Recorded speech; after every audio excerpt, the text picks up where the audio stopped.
nights. It's like I can't walk on the ceiling. Oh yeah, got me dreaming, dreaming in colors I never dreamed in. Oh yeah, I let you in deeper than I let anyone else before. Fell in love with my broken pieces, took them all and made them yours. Didn't know what my heartbeat needed, skipping out, no I can't keep score. When I lose my breath, boy, you got me breathing.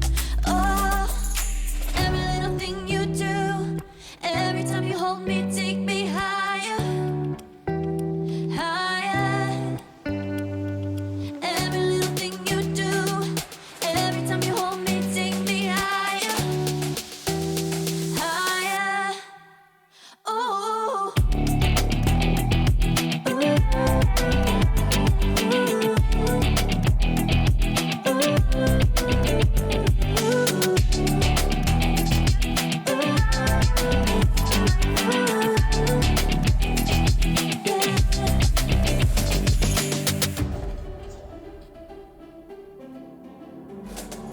magic. No, I'm never letting go. Now that I have it with you.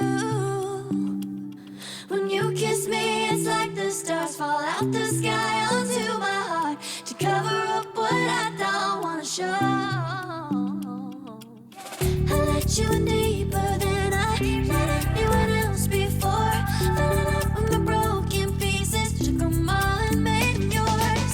Didn't know what my heartbeat needed, skipping out, no I can't keep score. When I lose my breath, boy, you got me breathing. Oh, every little thing you do, every time you hold me, take me higher, higher. Every little thing you do, every time you hold me, take me higher, higher. Oh, you take me higher, you take me higher, baby, you take me higher, you take me higher, baby, you take me higher, you take me higher, baby, you take me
So, who wants to play a game? My favorite. Let me. No, me! Try me now.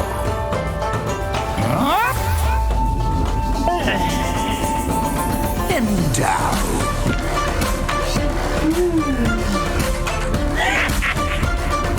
No, this. Ooh.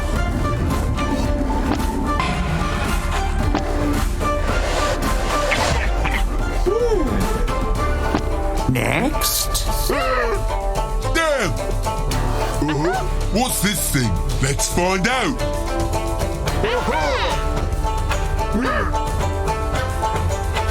How much is in there?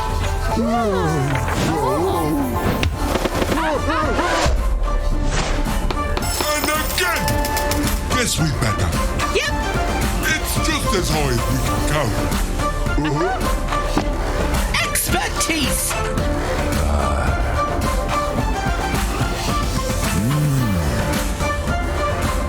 There's something off about you.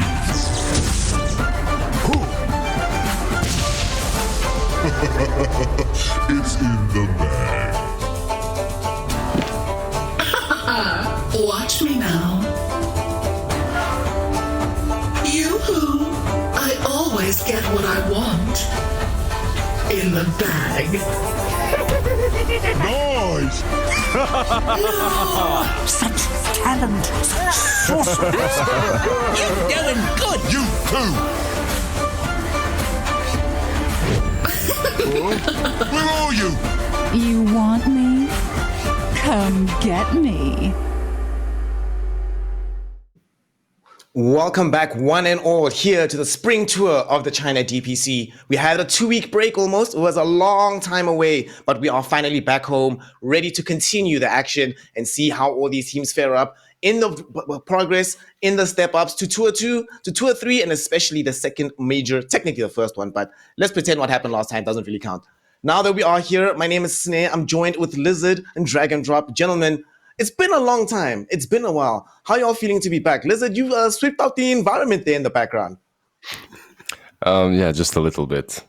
Chilling and casting some Dota 6 in the morning from an Airbnb in Hungary, but feeling all right. Happy to be watching some more Dots after 2 weeks. Well, I mean, you could watch, right? But not this region. So, Yeah. Happy to be back. And Dragon Drop, how are you feeling about it? That we've returned. All of us are part of the 6 a.m. gang in this particular point in time, but this feels like home, right? This is where we got our start, the come up. This is Division 2 Dota as well. So welcome home, fam. It does feel like home, after 2 weeks of forced eviction, you finally get to go back and finally get to experience real Dota, I'm very excited. I'm very happy to be back. Yeah. One of the big things about today's games, though, is that they aren't just games that are going to be bringing us back into contention, but these are games that matter quite a lot. So Aster.A is going to be starting things off against iG Vitality, followed by RNG and Team Magma over in Division 1. And then, of course, we're rounding out the day with a banger of a matchup, Team Aster taking on Vici Gaming. But all of these games today do have some pretty high stakes attached to them. The first one that we're going to be starting with, of course, Aster.A versus iG.V. For Aster.A here, Lizard, should they be able to cop this win, they keep themselves in the conversation for promotion into Division 1 next season. Because we have to remember, in Div 2, you don't get DPC points. And the money, it's cool, but what you're really here for is to try to get that one of two slots into Division 2, into Division 1 rather. So for Aster.A, do you think it's weighing on them right now? The fact that, guys, we actually can't really afford to lose games anymore, given our placing. If we start losing, suddenly Dandelion, IG, Sparking Arrow, the gap opens up too much for us to catch up. So how does that play into the minds of Aster.A coming into this one? I think they're in a good mindset. Like, even if you look at all their series that they've played recently, they've had they have performed quite well. They won most of them. Of course, you might get a little bit of the shaky leg syndrome just before these last few crucial matches, but they're also not a bunch of unknowns and kids. Some of these players have played on much stronger teams before, right? Not with a lot of success, but they have played in Division 1 as well. So I think when it comes to emotions, at least, it shouldn't be too difficult for them to adapt. As we see a draft right here, adaptation is going to be required. Of course, it's been 2 weeks off. A lot of development has happened in the meta all across the world. And of course, these teams, having spent time at home, pubbing it up, will have also been aware of what's changing, aware of what's good right now. So very interested to see how things differ from what we saw a couple of weeks back. And interestingly enough, Drag and Drop, this is a hero that we saw at the very beginning of the DPC here in the spring tour. It fell off almost immediately, but it's back again. First pick Brewmaster. Talk to me about this from Aster.A. Yeah, it's a hero that's always exciting to watch. That's perhaps a little bit rough to find a place for. It's even with the changes, it certainly feels like a bit of a different hero than it used to be. But if you take those changes together, put that in the hands of a competent player that knows how to get the most out of it, plus the fact that you have that Aghanim Scepter that allows you to basically have your ultimate at any time you want, it just turns into this very powerful mid-game hero with some extra scaling potential. Like, the timing window's not as narrow as it used to be, and yeah, you love to see it. It's just a statement to say, hey, we're gonna take the initiative and we're gonna win those mid-game fights. Now what they need is probably some push to go with that, and they've got some safety now with the ABBA and there's the Terror Blades, so that's late-game scaling and some pretty early pushing power if you want as well. Add the Pangolian to the mix as another big team fighter. Yeah, this is a very clear statement of how Aster.A want to play this game. Yeah, very much so. One thing I'm liking about this, though, is to see a pattern. I really did feel like this hero was underpicked last time around. For iG.V, let's see what we have here. Tiny Viper, the Tusker. It's not really apparent exactly just yet where Viper goes. Could obviously be an offlaner. I have seen some experimentation with support Viper as well. But the Tiny hero, I'll be honest here, Lizard, I've become very mixed on the hero. These last 2 weeks of Dota especially have really, really made me feel like he's not the panacea, pick this guy, you'll win every game hero anymore. Feels like unless he's picked in the final phase, honestly, I think it's kind of risky to go for early Tinies these days.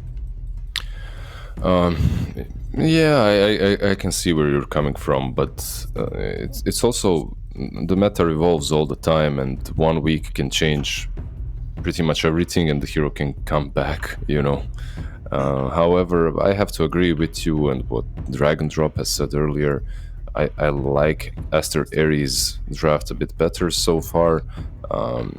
Red Panda, obviously, drafting out the Panda on the Brewmaster. All jokes aside, he actually picked it a few times last year in the seasons for Elephant. Like, they played it even on position 5, which is an option for them.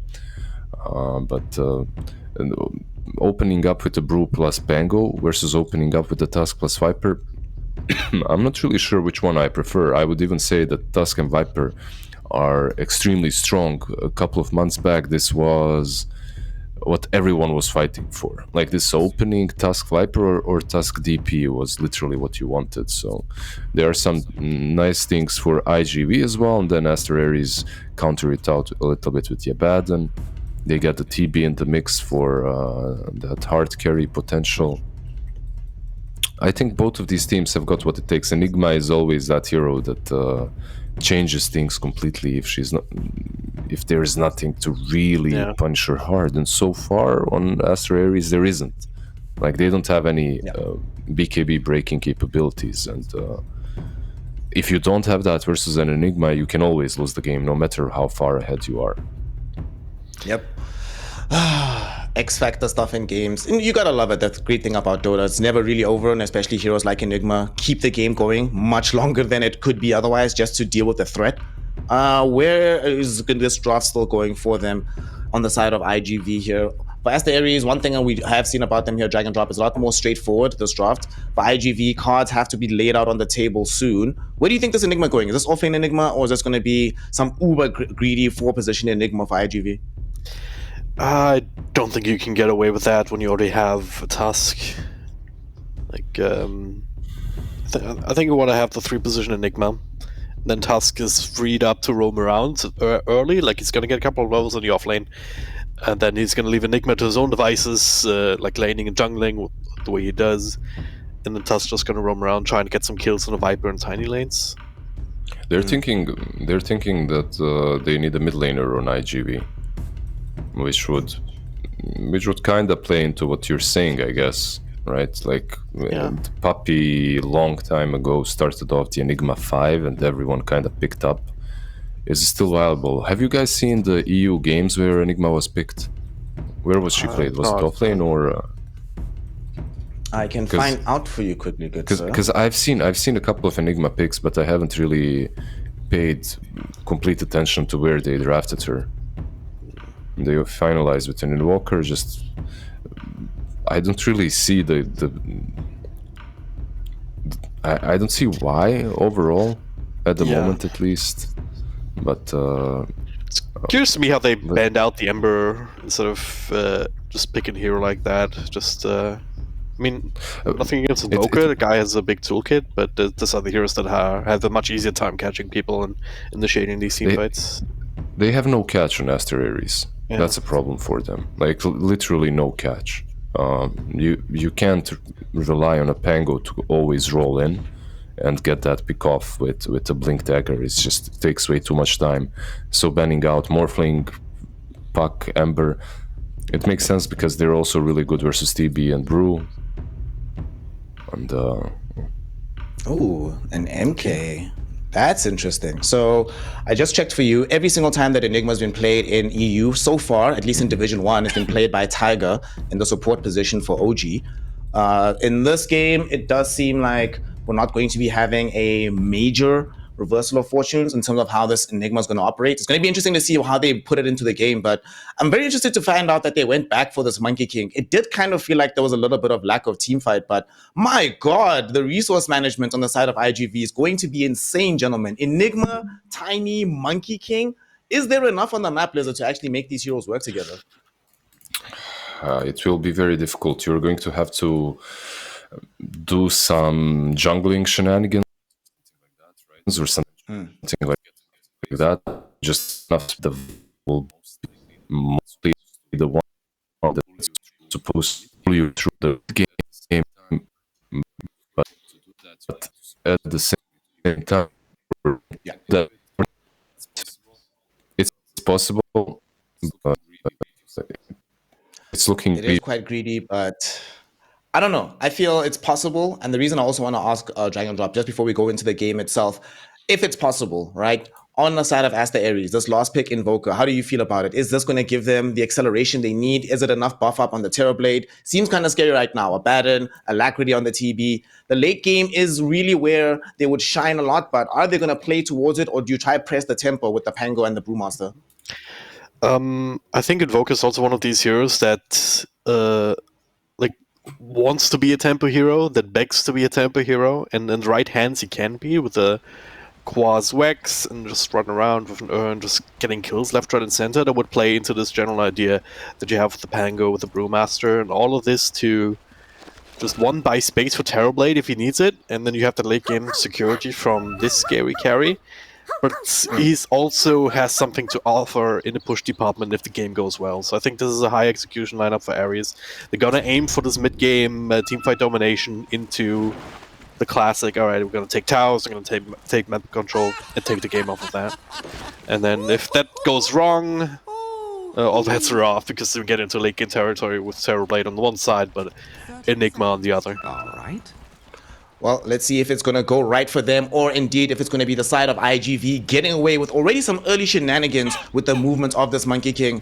Let's see how it goes, gentlemen. Take it away. Game 1, the return of the Spring Tour in China DPC. We've got Dragon Drop, we've got Lizard on the mic, we've got Aster.A versus iG.V. Game 1, so take it away, boys. Yeah, I'm so glad to be back.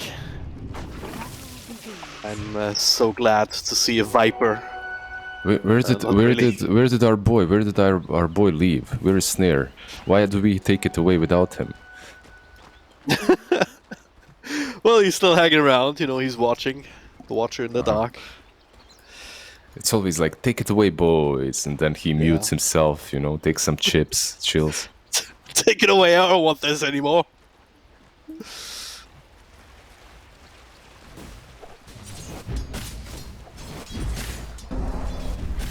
Look towards this mid lane and tell me, sir, is this what you expected when the game started? I've seen Tusk mid before, I never expected. Though I should be starting to at this point. It's very popular at the moment, right? Yeah. You just get a lot from maxing out snowball and ice shards you can farm, and then the Aghanim's build is just stupid at this point. That BKB breaking capability of it makes it a little bit OP.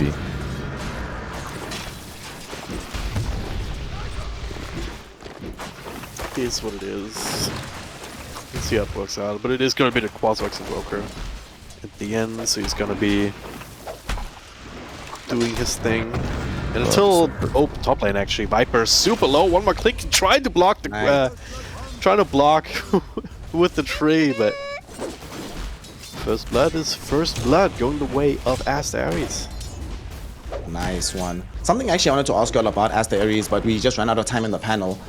Given that they are now seemingly playing more long-term with E instead of having White Album, it seems a little bit interesting because very often what we end up seeing is the team that has this bigger name, they start performing really well under their auspices. Obviously, it didn't go well last season, and that's why they're still here in Div 2. But I don't know how you gentlemen feel about this, but for some reason, it feels like they perform a little bit better without White Album in the team. I think E has really made a good name for himself, and I don't think he's going to be shifted off this position, even if White Album's health concerns aren't really an issue anymore. Well, it's kind of hard to speculate on these kind of things, you know. Just the similar story of like Liquid and Boxy, you know, where it's like, oh yeah, I mean, he's taken some time for himself, but we've always committed to just bringing him back, no matter how good the replacement is at that point. So I think it's good to have this kind of a team dynamic where you trust each other. But I don't know how that is with these teams, obviously. Yeah, it comes down. It comes down to the particular situation within the team, right? Is it just business, or is it something more top lane? Top lane. Well, a lot of stuff on the ground here with the Punel Toxin and the what's it called, the Cinder Brew, but both of them actually able to walk away. Red Panda's Courier ends up dying elsewhere. Red Panda, and it does seem like they are playing the support Viper. What do you build on the support Viper these days? I've seen it every now and then, not always successfully, but every single time I've seen it, I haven't actually seen consistency all the time in the builds. Well, just gonna end up dying again, actually, top lane. Yeah, man, yo, this Pango going hand today. That's crazy. Okay. He's gonna die now. There we go. Okio getting some revenge, but yes. Sure, I think it's great, chill, man. fam. He's just like going in. Yeah, I don't feel that this is a lane in which Viper should be dying too many times, but Viper is that sort of a hero, right? Like, you're very slow, immobile. If you're out of position, you can die to almost anything. Yep. Like practically anything. I don't know. Such a immobile, slow hero. And on the bottom lane, Ulu trying to just run himself away. I should be fine here. Should be fine. Yeah. It's all okay. Nothing's going wrong. But this lane is actually working out quite well here for the side of iG.V. The Enigma's getting what he needs to out of the lane. Stranger's doing a decent enough job of not allowing things to be too free. They've already gotten some good vision down bottom, which I'm sure he'll be able to buttress going forward. So I think it's nice. iG.V, I'll be honest, I didn't expect this early laning phase to go as okay for them than that it's been so far. Top lane has been a bit of it's a bit iffy one there. Viper shouldn't have died the second time, but overall, I think I'd be much happier with the iG.V early laning phase right now. Yeah. I mean, you have to really try hard to fuck up an Enigma lane, in my opinion. It's like, every minute or so you're taking away range creeps. That alone is going to give you a huge advantage. It's going to control the wave, it's going to deny so much extra golden experience early on to the enemy carry. And then you have a Monkey King who's just been more or less free to do what he wants. That being said, he's actually going to die down here, so up top. They're also going ham. Viper dies again, the disarm up against a tiny Pangolier, keeping himself going with that after his Brewmaster's already died. So blood and murder everywhere. Even mid, maybe? Snowball comes in. No, they're fine. A lot of damage being done, but yeah, he's fine for now. Mid lane is probably the hardest one to get a kill on until Tusk is 6, but from this point onwards, it's possible.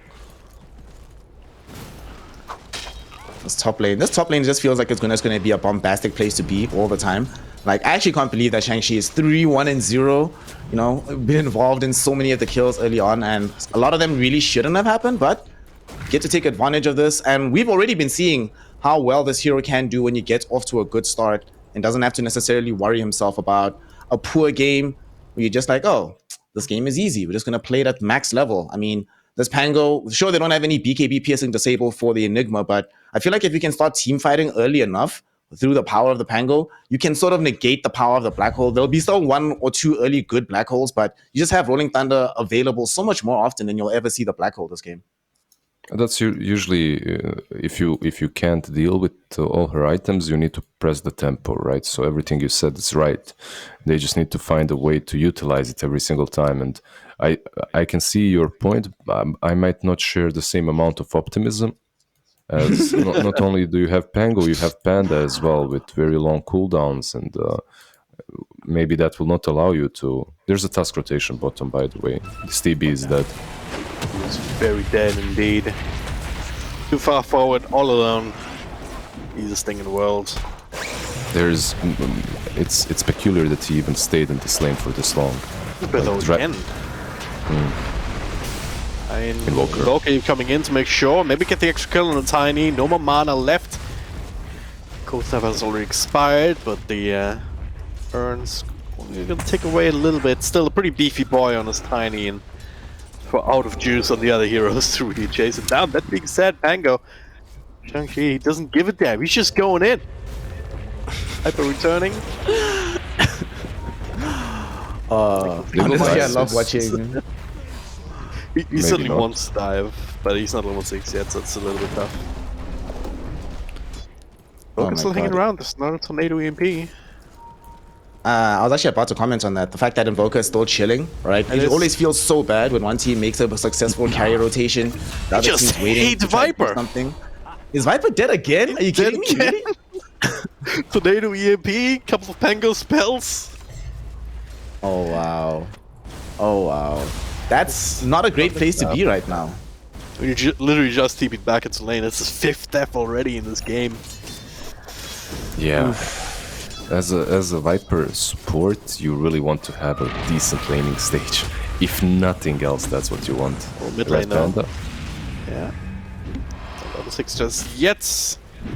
But he's healing through with this with the salve on the Euphonic Shield. Now the steam is there. Hello friends! Stranger is dead! And the task not long for the world either.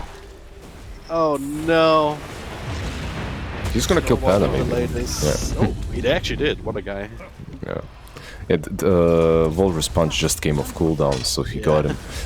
Overall, though, still Aster.A are completely outplaying them when it comes to the laning stage, and this pressure that they've mounted on the top lane allows TB to have a freer time. Maybe they can kill him with the Black Hole, though, if he's not careful. They're going for it, I believe. Or... okay, never mind. Kind of a dangerous one to do. Yeah, maybe wait, did he actually use it? Damage. And again, though. What happened? Oh, Black he Hole was did. casted? He actually cast it, yeah. Didn't go well. Oh my god. So, but top lane, there's going to be another fight, I think. Yeah, Snowball coming back in. Pango roll already being used. The key is super low, but not low enough. And now Pango is in a lot of trouble. They need the slows, but slows coming in from the Viper as well. The Thunderclap, not enough to buy him the space. Once again, Q gets to live. TK, not so much. Oh no. Not the Invoker, not nearly as powerful. Ulu also dropping super low, so just the Eidolons down here. Red Panda there just in time to heal him up.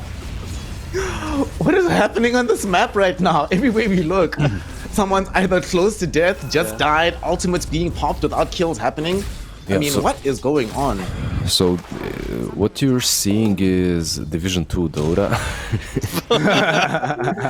You know, I'm kidding. Obviously, both teams are pretty damn strong, but the reasoning behind this madness is the fact that both supports refused to leave the lane. And sorry, support carries on both sides, position ones. And when that's happening, there's just so many openings on the map that you can do as a mid laner, right? So you're seeing Tusk going top, Tusk going bottom, and Walker TPing top, bottom, killing Monkey King. Yep. It's a very open map for both mid laners to do whatever they want to. I mean, to that point, Lizard, Ukyu is still top, fam. He's only now starting to dip into the jungle, but 10 minutes in, he's still... Nope, he's actually not coming back still. He's gonna hang around. He's like, well, I live here now. and I've been kind of enjoying life with these small camps, playing with the Pango. I don't want to miss my boys. And this is actually very peculiar because it's not like the Enigma's actually farming his jungle right now. Enigma's still on the other side of the map. So it does make more sense to me the way they're playing right now, if indeed the Enigma was occupying most of this jungle. But Enigma's also still down bottom here, Lizard. Just chilling. Just hanging out. What's happening here? Such a... Nope. I honestly didn't expect this game to be this static, especially from Aster.A when, you know, they have to play into the Enigma without cancel. So I would have thought that they would be the ones trying to make more happen in this early game right now. I can completely understand the Enigma staying on bottom lane. It's something that I would even say it cannot be avoided at times, as that's his job as an offlane Enigma, right? He's going to be pressuring that tier 1, and your response is usually you pressure tier 1 on top lane. You don't play into an Enigma that has a black hole and all the Eidolons controlling, giving her vision. But yeah, it's all just skewed a little bit, you know. All the timings are maybe a little bit later than we would see in IG versus Aster matchup, right? Like in the big guys top lane. Again, Viper super low as Pango wants to kill him again, but all by himself. It's going to be a little bit tougher. This That's the rotation, Enigma rotation first, right? yeah. We'll continue, please. I think you wanted to say what I wanted. Yeah. I mean, we're both thinking the same thing. So we're just talking about the Enigma being down bottom, and I actually gave space to Red Panda to actually deny the towers. So that's a little bit of extra money that you would normally be counting on in an Enigma lane. Yeah, but it's not where you want to be, right? This top lane for Enigma, it's yeah. What do you do with this? You can maybe go on Pango. That can also go wrong. TK is their invis right now, which is a bit of an extra variable. They still hate the Viper, they want him, but then they realize, wait a second, that's a lot more stuff happening here. Yeah, just clean through the Brewlings, just like that. The black hole they use? Oh, wow. Alright, with Pangolier in, that's certainly worth it. QYXY, QYQX, he gets to live. At some point, you gotta control your bloodlust. It's a 5-position Viper, you don't need to kill him all the time. Yeah, Dude, that was actually so nice. He dangled for so long, yo. He was just chilling, being like, all right. I was actually kind of confused about it because there were 4 heroes around from iG.V, and I was wondering, why is everybody here? But it turns out they knew that they can't resist trying to kill the Viper, so they just had to wait until they went on him. And they even committed Brew Split Lizard. Like, we keep seeing this happen. Ultimates get committed in one direction, another one gets used up, and the team that started the ultimate train seems to always come off worse for it somehow. Yeah. Viper is like, you can kill me 5 times, but 6 times. You're not gonna fool me. Strange, we're actually fighting against Invoker here, but quite enough space to get some heals out. Focus right out there. Very smart decision, as there's a lot more reinforcements coming in. Q alone up top, but it's also where the lack of catch comes in. Like, there's no blink daggers anywhere just yet. Actually, there's one just courier right now for Pango, yeah. Going on Pango, but you know, it's just the one for now. I've still been so shocked that we haven't seen literally Pango be anywhere else on the map but those top lane. Hopefully that starts to change soon. Oh no. Alright, this time who's actually the bait here, Dragon Drop? Well, Invoker is still alive. He gets to walk. The snowball comes in, does connect under the tier 2 tower though. It's a little bit rough. Red Panda needs to get some help in, but he's too late. Ooh, that was... not sure it would have been enough, and now Red Panda himself is also in trouble, already even committed that borrowed time, but under the tower is just enough protection for him at the moment. That was some crazy dive, by the way, crazy collapse happening from iG.V. They will lose the tier 1 mid lane for that though. They got the Invoker, I guess, but this tower, okay, they have 45. But it is in deny range, so it should be taken away soon.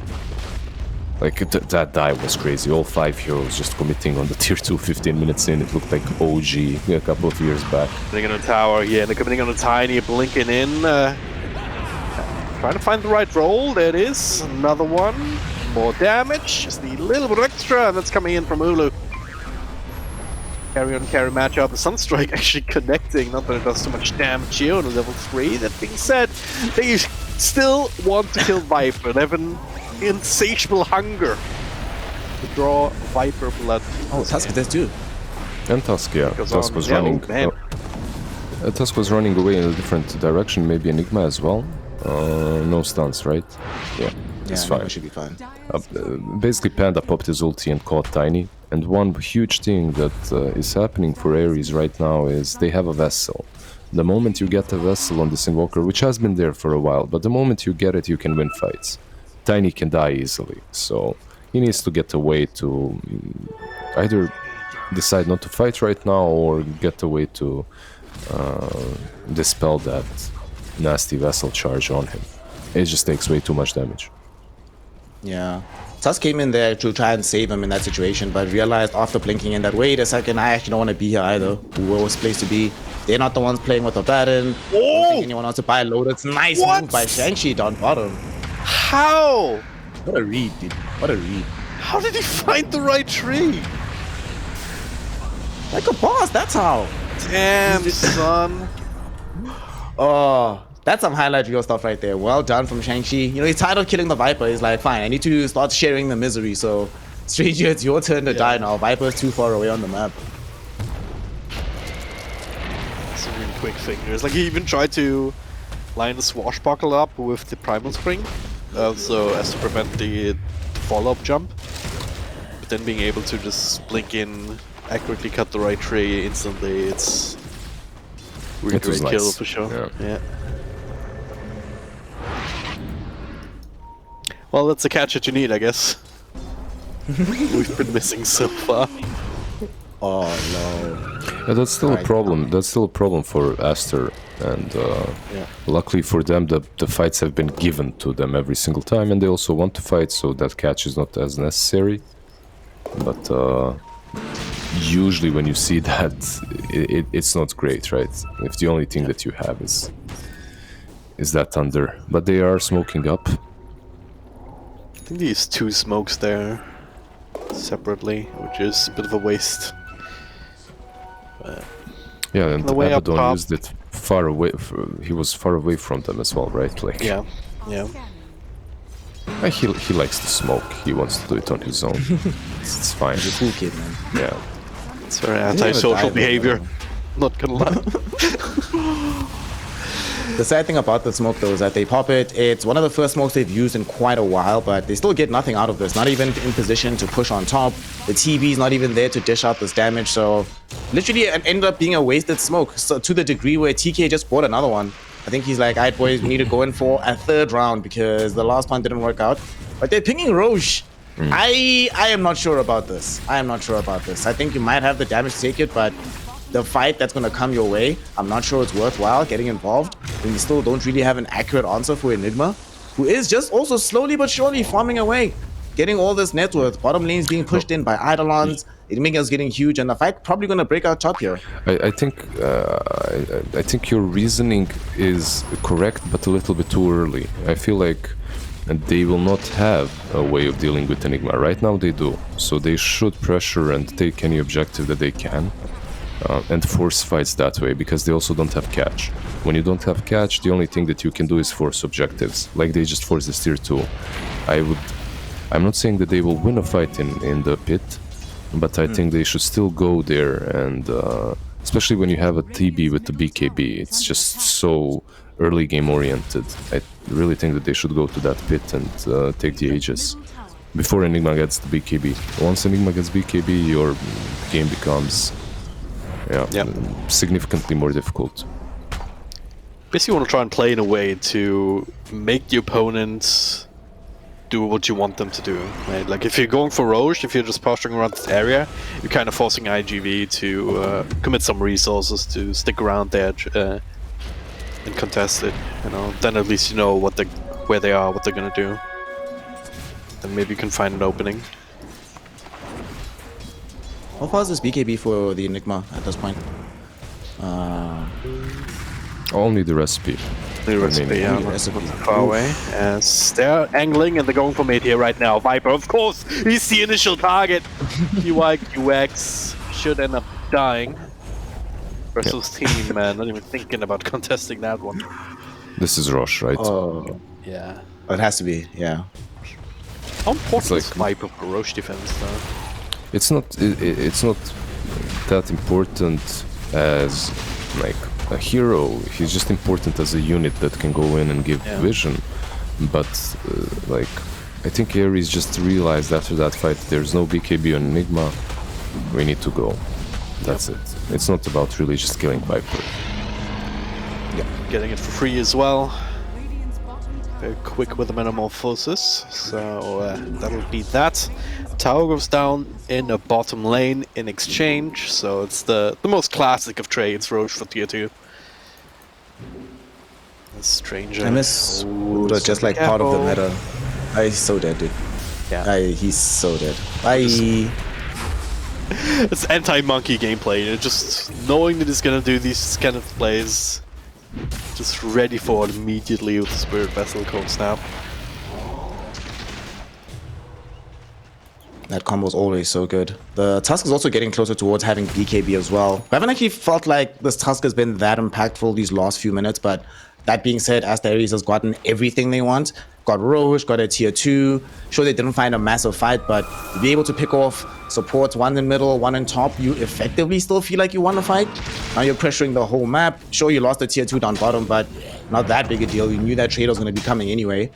Feels like everything started to turn on the head. This game felt like quite even a little bit ago, but I don't know how y'all feel. This 1k gold lead feels a little bit deceptive. I feel like the scary thing is this BKB for Enigma, but until they get that BKB, I feel like all this network doesn't really mean anything. It's just TV being like, well, I'm just gonna press BKB myself and hit everybody. All of you have to run away, and or Pango just makes so much space, you can't jump on me anyway. Right, there can be a situation as well in which Enigma gets a BKB black hole, doesn't catch TB, and TB just destroys her from distance, right? Like there is, and a game can get to that point as well. But I'm an Enigma fanboy, and when I see an Enigma without a real counter to the BKB black hole, I'm always on that side a little bit, you know, favoring that side, no matter what the state of the game. What do you guys think about the mechanisms on Abaddon? I was just about to bring that up. God damn it. Well, there you go. Thank you for leading into this, Lizard. We're so in sync, as always. But before we talk about that, let's talk about Pangolier going in on Viper again, and also the Tusk Snowball saves him. Top the BKB for just a little bit longer, gets the blink away. Viper also gets live. A lot of hubbub for just the tower. Gets a BKB charge, but hey, they got what they came for. And yeah, this kind of like the Ags era. Like it's, if you're all caught in a black hole, at least you're gonna be healing a little bit to try and sustain through it, right? I guess there's a smoke happening from iG.V and TP is gone. Why Has a is he BKB doing that alone? TP out, black hole. Is he actually gonna die? Yeah, I think they should kill them. I think he kill dies. them again. Yeah, like 90%. No BKB, he's inside the arena, or the Wukongs rather. That was not supposed to happen. That was not supposed to happen. That's really, really bad, boys. Like, you know, I'm not super a fan of the agonyms on the Abaddon, but I'd be much more a fan of Terrorblade being with closer to his team, somewhere else on the map. That was... Oh, if they lose this game, that's the kind of stuff you look back on and you're like, oh well, No, that definitely shouldn't have happened, because now Tiny's top net worth. No, a play like that is game losing, pretty much, from a position 1. Enigma didn't even use the BKB for that black hole, and usually when you get an Aegis, you actually get 5-6 minutes to do whatever you want on the map against an Enigma, because he cannot commit that black hole onto you, right? Like, you have Aegis. But when you throw it away like this, and Roche is still not going to be respawn before the black hole is off cooldown, you know, you put yourself in a bad position once again. It's not completely game losing, obviously, but it sets you back. It's kind of play that I would make, you know. Oh, it's fine, we just we can establish some control. You know, we've got Aegis. It's fine. We can just spread out a little bit and be efficient across the map. You know, let's just farm the dire jungle on the way out. And iG Vitality just calling that, making a beeline straight for him, just abusing that greed. What it was at the end, just being spread away from the rest of his team. So yeah, it's gonna have to deal with that. On iG.V, they now have to also deal with the Abaddon Axe. It is out, it's arrived. So obviously it doesn't help at all if positioning is not working out for Aster.A, but I'm really curious to see what the rationale and idea behind this was. Because I could have imagined a world where they wanted like another 4-star. I don't know if he has one right now, but some other mobility item over and above getting the full axe, even a mech or something to build into GG boots. But this is very peculiar. We'll talk about it in a second though. It looks like they want to make another jump here onto the Tusk. They really wanted to do it. I think Shang-Chi is like, boys, if it was a Viper, I would have gone in. If it was a Viper, they would have gone in 2 minutes ago. Yeah, because they don't have lockdown for anyone else, right? Like you jump on this Tusk, he pops a BKB and goes away. You know, Yeah, it's hard. But Invoker might die if he's not careful here. I mean, okay. Ukyo, Invis pops a BKB just to be safe and then TP out. They were setting this trap up for like 2 minutes, 3 minutes already. So nicely played by them. Patience. It's what you require sometimes. You know, sometimes the trees are the safe place to be just to make an assassination. Has full Silver Edge now. Ton of damage available. Quicksilver Amulet as well. Starting to get very, very scary. You know, earlier on, Lizard, you were talking about how if Enigma doesn't catch TB inside Black Hole, TB just looks at you and just right-clicks you down anyway. I'm starting now to really get to the point where I'm concerned about how Aster.A survives against this tiny. Like, if Red Panda is not nearby you and you get jumped by this guy, it feels like you'll be dead so quickly. He might die himself if he gets caught off this rotation, but no, they're not going to get there in time. But I'm starting to worry now. What do they do on the side of Aster.A to tank up a little bit? Sure, we do have these BKBs for the Terrorblade. Presumably, we'll be getting a BKB very shortly for Invoker. Oh, hey, it just finished right now. But with so much physical damage, it feels like it's still possible for them to overwhelm you through BKB. Got Viper! Did they again? Yeah. He got it. It's not bad. What physical damage? You have Abaddon with an Aghanims. He's gonna heal all through that. I'm not sure. I'm actually very interested in how well the Aghanims. That's literally my focus on the next fight. How well this Aghanims will do. Yeah. So once you also got the Miscoil heal and the Holy Locket. Okay, that's the BKB actually going in on Terrorblade. He's just dead. Not doing much right now. That Aghanims by itself. Oh no. Red Panda's also gonna end up dying. I'm not sure, but Yeah. like this move, for me, when I look at it, not even from a spectator position, when I look at it as a player, I'm thinking they did it on purpose. But the problem is, Rosh will, okay, they're safe. Rosh will respawn in 1 minute, and they will have the TB, they will have the meta. I actually think this move was maybe even on purpose, because you cannot push high ground like that. There's no way. Like versus an Enigma, if you push like that, you are 100% losing that fight. So is this the Giga Brain play? We just force out the Black Hole for Rosh? Yeah, it could be. Force out the Black Hole, take Rosh, and then fight with meta. Like, it's possible. Or just, it's either a 4-head or a 0-head play. If it does, they have the control. Do they have the damage here? They're gonna give it the best shot. And with the Invoker coming in, and no support for the Tiny, they get the crucial big kill. Oh Ahead no, of that too, look and who also got got, caught. of course, the Viper. Who is Invis? Got the Glimmer Cape of his own there, out of detection at the moment. So this time he gets to live, actually. They have meta. Yeah, They snowball have the kick! They're kicking the Brewmaster back in, and he is very dead. He's been working on his own Aghanim Scepter for this entire game, but he's not really getting there.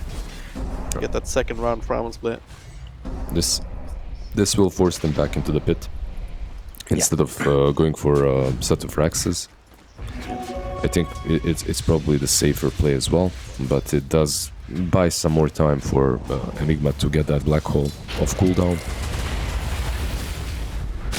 It's one of those like pick your poison kind of situations, right? You decide, are we dealing with black hole on the Roche or dealing with it on the high ground push? So, I mean, given the fact that they kind of like they need this TB alive, I'm actually okay with them being in the pit. This works out for them. They get the who they give the shot to is going to be the question here. And Red Panda, we still haven't seen fully yet what the Ags is going to do for the team. But you know, next fight. Last fight was the 5-head play, so they have this all on lock. They know exactly what's up. Sadly though, this won't work forever. LG out here on this Enigma very shortly will have the full refresher orb. And then once you have refresher, then it becomes a little bit more difficult, right? Like those kind of plays just don't work out. Positioning has to be crisp, perfect, because then you were talking about it earlier, Lizard, not having to worry about the solitary BKB with the Roshan. Not going to be an issue for the Enigma once they have refresher, can still get a shot down the line.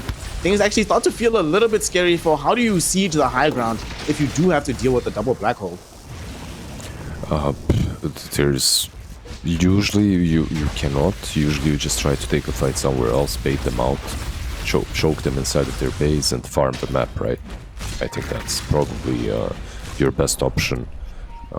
Also, keep in mind that Aegis is amazing to have against Enigma, but TB is not the best hero to carry it as well. That's another issue.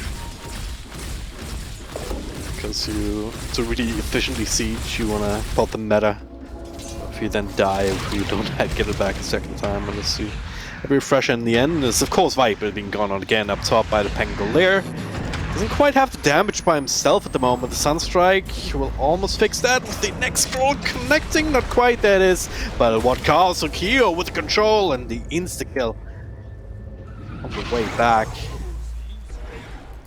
Great trade at this stage. I think we actually, after this game, right, we need to do a small investigation. Find out, like, do Shang-Chi and QYQX live in the same street or something? Beef, right? You know, what's the beef? What happened? Because it's almost like an autocast. As soon as he sees Viper, like, I'm going in. I don't even have a choice, whether I like it or not. It's kind of wild to see it, but at the very least, after that, the rest of the team can still claim towers elsewhere on the map.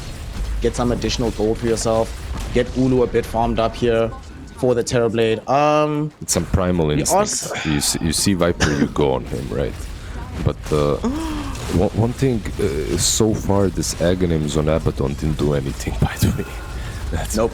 Yeah, if he had, like you said, any sort of any sort of mobility or Aether Lance or whatever, he might have saved Pango a couple of times already.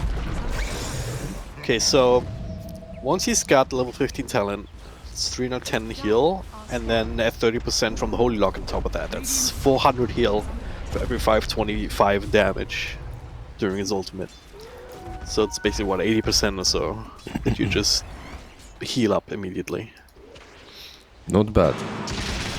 That's where the real strength comes in, so you might see that being effective later on. It's refresh up for Enigma though, this is still very scary. Okay. Well, one thing that's also scaring me is not just the refresher on Enigma, but Stranger finished the full Gleipnir. I feel like this item is hella underrated. Need to see it bought much more often. Feels like it's a great game for it as well. Already low BKB timings on, well, low-ish on the TB. Still not down to 6 just yet. But big thing, I think, being able to set up easily for the Enigma, force these BKBs out before having to commit the full black hole. Then you can still jump back in with Wukongs. Feels like it can be quite nice, gives them some additional damage. And one thing I love about seeing these support Monkey Kings at this point of the game is they start to also chip in the damage dealing department as well, and it becomes a little bit scary to fight into them, not just to fight around them anymore. Yeah, they gave him a ton of space on the map overall. Like, as a support, he could have gotten maybe a bit more as a 4-monkey, but he's having a decent game. Having decent impact with the Atos early on and helping out Catch and Walker a couple of times. And as you can see, the Sages, I feel it will be reclaimed without use. They have used it, they farmed the map with it, but this next fight, man, I'm slightly worried for Ares. They will have to find the right way to outplay the two black holes. How do you do it, Dragon Drop? What do you think? Fairies? Yeah. Oh, How do you outplay the black holes? it's always a bit hard, you know, when it comes to cracking high ground. It's almost like they're having almost full map controls working against them here, because then Enigma's just gonna sit in base. There's no chance for you to catch him outside of it. So if they did, he doesn't have buyback right now, having committed for the refresher orb, so if you catch him outside the base, if you find a quick kill, then obviously the game gets very easy. Outside of that, though, you just reminded me of that meme. Yeah. Cash me outside. Beyond that, yeah, we're gonna have to. I mean, Abba is way up and talking about right now, so we'll see whether this. Okay, doesn't work though if he's just gonna go in. But Ulu's right there with him. LG, that's a refresher, being tossed back, but he can just kill him. Black hole. Well, keeping him alive. BKB from Ulu. And Oh, wow. timing out. He's just dead. What's too much control? Too little time for Abba's ultimate throughout all of this. BKB still keeping Enigma safe up against TK's spells. He last boulder toss will finish him off at the end. The damage has already been done. A second primal split here. He's finally got his BKB. From Snowball on the creep even. Keep him safe. Remote tornado in the back here. They've kind of isolated Tiny for the moment. And when they have enough damage, a couple more right clicks should do it. Force staff to safety. The meatball though, and yeah, it's just a little bit too much as TK's ultimate is still going here. Another snowball on the cover of BKB, but the bash coming in. Tusk, no way back home now. With another cold snap. They salvaged that without the Terrorblade. What? No one else was dying. It was just the PB. No threat of the Enigma means the rest of them are able to just go at it. They went free. They had 2 bruise splits that time. For the first time in this game, I think. A lot of the sustain coming from Red Panda definitely helping out, but that's usually you expect a team to outplay the double black hole. I felt that iG.V literally put themselves in the worst possible position there. They outplayed themselves. Like Tusk going in and kicking the Abaddon back onto his Enigma is probably the worst thing that can happen to you.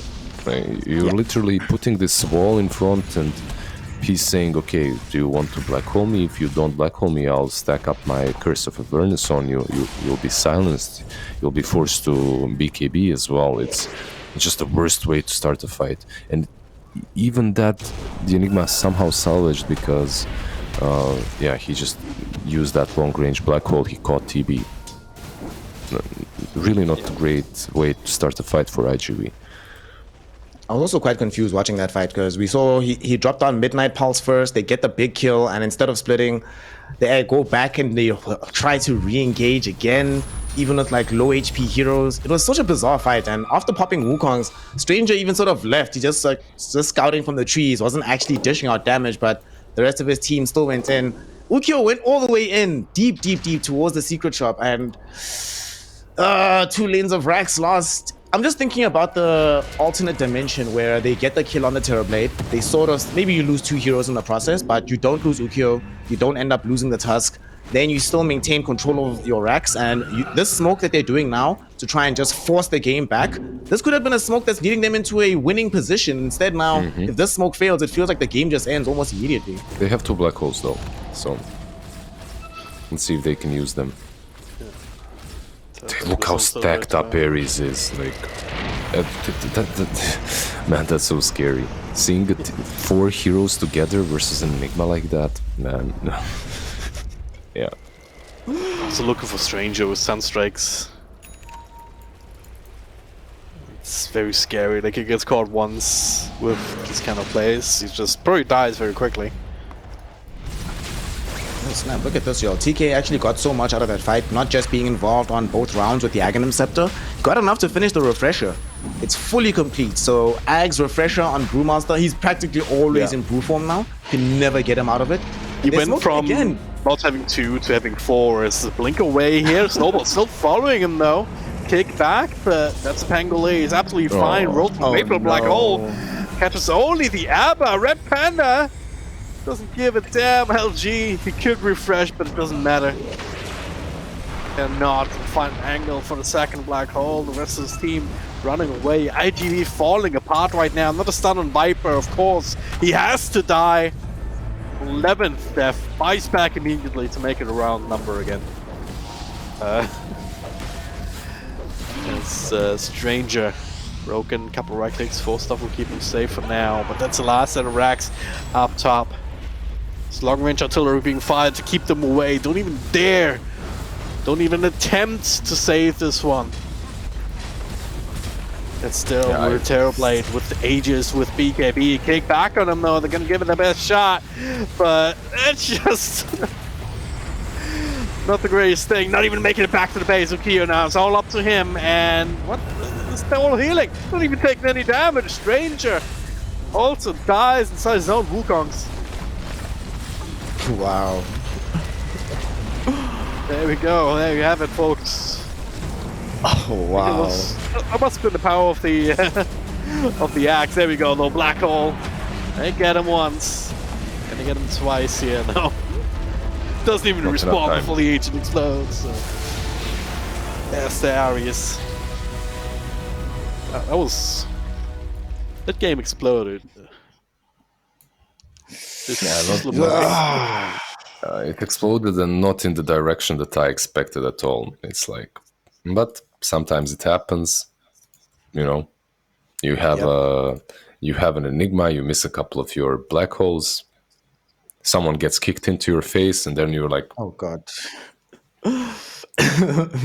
Honestly, he's gonna have nightmares about that kick coming back into him, because that changed the game. Before, even his confidence, you could see he was affected, playing very differently afterwards. And unfortunately, that one huge mistake not just leads into them losing a lane of racks, it cascades into further mistakes, which then, as it always happens in Dota 2, cascades into a loss. So here we are, Aster.A taking game number 1, not in the fashion that any of us were expecting, like Lizard mentioned, but drag and drop. If you're the coach now, right? Because iG.V, they have to know that they lost this game more so than Aster.A's won it. What are you telling them as the coach? How are you trying to get them back on track to make sure, firstly, that they have the mental fortitude for game 2, but secondly, that you don't make such mistakes again? Yeah, I'm a terrible coach, so I'm not sure if this advice would be very helpful. But yeah, I would just take it one game at a time, you know, just being like, yeah, I mean, it happens, guys. Don't worry about it. But you just need to imagine that epic music coming from the distance, slowly getting into the mood as you're making, I don't know, you're saying whatever, it doesn't really matter, but the music, it needs to be in your head. And then as it gets louder, your points need to get stronger and more firm, and at some point you need to ask them, are you ready? Maybe down, but we are not out. There we go. Go out there and win that game too. Yeah. Oh, gotta love that both Dragon Drop and Lizard, you know, moonlighting as coaches in between the casting. Legendary gang. I'm really just hoping that they are able to pick it up, show us something better in game number 2, because a lot of the things that happened here for iG.V initially didn't seem so bad. You know, QIQX baited with his life so often. This is one of the better fights that they took, and from this point onward, it really did seem like the Enigma was going to be able to control this game out, but didn't end up that way. Unfortunately, mistakes were made towards the end of it. One thing for Aster.A though here, gentlemen, we've seen a lot of their games now. We were talking about it before the game started, about where they are as a squad, as a lineup with this Invoker player, Yi. Does feel like there's still a couple of issues around the map, in particular with like positioning and some degree of discipline, but they're starting to slowly but surely seem like a legitimate team here, Lizard, and maybe like looking like they actually might be earning themselves out of Division 2 so far. Well, so far they're definitely making a statement for themselves, right? With all the results. Results speak for themselves. Are there mistakes? And will they be able to play this way and do well in Division 1? I think there's still a lot of room for improvement, but they're definitely making a statement that they deserve to be Division 1 contenders. Oh yeah, contenders for sure. But if you look at the standings right now, and you see IG Vitality at 0 and 3, you'd look at this as a must-win for Aster.A still. Like, and then you look at their next matchups. They still have to play against Phoenix, which should be doable as well. They have not been looking too great. But then they also have to play against IG proper, which is also in Division 2, lest you forget, and also Sparking Arrow Gaming, who is also sitting at 2-1. Both SAG and IG are sitting at 2-1 themselves, so there's still going to be some contention. Yeah, so this fight that we're just seeing, he popped the BKB, then popped the refresher, but he had a black hole of cooldown, I believe. It was something that was bothering me before. I didn't ask, but no 2 black holes were used. Yeah.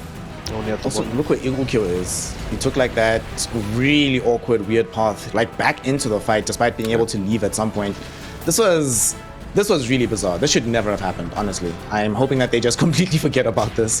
But unfortunately, like you mentioned, Dragon Drop, they know that if they lose this game, it's not just going down in 0-2 against Aster.A. It's going 0-4 in the group, potentially looking at having to re-qualify if you want your slot, but they had to qualify to come into this the first time around. So it's starting to feel very scary for them.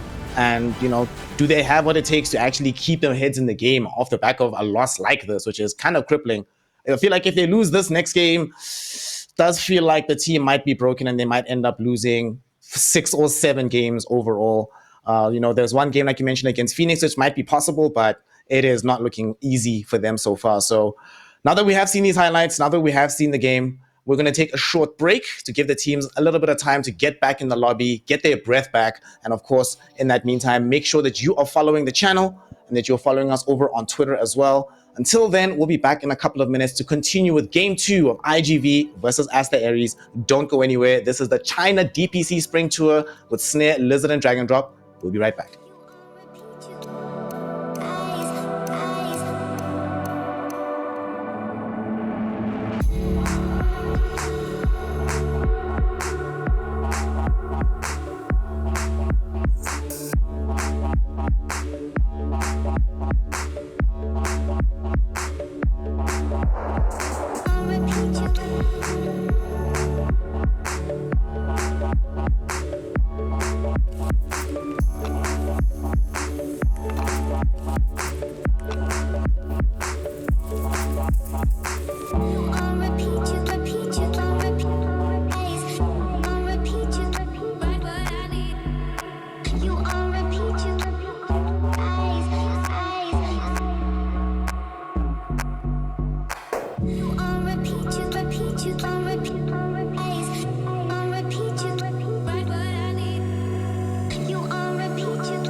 I had a feeling you'd come back and save me from all the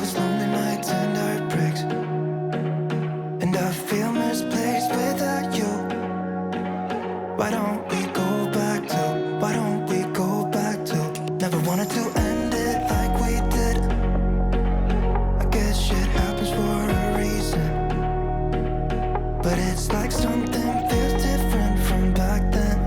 Why don't we go back to? Why don't we go back to? Honestly, I'm open wide.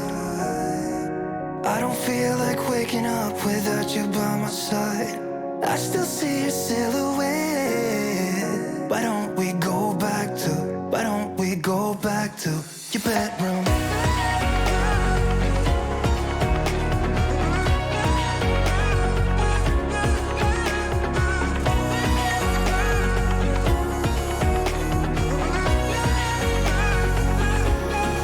I had a feeling you'd come back and save me from all my slip-ups and mistakes.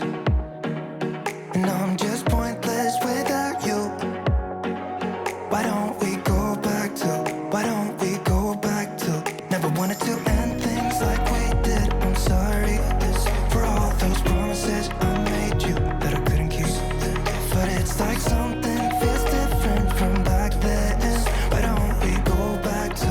Why don't we go back to? Honestly, I'm open wide. I don't feel like waking up without you by my side. I still see your silhouette. Why don't we go back to? Why don't we go back to your bedroom?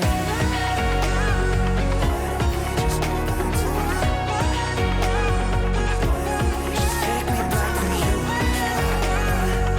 Wanna go back to you. Baby, take me back to you.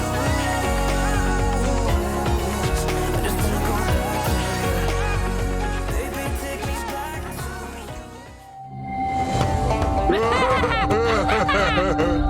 So, who wants to play a game? Yoink!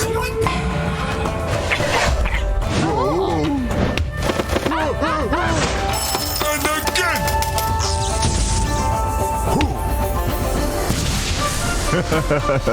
I always get what I want. In the bag. Welcome back to the spring tour of the China DPC. We are here to witness some Division 2 action. IG Vitality taking on Aster.A in a best of 3, which is very important for both squads. Aster.A in contention to top the group and potentially get elevated into Division 1.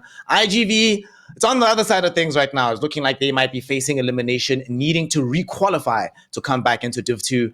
We'll see how it goes. Of course, Game 2 will be coming up very shortly. And to bring you that action is myself, Snare, joined by Lizard and Dragon Drop. And gentlemen, we've already heard the coaching from y'all. I'm sure that the teams heard it. They know what's up. Are we going to be getting any draft surprises, Lizard? That often happens when a team has lost like this, especially with a pocket pick like Enigma. Are they going to do something like that again? Or are they going to go back to a much more I predict an standard IO. fare of drafting like that? An IO and a Tusk. That's what I predict. Oh, look. Wow. Amazing. Oh wow, you're so good at your job, Lizard. I can't believe it. Yeah, who knows? There's always that possibility of a completely different pick, completely different like cheese and whatnot. If you're thinking that you're down and out, it's your last straw that you're grasping. But for iG.V, it looks like they're opening the same way. They open up with the Tusk, it leaves the game and the draft open for them. It can go mid, it can be that position 4, offlane even. But Aster.A is with an IO. And this is really nice, because every time a meta evolves too much, this little guy gets forgotten. And okay, they get an AA to deal with him. How do you feel about it, D-Drop? AA, I really like him because he has this utility that no one else has, just the ability to cut healing out altogether. And that's going to be huge. It basically denies a huge part of the hero that what I wants to do. Like, it's not impossible to play around, but you always have to keep it in mind, and you have to just really either hope that you don't get caught by it, maybe because you're just dodging like crazy, maybe the team fight itself is just very mobile, just moving around so much. Yeah, I just like or you just initiate on the Ancient Apparition if you can find him, right? That's the other way to do it. I would just like them to pick a strong core to go with this AA on that safe lane, because IO and Tusk, the way they were molesting the Viper in the last game, they can pretty much do the same thing to the Ancient Apparition. That's a big Poor kudo, Dion. QIQX. Yeah, I'm doing it as well. What do you think about the Tiny, though? Because Tiny was not banned, but not picked in his first phase here by Aster.A, even though it was open to them, together with the IO. It's an option for them. Do you think iG.V will ban it out now? They focus on the supports at the moment. Well, I guess Linux can be flexible too. No, I think it depends on what they want to do with the rest of the draft on the side of Aster.A, like whether or not they pick up Tiny, or if they want a core that can fight more often with this IO, or they might just go like uber late game. Have we seen any Lunar IOs in China just yet? I've seen some in other regions. I'm not sure if I've seen any here. I don't think so. Not recently. Yeah, it's been a while since I've seen something like that. We haven't been seeing a lot of IO as well because of all the bans, right? So yeah. A Razor banned out by iG.V. What do they want here? If they're banning out the Razor, there's a bunch of heroes that get countered hard by him. They'll probably give it away in the next pick. Yeah, it's classic melee carries, right? Like Lifestealer, come to mind. Chaos Knight, yeah. Okay. Chaos Knight actually might not also so much want is busy a strength illusion hero, so it's not as worried about the static link necessarily. Might also be about their off lane. They haven't picked up that hero just yet, so we could be seeing them want Tide, for example. You always want, in my opinion, when you have Ancient Apparition, some way, you don't want to always be airballing the Ice Blast, you know? Want at least some degree of certainty about landing it. So, you know, gone are the days where you just ran off lane Faceless Void, chronoed someone to set up that way. So I would like to see potentially Tide Hunter from them. And I think that Titan just in general has always been a staple here in China, so could be a thing that definitely something that Aster.A will be prepared for, but also something that iG.V will know how to play well. And I want them to be as comfortable as possible, because after the last game, need this entire team to have the mental game screwed on tight. And here's this old school combo. We see this a lot in EU, the Storm with the IO here as the backup. This pair is actually really, really good, even into the Ancient Apparition, I think. Yeah, their team overall is decent versus AA. It's only the IO that's a problem, right? Like he gets his region cut out, but still the magic camp is there, the spell amp for Storm. So AA should not have the best game. But the CK that you mentioned earlier, he can be comboed with AA, but he can also be off lane. It kind of goes both ways. I believe this should be a carry one. Yeah, I think so too. It's like if you want to make an AA work in lane, you basically gotta be fighting a bit aggro with him once he's level 2, level 3. We can really leverage that cold feet, and Chaos Knight is the hero that has a stun and a pullback to make sure that it doesn't break. So it's a really good puck pick, though. Yeah, really nice puck pick. They needed that. Versus all of them on the side of Aster. Most importantly, obviously, Pango and Storm. Puck brings a lot of catch. It can go both ways versus the Storm Spirit, but overall, it looks like a really solid puck game. And you guys asked for that setup for a ulti. Now you get it. We get that. We get magic damage as well. Get some good lane prowess. Somebody who can start fights very easily without having to like, oh god, we've committed way too far. Yeah, I love this puck pick. The more I think about it, I'm just looking at this game like, yes, puck is perfect. Whether or not they play it perfectly, you know, it's a different conversation, but, you know, we have hope. And now we just have to start thinking about who is going to be occupying the off-lane role for iG.V. For Aster.A is most likely the Pango, so they need a safe laner for the end of their draft. Lifestealer being banned, so no Lifestealer, no Razor. What are they going for with this Lifestealer ban? No, it looks like be occupying the safe lane. It looks like iG.V, that Aster is expecting iG.V to actually put the CK on the offlane, which is something that we discussed and talked about. Well, if they do, then the Luther should be fine, right? This is very similar to most drafts that we've seen recently, with the Medusa being picked into the Tusk and CK. It's an option. It gives them that hard carry, the ultimate win condition, and they also banned out the anti-mage, so does make a ton of sense. Okay, iG.V will, instead of going into the route that Aster.A was trying to guide them down and picking up a carry to round out the draft, they will put their faith back into the Enigma again. It is a last pick Enigma. Usually when we see this hero emerge as the 10th overall pick, it normally signals that team has a great handle on what the draft looks like.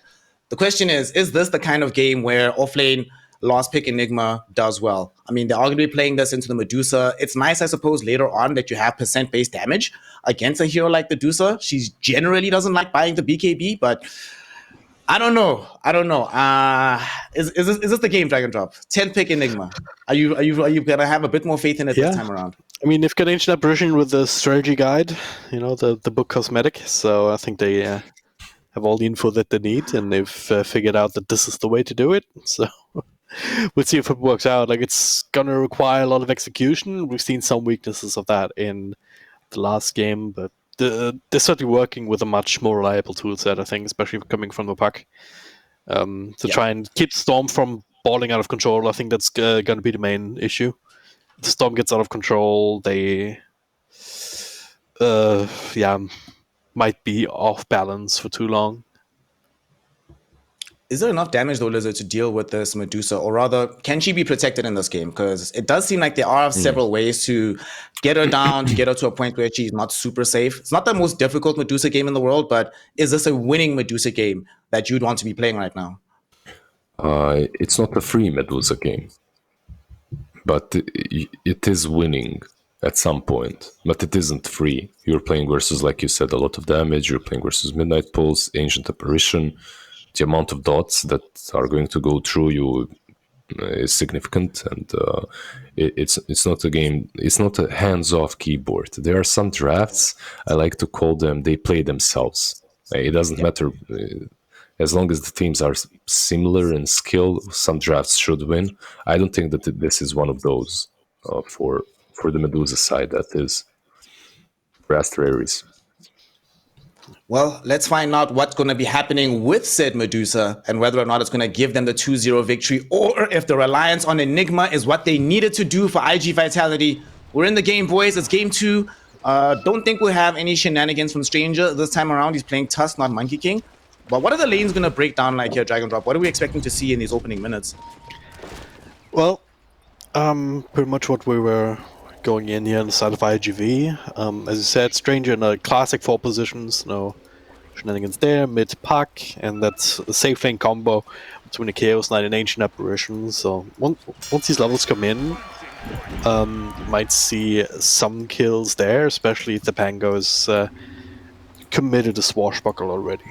That's when he becomes vulnerable.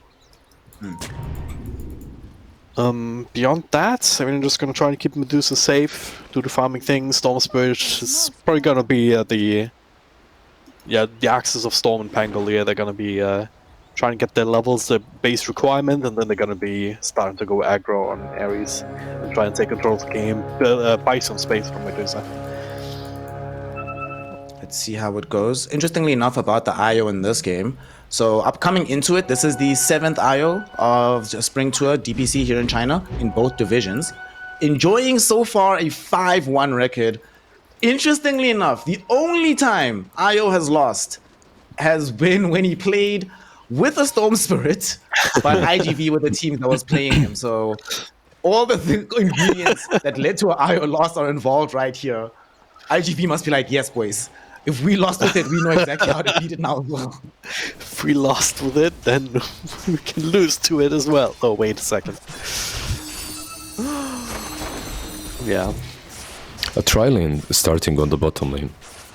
Maybe just for the first blood, as Enigma top lane is, just pulling the creep wave back. Makes sense. Ares knows now, though. Strange revealing himself, and there's not so much you can do on a level 1 task. Yeah, it's always like when you're playing versus an Enigma, it's always the same thing. even with the recent changes to the way Eidolons are made. He just keeps the lane back. He's not leaving. So it looks like they are actually intending to play this as a tri-lane here from the side of iG.V.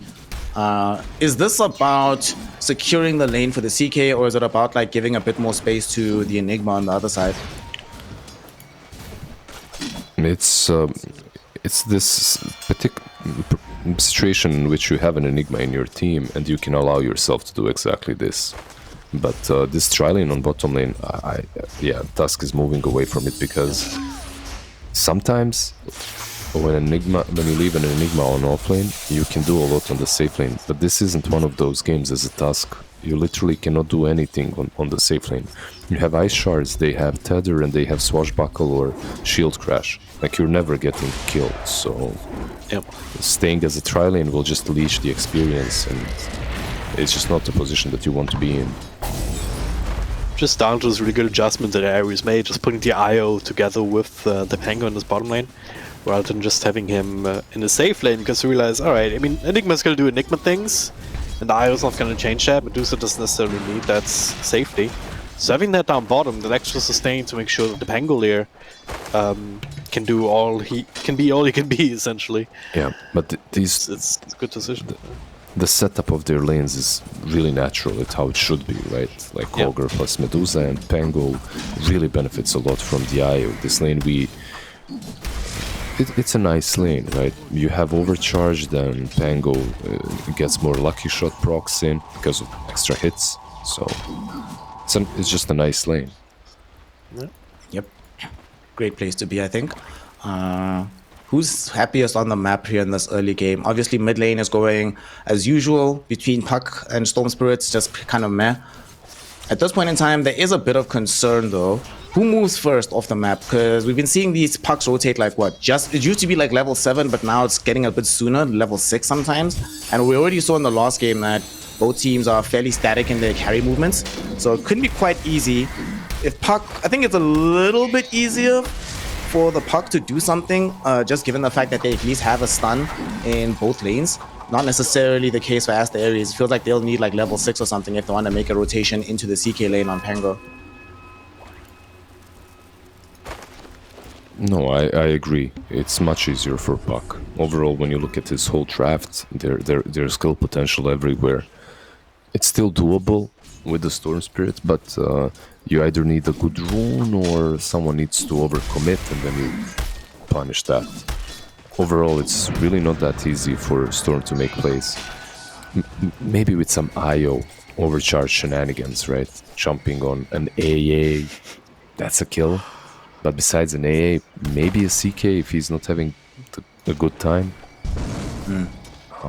Still at half health, but also 10 stick charges, not anymore. But so the rotations are easier for Puck. Yeah.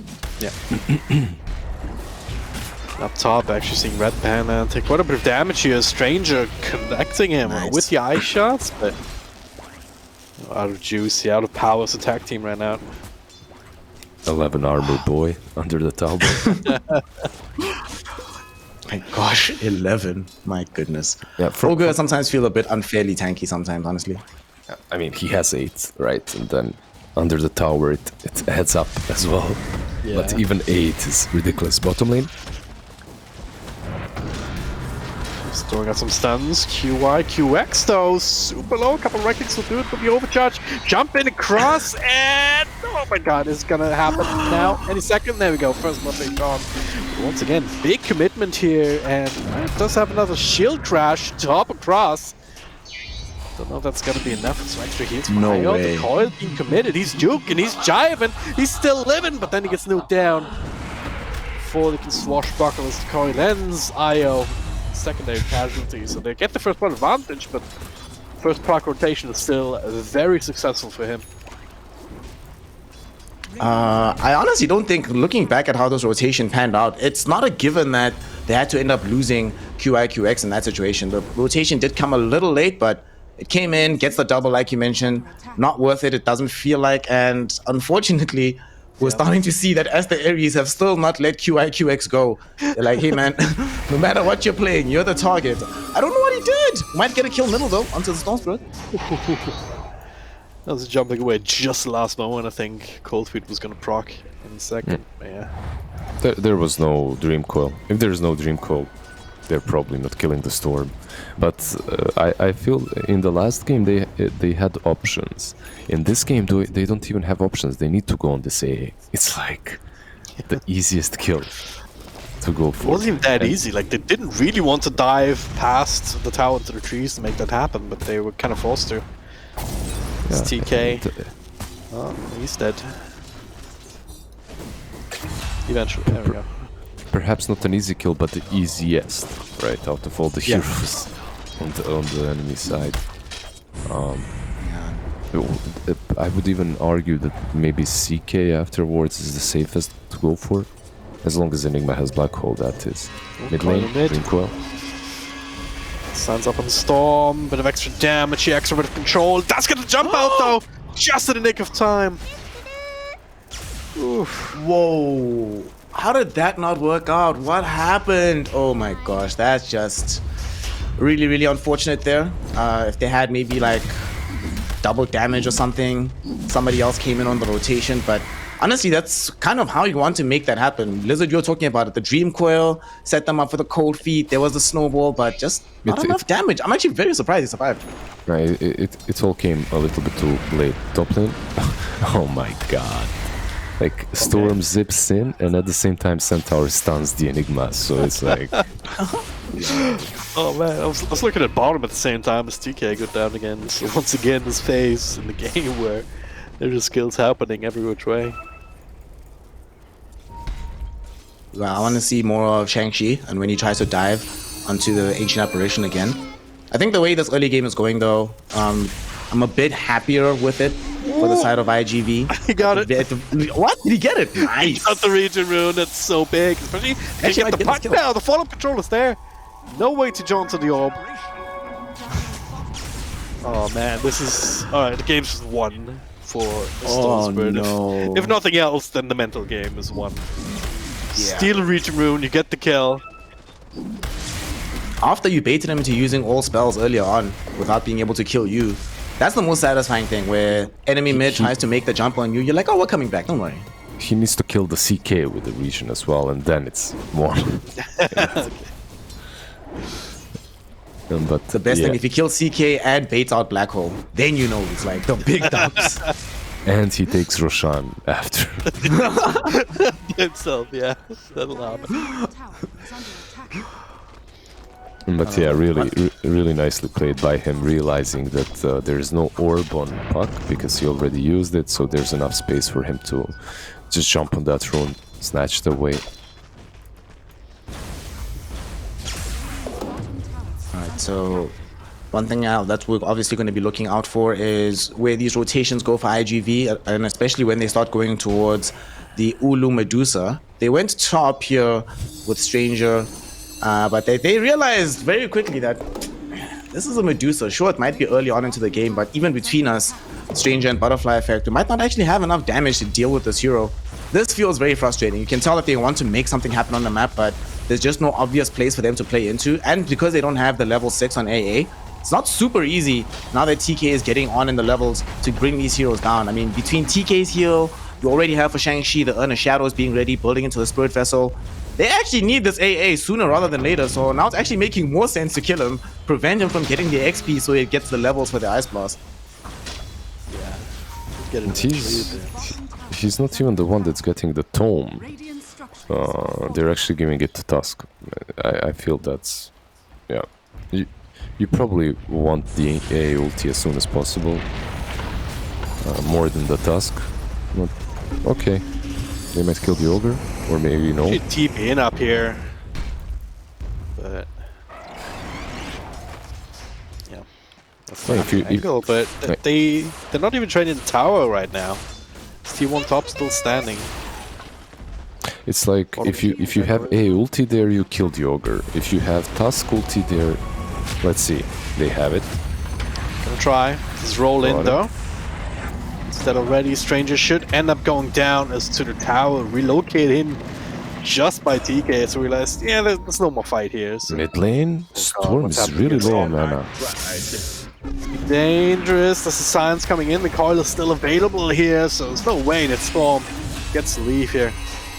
Io coming in. That's gonna be the extra fish being caught in the net. Storm went just a little bit too deep. He was without any mana really. Got punished hard for his movements. The Immortal World's words of OD Pixel. That was questionable at the best. What happened to his region? You know, it's supposed to pop it right there and get away. Just imagine if Region didn't have a timeout. It would just go forever if it doesn't get cancelled. That would be a fun addition to the game of Dota 2. What's really not fun though for Aster.A is after that fight, Ukio also got involved, so obviously we don't expect the Medusa to be able to do this at this point, but this is kind of the frustration of sometimes playing Medusa into more active carries, that they just get involved sooner, they're more happy to do it.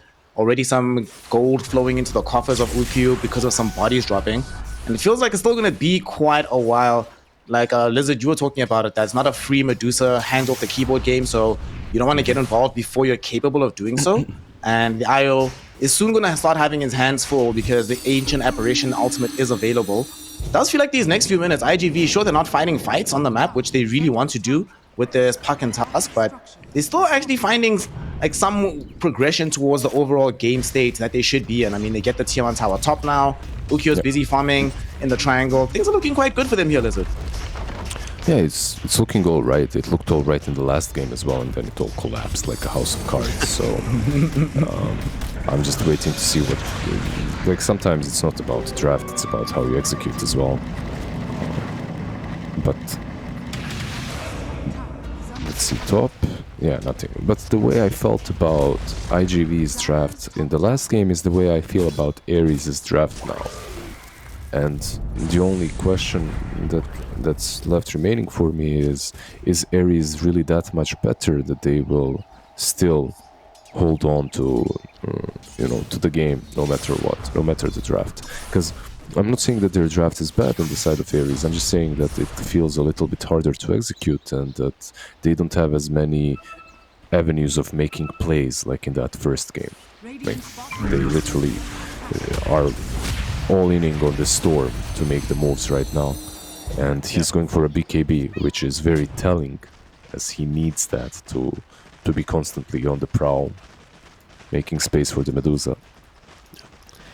No super early blink for the Pangoli in this game as well, because he was the one who go for the Spirit Vessel instead of the Invoker, so yeah.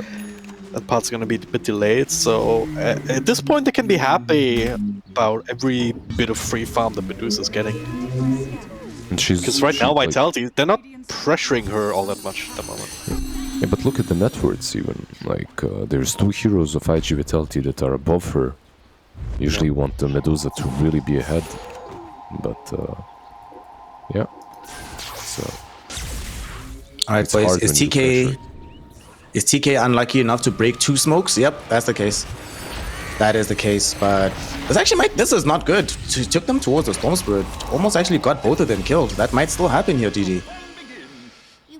No, it's fine. It's okay. Yeah, Puck used the silence on Io. I think maybe if he saves the silence for Storm, they can get both of them, but it's hard to say really. Top lane? And go. Yeah. Snowball, follow-up stun. Ouch. Much more important catch than the IO. Ouch, ouch, ouch. This is really good. I mean, you get the kill up onto the top lane, enemy offlane is dead. Killing the IO, sure you killed him twice back to back, but it also means that you got to de-ward in your own jungle. You know the areas that they're trying to play. You're still getting a lot of farm for yourself, and this Enigma has been allowed to start also slowly but surely catching up to the rest of his compatriots in net worth. Only now has Puck been surpassed by the Medusa in farm, but Puck having a really good game, about to pick up this Blink Dagger. They've really been struggling for that additional catch, but once they have this Blink, that will not be a problem at all anymore.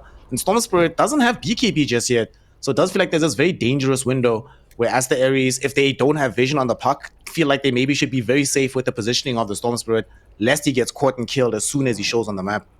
Yeah, for sure. Even with the BKB, like the BKB, how to put it? It allows you to be aggressive, but it doesn't make you invincible like it does in some games. There's 2 BKB piercing, 3 even BKB piercing abilities on the side of iG.V. So, yeah, it's not end all be all item. That just saves you. The more the game plays out, the more you can really see the cracks in Ares' draft. But maybe you can argue that if the game goes so late, you will have a bloodlusted Medusa with an overcharge, and it won't matter. It's hard. It's hard to envision that coming. It's like it's always going to get into these late game situations. Even if you have a Medusa, which is one of the better late game carries that you can have, then it really becomes a question of whether you can outplay around that. You know, we've seen, I think it was a EU game I watched where Medusa had rapier and everything's super scary, but she was disarmed the entire fight. Disarmed, stunned, pushed around time and time again, and they have some ways to do that here. I mean, if it's controller up with the puck, with the Enigma, could just keep kicking her away with the Tusk. You can probably buy a helmet or 2 on IG Vitality. So if it's just a Medusa at the end, then there's ways around that. Just like you said, just get that Tusk Agonist and kick her away. Exactly. 24/7. I mean, it's possible. The flip side is as well. Yeah, if like the flip side, if you like rely on something like a black hole, there's always going to be the Aegis factor as well, right? Can you kill her once with Aegis, but then can you kill her again? That's the next question. How much do you have to use? I feel like they don't even take Aegis that well this time around. Like for Aster.A to take Aegis, they need to take a good fight. Yeah. And right now they're not stronger in team fights. They're not stronger in taking objectives. They're pretty much not stronger in any form or shape. But you can argue that they are slightly more skilled individually. At least that's what we've seen in game 1, right? Yeah. So there's always that outplay potential. Yeah, I'm still talking about a late game situation, right? Where these kind of skill differences can be the difference, because every little bit, just every small overextension in the late game just has so many more repercussions. Like you end up dying here 15 minutes in because you're out of position. Okay, whatever, you're back in 20 seconds or so, or 30 seconds. In late game, if you don't have buyback, it just might well be the end of the game if you make a misplay like that. Yeah. So. For sure. Yeah. A bit of an extended pause here. The admin in lobby said before that if the players have to do a COVID test during the game, we will be paused. So I'm assuming that that's what's happening right now. Might During the game. Lol. That happens. I was actually thinking about something on the way towards the late game that you all are talking about. Awesome, we're going to be going now. But I'm starting to get concerned for Aster.A in terms of who dies to this IO relocate. You know, you were talking earlier about how Ancient Apparition are one of the better targets, this AA as well as the CK, but unless it's either of these 2 heroes that get relocated on, it feels really difficult for Aster.A to lock people down reliably enough to actually kill them, especially as they start getting tankier and tankier items. It does feel like, ironically enough, even though they are playing with this IO, they kind of have to play for that late game stage where IO is just beefing up the Medusa, won't be able to play this super high tempo across the map type thing. And they might be forced into a fight now because they know that Roshan is being taken. The scan lands flush, but will they come here in time? Yep, everybody's coming in. So they're going to do it. They're going to try and contest for this one. But I think it's too late. They've taken a little bit too long to make this decision. Storm isn't even... Like, he's not even starting his TP. Only now he does it. Which is so late. After you connect with the scan, if you aren't instantly moving, like you're not getting that rush, especially how fast he falls in the last couple of patches. Yeah, and that's an Aegis given away. That's also a timing for Ukyo to get his BKB. on the CK. So, like you guys said, you were talking about relocate targets. You pretty much just lost one. CK is not a target for the next 5 minutes at least. And then after that, he's going to have a BKB as well. But like matchup, hero to hero matchup, it's still a Medusa versus CK. It still can be good for Ares. It's just sometimes most of the time it's not about carry on carry. There's more things to it, right? Like this scary Enigma that really wants to redeem himself after game 1. Yeah. Relocate. Let's relocate up top here. As they're making a play on the Ogre Magi into the black hole. They go, but there's no instant follow-up here. They live through this just yet. Now the Ice Blast with the follow-up stuns, though. Storm Spirit zipping away and recover BKB. He should be fine. They got the Enigma. They're looking for more, but Pango is the one controlled now. With the coil being used, Lulu pops that ultimate. Trying to run them through. Stranger might end up dropping, especially with a jump back in from the Storm Spirit. Future Lulu is still holding on to that. Oh, what? Ignite. Ignite. Wow, omelet toggling? Oh, Ignite. Okay. Yeah. Wow. Ignite plus armor toggle.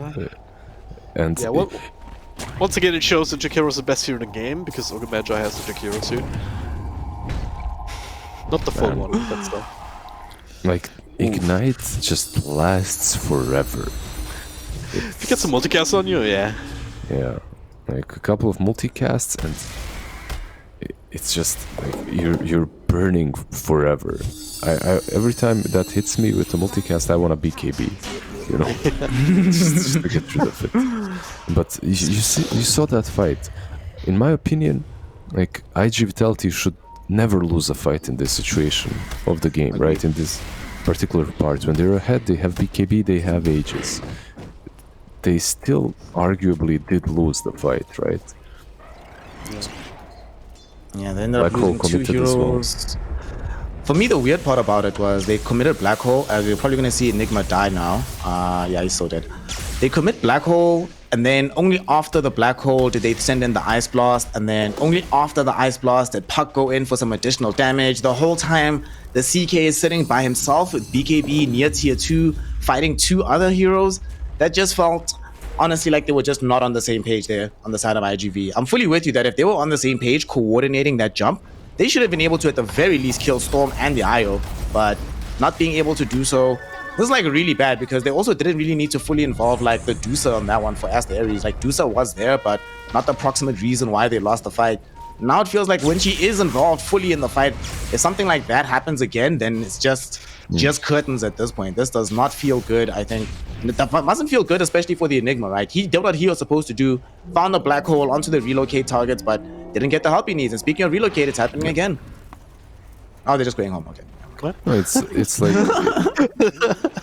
the Black Hole, when you have it in a team, like there is a lot on you to cast a good Black Hole, but a good Black Hole doesn't mean catching the right targets. It means catching the right targets at the same time when your team is ready to go on them. Yep. Or when you understand each other well enough. Mid lane Puck.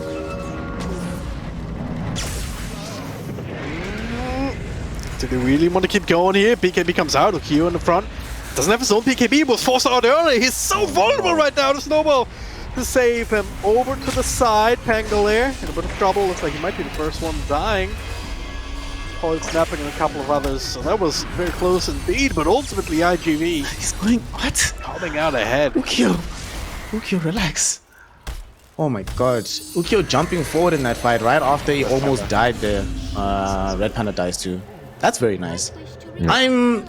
Well, it looks like, honestly, I thought that Ukio was dead 100%, but it turns out that Chaos Strike is a very decent spell. Nice passive. You know, gets in. So, they did this mistake of going in way too deep onto the enemy high ground. They had no vision what was around that triangle area. And also, you're going... It's just so hard for Ares to get a pick off. It's the same that was happening in iG.V's draft last game. It's... Actually, no, Ares' draft last game, right? It's same now. They have this Pango and the Storm to top lane. Yeah, going in on Stranger, but the black hole was there. 2 deaths in turn. Are you okay? That's huge. And Ogre, is this Ogre? Yeah, Ogre TPing into Bloodlust and now needs to run away, I guess. Ice Shards should scout him though. Blinks right on top of him. This is not great anymore. Yeah. He did get the catapult. The Bloodlust helped out clear all the Eidolons and the catapults, but we'll see. I think the tier 2 still should fall. They have more than enough damage. It's just they need a Hex. They need something, or an Orchid here. Okay, Storm is building into an Orchid. They just need something to kill off the puck. This Orchid's whole not gonna be mess. enough, though. Like, he's gonna have Yules right now. Yeah, it isn't. Usually at this point, it isn't going to be enough, especially when puck is unstoppable. But they need something at least. They jumped the puck on the mid lane together with the Rolling Thunder and the Storm, and they still didn't catch him. And it's not a surprise; it's a puck. You need some instant catch. Yep. And it's like you said earlier on in the game, rather, the fact that they had to go for that early BKB on Storm. It's a much more defense-oriented playstyle. Doesn't allow you to play super aggressively on the map. Can't really do those kind of catches that you need right now to open up the tempo space and open up the map for the Medusa. So now she's sort of consigned to this triangle. No one can really on the team play inside that northern jungle on Dire side. I mean, she's gonna push out here, but the game is just starting to feel a little bit small on the map, and you have to put a lot of resources behind her. TK is here, but even with that, they realize that we can't really leave Ulu alone like this. We have to actually bring the rest of the team as well. Feels like there's also less space for Shang-Chi to farm up now. This Pango has just been sliding further and further lower on the net worth charts, and there's not that many options, right? The map isn't big enough for him to get farmed as well with the rest of the squad.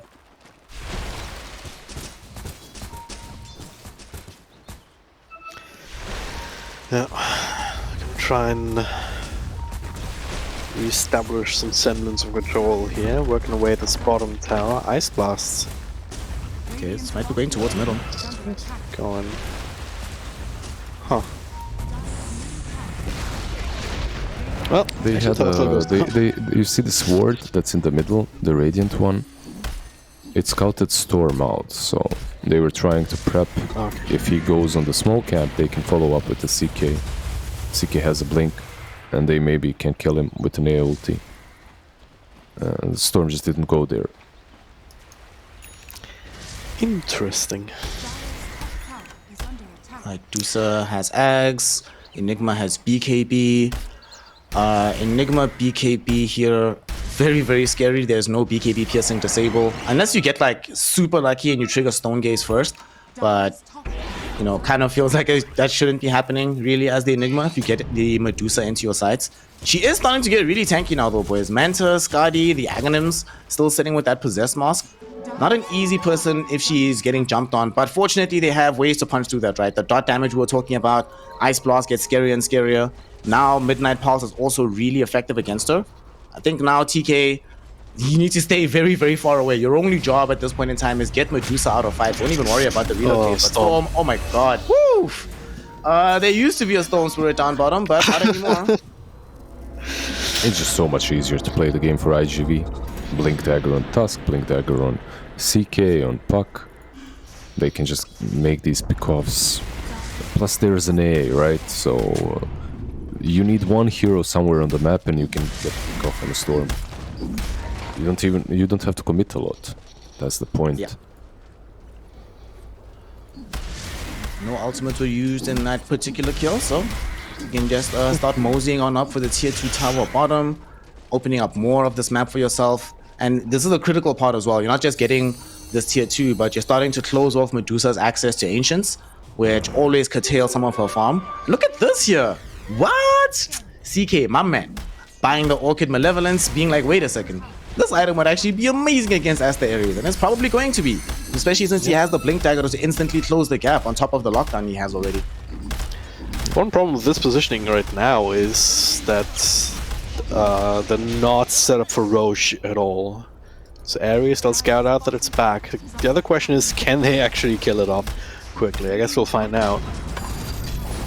Yeah, Don't they're have really a big not that damage item fast. yet on Medusa. It's gonna take a while, but Vitality is not gonna be there in time. They're not moving right now. Wrong scan as well. Yeah. They scanned the wrong area on the map. They don't have a control of Outpost and Dire side, so I don't. Yeah, there's no way to come and contest this. This is really good for the Aster.A. You get the Roche for free. They know now, but it's too late. Yeah, they're all trying to mass It TP might in, not but- be. It might not be. If A senses ulti and it scares them, let's see. Never mind. Now it is. I believe now it's too late. Usually you send the ulti from A, you kinda, you know. Ultimate being used just to make sure they can go in, but Ulu gets that ultimate, gets the Aegis as well as the shot. They get the free kill on Tusk as well as the AA. So last minute to try and attempt to snipe from Vitality, but I'm not even. did not get Like, the I'm not sure why they were so reluctant on just forcing the tier 2 on the bottom lane. If you kill it faster on iG.V, then you can rotate towards Roche. The moment they kill that tier 2 is usually the moment teams start thinking about, okay, they're not here, where are they, right? So if you did it faster, you'd also be able to contest Roshan. But sadly for them, they were a little bit too passive. And now they're playing into an Aegis Medusa, which is better than the TB one from the last game, I would argue. Just a little bit. You also got the Axe plus the shard. It wasn't a free shard, she bought that beforehand, so... Got the Cold-Blooded, that also turns someone into stone, so you gotta be a bit careful. With Enigma, obviously, if you want to get greedy, not pop BKB, you go in, you Malefice somebody, or Malefice Medusa as well. They gave the shard to Storm, I believe, right? He didn't buy it. I think it was so, given to him, yeah. Well, there we go, finding Enigma, that is really big. Nice. Has this game just turned, y'all? It feels like it. Like these last 2 minutes, Aster.A got so much out of it. Like the slow take on the tier 2, like you mentioned, enables them to take Roche. They get shards. They get a couple of good fights and some pickoffs on the way. I mean, Red Panda's gonna die now, but whatever. Somebody has But to at die what eventually. cost? BKB being used, he actually is... not controlling up no anybody. cost. He realizes he's all alone. Absolutely no cost. I mean, Red Panda was on the mid lane actually willing to die just for his teammates to follow up. He was doing that on purpose. Guys are baiting. Guys? Yeah, he was. Team? But they didn't have reload, I believe. It was perhaps still on a couple of seconds of a cooldown, and Storm was way too slow with the TP. I mean, it was just way too far. So, yeah, it didn't work out for them. Feels bad. Don't you take the... wait. The other neutral? Do you take the ceremonial robe on Medusa, or now that it's been nerfed you don't anymore? I guess you don't. Elven Tunic is pretty solid. Pretty fun. Attack speed, movement speed, extra evasion. It's also green. It's like made for an AG carry, right? Yeah, it is. They have no one else perhaps to give it to, but ceremonial robe used to be the go-to, like, just so strong, right? 350 mana, used to be at least. Yeah, now it's like, what, 250? Yep. Not that great, not the hypest thing in the world. I suppose for Ulu, at this point in time, you're stacked up so much on stats. Now that I think about it, actually, even after the nerf, this game, it might be cause for it, given that she's playing into so much percent-based damage, that you might want to make sure that you're not like super stacked up stat-wise. But it will depend if she gets involved in this fight here. Okay, it won't be a fight, it'll just be Stranger dying. Alright, Stranger, you're gonna walk into a Medusa. Lucky you, you get to experience the newfound strength of Ulu. Nice. Yeah, by the way, I've got a mini crit now. Yeah. Going into Check out my new swag. Hey. Radiant's top tower is under attack. Alright, it's starting to get scary, y'all. We haven't seen iG.V. Obviously, they can't really take a big fight right now during the timing on this Aegis, but with no towers really to take on the side, outposts already being reclaimed by Aster.A, they don't have command over the jungle anymore, despite having some decent vision on Dire side of the map. Feels like Ulu is just standing head and shoulders above everybody. Full Silver Edge finish now.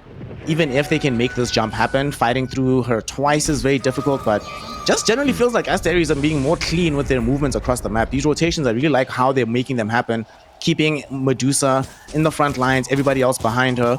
And IG Vitality, I mean, we already saw from that Roche attempt that they just feel very skittish about making jumps right now, which is kind of bizarre, but if you have this active lineup and you're not the one making jumps, you're gonna get overstripped by this Medusa eventually. Yeah, you should be. Definitely. I feel the same way. But keep in mind that there's still that Enigma effect on the side of iG.V, and they smoke up because they understand Aegis is about to run out, so maybe we can use that BKB black hole now properly. The fact that they have been using that for the past couple of minutes doesn't mean that they can't. There we go. Going in immediately on a Medusa, trying to kill her off here, but still alive for the time being. In this at the moment. BKBs are out, they don't have detection. Am I seeing this right? Medusa's still alive. Now with the ultimate, they're trying to spite around. They turn the CK into stone. It's all falling apart.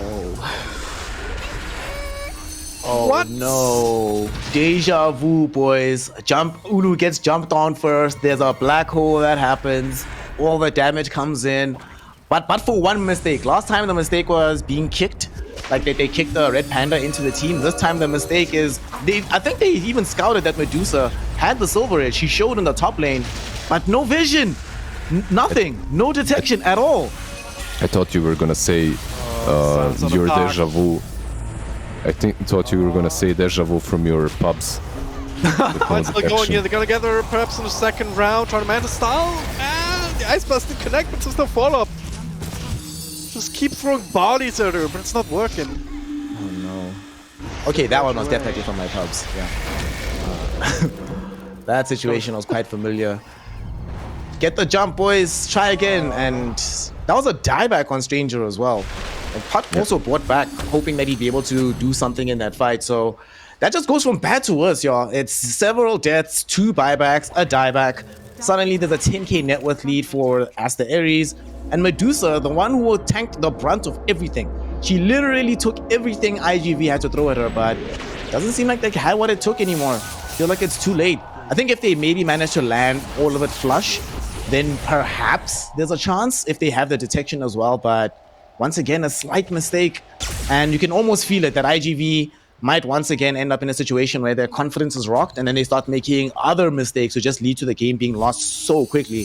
What happened? They were in such a good place like 7 minutes ago, but it all started with them not wanting to fight on Roche.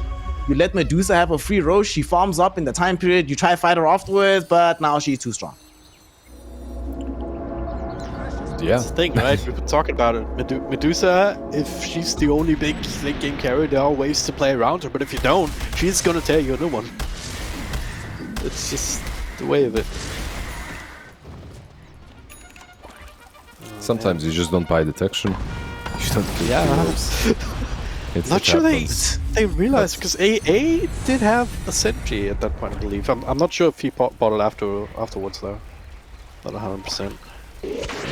I think he didn't. He planted it a little bit earlier, something like that. Not sure, but it doesn't really matter at this point. If you see that silver edge, you need a dust as well. And someone, you get the puck. That's a dieback. That's a side, pretty much, I believe. They are playing versus a black hole. No refresher though. So the question is, yeah, I would like to see Ares just to capitalize on the skill. It's a massive one. It's 2 minutes without a puck. Stonesford actually has an Agnum Scepter queued up, so he's looking for a black hole of his own. Of sorts. And he's gonna have it in just a single creep. Roshan is up as well. Okay. No side, at least for now, just Roche. Makes a lot of sense as well. Yeah. And you take this rush and then you just give it to this Medusa. She can just go frontline for you, and then you take a side anyway. So I think this is the start of their push, honestly. After seeing what's been happening these last few minutes, or rather I hope it is. I don't see what they should be afraid of outside of black holes. And Medusa is just in position to make sure that she'll be saved after the first black hole anyway. I think they can still take the fight. So we'll see what they decide to do. There's a lot of goodies on this one. Who do they give? Oh, it's a cheese and an Aghanim. So free Ags for Storm Spirit. Nice. Okay. Ulu has, okay, so this is like a triple life right now, right? You have cheese, you have the Aghanims, and you still have the relocate, and you still technically have the first life. So they can kill Medusa once, I can believe that, but can they kill her 4 times? I'm starting to have my doubts. I bet boots to travel in. Did you factor that as well? Oh my god. I mean, Midnight Pulse is being annoying. But with the DD, they'll just burn through this tower right quick. Magma did get the refresher though. So we do have double black hole, if he can find it, But that means he does not have buyback at all. So if they get him before the black hole comes out, that's just it. There's no more team fight left on the side of iG.V.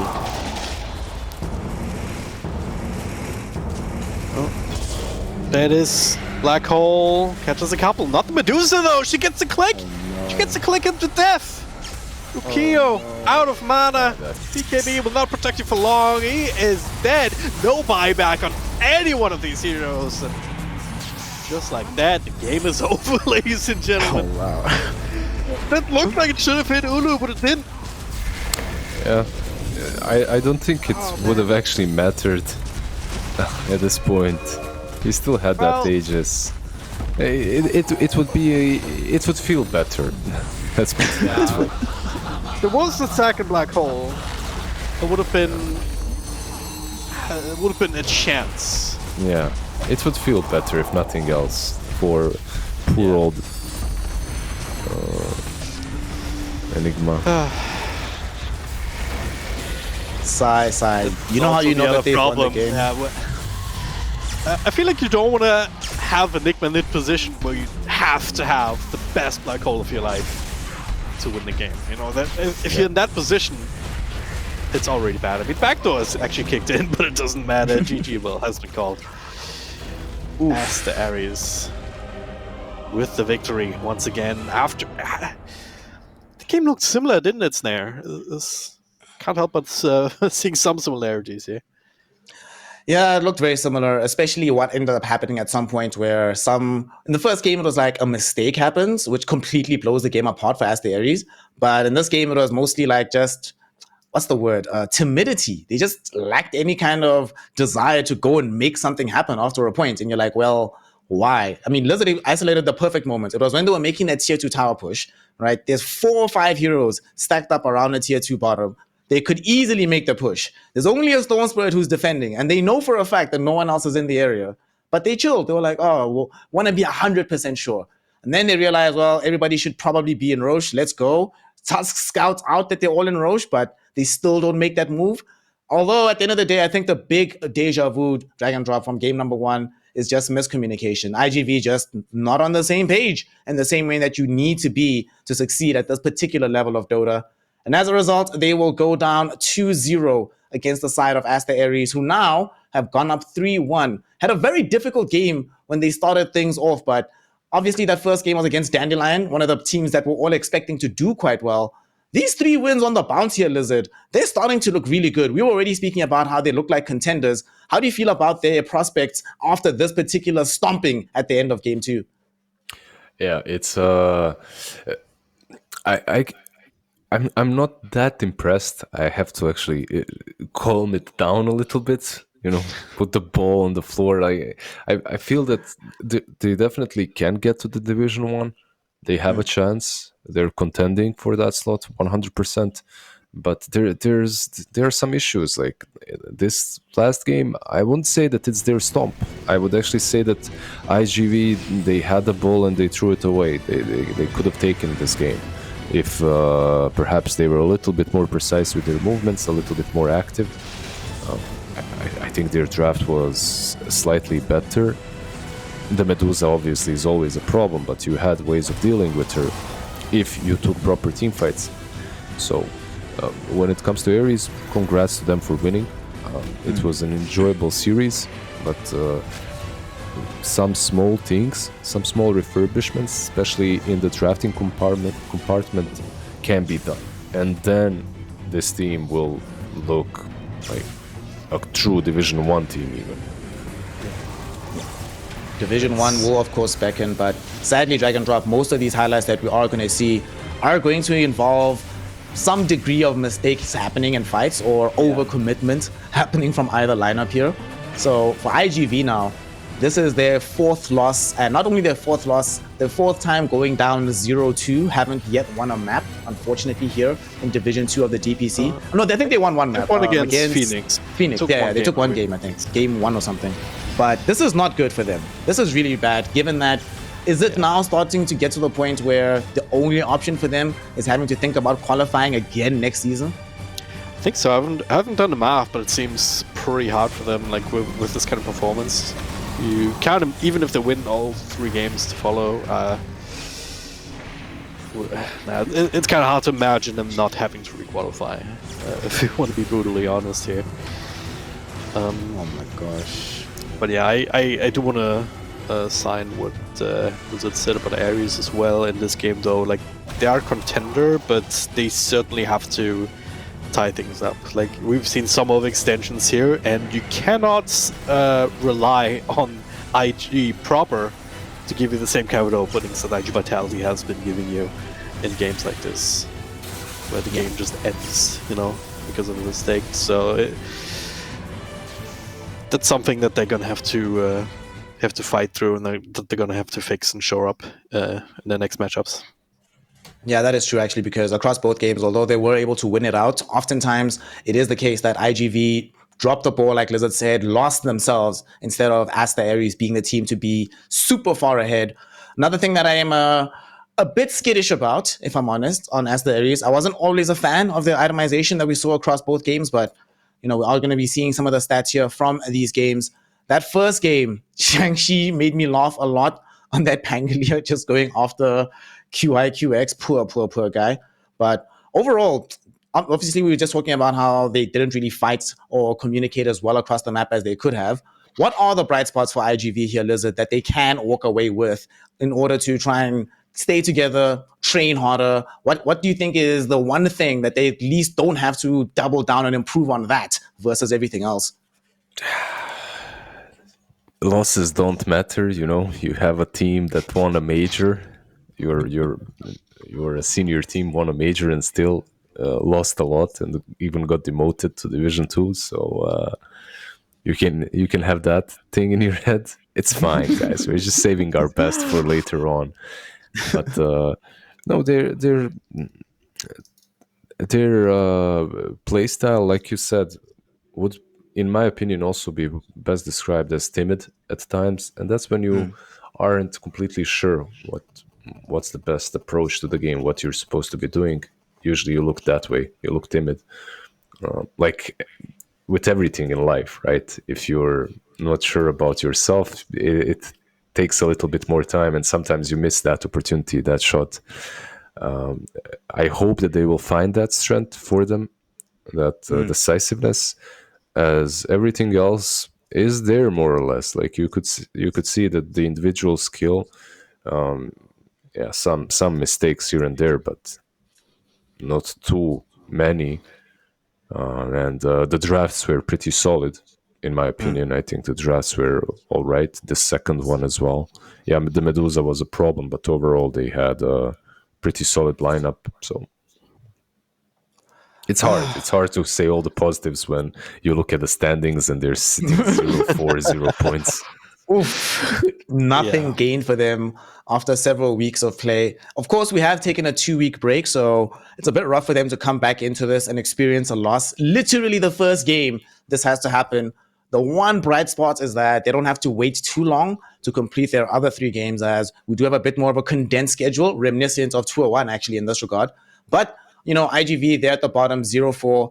Looks bad for them. Looks quite good for Aster.A, who are 3-1 at the moment. The only teams that are around them that could potentially match up their score is Dandelion, who's above them on 3-0, who probably finished above them. But that second slot probably comes down to Aster.A and Invictus Gaming proper. That match, I think, will tell us a lot about who's actually going to end up in Division 1. Unfortunately, this is going to be the end of Division 2 action. And it's a good thing I mentioned Division 1, because that's where we're going to be heading to next, with another series for the day. RNG taking on LBZS. And Team Magma, excuse me, not LBZS. I just keep seeing red logo, whatever. Come on, dude. Before we sign out of here, gentlemen, give me some predictions for the rest of the day. So we have that series first, and then later on we have the cracker of Team Aster and Vici Gaming. Any ideas, Lizard, on who you think is going to be able to grab these wins? Yeah, I would say Team Aster in the second series. I feel that Vici Gaming really it's a good series. It's great, but I'm still not sold on Vici Gaming and what they brought to. I actually think both series are kind of straightforward. Team Aster in the second one and RNG in the first. All right. Dragon Drop, you feel the same way? Well, I'm always going to be a Magma fanboy, so even though RNG's probably has the advantage, I'm still going to root for Magma. But I definitely have not been impressed by VG Gaming so far in this tournament. It's been a little while, but let's also not forget that these teams are all in Shanghai. It's not exactly like it's been stress-free 2 weeks. Yeah. Let's not forget about that. So it's not just a clean reset. And I would also like to say that we've seen Aster being super great so far, but they've only played one series. They've won it 2-0. So we can probably expect a lot from them though, and we can. I'll be very surprised if that wasn't a win for them, be it 2-0 or 2-1. I think it probably depends on whether or not Yang is playing today for VG Gaming. If he is, then I'm a bit more confident in saying maybe a game can still go their way. But without him, if it's Irving, unfortunately, it's been a bit of a rough going with the boys. So then it's not going to look like a successful day at the office against RNG. But that's going to still be happening down the line. We have a fair amount of time before that game itself actually kicks off, about an hour break since we had a 2-0 here. So everybody at home, make sure you go take a walk, touch some grass, breathe some fresh air, and return in good stead for the next round of Dota. Before I let you gentlemen go, Lizard, the people need to find you. The people need to hear you, right? They want to try and understand your deep mind. Where can they find you online? Just search for lizards. Grammatically incorrect lizards, and you'll find me. You actually have to type that out. Type in grammatically incorrect lizards, and that's the way you'll be good. Playing Dota, that will help as well. Just make sure to capitalize both Zs, and then you'll find make it really edgy. The edgiest possible. Dragon Drop, you wanna match that edginess, or you're gonna be a bit of a normie for us here today? I'm always a normal person, so you can find me at Dragon Drop Dota on Twitter. Thank you so much, gentlemen, for this game. When we return, everybody, Division 1 action will be kicking off. For now, congratulations to Aster.A. Go home, relax, breathe some water. Or not breathe some water, drink some water, breathe some air, and be back with some Division 1 action in about an hour. We'll see you then.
acting surprised, but I know I'm not over you. Keep missing our fights, even though they're so overdue. We had a fire, now we're watching it burn low. Isn't it time we go our separate ways? Not enough time, not enough time.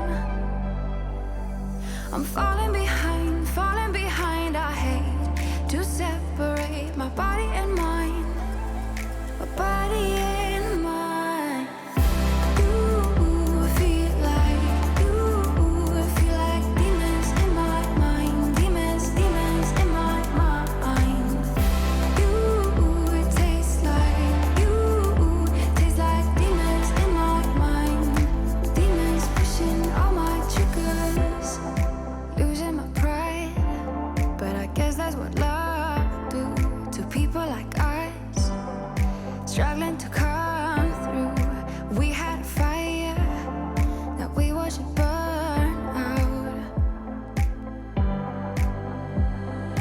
Isn't it time we go our separate ways? Not enough time, not enough time.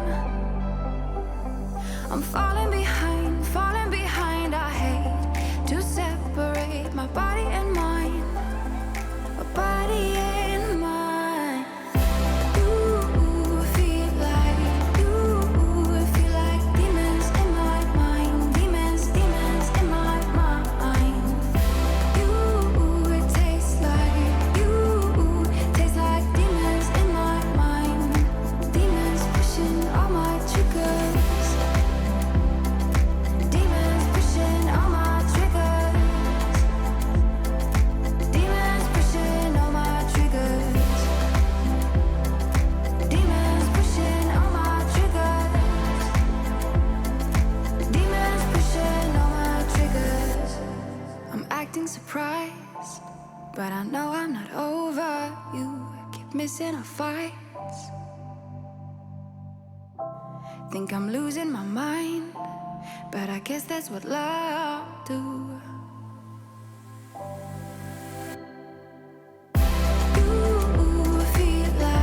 You feel like demons in my mind, demons in my mind. It tastes like demons in my mind, demons pushing all my triggers. Demons pushing all my triggers. Demons pushing all my triggers. Demons pushing all my triggers. Demons pushing all my triggers.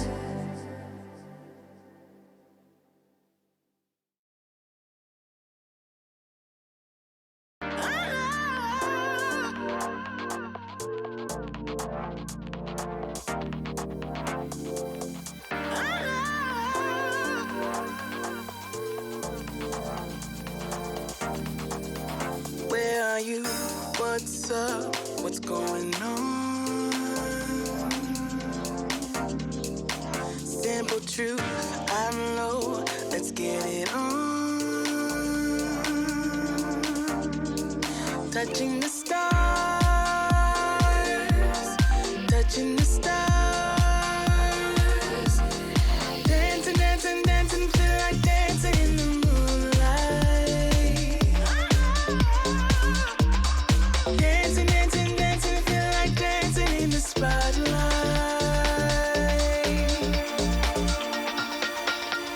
Depending on you, depending.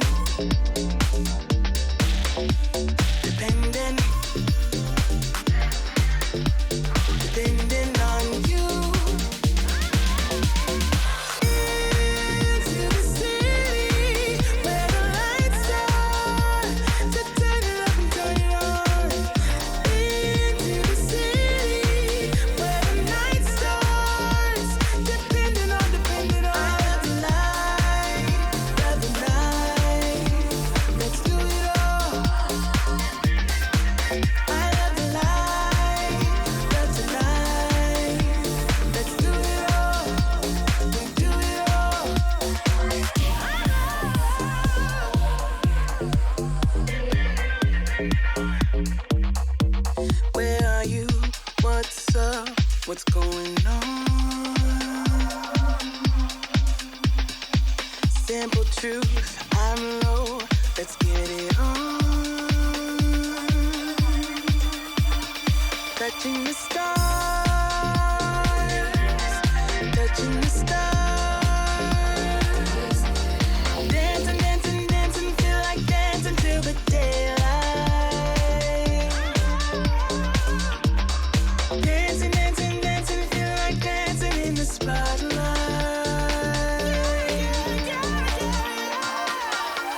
Depending on you, depending, depending,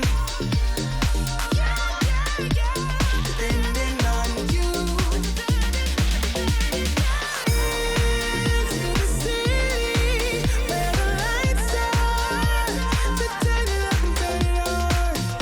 Into the city where the night starts, depending on, depending on. I love the night, love the night. Let's do it all. I love the light, love the night. Let's do it all. We do it all.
I know that I should keep it cool, babe.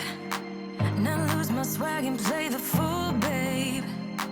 Just play the game and hold on, maybe. But I'm done with the waiting, done with the waiting. I'm done with playing nice. Now look me in the eyes. Tell me, tell me, tell me what you see inside. Not gonna ask you twice. Not looking for your lies. Tell me, do you wanna go? Oh, oh, oh.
Do you wanna go?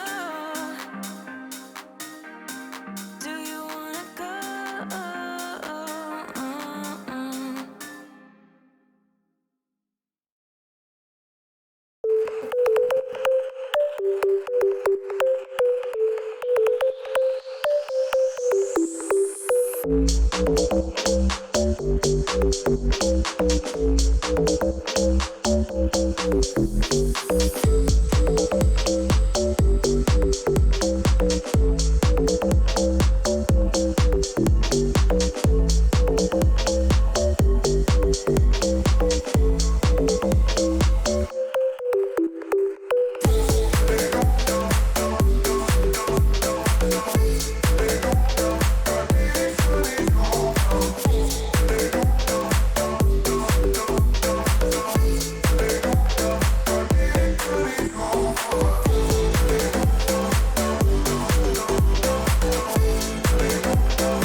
Shouldn't have known if I was the one who's drowning in your flood. It's overwhelming me, but I guess it's clear to me now.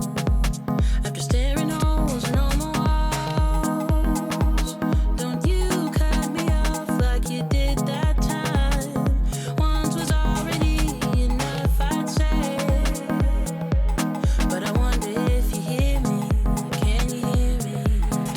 Can you hear me? Touch the fire with your hands, 'cause you're gonna get burned. You're gonna get burned. You're walking into quicksand.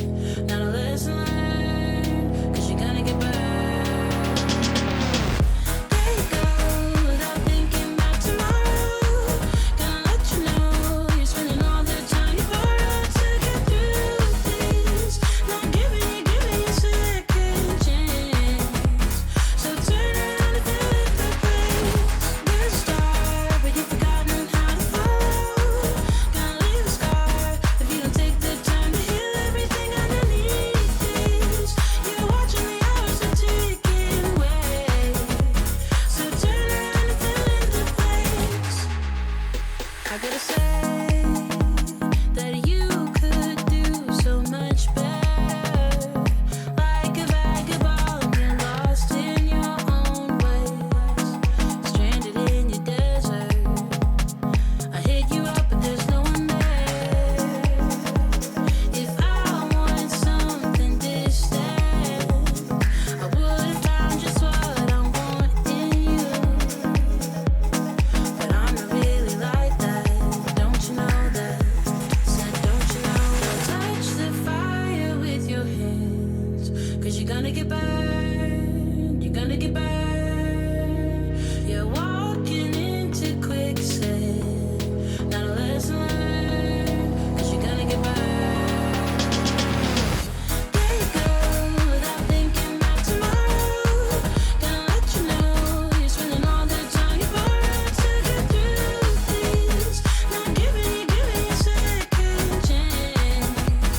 So turn around and fill in the blanks. You're a star, but you've forgotten how to follow.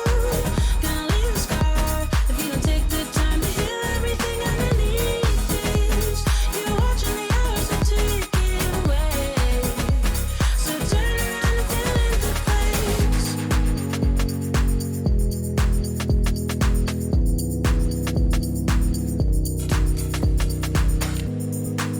You're gonna get burned. You're gonna get burned. Fill in the blanks.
wants to play a game. Yoink! And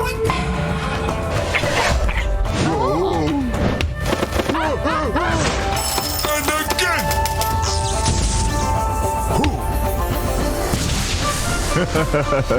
I always get what I want.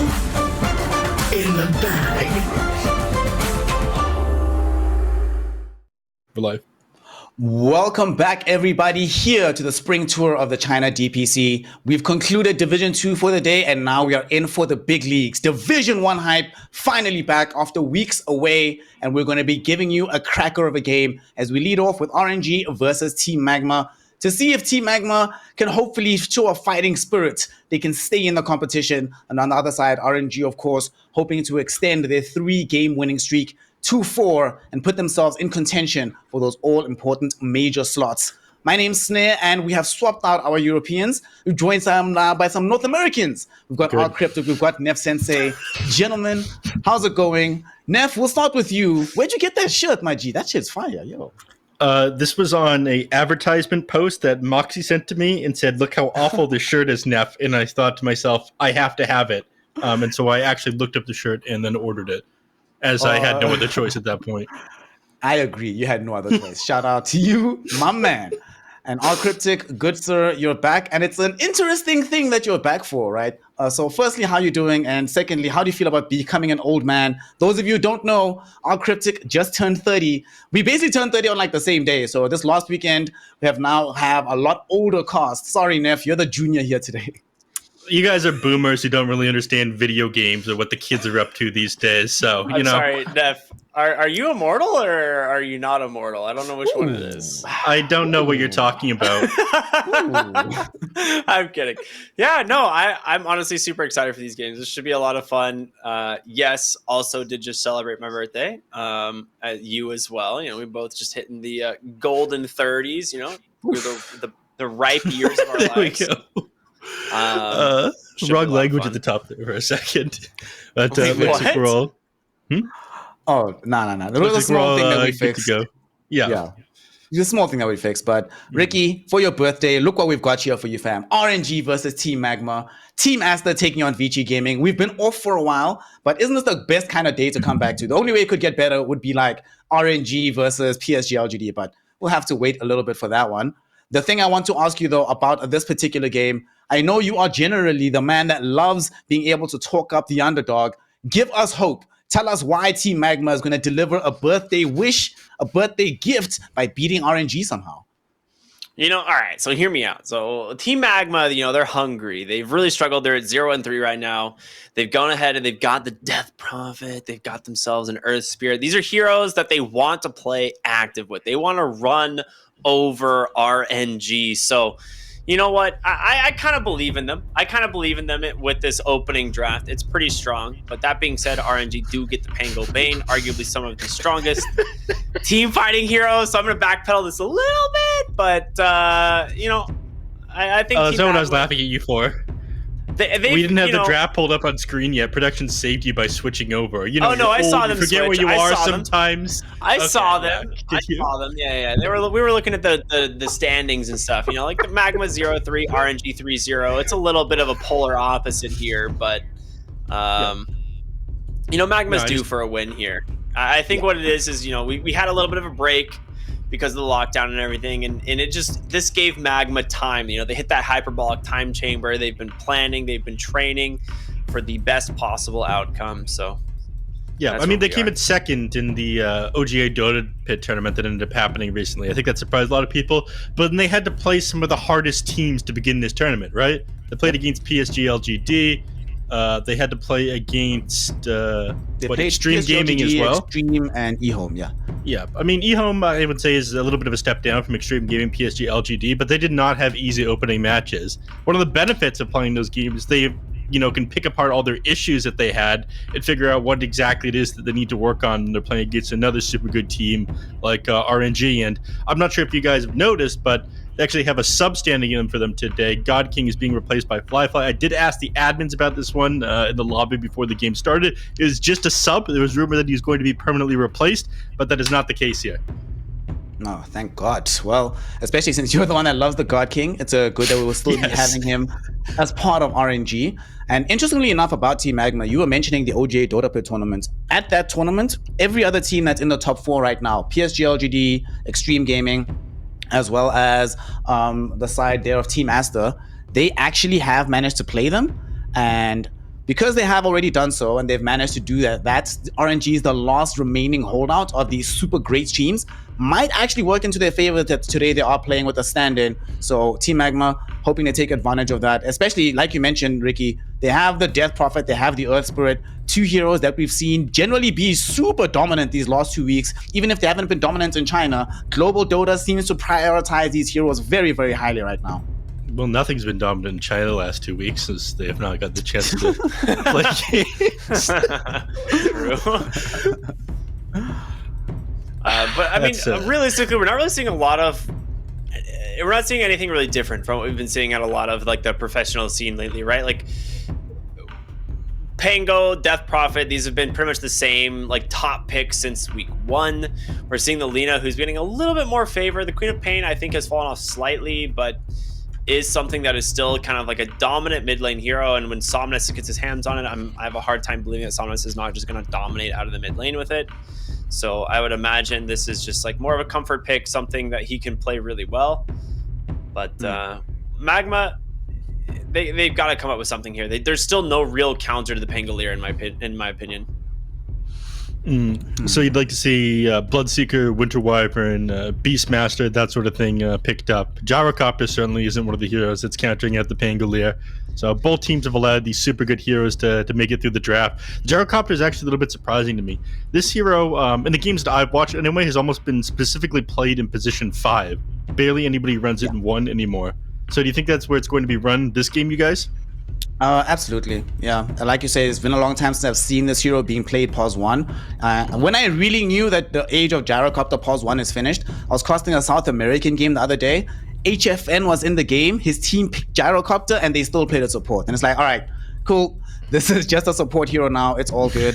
I mean, gives you what you need, a decent amount of early magic damage. And it's just a hero that I think I really like seeing these support heroes that have the potential to scale. It rarely happens with this Gyrocopter, but it could. And just looking at the balance of their other heroes, I just don't see how they play safe lane Gyrocopter and have a Lina in the game. Just feels a little bit off base there. So I'm hoping that whatever hero they get into the safe lane either plays at a super high tempo or they're prepared to go all in for like 4 Protect 1, some last pick Medusa or something. Well, those heroes are bad. No Medusa, no Terrorblade. What's left actually of the hyper carries? Tiny's gone.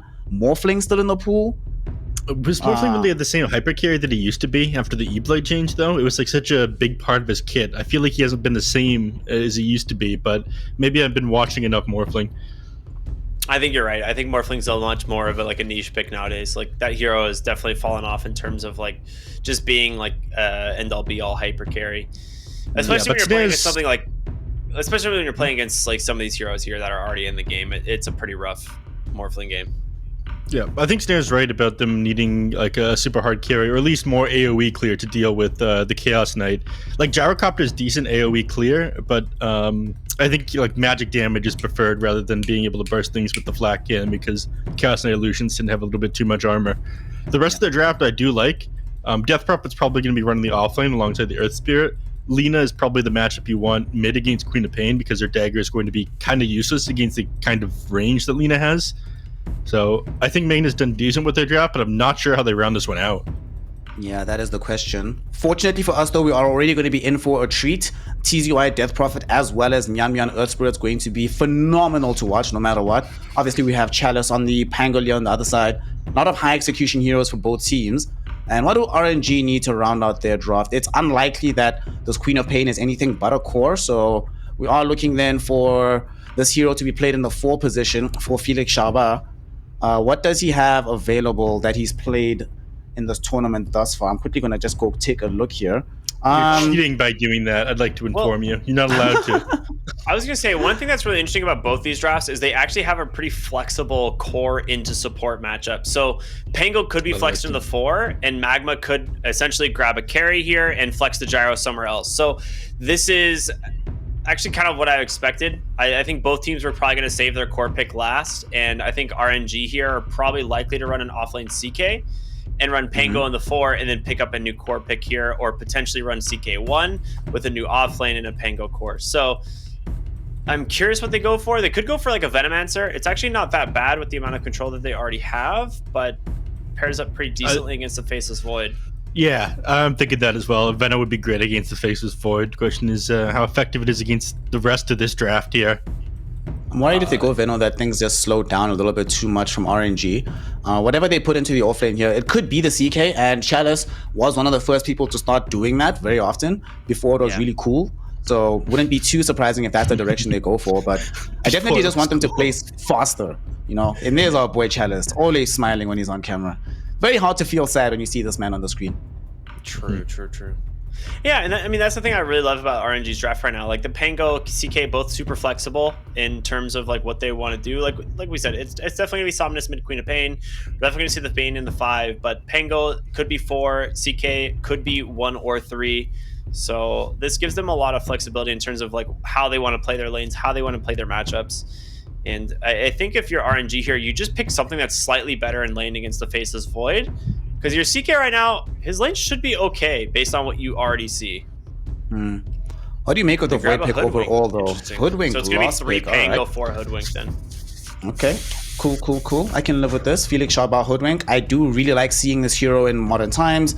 It's been doing some pretty great work all across the world. I'm really curious, though, about exactly how the performance of this young Faceless Void is going to go for Team Magma. It's last pick. They do have some damage to put into the bubble. They do have some ways to protect the hero in the laning phase. But overall, Neff, the carry-to-carry matchup, CK into the Faceless Void, who would you rather be playing at that point? I mean, CK almost every single time. The only issue with Faceless Void is that Chronosphere has such a large cooldown in current year, so it's hard to be that active with the rest of your team. I think whenever Exorcism and Chronosphere are up, Team Magma are obviously going to be very dominant. The rest of the time, they're going to get run over by RNG. I think Hoodwink is an excellent pick for how much burst damage and early game harass it's going to have and how active the hero can be. They don't have big cooldowns to fall or worry about on RNG, so I think they'll be able to do a decent job of punishing Magma every time their spells are down.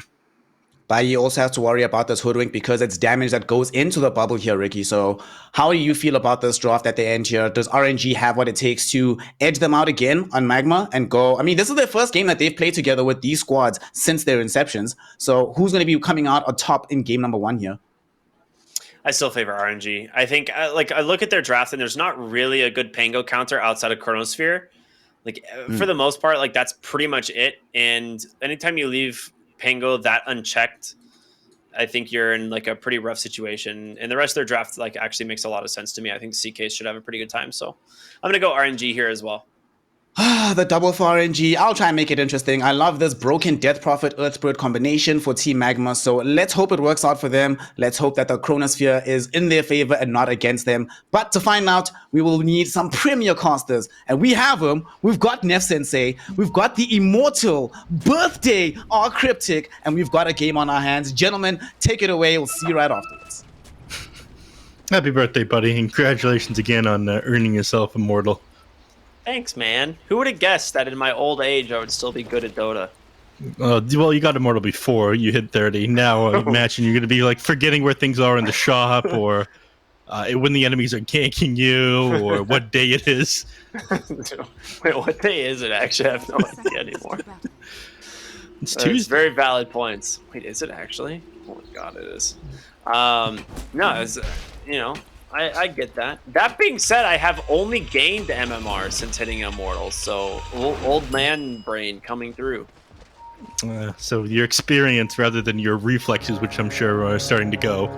Yeah, I'm basically, I'm not sure if you've realized, I'm basically Magma Galaxy at this point. They may be 0 and 5 in the DPC, but we're still pretty okay. I was expecting they may be 0 and 5 in the DPC, full stop. No, I played Dota once or twice, Yeah. Shout out to all the EU Magma fanboys out there who are in a lot of trouble. Rough there in EU. Rough here in China DPC. I'm not sure if you saw, but SAG who are in the lower division right now, are playing 4 of their 7 matches in the last 4 DPC games. It's all just being done on the final days. Yeah, I saw that. I mean, look at Aster, man. Aster has played 1 series since the start of the DPC, right? So they're just like, oh, okay, well, we have to play the rest of ours in the last 2 weeks. So here we Also, go. the only team in the upper division that has not dropped a single game in the DPC, Ricky. Show Aster a little bit of respect. 2-0. Yeah, of course. Very cool. Dude, this top lane is so sick. I love this Pango Hoodwink. I think this lane is super strong. You obviously have the Bane as well on the bottom lane that just like, what can you do? Like this hero is just an incredibly strong lane hero, really good at pushing out other supports. Earth Spirit, relatively tanky, but we're gonna see him take a ton of damage right here. Brain Sap into First Blood. It's just that simple sometimes. yeah. It looked like they would. They might, in fact, continue on to TZY here. He doesn't have enough mana for Nightmare unless he pops his stick.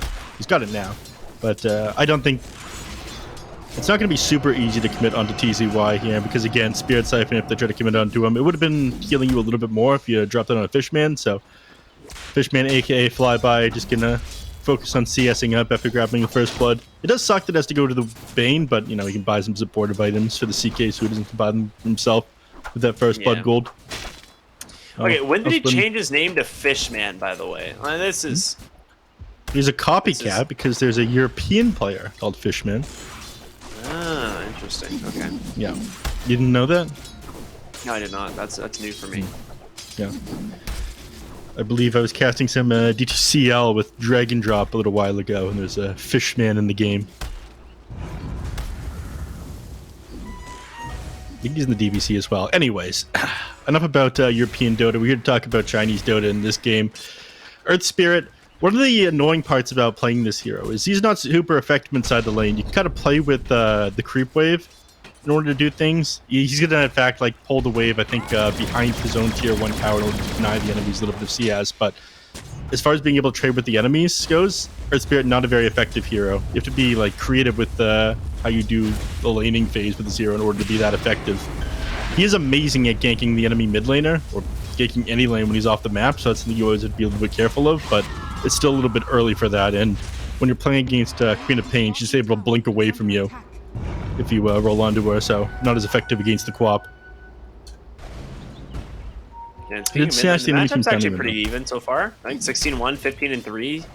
Somnus actually getting pretty aggressive here onto Dust. He doesn't have the mana for the Light Striker Ray, and there's going to be the Hoodwink. The wraparound gets the kill from Felix. Very nicely done. Beautiful play there from the supports of RNG.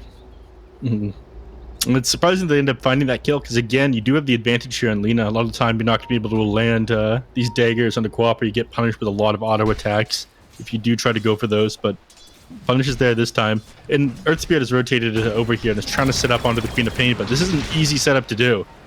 Like, again, as long as she keeps Blink off of cooldown, the Earth Spirit's almost never going to have any kill potential onto you.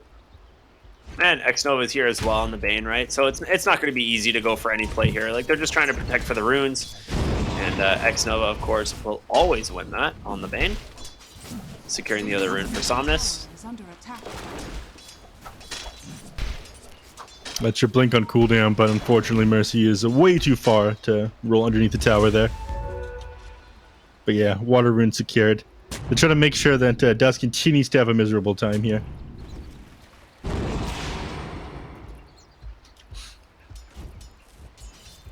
And you could try to go onto Somnus here, but as long as he keeps his Blink off of cooldown, he's going to be fine.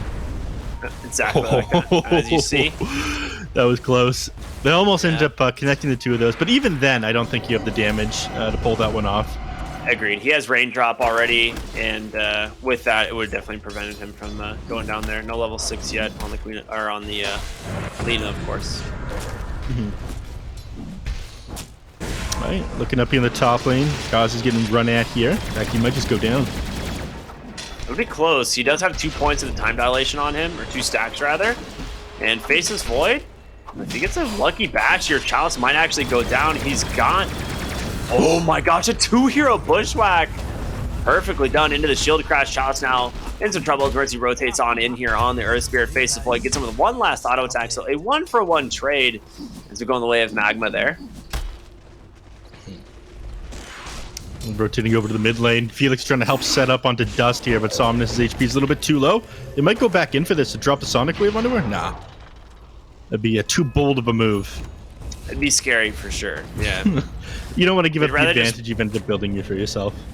Yeah, they're going to TP mid. Child's going to refill the bottle. They're going to play for the 6-minute runes instead. I think this is really smart. I mean, we already see 6 heroes in the mid lane getting ready to play for these. It's a super important rune every single time, so makes a lot of sense. X-Nova positioned bottom lane here, waiting for Dust to walk on over. Yeah. It's going to end up being top, so the illusion rune goes away of Mercy's Earth Spirit. Yeah. It looks like they want to go onto Dust here. Ooh, big swing and a miss there from Mercy. It looks like he wasn't really sure which target he wanted to go on, but Sonic Wave comes through. They grab 2 Chalice, finishes off the Shield Crash to take down the Earth Spirit, and now Kazi as well, falling low. It's going to be a double kill for Somnus and a 3-for-0 in the mid lane for RNG. Magma on completely different pages here. Yeah, I mean, heading up to the top rune, ended up getting caught out initially by that Bane. It's one of the reasons why the hero is so effective. Whenever you're in a one-on-one scenario, the enemies have like all the time in the world to set up on you. Bizarre that the Lina stuck around so long for the Bane to set up with that Nightmare, then get on top of Lina. So that's going to be struggling a lot more than he has any business. Struggling in this Queen of Pain versus Lina matchup, and he's going to start to fall behind at this rate.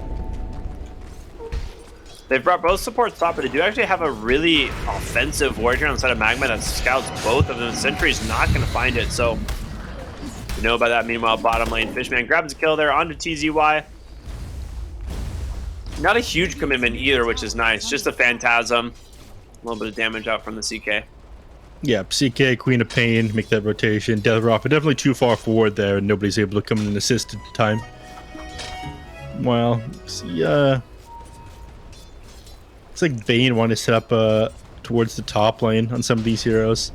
I'd say that everything is going pretty well for RNG at the moment. Again, prior to you having... I mean, we're just hitting level 6 right now on the Faceless Void and the Death Prophet, so at this point to start to be able to accomplish a little bit more around the map, potentially pressure these towers. I'm surprised that the Exorcism hasn't been nerfed yet, actually. In fact, when they changed the damage type of this one, it just goes through towers way too quickly. Over in the river now. Oh, a lot of damage coming out. Somnus gets caught by the Laguna. Nice! Chrono does catch all 3 of the rotation from Mercy as well. We'll take down that Queen of Pain. Felix will make it out, but it doesn't look like it's going to go the same way. Oh, Bash? Just TP out. Just TP out. The tip from Somnus, nice TP, bro. Unfortunately, didn't manage to get the bash off. I'm only 16% chance he's level 2 in this time lock here. Well, this is actually not an amazing scaling ability, but I suppose it's like such a good ability that you want to get it anyways. Power Tread's completed on TZY. I feel like this is not standard for Death Prophet, but maybe I'm crazy. It's definitely a little strange. Like, a lot of times we see things like phase boots or the bots, right? Just so you can play super aggressive, but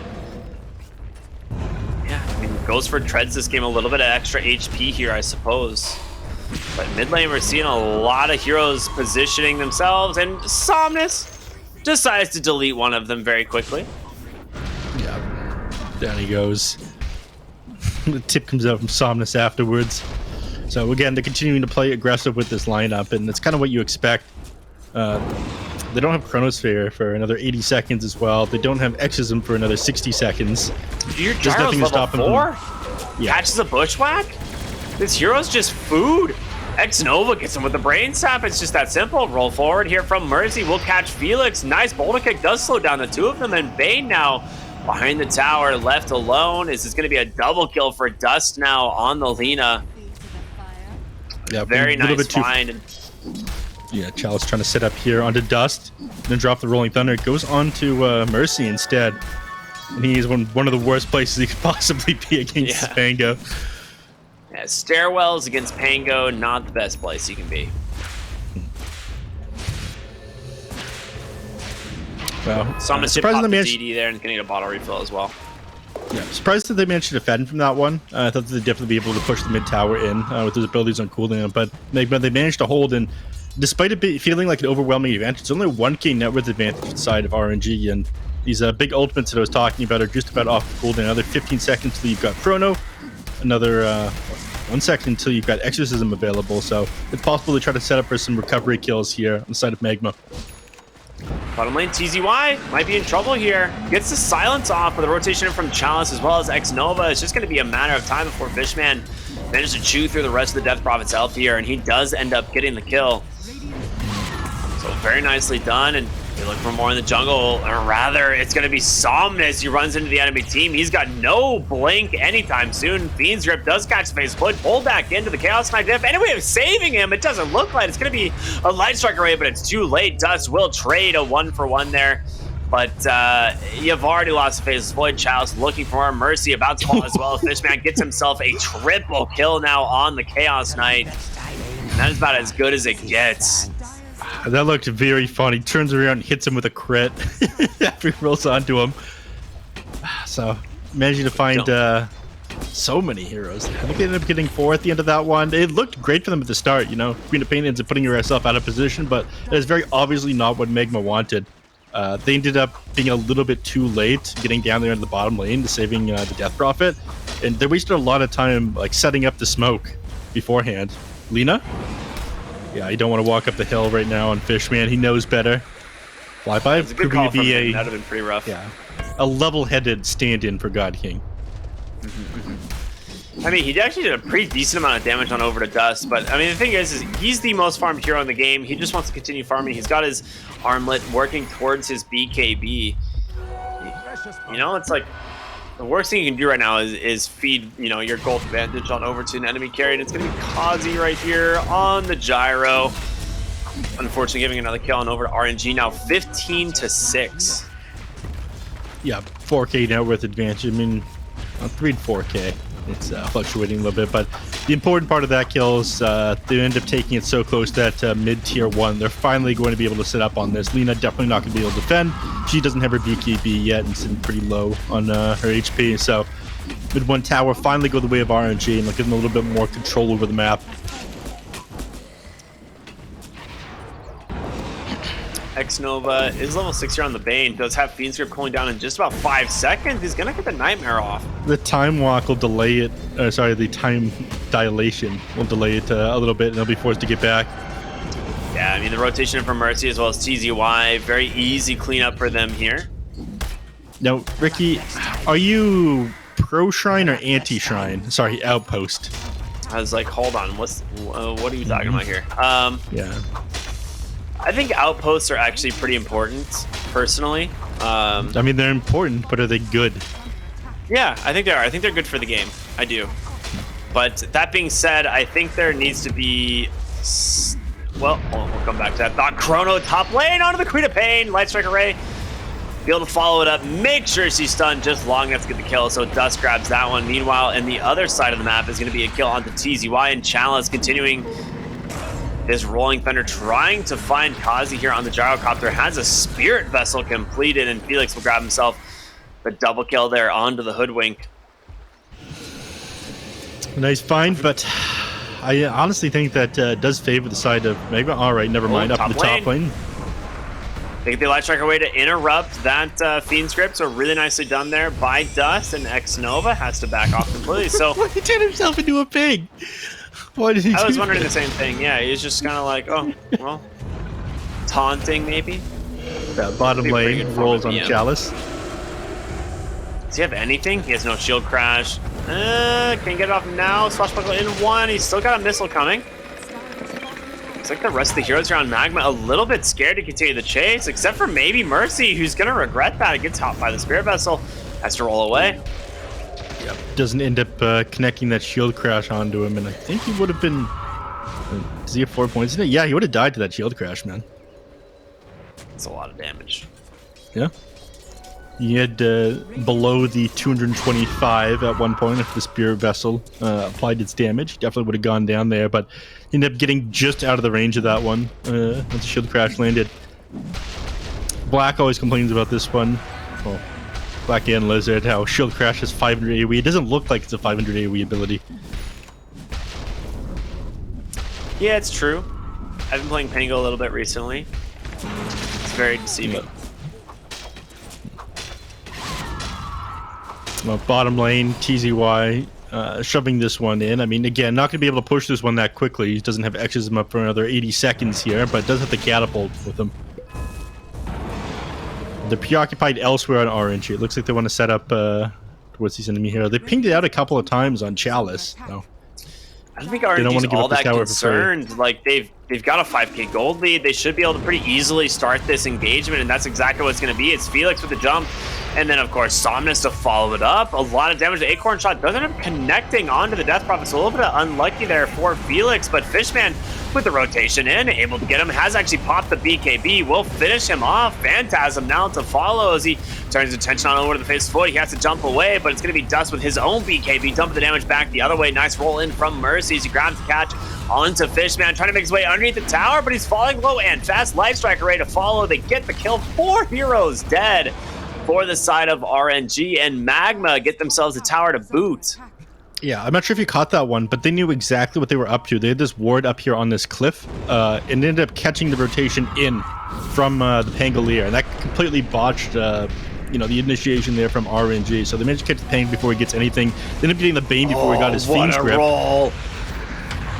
They caught the Queen of Pain mid as well, and Chalice here alone on the Pangolier. He's not going to be able to find this. He's slowly realizing, I think, that he has to leave.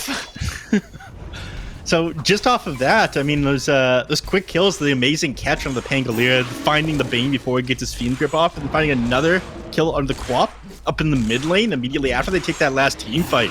This gives puts Magma back in the game. You get Exorcism to fall back on now as well. He might try to get level 12 for 2 points of Exorcism or this BKB before he makes a play, but they've managed to outlast the beginning of the game where it's harder to play around these super big cooldowns. Yeah, absolutely. So they've done an amazing job so far in Magma. They brought it back. Yeah. Well said, Ricky. Well said. They brought it back.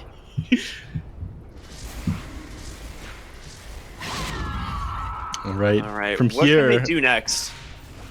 I mean, RNG kind of want to fight into them before these BKBs are finished on a couple of these heroes.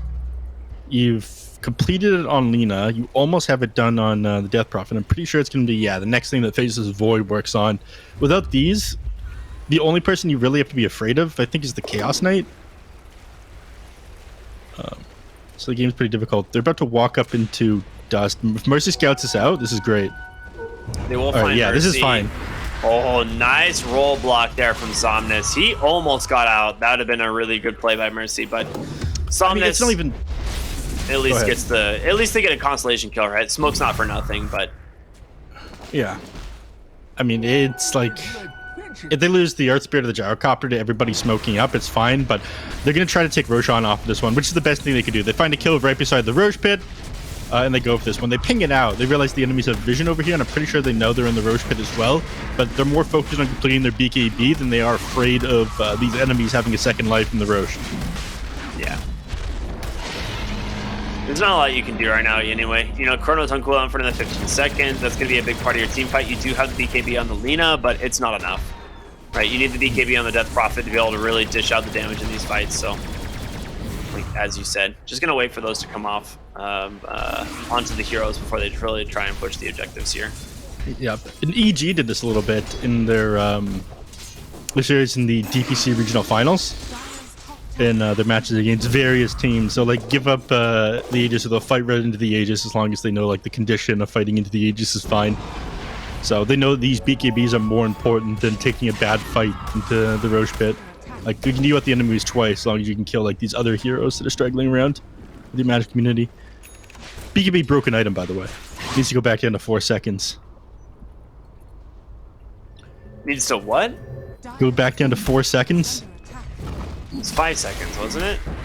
It was 4 at one point. Oh, was it? Am I crazy? Wow. It was 1098, 765, I think, and then it went from 9 to 6 instead. Maybe there was a time when it went down to 4, but I only remember it going to 5. That might be crazy. Last couple of years it felt like a fever dream to me. Dude, I'm still living it, man. Bottom lane, X Nova.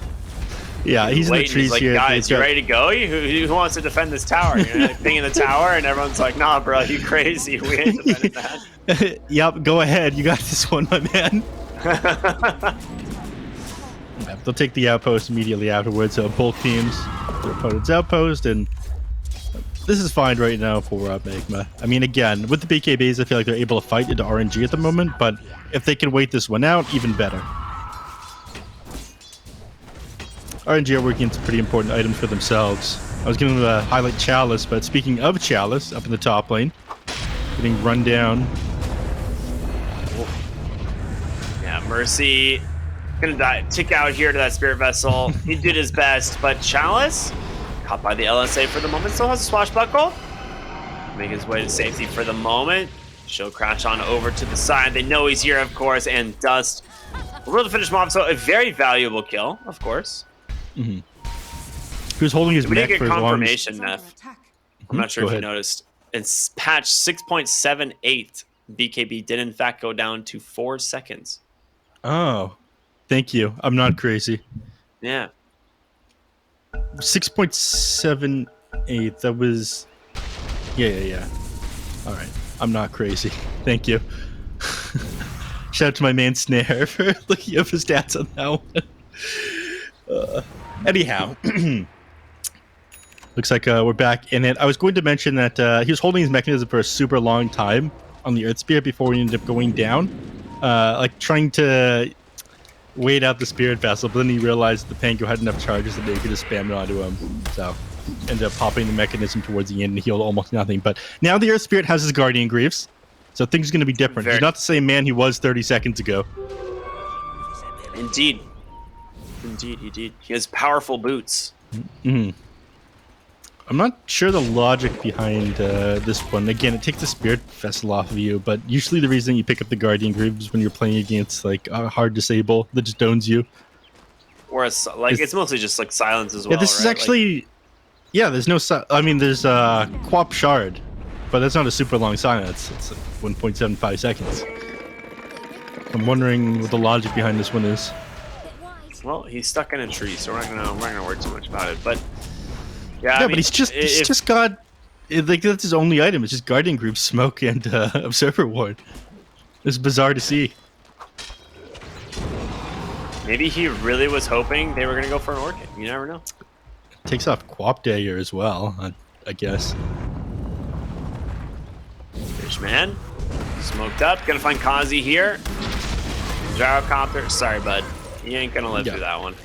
Yeah, but they'll continue to dodge. With 50 seconds left on the Aegis, they realize, all right, given where the lanes are pushed in, we can kind of give up this tier 1 tower. We don't really want to fight into them unless they present an amazing fight for us.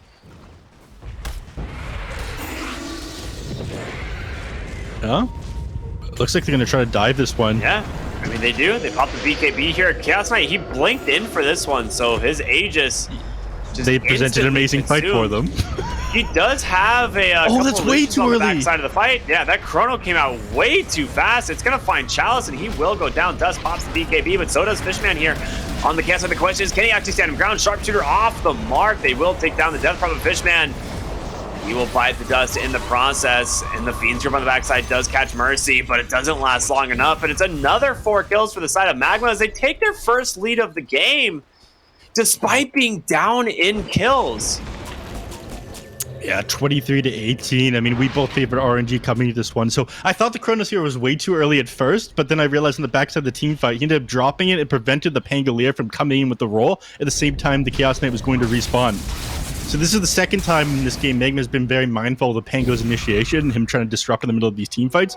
So he stopped him from getting on top of him either with his Rolling Thunder or his Blink Dagger, like pushing him back as he tries to get the Chaos Knight on top of it. So again, at a glance, it ended up being too early, but I retract that statement immediately after watching how effective the Chronosphere was at stopping Chalice's initiation.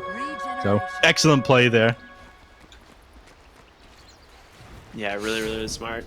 And now, I mean, a 2K gold lead for the side of Magma. The Lina, the top net worth, is about as good as it gets. Like, honestly, if you're Magma, because you can just continue to farm up, and you have this ultimate late game hero, the Faceless Void. You have plenty of damage that can be dumped into that Chronosphere. Well, I think well, this comes down to the fact that, later the game goes, it becomes easier to shove in these lanes. Tier 1 towers aren't up. Oh, okay. About to get gone on here on the Earth Spirit. He gets found for the moment there and just absolutely destroyed. Meanwhile, Rolling Thunder comes through from the Pangolier. Doesn't really connect onto much, but does get the Chain Suns there onto Lina, and now faces Void on the run himself. Chalice trying to continue the chase. He does catch him with the Spirit Vessel. Gets a time walk off, though, so Chalice, I don't think he'll be able to finish off this chase here. But they do manage to grab the 2 kills, and I think that's pretty dang good. Kazi here on the gyro. Fishman, silenced there by the Death Prophet. Nicely done. Yep. Now everybody's going to get back. I mean, these kill onto Lina is incredibly valuable. Most farmed hero in the game. Yep, ending his godlike spree as well, so. A little bit of a shame that one ended up going the way of Felix, but he's going to end up buying himself an Aghanim Scepter with this one. Kind of surprising. Do you play much Hoodwink? I absolutely do not. So I don't play a ton of Hoodwink. I do like the hero. I tried to play it today. It was banned, unfortunately. But they ruined your birthday. I know, really. I was so mad. But like Hoodwink is a hero that can do a ton of damage. The Aghanim Scepter is a little bit strange to me, though. It is like one of those things where it's like when you get like a couple items, you're like, I guess I just build Ags. Like, because Boomerang is always value. I think the Shard is definitely necessary, though. And like very few games do not go to the Shard. The Shard is very strong. The decoy, that one is a lot of fun. It's always hilarious when the enemies end up getting pranked.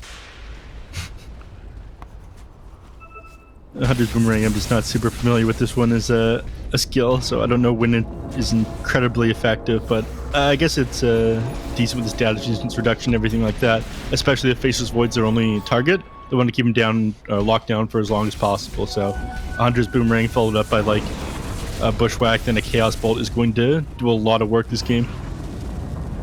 Yeah, that's honestly one of the only things that I can think of as well, is like just being able to burst down some of these heroes that normally wouldn't be the case.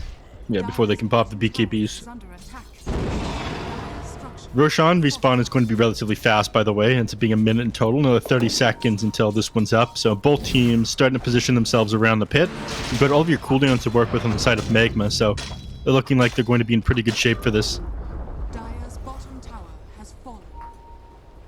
And you still have pretty high time BKBs, Death Prophet, 8 seconds still. So They kind of just roll in, you know. Mercy just feels like he's invincible. He's got Guardian Greaves. You're right. You're right. X-Nova in trouble. Phantasm comes right out from Fishman, looking for a target here to get on top of, but Signal will send up the illusion for the while. TZY just cleans up the remainder, so Phantasm pretty much completely burned. Yeah, and off of that one, they may try to go into the Roche pit and take advantage of this exorcism, but it looks like they're hesitating a little bit. They realize, okay, they bought back immediately on the Bane. Fighting into the pit against the Pangolier is going to be a little bit difficult, especially now that he's got both Roll-Up and Yule Scepter. So you go in there, you could potentially just get yourself perma-stunned. Exorcism just about expiring, they're going to go for this anyways. Oh no, He gets Void. a stun there. Yeah, the Chain Suns, and he is instantly dead. Dust pops the BKB. Did a lot of damage on over to Chalice. Yule's be able to buy him a little bit of time. TZY, he's got to get space and fast. Big crit there. We'll be able to finish off the Pango with the Fiend's Grip on the low ground. Holds in place, but there's going to be the Chrono to cancel it and save him. The question is, can they finish off Fishman here on the CK? That is the target they need, and they get him with the Light Strike Array. The buyback on the Faceless Void doing work as X-Nova, the next to fall to that magnetism. Now Felix, next target inside, juking his way through the tree. He's going to go for the TP out, and he will make it, but it's going to cost you Roche and 3 heroes. Looking like an amazing Roche fight at first, but buying back in the game, all they really needed to do. The Rolling Thunder was a massive pain for them, but if that was expended, easy Roche. They do have to be very careful, though. Faceless Void ends up going down without buyback in the next couple of minutes. Like, this game becomes very difficult for them. Somnus was immediately trying to do some damage control without shoving out the top lane, so she's going to be split pushing wherever she's... Queen of Pain's going to be split pushing wherever she's able to. Yeah, beautiful team fight there. Mercy just getting top of every target from person to person there, making sure to catch as many people when they're trying to escape. It is impossible to get away from this hero once he's got the level 10 talent. This plus 325 rolling boulder distance is absolutely hilarious. Dude, it's so good. Yeah, Earth Spirit continues to be my favorite hero. He just pop his Guardian Greaves. He didn't give his Faceless Void any mana. Rude. He just wants his own mana, you know? Lina ends up completing a Satanic, by the way. So it's going to be even more difficult committing onto her in these team fights. They've done a decent job of controlling up this Bane at times as well. Very rarely he gets an effective Fiend's Grip off this game. So, Magma have been very disciplined as far as that goes. I'm surprised they're dealing with this lineup and their super high cooldown so well. And now they've managed to stall out long enough that they're going to have the Aegis and Chronosphere back up in another 20 seconds. So, again, they're just trying to keep lane shoved in. TZY.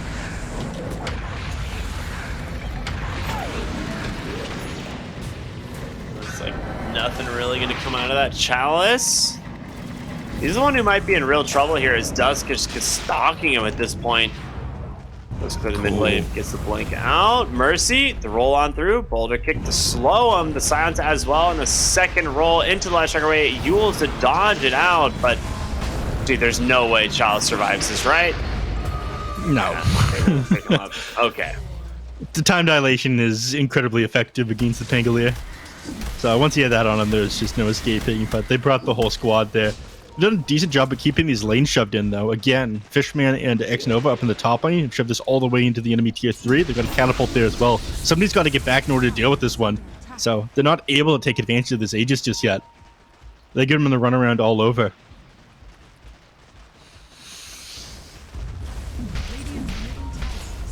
So tell me, itemization-wise, we see CK going for an Eye of Scotty next. How do you feel about that one? I mean, it's really good. You're playing against range cores, 2 of them. I think it's like a necessary item if you're playing against the Death Prophet and the Lina. Okay. 50% slow. All you have to do is get on top of them, and you know they're effectively just dead. It deals with the Lina Satanic reasonably well, too. So the healing that the Spirit Siphon and the Satanic give you reduced by half, and of course not being able to run away. So I think it's necessary this game, and of course any stat items are always super good on your illusion. So you're like CK enjoys that one quite a bit. He's got it completed now. He pops his BKB as he teleports. Faceless Void would have been able to interrupt that one with the Chronosphere, but he didn't end up jumping to the right place. So continuing to stall this one out. They only have a minute and 30 seconds left with this Aegis. They've managed to like dodge team fights effectively this entire time. It's pretty impressive, man. But yeah, that's true.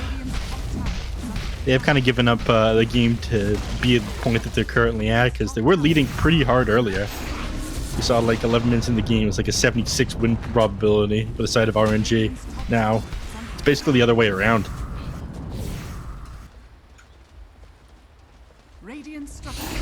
Wow. Now they're finally getting ready to start knocking at this high ground. Age is still up for another 55 seconds here. I mean, they could potentially pressure this tier 2 down in the bottom lane, but I don't think they'll be able to prevent Faceless Void from walking up high ground with like 30 seconds left on this Aegis. Fortifies on cooldown as well. They might just go for this one. Yeah, it really is not easy. Well, I guess they're not. Okay. Decided to back up. So Lincolns first, they smoke up instead. So they've gotten some towers with this Aegis, but again, no game-defining fights or objectives taken with it. And they're just trying to find anyone here that they can.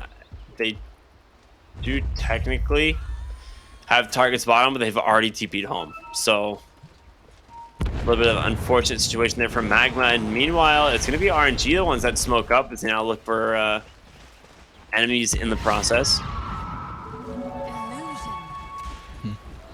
Dude, Dust would be a huge kill if they can actually find him, but the BKB makes it so difficult.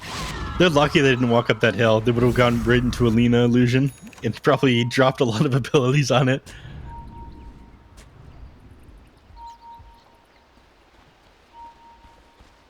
So neither team running into each other just yet.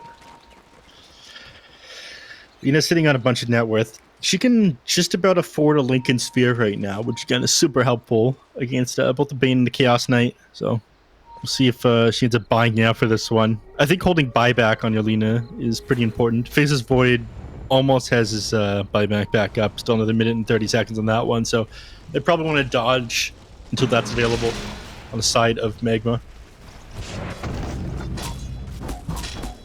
That makes sense.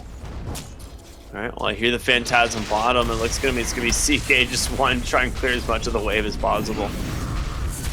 Yeah, Void will clear these ones out, but my god, if this one isn't annoying. His ability is such a lower cooldown than it used to in the past 75 seconds. It's not that bad. It takes about 30 seconds for them to push the creep wave from that corner point in the map into the tier 3 tower. Oh.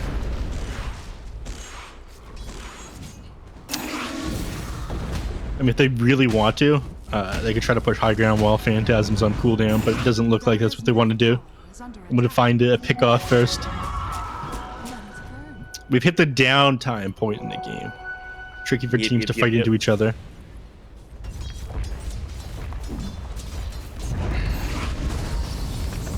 Pretty much all the teams itemizing for the BKBs, just want to play for next objectives, stuff like that.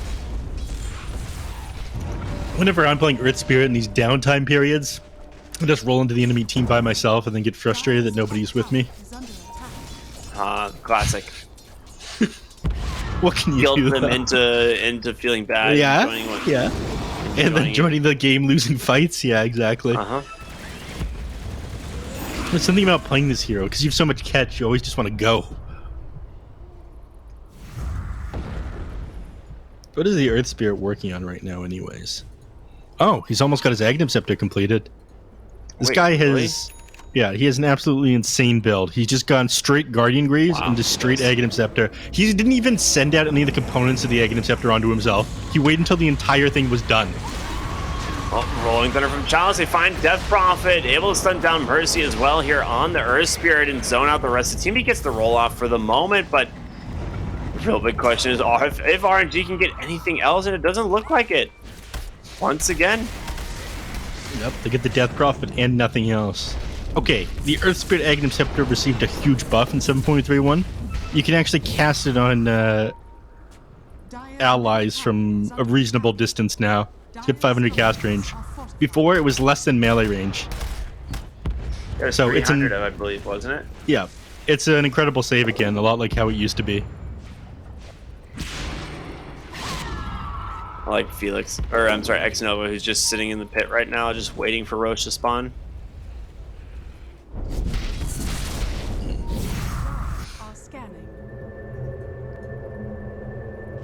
Scan does come through, and Magma, they actually might kind of get baited by this a little bit. They are down a hero, Death Prophet, in the base, but that... What they can do is they can send... scout them entirely. Yeah, they can send Earth Spirit into the pit, and he is reasonably safe. You can just, like, enchant Remnant yourself and then kick yourself away. I don't know the exact physics behind kicking yourself when you're a stone, but it works. That's pretty cool. Yeah. Right, they go for the jump. They get the CK, the best possible hero to start the fight on. Mercy's just gonna go for it now. Destroyed.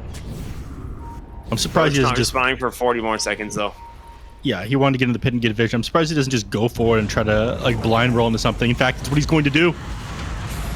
He just risks it. It will potentially cost him his life here. He's able to turn himself into a stone, though, kick himself away. Meanwhile, the face is void. BKB's been popped, but catch the Fiend's Grip there from Xnova.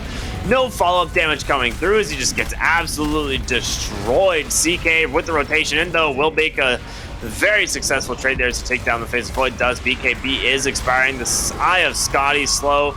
Way too much in a big Sonic Wave there to finish him off. 3 heroes dead for the side of Magma, looking for more. No way, they don't have buyback on either of their cores. Yeah, you're right, they don't. 90 seconds sidelined, and there it is. The root from Felix looking for more as Kazi falls underneath the tier 3 tower. And Somnus, he's just not satisfied at all. They just continue to go, and they end up taking down the Death Prophet as well. Okay. RNG having absolutely no chill. Yeah. Lino have buyback in 30 seconds with passive gold, but the Faceless Void has no way of getting back up until he's basically respawned. Okay, I don't know how... Okay, Kazi ran across the map to pick up a bounty rune so Lina could buy back. Kazi bought back, ran to pick up a bounty rune so Lito would have the money to get back into the game so the enemy team couldn't just end it. That is advanced level gameplay right there, Ricky, okay? That is pretty rad. I'll give you that. Thank you, Kazi.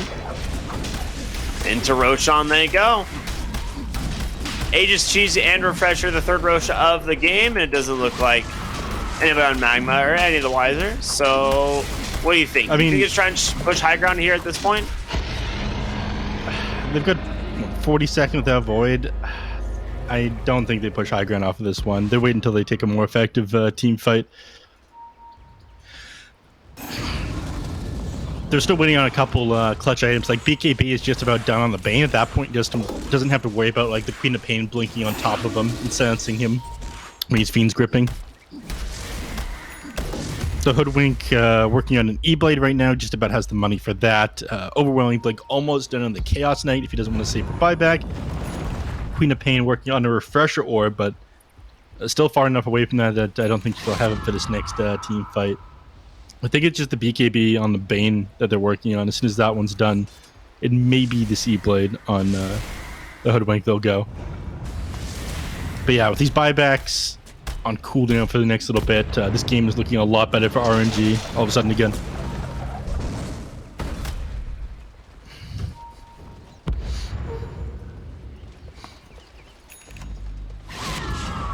Well, they've got good vision right now where they are, so they feel confident. Go ahead.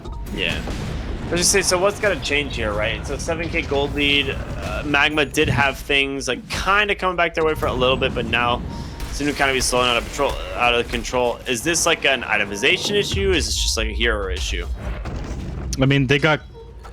it was a very unfortunate circumstance. They ended up getting caught out like that the last team fight. And then obviously the buybacks all being on cooldown played a super big part. They couldn't just buy back and then come right back into the fight again.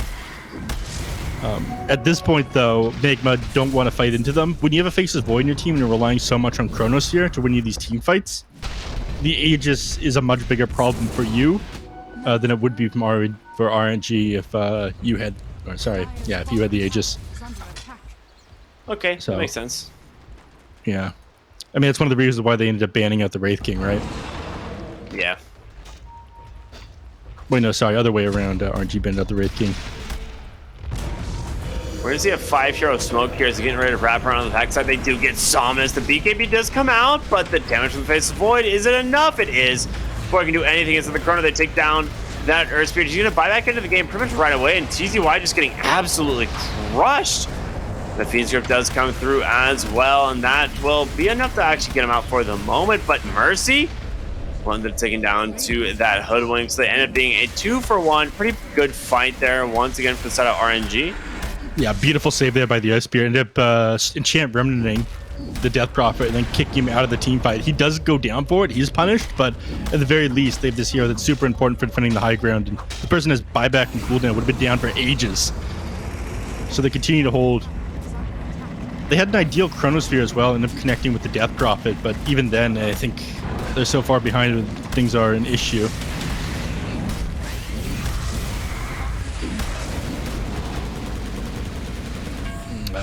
They're not super confident with Somnus' buyback on cooldown. Does have a Refresher Shard available, but 13 seconds until Somnus' BKB. This is the time they're waiting for.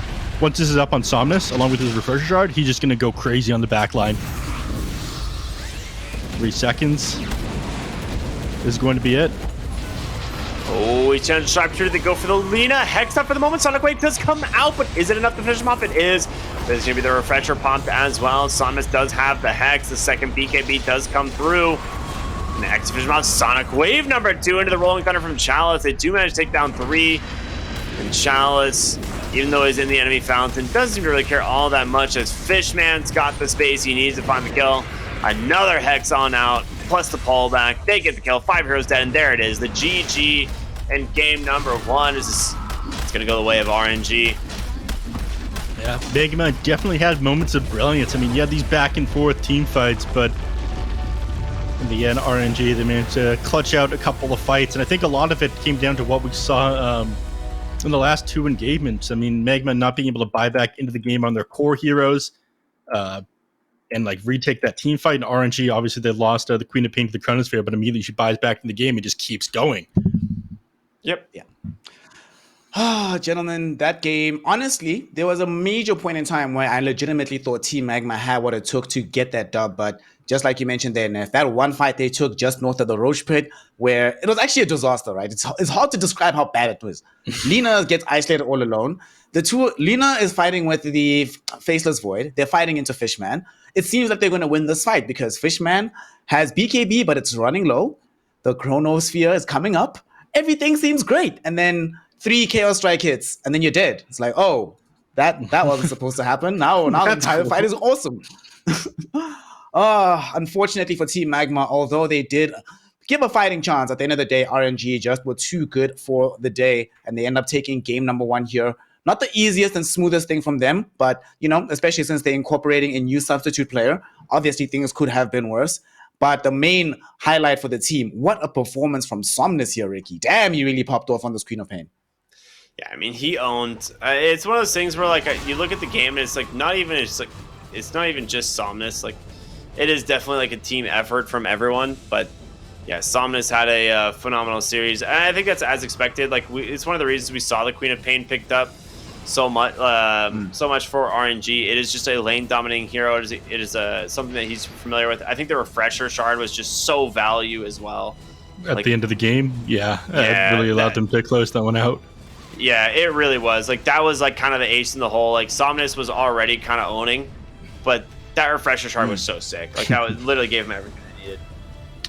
I think the 12 seconds of BKB is a little bit of an issue, and that item definitely needs to be nerfed. Either the refresher shard or the BKB, because you can just go crazy on the back line once you have that done. But Somnus did play amazing, right? And up against a Lina mid, which a lot of time is seen as a counter to the Queen of Pain in the mid lane anyways. Yep. And he still played amazingly around it. It was one of these games as well where he had to play really well to ensure that Fishman had the complete space to play as he did. I am a little bit disconcerted though, because Team Magma, as this game started stretching longer and longer, it felt like their team fight prowess became a little bit, what's the euphemistic word to use here? Interesting, maybe, I don't know. But one thing that Neff, I want to ask you this, right? You were in this game, you're watching it.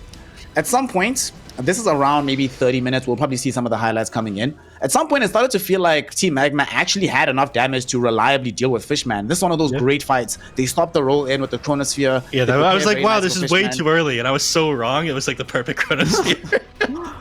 It was so good. Yeah. Where did this execution level go? Why did it get so much sloppier as time went on? I mean, it's hard when they have the Aegis to fall back on RNG. I was pointing that one out during the game. Like, if Magma have the Aegis, it's not crazy good for them, but if RNG have the Aegis, again, it's super hard to fight into them. And it was partially due to Chaos Knight going a little bit out of position there. If he doesn't give up his first life like that, there's no way they get him the second time.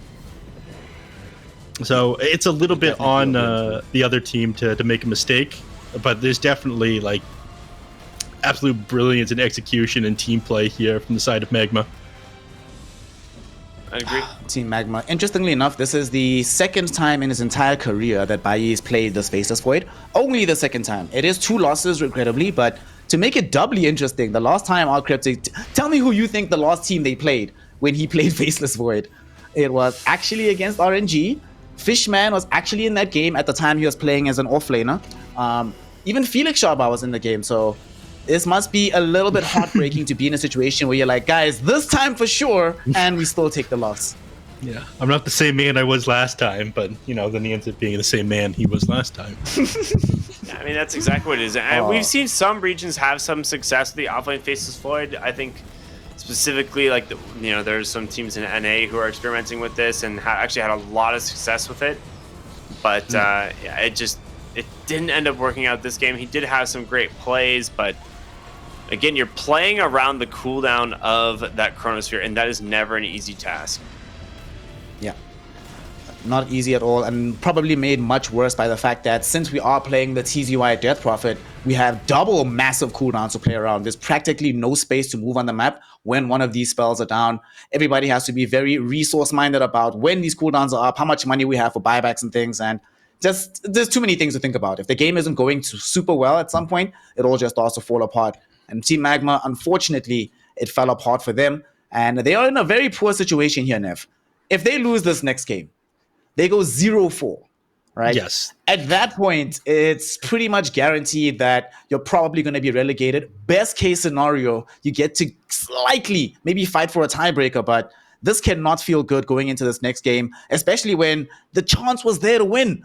It was there. You didn't get stomped. You had the opportunities. You just weren't able to convert it at the end. So what are you telling them right now, if you're the coach of Team Magma, to get them into the right mindset for game number 2?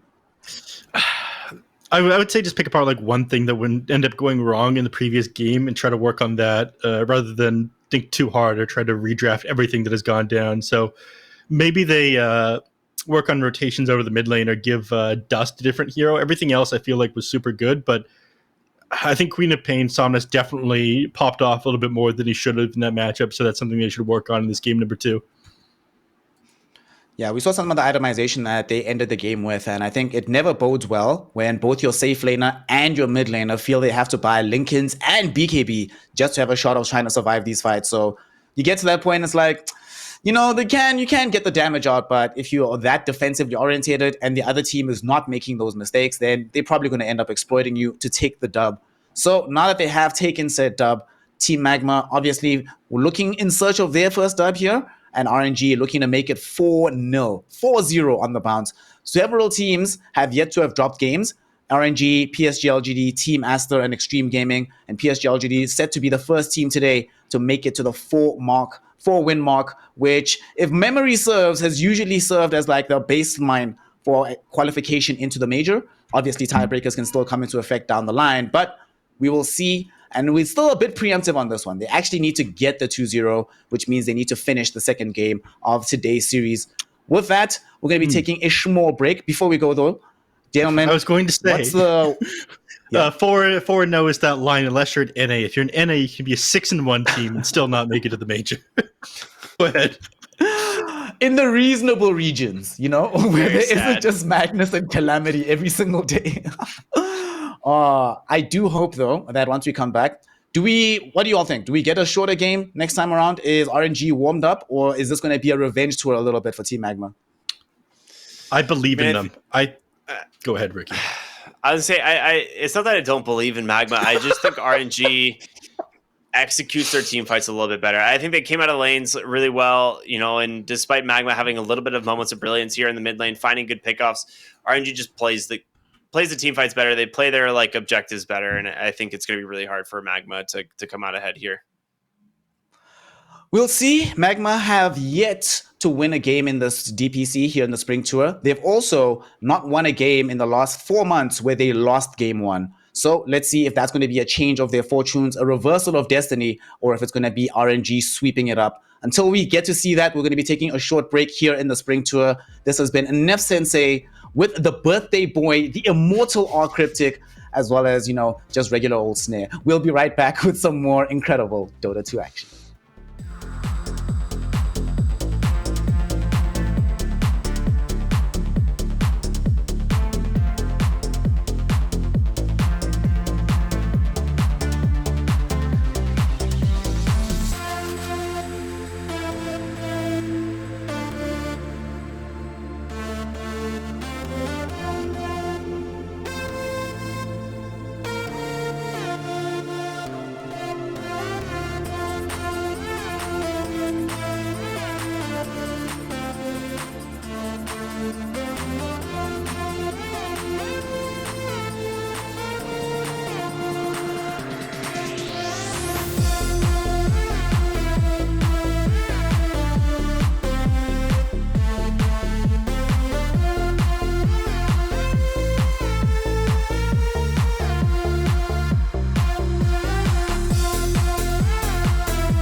So, who wants to play a game? Yoink!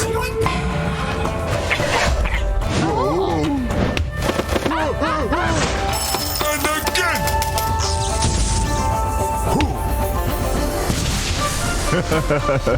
I always get what I want.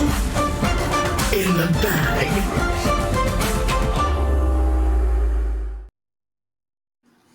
Welcome back, one and all, here to the What you spring snacking tour on, of the Ricky? China DPC. And we will be continuing the day's hype, the day's action. We already got game one of Team Magma taking on RNG. RNG did RNG things, even though they're not playing with the God King. Somnus pulled up with a phenomenal performance. And now we'll be seeing if they can repeat said things in game number 2, hopefully clear a 2-0. And hopefully, though, for my personal enjoyment, I hope they get demolished and that we get an interesting game 3. But we're already into the NF Sensei, so we can't even talk about Ricky's cookie, damn, because we have to talk about a hero who I've been very happy in the games that I don't see him, but he's back again. First pick Dragon Knight. Remember at the very beginning of the spring tour when this was literally the first pick for every single team? Why do you fall off so hard, fam?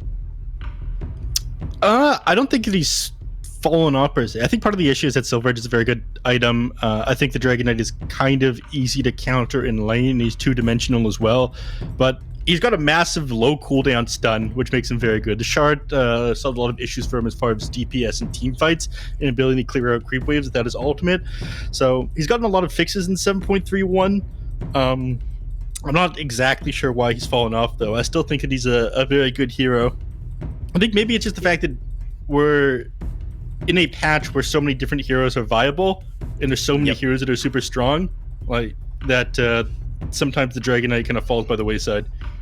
That's kind of where I was going to go with this. I think Dragon Knight is still a very top tier like offlane pick. I think a lot of times we're going to see him banned, but there are definitely just other offlane heroes that are, in my opinion, better. Like Sand King is probably, in my opinion, one of the best heroes of the patch. Sure, agreed. Yeah. It's not banned right now, which is why I'm super confused as to why we saw the Dragon Knight picked as opposed to the Sand King, because it is something that I feel like you can honestly just first phase and not really care too much about. You end up just banning like 1 or 2 heroes that are good against it, but they go for the Dragon Knight anyway. Instant stun, great damage. Once you have the blink and the shard, it is very good at clearing creep waves. I've played it a lot so far on this patch. It feels very, very, very, very good. Decent amount of beef that they already have in the lineup here for Team Magma with the Dragon Knight and this Earth Spirit. Last game, of course, we did see Mian Mercy play this really, really well. Unfortunately, it wasn't able to convert into a result for the team. For the other side, though, RNG going for one of the more versatile heroes in the sense that he can be played practically now, often put into the support role, but I don't know if they're going to be first picking a support Monkey King. What do you make of this here, Neff? The Monkey King first pick. I like the fact that it's paired already with the Grimstroke. Someone must be able to carry the Inkswell at the very least and or provide vision. And one of these things has been given with the vision there. Inkswell carrier not that great on the MK, but they get vision. They get a way also to involve the Necrophos in the fight from afar. But this is kind of weird to get Necro without any like hard disable coming in right before the hero or any kind of other sustain in the lineup. Yeah, I agree. I think that the heroes that they picked so far on Magma, Necrophos happen to be very good against in lane. You can force a 1v1 scenario because Earth Spirit isn't super useful inside the lane. I was talking about that a little bit in the previous game. So for that reason, Necrophos is good. It's great against melee strength heroes. Dragon Knight and Earth Spirit both are. So even though you don't have any amazing stuns to pair with your hero, he's just super good against what the enemy team has picked so far. And the hero obviously has gotten a little bit more popular in the recent patch too. So I think it's just it's solid against the heroes that have been picked up so far on the side of Magma, and that's why they feel like Necrophos is going to be kind of useful here. The rest of their lineup will probably just be things that'll help run the enemy team over. They're going to want somebody who hits the tower a little bit better than Monkey King, though, on RNG, and I think that'll be their next pick. Let's see where Magma decides to go with this as well. Bai played Faceless Void last time around. Not really a fan of how it all panned out, so hopefully they're going to change that one up. They're going now for what it appears to be the Dust Viper in this mid lane. One of the better heroes, generally speaking, that we see being picked up against this Necro. Ricky, I'm sure you've played Necro and then smiled when you saw the enemy team pick Viper. You're like, yay, this is going to be a fun day. Yeah, it's definitely a rough matchup for sure, right? Like Necrophos like really wants to punish these heroes that you know don't really do a ton of magic damage to them. The Viper obviously just dumps that into the poison attacks. Eventually, the Nether Toxin and the Viper Strike as well. So it ends up being a pretty rough game matchup as well. So Necrophos, he's got to find a different target to really punish in this game, which most likely will be like your Dragon Knight, your Templar Assassin. Yeah, but in fact, you're just gonna. Yeah. You're just going to pick a Razor instead to punish the Templar Assassin. Yeah, but that's great against the TA in the laney phase and in the early game, but as the game goes on, I feel like TA does deal with the Razor pretty well because their damage allows it to just burst heroes down. Razor likes long sustained fights. So, again, this goes to show you that RNG, they want to be ending this game pretty fast. It's not the tower hitter I thought they'd grab, though. It can be once you get the eggs, but I think they need something else that is decent at hitting buildings at this point. I love the Viper pickup here against the Necrophos, though, and I think RNG is going to do whatever it takes to dodge this Viper, or playing against the Viper with the Necrophos in lane. So we might see musical lanes here. I love me some musical lanes. NA player through and through, like deep in your soul, you know. We can we can feel this one out. One of the earlier games I played casted with Ricky. I'm pretty sure this was with you, Ricky. We watched like Envy rotate from lane to lane. It was like level 1 at like 6 minutes into a game. Was that with you? Yep, it was. It was a lot of fun. I Are you loved eating that a cookie? game. Oh no! I don't know what you're talking about. This is not a cookie moment at all. No cookies have been involved or harmed in the production of today's spring tour of the DPC. You're One lucky thing it's your also birthday. Speaking of cookies, Snare, what's your favorite type of cookie? Probably either Romani creams or chocolate chip. One of the two. Neff, do you have a favorite type of cookie, or are you a weirdo? I mean, I don't think enough about cookies that I have a favorite one off the top of my head. Wow. So you're a weirdo. Macadonian. You say the fire snap, white man, chocolate no? Macadonian cookies are pretty good. A macadamia. I think is the word you're looking for. Is that the word? That Yeah, is the words word are hard. you're looking for. Yeah, it'd be very embarrassing if I were to say the wrong word in front of thousands of people. But Yes, a wouldn't have done Macedonian something- cookie, of course. I wouldn't have done something like that. Also my favorite. So how about all right, them boys. draft, huh? I was about to say, I'm gonna crack the whip. I'm marshalling us back, you know. Gotta talk about the draft. Well, we still have to find this last tower hitter that you were looking for here, Neff. On the other side, you know, Magma seem to agree that they want some kind of large carry that can bring down these buildings. For RNG, they are betting that Magma wants a more fighting-oriented carry, having already banned out the Morphling. We'll see what they decide to remove here. Obviously, heroes like Lifestealer and such are not really options, given that there's already a Razor. But what is coming at the end here? Batrider ban. That's intriguing. So they're just taking the odds that, well, we don't actually know exactly how they're going to be stacking this one up. And I mean, for Magma, personally, I would like to see them get a 5 position to end the draft off with. I think the core roles are mostly filled for them, unless they're going to do something weird like a Viper 5. So what do you all think? Is this weird Viper 5, or are we going to get like something boring at the end? Well, there's the answer to the question. Weird Viper 5, it seems. Weird Viper 5. This doesn't surprise me because they're wanting to match it up against the Necrophos no matter where the Necrophos goes. And I think they want to force RNG to put the Necrophos in the mid lane, the only place the Viper can't be, if that makes sense. Yeah. So it's like a 5 that can go top or bottom lane in order to match up against a Necro. And the puck kind of serves the same purpose as that a Spirit Hero will serve, where it gets on top of enemies, it allows you to gank them, start these team fights, and holds them in place for you to do a lot of damage with the heroes like Dragon Knight and Templar Assassin. So I don't mind the puck to close this one out. But again, I'm expecting more tower damage to come out from the side of RNG, and I was actually thinking it would be a 1-2-3. I don't know where they're going exactly with the Monkey King Necrophos Razor. And the last pick here, I would actually like to see a Jakiro. A Jackie. Ooh, I like to see Jakiros. Jack always amazing for pushing buildings, decent against a TA as well. Right now, outside of damage steal on TA, they have pretty poor ways of dealing with refraction, so that would be nice. Some other kind of stun. My only worry though, aren't you worried that they don't have like any hard disable here, like at all on the side of RNG? I mean, they kind of do. They've got Boundless Strike. They've got Inkswell. Boundless Strike I'd consider a hard disable. Inkswell a little bit less so. Ice Path would be like something decent, but just the other day we saw iG play against Quincy Crew. The only stun they had on iG was Electric Vortex on Stormbeard and Techie Shard, and they managed to close that game out in like 20 something minutes. Yep, that was a very painful day. Ponlo's a homie, so I was very sad that day. Let's Pour forget one about out for happened. Ponlo. Well, there's There's the your decision we were disabled talking pick. about. Alrighty, so this is the beefcake. This is some more disable for themselves. This is the hero that's gonna match up into the mid lane against Dust. Obviously, you always want some kind of extra catch onto Puck as well. This provides that too. Doesn't give them the full tower hitting that they might need, but it makes them so beefy, our Cryptic, that they might not even need a straight up tower hitter. You can just win the fight, get beyond the tower itself, even tank a couple of hits, and not have to worry all that much about it. Yeah, I mean, I actually really like this Kunkka pick here. It makes a lot of sense to me. It does provide like some needed catch that their team doesn't have. Heroes like Necrophos, super immobile, but they when you have a hero like a Kunkka that can enable and makes it a little bit easier to set up those Reaper sites, and I think those are going to be super valuable this game.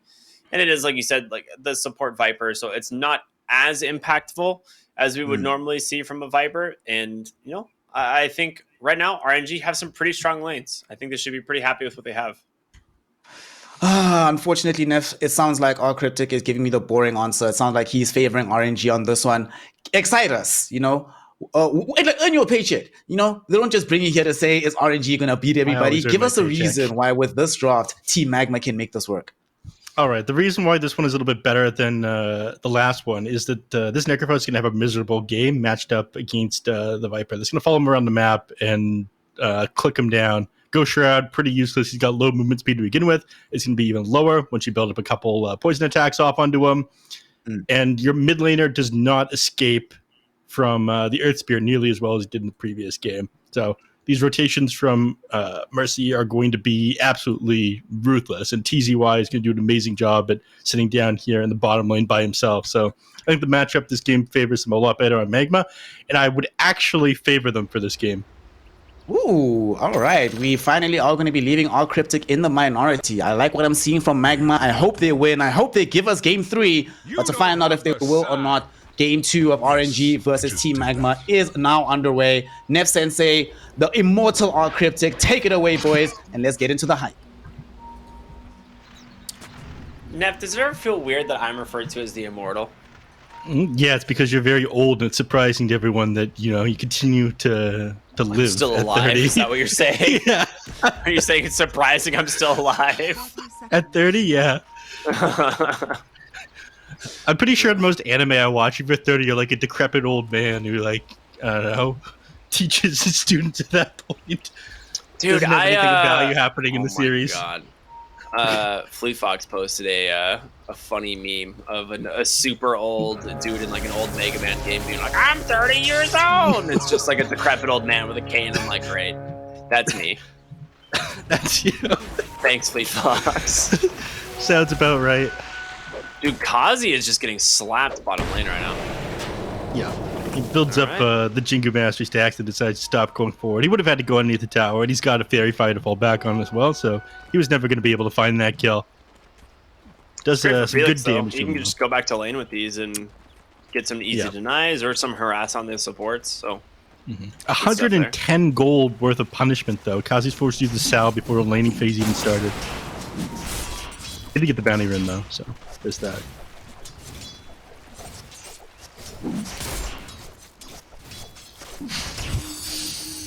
Anyhow, let's break down this mid lane. Again, the previous matchup we saw the Queen of Pain up against Alina, which, of course, I think does favor the Alina quite a bit, because every time you want to go get Dagger, you get punished. But up in the top lane, you already see what a miserable time Chalice is having against these heroes.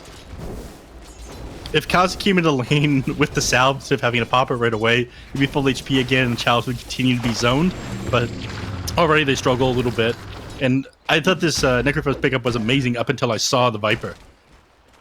it was a really good necro pick for sure. I think for the most part, like, he isn't going to struggle all that much. Like, 5-position Viper, yes, it is annoying, but he actually does pretty decently against the TA in lane. So I don't think he's going to really struggle too heavily here, but we will see.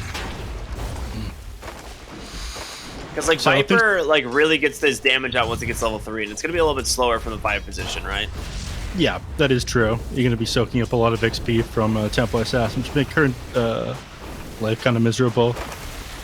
He's going through a lot of mana right now, just trying to keep X-Nova's zone from the lane. You want on the bottom lane, you see playing around in the trees and whatnot. Again, it's annoying playing this Earth Spirit inside the lane, but the strength of him will probably come closer to when it's time to go grab runes, and already we see him rotating over to the water rune. He doesn't deny it from Somnus, though, unfortunately. Puck ended up not coming to the top one as the Earth Spirit rotation was coming in. So they both could that for themselves. Kunko obviously not a hero that really goes for bottle as much anymore, right? Yeah. He just goes like this double bracer and then eventually like whatever item build he wants to go after that. So he doesn't have to spend that extra money. Like runes, not as important for him. If you can deny them to a puck, it's great. But for the most part, it's not like other mid lane heroes who are super desperate to get that extra regen from that bottle refill. Yeah. You're referring to spirit heroes, the only heroes that are good in the mid lane right now, right? Puck's kind of a spirit hero, though. He's a wannabe He functions spirit the hero. same. Or it's a wannabe spirit hero, rather. Yeah, thank you. I see you've been studying your lore. I respect gender pronouns, thank you. So back down to the bottom lane. Actually, we're looking at top. Cassie almost ends up getting run down, but continues to be fine. Again, it's just a matter for him getting in this level 3. Templar Assassin doesn't have a ton of CS. Bottom, DK getting run down here by the Razor, Monkey King. Doesn't get a kill, but does still 72 damage in the process. So lots of denies and lots of CS going to be going the way of Fishman here in the coming moments. And Felix with Jingu as well. So it's not like TZY can come anywhere near this lane at the moment. Yeah, he's got to wait a little while for his health to regen back up. I do feel like 5 and 2. In CS, yes, he is. He is quite poor. He's more of a Dragon Squire than a Dragon Knight. Dude, he's like applying for like an internship right now. You see, he hasn't even hit Squire. Esports internship. Like, he's looking for an unpaid internship, man, just for that XP, you know? Like, he's got nothing going his way. No idea what you're talking about. This industry certainly isn't like that. We'll hit that 3rd round interview and then they'll say no out of nowhere, dude. It's gonna be real rough for him. Alright. Back up here in the top lane. Kazi's still not level 3, but he wants to commit onto these heroes anyways. Now I've got Mercy up here as well. Yeah, beautiful rotation from the Earth Spirit, and that's gonna be the first blood there, going the way of the Viper. Unfortunately, it doesn't go the way of the TA. That would have been the dream, of course, but one of the benefits of the Earth Spirit, you know, when you're that far in the lane, very easy to make that rotation once he has that level 2. Yeah. You can see, looking over to net worth here, Dragon Knight again not doing so well, only 1.5k. Kunka sitting at the top, not surprising, given some Samus' performances so far in this tournament, sitting at 2.6k net worth already. The man to find a kill off on Akazi. Ends up going a little bit too far forward here. So Chalice will regen up off of that one. Once he comes back to lane with full HP and mana, he'll be a lot better off, though. It looks like Mercy's rotating back up here as well, so you actually have to kind of be careful diving this T into the tower. Yeah, they do, but Inkswell actually makes it so much easier. Now that I think about it, just instantly goes to those reflections. Chalice able to keep himself alive with that Ghost Shroud and roll in from Mercy. Puck with the rotation. Is it going to be enough to find the kill? It looks like he will be. He gets the coil. He gets the waning rip. So far, a 2 for 1, but Dust actually falling very low here. Will be able to make it out at the end of the day, but overall, I think Felix is going to try to go for this, I think. I mean, maybe it's all space for mid. Somnus, look at this guy. Yeah, he's pushing the tower. This is with the catapult wave as well, and so Templar Assassin forced to come over here, get these creeps off the tower. Places the DD rune as well. This would have been great to whack away at the tower with, but he's not going to be able to take advantage of this. This hero, not amazing in dealing with the Templar Assassin either. If you get the Torrent off on the refraction perfectly, you have a chance to bring her down, but not that easy to do. One thing I want to... Okay, not able to get the kill out of Mercy, gets the roll away, but I did want to point out in that previous fight up in the top lane, they made sure that Chalice ended up getting that last hit. Just so that he was able to have enough regen or to sustain the puck going onto him, but the puck ended up getting bursting him down anyways, so a valiant effort. But didn't end up finishing off Kazi right away. Well, speaking of Chalice, he does have the urn queued up into the BKB. For a moment, he has a Spirit Vessel, but it looks like he's opting to just get that really early BKB this game. So I'm a little bit concerned they're going to lack damage, but I'm not surprised. He wants to deal with the Viper. Mercy's going to get gone on. I'm pretty sure they're going to Reaper Sight this. Yeah. Yeah, beautiful. Get your first stack online as soon as possible. Makes a lot of sense. Radiant's bottom tower is under attack. And it looks like they might just give up on this top tower already. Chalice is going to be shoving this one in. He's going to clear out the creep wave reasonably fast as well. He changed his mind. He queued from his Blade Dagger to something else. Maybe he'll get a Lotus Orb as his first item instead. Anything that can like dispel the silence and deal with the stacks of the poison attack from the Viper, I think is a fine item build. To the Ring of Health right now. I think Lotus Orb is an excellent item against the Dragon Knight as well. Yeah, it is very good this game. Speaking of the Dragon Knight down the bottom lane, he's just going to pop his ultimate and chip away at this bottom tier 1 while inside the river. Dust. Not an easy kill to go on, but they managed to find the X. Oh, he phase shifts it. I'm Very surprised they aren't rotating anyone else bottom field with this tower, but I guess Viper, Dragon Knight, a little bit of a scary duo. They do end up trading, of course, as Chalice grabs the top tower. Yeah, Did end up getting denied, though.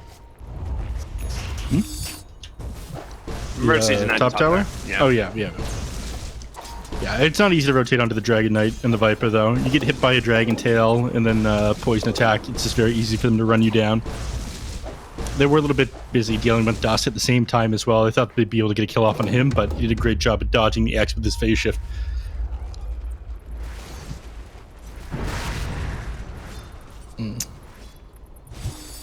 Map is fairly dark right now for Magma, despite having a Templar Assassin. They don't have a lot of vision of these enemy heroes. They do now see Chalice inside their jungle, so it's possible they want to drop a Dream Coral onto him.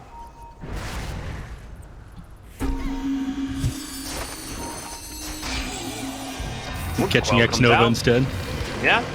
He's going to go for the Inkswell, just try and get aggressive here. We'll stun up the puck for the moment. Pour it into the boat. The Reaper's Scythe. What a turnaround. 2 heroes dead now as he look for Mercy as well. Rolling Boulder up in 1. A little block off. Is that a Tumbler toy? It was. You know, great usage from Chalice there. And do got the hops, though. Yeah, they scouted out the Necrovos. I thought it was just him by himself, but good positioning there by X Nova. Ends up catching out the puck as he was trying to rotate onto the Necrophos, and of course, they stopped that one. You do end up going down, but such is fate as a position 5. This is pretty big overall. They do have vision here to see Dust coming back into this. He's a decent chunk of damage, but with all these extra TPs, I feel like RNG gonna have to go with this mid lane push here in just a moment. They're not super pressured to leave just because Dream Coral is still on cooldown. So they could chip away the tower here. Yeah, and well, Razor's here as well. Yeah, but now the entire squad is here, and they're going to go forward. Roll in, Mercy gets a big magnetize onto 3. Dust comes in as well, able to interrupt that Wukong's command, and Felix falling incredibly low. Mercy just dying to the illusions, will survive for the moment. The coil is going to snap there onto Fishman. So far, you've lost 1. No soulbind available here for X Nova as he's just doing his best to take some time. Dust falling incredibly low, down to 100 HP. Dragon Tail will buy enough space though. Chalice, double toys on down. Here on the Necrophos, just needs a little bit of extra damage on the air spirit, but he gets the roll on out, drops that urn on over to Fishman. So it ends up being a 2 for 2. And overall favoring the side of RNG here. Yeah, fairly close team fight, but again, does favor them just a little bit as they manage to take down one of the cores, and they'll be able to get the tier 1 mid tower off of this as well. Took them a while to get to it, though. At the end of the day, their objective, though, so it works out pretty well. Extended kind of far forward there, but there's so much staying on RNG. These drawn-out fights definitely do favor them. And up until they get to Aghanim Shard completed on this Dragon Knight, I think that they're going to be a little bit more hesitant to try to take fights into RNG. And they're still a pretty long way away from that one. You need 1,400 gold for it. All they have is this Blink Dagger. Like, on one hand, you've got amazing jump. On the other hand, you just haven't been able to finish off these Necrophos in these team fights. I'm not even sure how they deal with this hero at the moment. That was exactly my thought process. This guy is so tanky. They didn't shut him down nearly hard enough with this Viper. I thought this lane would go much better for them, but Chalice managed to persist. I think part of the issue might have been what happened at the very beginning of that game, where the Viper was forced to use a salve. Then he was pretty low HP inside the lane, didn't have enough to recover, and was forced kind of further back than he would have liked to be.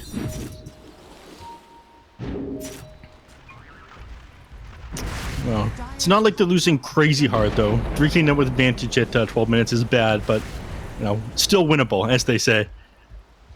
Absolutely still winnable. Just both teams trying to farm up what they can. We got Kunkka getting up some jungle stacks on his way to his BKB. He's actually pretty much got it at this point, I believe, unless he doesn't have the Mithril Hammer, but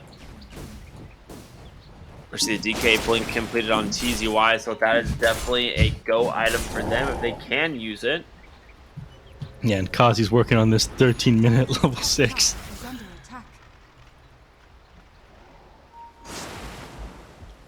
I honestly didn't realize Kazi was still level 5. There it is. He's level 6 now. XP boosted 13 minutes. Let's go. They're going to have to back off, though. They realize the enemy team's coming. They're smoked up and walking right into them. It looks like they'll be able to dodge. If they lose Kazi, it wouldn't be the end of the world, but it looks like they're not going to be able to connect with anybody here. It would be very greedy for the Templar Assassin to move up into the triangle and try to farm that instead of just hide in the trees. Realize that there are way too many enemies off the map right now. Well, Mercy's going to go down. Yeah. Into the boat. Very easy kill. Second Reaper Scythe kill there. Or third, rather, I'm sorry, for the Necrophos. Forgot we saw one in that mid-engagement. Yep. Cook is working on a Radiance immediately after his BKB. Dust. Gotta be careful. Gonna go for the... Oh, he's made it. Very nice. Yep. Very, very nice Waning Rift. Yeah, not much they can do about that one, unfortunately. What's DK got? Still 500 gold away from his shard. So he'll have it. He's done a decent job at recovering. He did not have a very good start to this game. 5-2 at the beginning.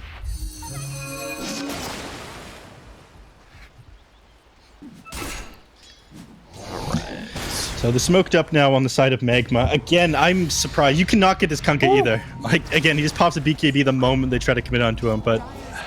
Yeah, he just instantly dropped out. I was going to ask, like... I Do you think he's jumping the gun here a little bit? He's just worried, or is it... I mean, they were all smoked up. They're waiting behind a Dragonite who blanked on top of them. I think just popping your BKB was the appropriate response. Because they have so much follow-up that can come after that, like a Dream Coil, Templar Assassin, just like trying to blow you up as well. You don't have a ton of armor at this point either. But blowing that BKB means you have none of it, so makes a lot of sense. Yeah, his listed armor is bugged, by the way. It's not showing what he gets from his phase boots. Alright, never mind, it's fixed now. I don't know what caused that. Oh, no, never mind, it's not fixed. He just walked to the tower ridge. Yeah, it only says he's got +4 on my screen. I don't know about you. I can't see him yet, but I'll let you know if I find out. Felix is really playing with fire here in the bottom lane, just bouncing around from tree to tree. Yeah, I mean, that's his job. You're playing Monkey King support. You're just going to be scouting the enemies out. It's kind of unfortunate how little range it gives you now. 700, 500. Yeah. Looks like they really don't want people to be playing this hero as support. But, you know, it is super surprising that they've ended up like nerfing a lot of the vision things over the years, but the Harpy Scout in its current form exists, and nobody's done anything about it yet. Yeah, like, that creep is track, Remnants on Storm and Emperor Spirit, Monkey King's Vision, Night Stalker, Keeper of the Light. Like, all these heroes have had their vision things nerfed over the years. X Nova. Ooh, they're gonna go for the initiation, run to X Nova, like you were talking about. Viper caught for the moment though. X into the Torrent Reaper side to finish the kill, and now Child's looking for more.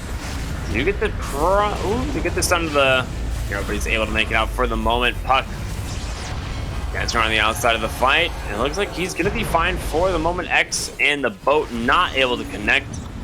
It's going to be RNG forced to buy back on the Grimstroke without grabbing pretty much anything in this fight other than a couple TPs. Well, you get a Reaper Scythe in the end, but again, you're forced to buy back on one of your heroes. I would say for that, I'd say that fight definitely favors Magma, especially considering that they're up right now. Felix goes way too far forward. Yeah, he really did. And now looking for TZY as well. Going to be able to find a trade there. Chalice with that extra regen bonus is big, but the Spirit Vessel does come through, and it's going to be Kazi drops the Viper Strike into the Rolling Boulder. They do end up getting the kill, and now Fishman with the BKB up on the high ground, trying to do what he can here against the GF. Doesn't have detection, able to just take down the Viper, and now turn his attention to the Earth Spirit. Easy kill for him. And now Dust going to be forced to get away here, able to find that kill. And now Fishman on the run, should be able to disengage pretty easily here. I don't think so. Not with Mercy Maybe behind not. you. One remnant left, but he's trying to maximize the uses of each one of these. Reuses that one and lets a Templar Assassin have that last kill. Unfortunately for Somnus in that last team fight, he just wasn't able to be a part of it. Immediately, Templar Assassin just focused him down, made sure that he wasn't able to participate in the team fight. You can see that he barely did any damage. They only like 1k damage in the previous team fight. Necrophos did a great job of cleaning up as well. The Spirit Vessel being completed on the puck early game meant that even though they ended up giving that kill over to the Necrophos, he wasn't able to heal himself back up. Looking to start the fight here with a kill onto the Kunkka. They do end up getting it. Big boat does come through. Doesn't really connect onto anything though, as Child's continuing the chase here. Isn't going to be able to find the kill onto the Earth Spirit. And he's going to get caught by a Dragon Tail as well. They just continue the chase, and that is a dead Necro at the 12-minute mark right before the Roshan. Yeah. And it's possible Somnus is regretting his item build a little bit at this point. Like, yeah, BKB is great, but he saved up like 2,400 gold, not going for anything. He's probably going to change his Radiance over to Heaven's Halberd in order to deal with the Templar Assassin, because this is now becoming a serious issue.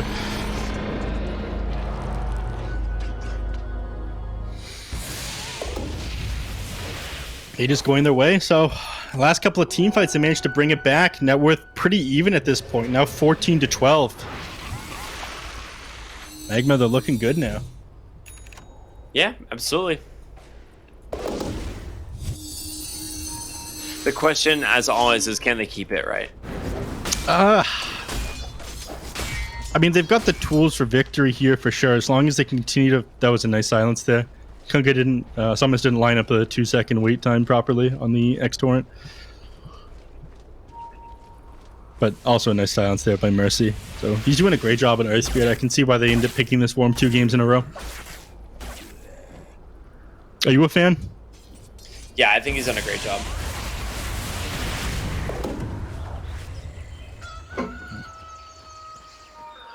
You're the Earth Spirit spammer, though. I am. I think he's done a pretty good job as well. Buying back the last team fight so they could finish off the raise was definitely something he needed to do. And they fought into these like early BKBs incredibly well too. They wasted the first well, Somnus popped the first BKB. You said a little bit too early, but you know, I think he's just trying to keep himself alive. He was forced out of the second team fight by the Templar Assassin, who just meleeed him down as soon as he popped the BKB. The Razor's first BKB didn't go exactly how we wanted either, so I think doing a great job top lane. They don't manage to connect with the Dream Coil, but it doesn't matter. I mean, they are searching hard for this guy. They committed a lot. I mean, that's Dream Coil down, so... Yeah. Potential sign here for RNG to try and get aggressive. Somnus hasn't changed his item build yet, by the way. He just about has enough gold for the Sacred Relic, rather than going for this Heaven's Halberd that I mentioned that he might switch over for. Yeah, he buys it. He goes Relic, man. Alrighty. Okay. Hard committed to the Radiance now. We'll see if this one ends up working. I think it's a great item, but again, you go through this period where you've got so much unspent gold. You might be able to take a team fight if you build something else. And this has kind of allowed Magma to get back into the game. There's a million different things that have gone wrong, but it is one of them for sure.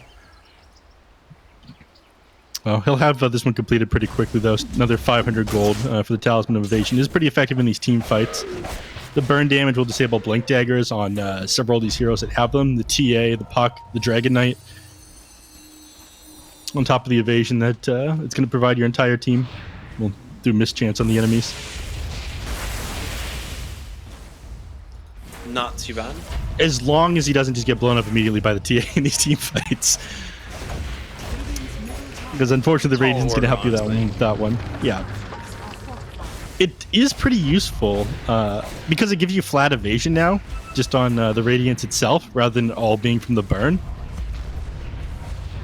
Yeah, I remember that.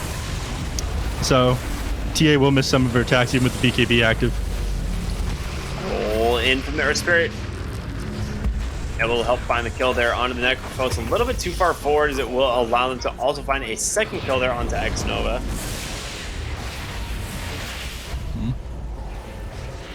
Dire's top tower is under Yeah, looks like... Oh, they Hesitant managed to to go- find Felix as well.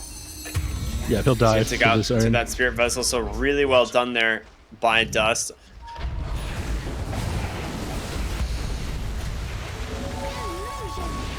And they're making quick work of this tower as well.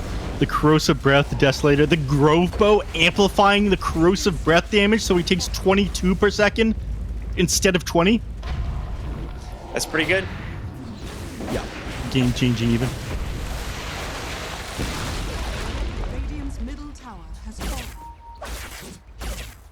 And then they'll move back to the enemy team's jungle. Take control of this. Aegis is going to tick out another 30 seconds here, so they're probably not crazy about taking a team fight, especially the Templar Assassin sitting so low 1 mana while it ticks out.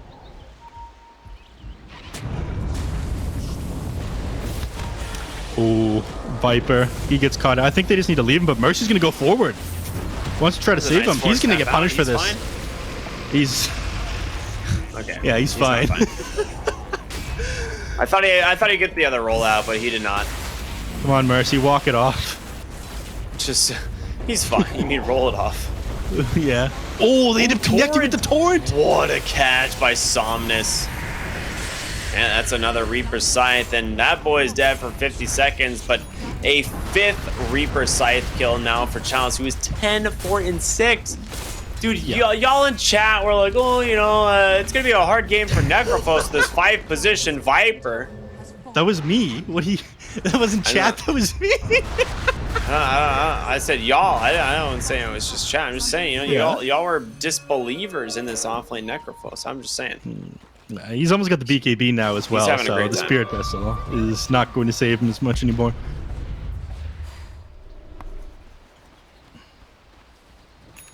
All right. He's just about got it. Just needs another 100 gold. There it is. It's completed. Then he's got the Lotus Orb that we were talking about earlier queued up as his next item.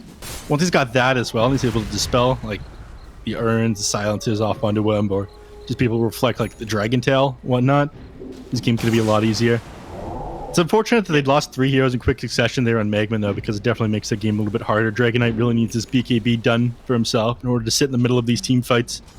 I do like his build, though. I'm surprised he doesn't run out of mana with this build. I think like Soul Ring plus Wand is kind of necessary for being able to spam out your spells. I just go with Soul Ring on Dragon Knight, and typically I've had no problems with it. Really? It just depends if you, because like, you can honestly fireball the wave and only fireball the wave and it'll still die, but some people do like fireball into breathe fire just to like make sure the wave just gets it burst down super fast, and when you do that you end up running out of mana pretty fast. Dude, they've got their 3 core heroes here and they don't manage to connect with any of them. They walk right past all of them into X-Nova instead. So I'm just going to try to take this team fight. He got the soul bind. That might be as pretty much all he needs. Reaper Scythe Chalice trying to get in range just slowed down too much, but it's going to be the Inkswell chased down here by Fishman. He gets himself a double kill, and on the other side of the fight, it's going to be a Monkey King chasing after Mercy here on that Earth Spirit. He gets to roll away, so he's going to be just fine. But 2 pretty solid kills there for RNG, as they still have plenty of cooldowns to work with. Yeah, and now they're going to go for this top tier 2 tower. They fortify before they get to it. I guess they want to clear this catapult out and buy themselves a little bit of time. Next troop wave's going to be coming in. I don't think they'll be able to take high ground off this, though. Not with Dragon Knight coming back up for another 20 seconds. He'd just be able to drop Fireball on the creep wave and force the enemies back. Yeah, so everybody backs up. After that one, we're going to see Roche, his potential respawn another 5 seconds here. And I think that one also plays into it. They're going to scout this one out for an early respawn. Yeah, absolutely. I think that makes the most sense. Roshan here is absolutely massive. If they can keep someone near the pit, it's going to be 40 seconds until the full respawn. They do have a little bit of vision in their triangle to work with, and it's just going to be on Dust there, but I don't think they're going to catch him. Instead, he actually gets aggressive trying to kill off Grimstroke just by himself. Dust! I think he's going to do it. Yeah, gets him with the urn, and ooh, that nice jump. dodge. Yeah, that was very good. So Dust's going to be able to get out of there, and Chalice does end up finding Mercy down in the bottom lane. Felix might just go down to the Deso. 8 stacks. Let's go. Now goes on Chalice as well, but he's got Ghost Shroud to work with. He doesn't have TP, though. He BKBs immediately afterwards. Puck comes down here. Doesn't have Dream Coil to work with. BKB. Ooh, the boat comes through. He gets the BKB there on the TA, and Puck, of course, dodges it for the moment, but Dust goes in super aggressive. And he just dies. Chalice gets the kill. Really was hoping to find that Necrophos kill there, but the BKB ends up just lasting way too long. Still at 9 seconds there. Will they turn that one around? Double Assassin's thinking that would be a free kill. Just Necrophos way too far away from the rest of the team, but again, they end up taking too long, end up going to the tier 2 tower. Didn't even have the plate mail completed yet on the Necrophos. It was still too hard for the TA to deal with. I guess you just really need that data list. He's got MKB queued up instead of the data list, though, as his next item. I think that's partially to deal with the Radiance on the Kunkka. Because again, this gives you 15% evasion, even when you have BKB active on yourself. Yeah. He gets the extra evasion on this one. Do that 7.31 rework.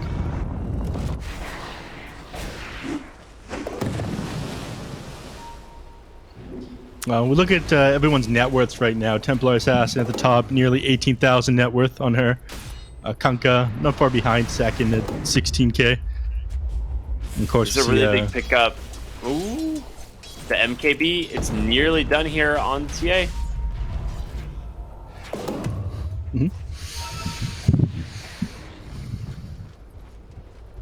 Question is, do they fight once he has that item, or what's kind of the game plan here for the side of Magma once they do get it? Oh, sorry, repeat that one. What's like the go time here for TA? Because she's got like the MKB coming out right now. Is it like smoke time for the side of Magma and they want to get aggressive, or they're just going to continue farming? I don't think this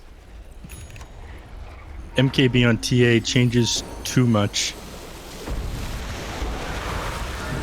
They're going to go for it regardless. Blink Dragon Tail. Wow, he just jumps right into the Reaper side. He doesn't even get the BKB. No chance at all. X, Kazi pulled back into the boat. 2 heroes dead, pretty much right out of the gap. And Chalice just sitting pretty here on the front line, just biding his time. Buyback does come through from Kazi here on the Viper. So something to keep an eye on if you're on the side of RNG. Yeah. I think that they did see that Roshan is back up now, so both teams are going to be playing around this one, and they're just going to go for it. I know Dragon Knight's dead for another 30 seconds. That's going to be their biggest ability to stall. Viper would love to be able to just drop Nether Toxin inside the pit, but if he walks forward, I'm pretty sure he just...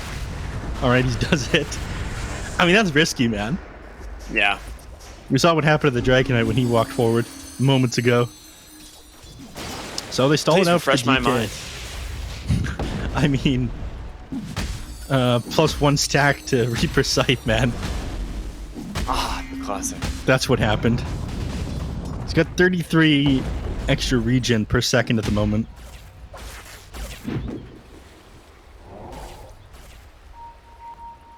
But yeah, they're hanging around the pit right now. Neither team wants to give this one up. Second Roche. Aegis and Egg Shard. Refresher Orb is completed on the Razor. This is going to be the big thing that changes the game at the moment. I mean, you're talking about items that they're waiting for in Magma. I'm not sure there's anything that like makes their team fight significantly easier other than blowing up heroes a little bit faster. And I think you need Daedalus for that on the Templar. I agree. I was gonna say I think that's gonna help them a lot with the next Roach attempt here. 5-man smoke here from Magma, returned by a 5-hero smoke here from RNG. Yeah. God, they popped the dragon form as well. Man, it is so important that they initiate on one of the 3 cores, but they just keep on finding supports. Well, they're going to go for the fight right away. Grimstroke, the first casualty, no buyback as well. Fishman with the BKB trying to chase down for more. Pops that refresher. Can they take down the TA in time? She gets the TP. Alex is going to be fine, but the Reaper side takes down that Earth Spirit as they continue to look for more. It's going to be TZY here on the Dragon Knight.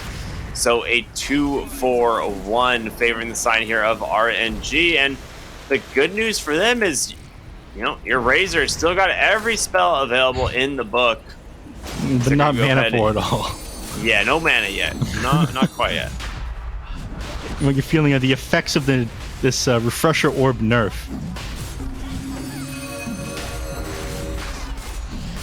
He's getting his mana back up at the moment, though. Kaz's gonna drop the inside the pit. I mean, they'll be forced to play super far back in the corner, and they do have Dream Coil to work with, but they're gonna go for it. 4 heroes held in place. Big stomp by Roshan. In comes Mercy as well. Aegis picked up by Somnus, but the Torrent is there. That's going to be a dieback on your Earth Spirit as Kazi is just stuck on the low ground X into the boat. It's going to be a 2nd kill. And a long cooldown for all of them. Dust up on the high ground once again. They will be able to find that TA. Gets the blink out, but they got the X. BKB going to be forced to dispel it. TZY now chasing after X Nova. The BKB does come through, but he doesn't have a blink anytime soon. And there it is, going to be Fishman chasing him down here with this static blink, and it's going to eventually go his way. It takes a minute, right? It takes a minute. That's Kunkka. Yeah. Or I'm sorry, that's Dragon Knight. And mid lane, Felix ends Puck's up missing the Boundless Strike. Dust will find the kill, but he's going to take out anyway. So a 4-for-2. Massive wins here for the side of RNG. So, I mean, things are looking a little bit scary for them for a while, but they managed to bring it back in this last couple of team fights. I think it all started when the Dragon Knight kind of bought the initiation over by the river, like, I don't know, 5 minutes ago. They just lost control of the map at that point. Templar Assassins did their best to kind of push in the mid wave the moment that fight looked a little bit lost, but now 10k net worth advantage to the side of RNG. They're just not getting good initiations onto any of these cores. They need to somehow blow up either the Kunkka, the Necrophos, or the Razor at the start of these team fights. But the positioning of the Monkey King and the Grimstroke have just been too good. Never been able to get like a proper jump on any of these core heroes and blow them up. Or at least not fast enough anyway. Since you have the Daedalus completed on the Templar Assassin, it'll get easier. Once you get level 25 on Puck and you'll have the Dream Coil Pierce's magic immunity, it'll get a little bit easier, but until then, I'm not sure they can fight into them. Yeah. Well, just gonna see what they can do. Somnus trying to creep forward, find Mercy top lane. I don't think he's gonna be able to do it. Maybe with the help from Fix, but good ward drop from him as well, so he's gonna be able to just continue to go south and TP home.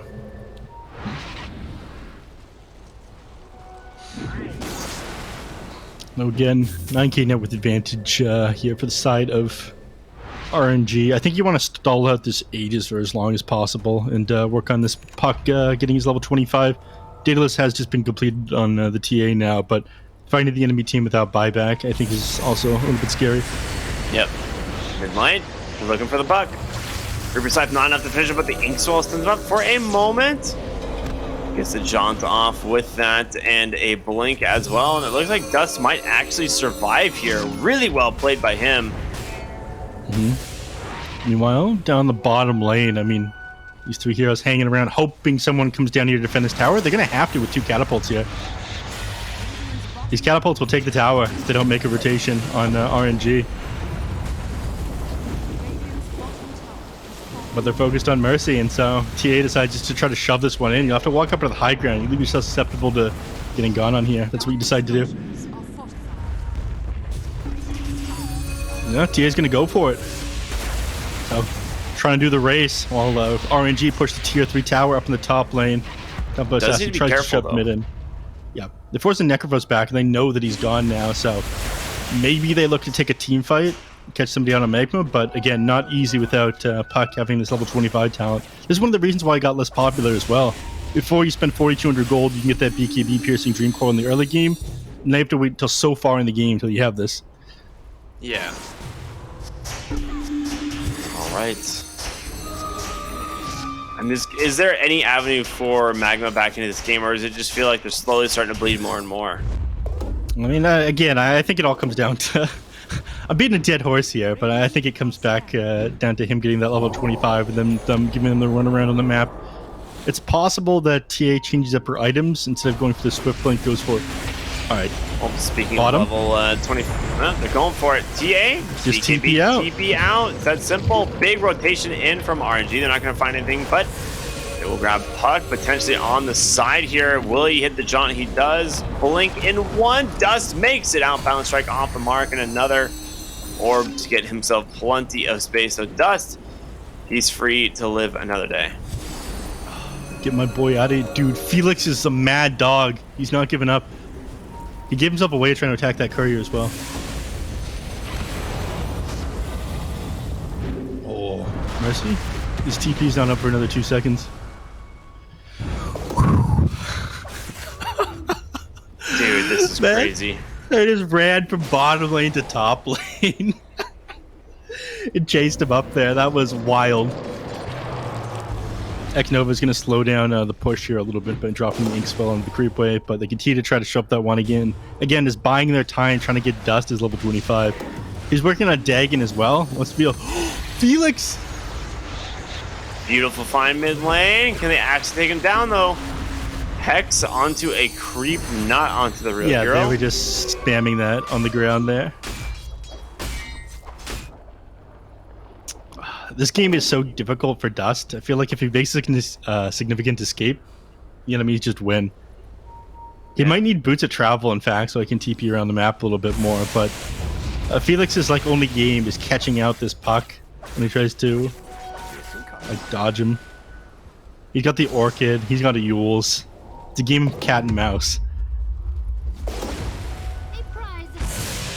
Mercy, top lane. Surrounded out here. RNG will finally gets the Aeon Disc proc, but can they actually prevent his TP out? Reaper Scythe not going to be in range, so he does make it home, but they did pop the Aeon Disc for it. Other side of the map. All right, you're TPing in right now on the Necrophos, but Dragon Knight not in position to jump on top of him, hit him with the Dragon Tail. Even then, I think blowing him up is kind of difficult. Dude, this guy's got a Lotus Orb and a Plate Mail. This is like... This is actually such a good build against the TA. Yeah. It's not displaying his damage block properly because it only has like +2 armor on my screen. Unlucky.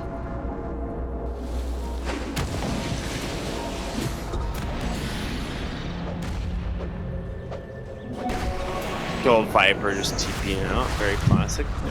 Yeah. Blast Ray blows up on Felix's face, so he's not able to get off any of the auto attacks there. Yeah, did a great job at dodging them out the last couple of minutes, though. Absolutely. It hasn't really stemmed the bleeding, though, right? Like, it's slightly gone down for a little bit right after the big peak, but it's going back up again for the side of RNG here. So I worry that Magma is getting a little bit complacent where they are, and maybe not realizing that this game's going to get very difficult.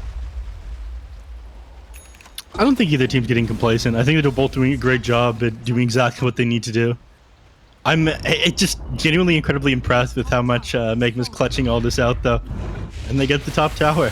Catapult into pushing that one is they're being given the runaround by Puck. What an annoying hero to deal with, man. Beautiful. Oh, Roche? Alright, his respawn's going to be almost max time with 3 minutes. And I think this does probably favor Magma a little bit.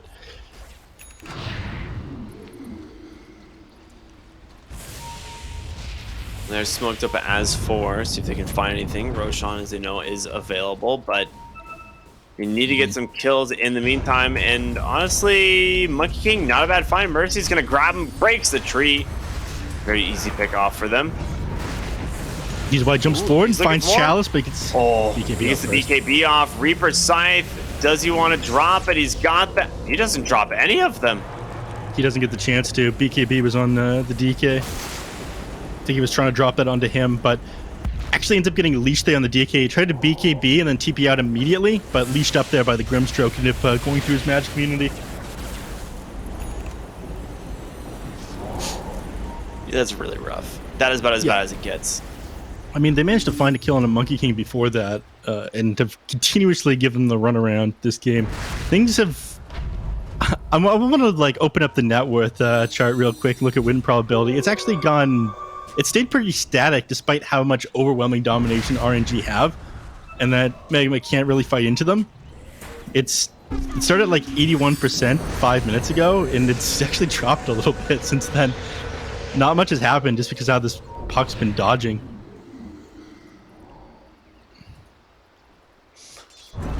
I mean, I feel like they have to keep dodging fights. I don't know what their options are here on the side of Magma, because like any of these heads-up fights, they're not really winning anymore. I mean, maybe Divine Rapier on the Templar Assassin. Once you can blow up Necrophos, the Kunkka, or the Razor, things get easier. Like, these heroes have not really gone down this game.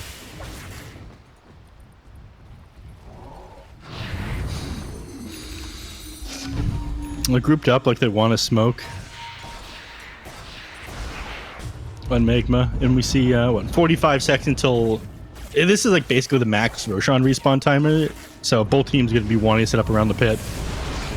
Roll in. Mercy gets the BKB off in time, trying to get aggressive here onto this Razor, but is BKB protecting him for the moment? The TA, can she do it? The Reaper side comes through, they get the kill. Mercy able to jump away for now. A 1-for-1 trade. The buyback as well comes through from Felix. They chase for more. Nice torrent pullback. We'll take down Kazi in the process. Mercy still able to survive. They will buy back on the Monkey King. Oh, the Blink Hex in from Sinus, Dragon Tail from TZY, but there's going to be the help here from Chalice, the Shiva's Guard as well. Going to be more than enough damage in that Dragon Knight. Yeah, you don't last against that amount of magic damage. Yeah. And now Dash has to go back to doing what he's been doing so far this game, but unfortunately he's got... Oh, no. Went back in there. He's trying to stall out this Roshan. All right, I mean, it's working. They have no real catch, I guess, until, oh, maybe rolling for Mercy. Can it kind of help him instead? Chalice. Okay, never mind. There was a Kazi Viper there, but I'm pretty sure he got one shot at there, but from Sinus. Very cool. Yeah. And immediately Dust starts shoving in the mid lane, moving to the enemy team jungle, probably going to go bottom after that, but they're not going to be able to prevent them taking this Roche. They don't take it extremely quickly, unfortunately. They have no heroes that are amazing at grabbing it, but they've got enough items that they shouldn't have any trouble actually taking it. It'll take them a little while. Dragon Knight, Templar Assassin will both be back up and able to defend by the time they have this one. Yeah, no buyback on Templar Assassin was kind of an unfortunate result of that previous team fight. If she'd been able to get back into it after grabbing the Razor, I think they might have been able to win that team fight, but everyone has itemized pretty well for the Templar at this point. Like, he's got a Heaven's Halberd and a Shiva's Guard. He picked up a Plate Mail immediately after the Lotus Orb on the Necrophos. In fact, he got a Shiva's Guard as well. They're building multiple of these items because it provides you so much armor. So preventing the TF from able to blow anyone up very quickly in these fights. They want them to be as extended as possible. Now they still have overwhelming blank now onto Razor.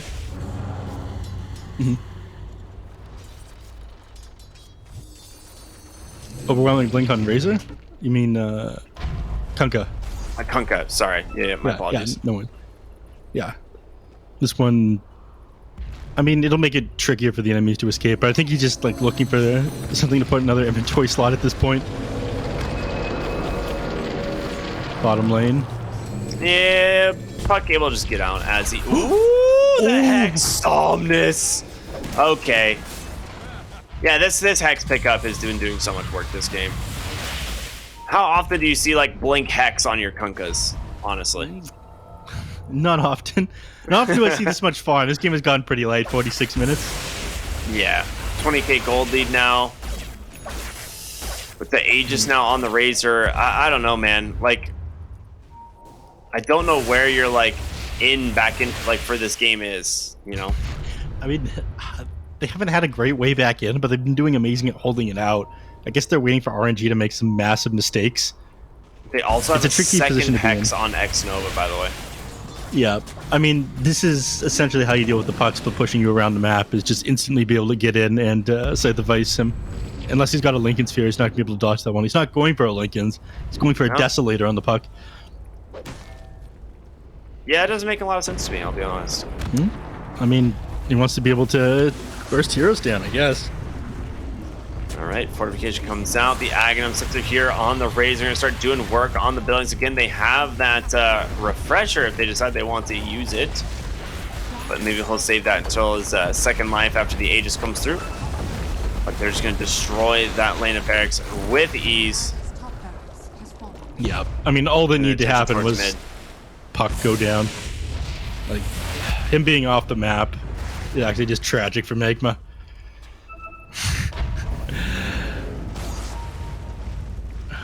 Dust has done incredible this game, but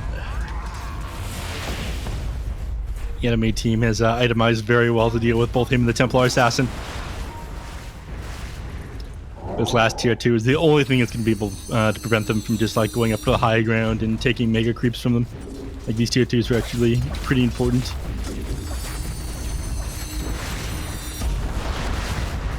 And there it goes. Oh, yeah, last tier 2 gonna fall, and now it's just the high ground standing in the way of RNG, which I feel like it's not gonna last all that long here. They're gonna pop that Razor's ult once again, protecting him with the Lotus Orb as Wukong's command comes through as well. The extra ring there as he's level 25. Puck jumps in, gonna be forcing the BKB there from Felix. Boundless Strike does a little bit of damage, an instant hex out onto the puck to jump in. TCY trying to get the killer. They will be able to jump that Necrophos to get him, and now it's gonna be Razor on the backside. That's gonna be the Aegis, but he needs help and fast. Swapping in that BKB. Fishman, he's gonna need to pump that one to keep himself alive. Refresher does come through as well. Dust on the backside, scouted here by the Monkey King. The kick gonna be able to take down the Grimstruck, and Fishman trying to hold his ground. He gets the TP out, but the rest of the team, they disengage. So, you know. Oh, wait a ends up minute. catching the Kunkka. He's caught Kunkka, yeah. The Yules, it's there. Somnus trying to run. TZY, if he gets in range with Dragon Tail, which he's going to. Nice hex there for the moment, but Kunkka is certainly dead now. So ends up being 3 heroes dead on the high ground push there. 16k gold lead still, but a huge comeback in experience. Yep. I mean, it has been a while since they managed to kill these core heroes. They have very much struggled killing any of the cores in RNG. They don't have buyback on Necrophos, like you mentioned. You still have a ton of gold available on the Kunkka, though. But they realized that their backs are against the wall. They ended up losing one of the waves, one of the lanes of racks. It's being pushed in naturally. So they want to be able to get as much off of this as they can. They might just be able to get a single set of racks here. Going for more might be a little bit much, especially with buyback available on Kunkka. They're gonna go for it, though. This is incredibly risky. 14 seconds till Necrophos. You'll be able to get this, but they might catch you on the way out. I mean, Kunkka's gonna buy back immediately after the Necrophos gets back up. Alright, they managed to do it. Just enough time to take 2 sets of racks. That's Ricky, huge. it is still winnable. Still winnable indeed. I mean, suddenly they have like the map advantage still behind in gold, but I mean, I'm certainly not really expecting that, having been the situation we saw last game, and then of course how this game has been going. Kunkka doesn't need to buy back. He's getting closer to his level 30 though, which he'll have the Ghost Ship Fleet. That one. He doesn't go for the Aghanim Scepter or the Refresher Orb, though. I feel like it's super clutch to have those at the end of the game, and then you can go Kunkka's Wacky Water World.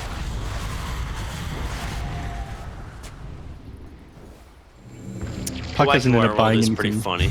That is Puck true. Thank you for acknowledging the joke eventually. Puck hasn't bought anything. He's sitting on 5.8k net worth. Maybe he's not sure if he needs a Lincoln's instead of this Desolator. Man, I feel like this Deso is just not the right item. You've got a Deso already done on the TA, like... Yeah, the interaction between 2 Desos is kind of weird as well. You only get the bonus damage stack if you're the last one to apply the Desolator. So it gives you even less reason to pick one up. But Puck does become a decent right clicker towards the end of the game, especially with the Egg Shard.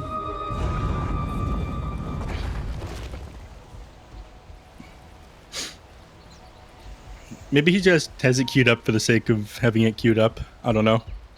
They're going to try to look for something. I mean, they could get Felix here. Ooh, nice smoke pop and good reactions from him to get out of there. They instantly counter smoke, actually. Yeah, this is good. They don't want to walk up into the triangle right now, and they know if they could have gotten Puck there, that would have been amazing. They might get Mercy, though. Strike. They're too afraid. They don't want to risk it. DD on Razor. DD, though. Oh, they get the Hex right away onto the Dragon Knight, and oh my good, did he just get melted. Going up onto the high ground, Fishman, he did pump that refresher. The second BKB does come through. Coil holding him in place. On the backside of the fight, it's going to be the Necrophos in a little bit of trouble here. Does need to be careful as he's falling low, but there's going to be his BKB. He's got the Reaper side to be able to drop that in any moment's notice, and Mercy going for the roll out. Doesn't end up working. He ends up connecting. Instead, it's going to be the TA health down. Where did her health just go? Just absolutely deleted. TZY trying to do what he can, but it's going to be going back the other way as Child takes it down. The Reaper side finally dropped at the end of the fight. Puck going to fall as well. 4 heroes dead. 3 buybacks from the side of Magma here. And one Felix buying back to the game there as well. Dragon Knight, he's not going to be able to get back into the game here. You still need another 130 gold on the Earth Spear to be able to get back in as well. And Templar Assassin tried to pick up a bounty rune or to get him back in the game, but still not enough. Needs another 120. I'm pretty sure they're just going to be able to walk down the mid lane. Yeah, he's diebacked for a while, and yeah, Puck can come back into the game, but with these Hex itemizations that they've gone for, it's not easy to play Puck right now. What did he buy? He bought a Lincoln Sphere. TA gets gone on though. TA does get gone on no BKB. It's 5 seconds on cooldown. She needs help and fast. Pulled back in with the Torrent Storm into the hands of the enemy team. That's going to be a dead hero. 2 cores fall. Kazi going to be the last. And there it is. 5 heroes dead. The GG comes out and RNG will close out game number 2 and the series. Magma, I gotta give it up for them. They are an incredibly skilled team. Playing from that far behind for that long is so difficult, but towards the end, a couple of mistakes there. Getting hexed up on the Dragon Knight as he blinked back in after they brought the game back. He managed to take 2 sets of racks down. That hurts your heart, man. That hurts your heart. Dude, that hurt my heart, my soul, everything about me. I was watching that fight, y'all, as we got into it, and I was like, okay, both teams are smoked into each other. All right. All Magma needs to do is not mess up this one fight. That's it. At that point in time, they were 2 racks up. There was a Roche coming not too long from that point. Buybacks were still on cooldown. So it's like, just don't mess up this one fight. And then, like you said, the insta-hex. Immediately, he dies instantly. And worse than just dying. It would have been fine if he just died. But then he buys back. Yeah. Then Kazi died. Then Kaz buys back. Then Earth Spirit dies. Then Earth Spirit buys back. It's like, oh, well, this is what's going to be happening here. Just one mistake after another. It's sort of cascaded, and all of a sudden, the game is over. But our Cryptic, it looked for a long time, not a long time, but like for at least a few minutes at the end there, it looked like there was hope. It looked like Magma had it. 2 lanes of racks, and they still lose the game. How? I think part of it is like if you do lose a fight to Magma's team, right, you have a Templar Assassin, which just takes buildings incredibly fast, right? Like, so while RNG is like forced off the map and they can't actually fight into them, you know, TA is going to get those 2 lanes of barracks. But I do have to say RNG itemized perfectly this game. They picked up 3 Scythe of Ice. Yeah. Like, this is just absolutely perfect. They realized these instant disables against both dealing with the Puck, the DK, or the TA are all incredibly valuable. The Lincoln Spheres, as many as they had, you know, they did have the 2, but it's just not enough at this point in the game. Like, there's really no way they can keep themselves from just getting controlled up in these fights. And yeah, it's just really smart itemization from RNG, I think. Yeah, it's very small itemization from them, but of course we saw in the early portions of this game, and even up until later on as well, the power of this Felix Sharba Monkey King, the amount of vision that he was providing to his team, how difficult he was making it for so long for Dust to be able to play freely, just gave them so many opportunities on RNG. Even when fights looked bad initially on the onset, somehow he was able to turn things around. I mean, this is one of these situations. Look at this. Keeping away Kazi means that, oh, snap, suddenly both of our supports have initiated alone. They can't actually do anything. We're just going to keep getting picked off one after the other. But Nev Sensei, you mentioned it in the game itself. Dust almost single-handedly forced this game to be as long as it was, dragging RNG all across the map time after time after time. It is not great when you have to have one player who your entire lineup is reliant on doing such things in order to come close to a victory. But if they had a little bit cleaner initiation or execution towards the end of the game, despite this dust puck being itemized against, it felt like it really was that just one bad fight that turned everything around, that he might have been able to drag this game out long enough that somehow the TA gets strong enough to be effective. Yeah, but even then, they itemized too well in all these heroes. Like, they built multiple Shiva's Guard just because it was, like, the most optimal item for armor. They built, like, Lotus Orb into straight plate mail on Chalice. They had Heaven's Halberds completed. Like, this Templar Assassin did not have an easy time getting these fights and hitting anybody. It made Puck's game a little bit easier because they, itemized the Templar Assassin in these team fights.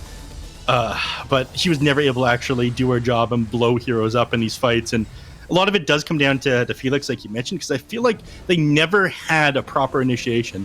Like, the goal for these fights on Magma is to pick off one of the core heroes at the beginning of a team fight, or pick off a core hero, then go for an objective. But there was like a 20-30 minute period where not a single core in RNG died. Yep. That is wild. I mean, they're super tanky. Look at their cores that you have, right? Like, it's not easy to take down these heroes,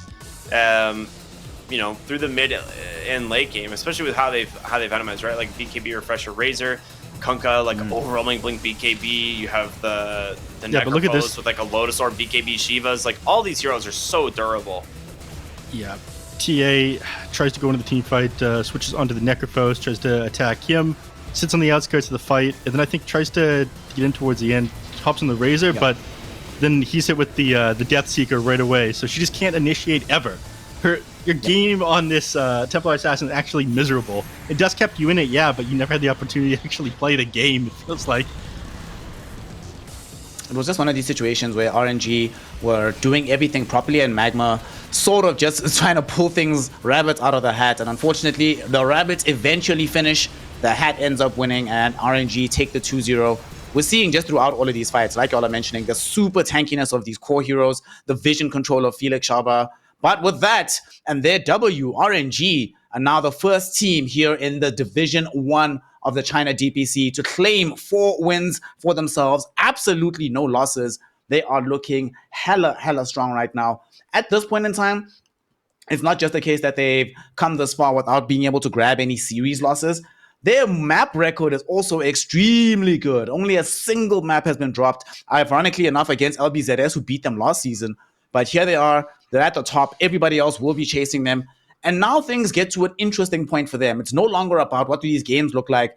Suddenly, our Cryptic, we're thinking, where are they qualifying for the major? That becomes the question for them. Is it a tiebreaker slot? Is it second place? Is it third place? Is it first? Suddenly, it's a situation where they're the ones that everyone else needs to be chasing. And with this 2-0, I think it's also good for their confidence, given that they started today with a substitute. The worst thing on earth would be to bring in the sub and then lose the game. What do you think? Does the team look as good as Build? Or rather, how do they look in your mind with Flyby instead of with the God King?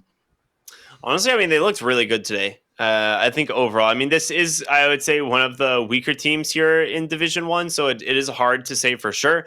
The real trial by fire is going to be at the end of the week when they take on PSG LGD, and I think that is where we're going to be able to see, how this team really matches up against what is considered to be the best of the best in China, and whether or not they're going to still be playing with Flyby. I think from what we've heard is Flyby should still be playing with him for that set series.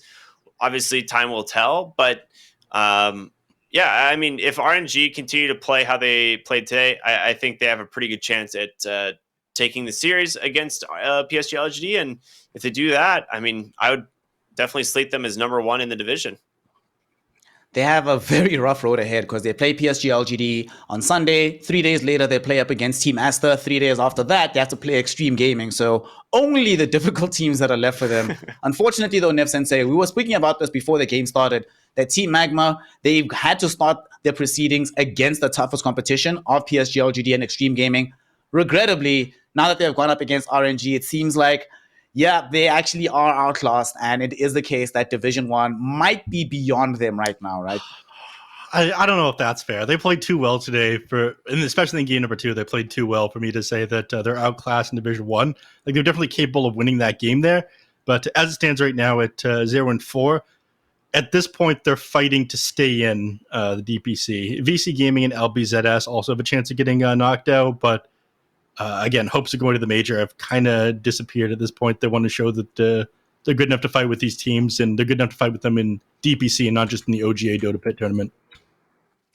Yeah, it is one of these situations. Unfortunately, it happens all the time in China that some of the quote unquote lesser teams will perform really well at the third party tournaments, but find themselves unable to carry that momentum into DPC and Valve sanctioned events. That does put Aster, for Magma, as we've example. discussed. Yo, listen, man, I have lost so much credibility thanks to Team Aster because I'd be telling people, yo, guys, this team is amazing. They're even better than LGD. Trust me. They're going to knock everybody out and then. LAN happens. Yeah. Then a LAN happens and it's just sadness and sorrow. One thing I do want to still talk about here with regards to RNG on the other side. I was checking, and it does seem like they have the announcement they made themselves publicly was that they will be continuing with Flyby for the foreseeable future. The question is, we've seen right now that a lot of the big teams, with the exception of PSG LGD, people are sort of demoing new carry players. We have Extreme Gaming that has Lou in the mix. Obviously, the God King being swapped out now for Flyby. Is this the new kind of wave here, our Cryptic, in China, where the way to try and find some degree of success is pair some strong, storied, experienced players with a new up-and-coming carry player? Normally, it's been the mid player who gets that particular billing, but are things changing in that regard here in China? That's a good question. I think some of it comes down to we have this scenario where like a lot of weight on the carry position as opposed to maybe some of the other regions, and so like if like they're not having as much success on their team, like they might look to opt to like replace that position more than say, a different role on the team. And I think right now, I mean, they were definitely struggling certain games here and there with God King. So it makes a little bit of sense where they may want to try something new with Flyby, but we'll see how it actually pans out. It looked like he played a lot safer than God King did. He does, yeah. And I think that's because, like, coming from like his previous role, he played off lane, if I'm not mistaken, right? Yeah, he was. So I think for him, he's used to like these initiation roles, like kind of tankier, more durable heroes. Whereas God King, being this kind of like YOLO carry player who just like goes in, does crazy builds on these carries, does fun stuff. And I think RNG might, be like, okay, we want something a little bit more stable. Maybe we'll see how Flyby does, and then kind of go from there. But there's a lot of pressure on carry players just in China in general. And I think that's where probably some of this like swapping of carries comes from. To buttress your point about the safety in general of Flyby, different to the God King, who has a wide bevy of very interesting and fun heroes to watch. When he was a carry player at the beginning of his career, Flyby played primarily heroes like Wraith King, Juggernaut, Lifestealer. Not going to do flashy stuff, but will try and win you the game ultimately, which is what you need and what you want. That being said, congratulations to RNG. They are at the top of the table right now. 3 games remaining. We do not know exactly how they'll perform in those games. However, we still do have their competitors in Extreme Gaming, Team Aster, and PSG LGD still to play within this week and still trying to get their chase onto the 4 points.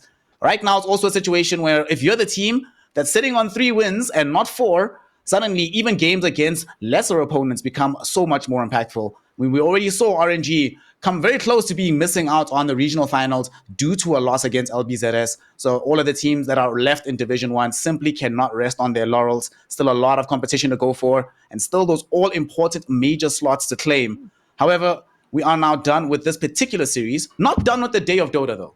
We still have Team Aster taking on iG.V Gaming coming next, and that's going to be in about 25 minutes, not that long. I actually want to get your opinions on this, gentlemen, on that particular game. We were thinking about this earlier when we were doing Division 2.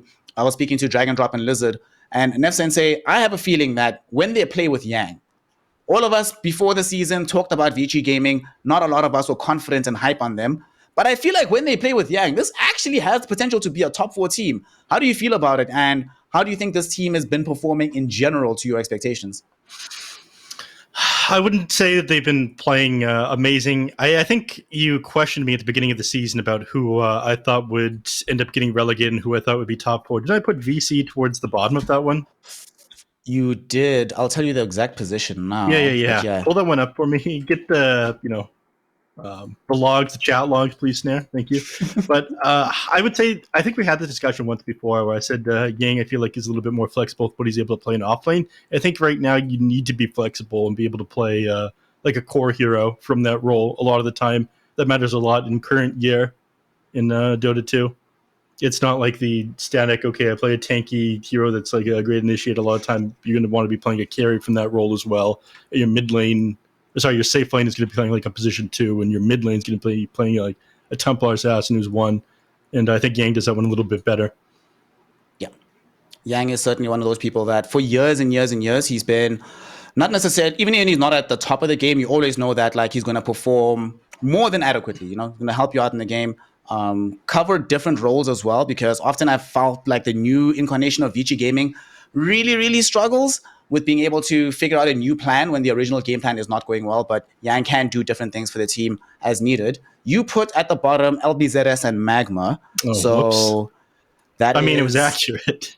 That is accurate. I'm about to say that, like, so far it seems to be panning out quite well in that direction. Where did I put VC? When we discussed it, you put Vici just above. Like you put, I think, if I remember correctly, you said that them and eHome are about the same degree of strength. Mm-hmm. So you had them just above LBZS and Magma, but still staying in the competition ultimately.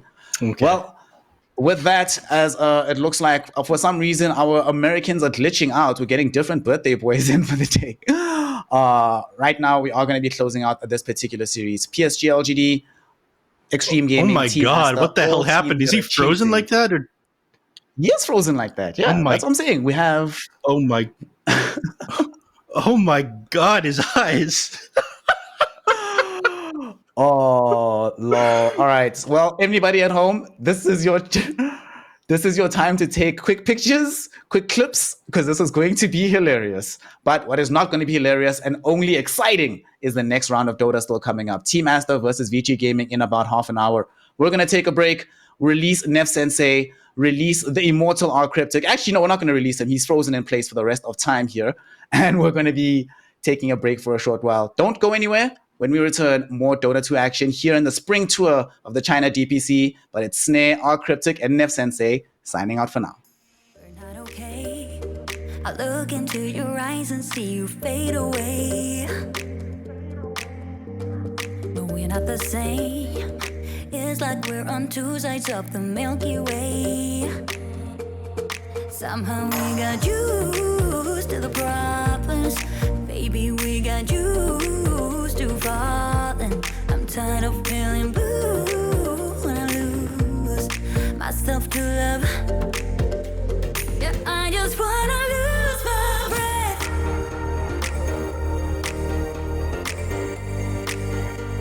Yeah, I just wanna lose my breath.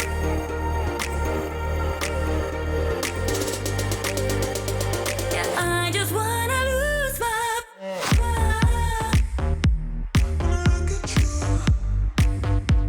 Yeah, I just wanna lose my breath.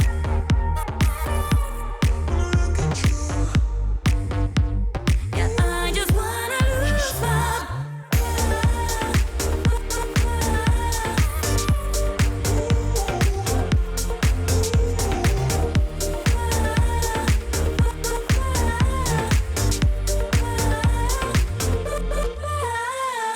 Do you agree?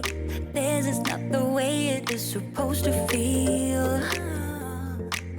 Oh, and I can see there are different paths laid out for you and me. 'Cause baby, I'm a true believer, and I wanna stay true to my feelings. I'm tired of feeling blue when I lose myself to love. Yeah, I just wanna lose my breath.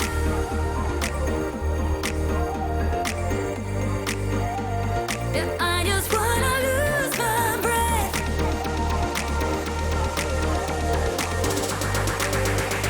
Yeah, I just wanna lose my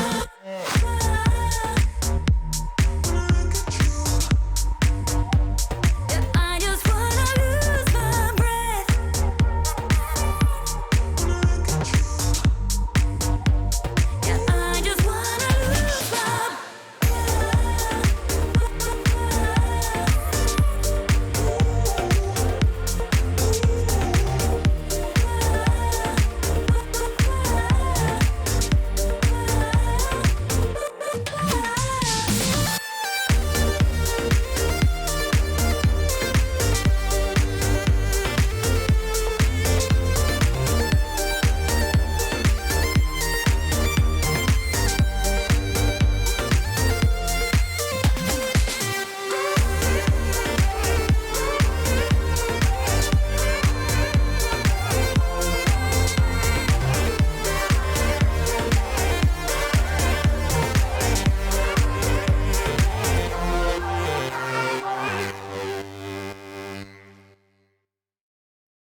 Caroline. Stone cold stunner. She was a winner, started working at the dime. Serves as a reminder to count your blessings, 'cause it's tiny fast, tiny fast. They'll put you down and leave you dead, don't make them scared. Yeah, it's the ugly truth. How they coming for you. Yeah, yeah, let's go. It's the missed opportunity trap.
When I'm sleeping with someone new, I just close my eyes and think of you.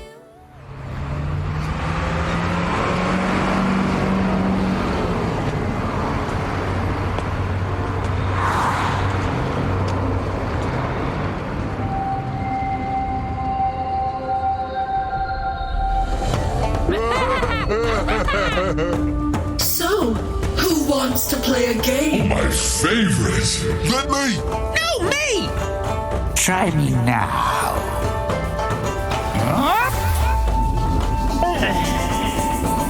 And down.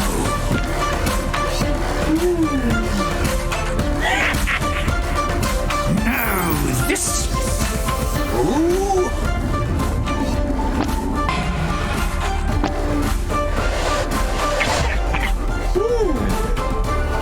Next. Damn. What's this thing? Let's find out.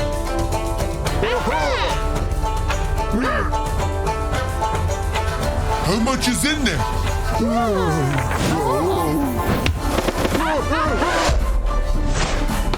And again! Guess we better. Yep. It's just as high as we can go. Expertise!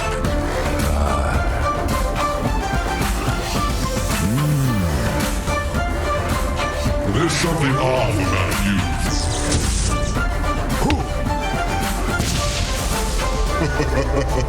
It's in the bag.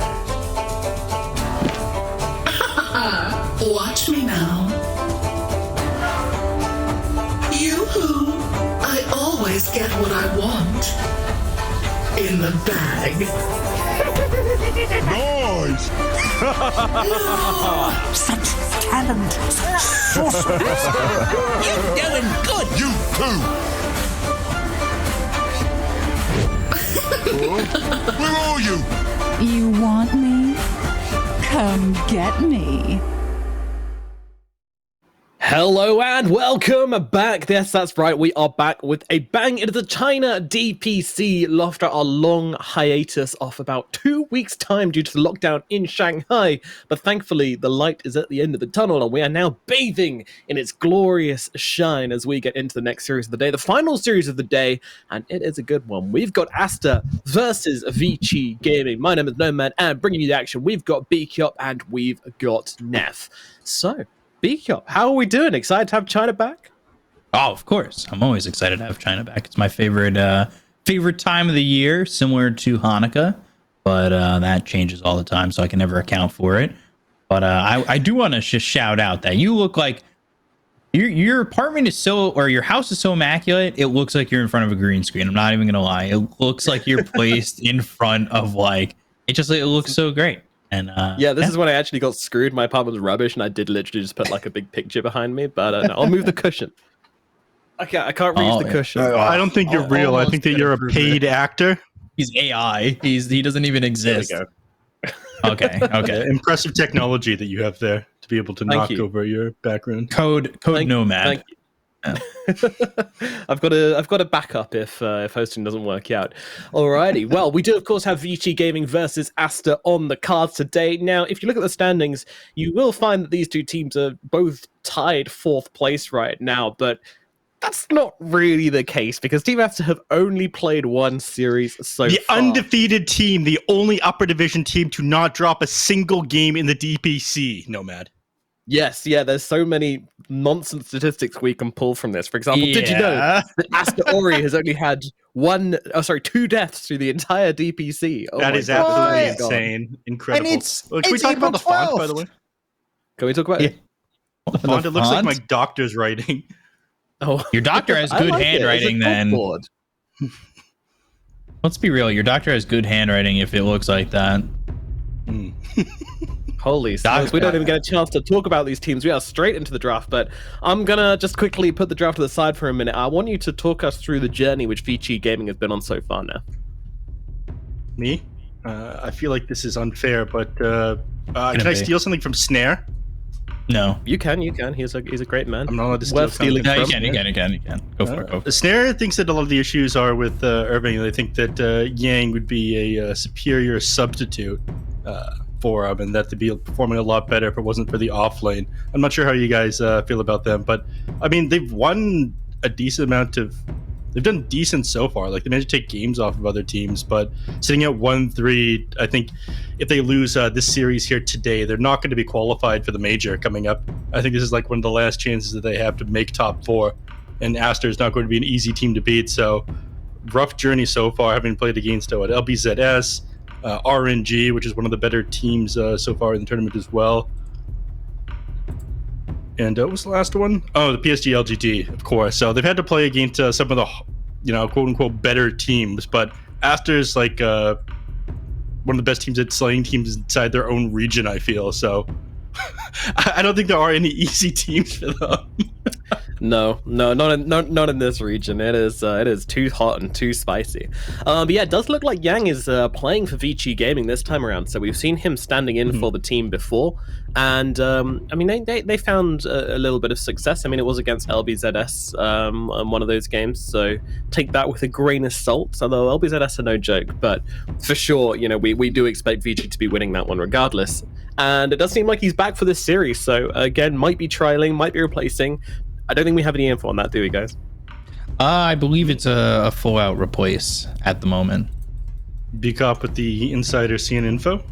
Well, you just go to Wikipedia, then you click on Vici, then you click on their Weibo link, and when your news originally came out, I think Google Translate, if it doesn't steer me wrong, said that they are swapping it up, because he's been there for 3 series now. Didn't Irving only play against LGD?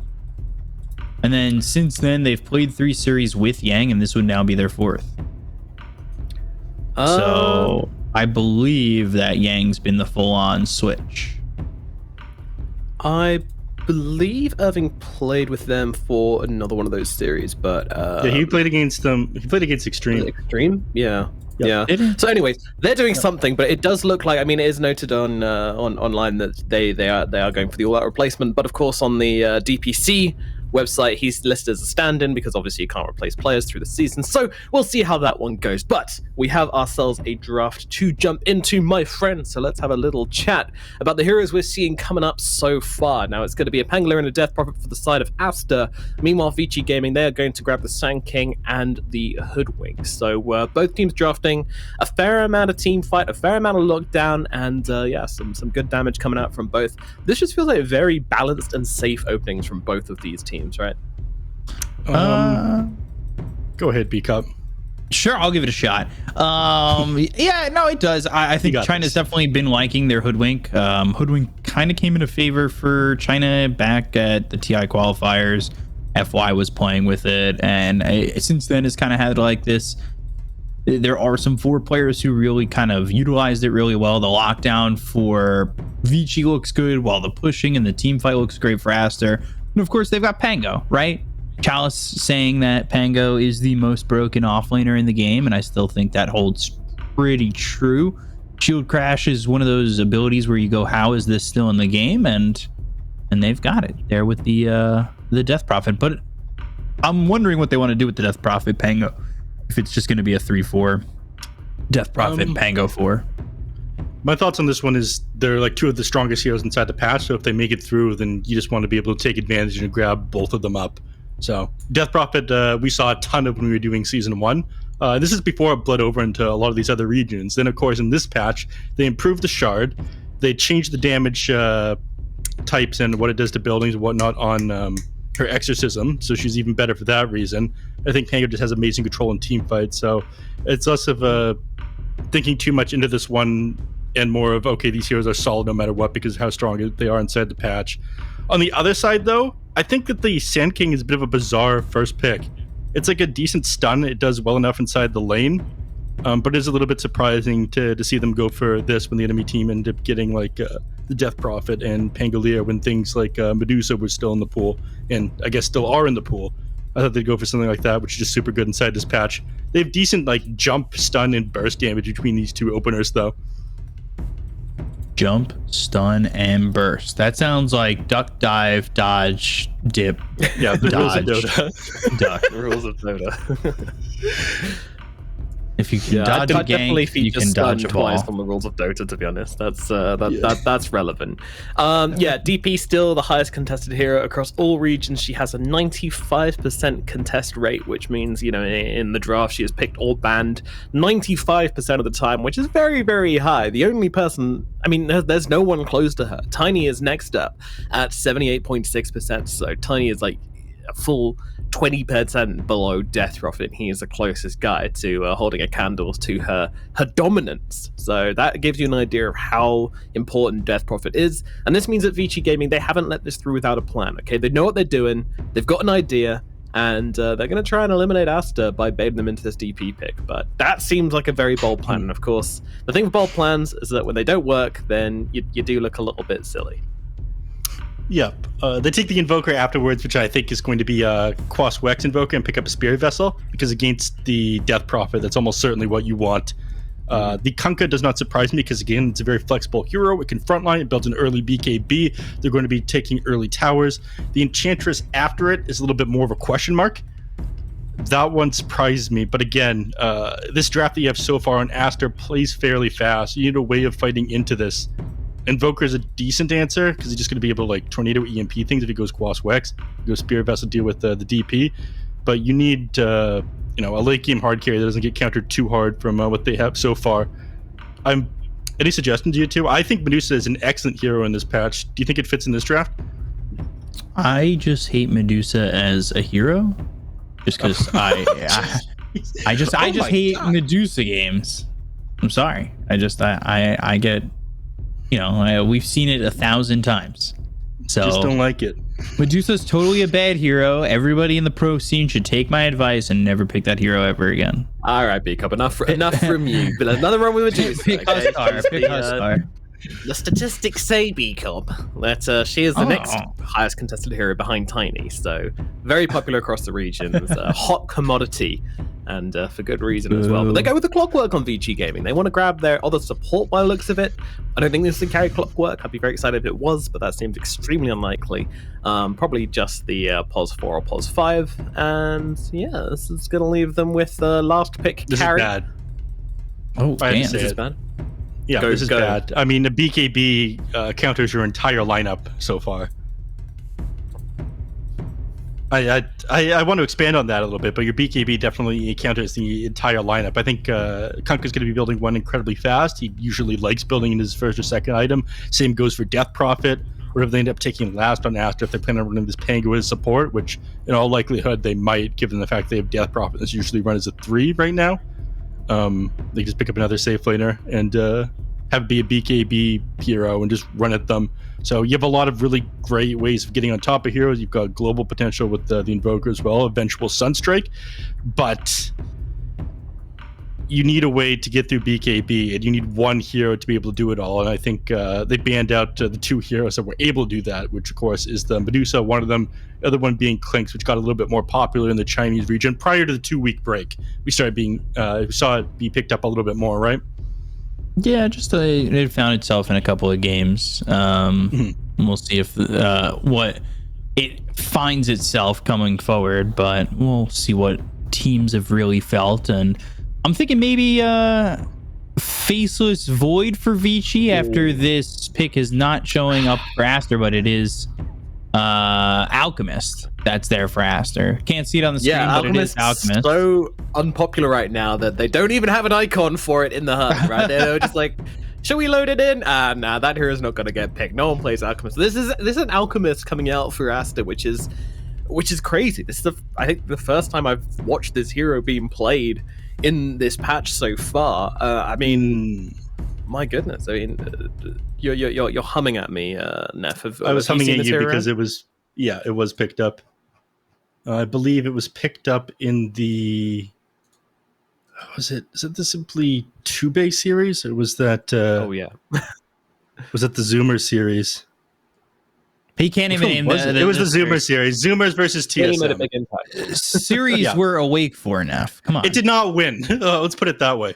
Uh-oh. Okay, well, I mean, what does the Alchemist do for the draft then? You know, it makes it greedy, as we all know, but what does it do to this draft in particular? It gives you money. His name's Monet. He likes money.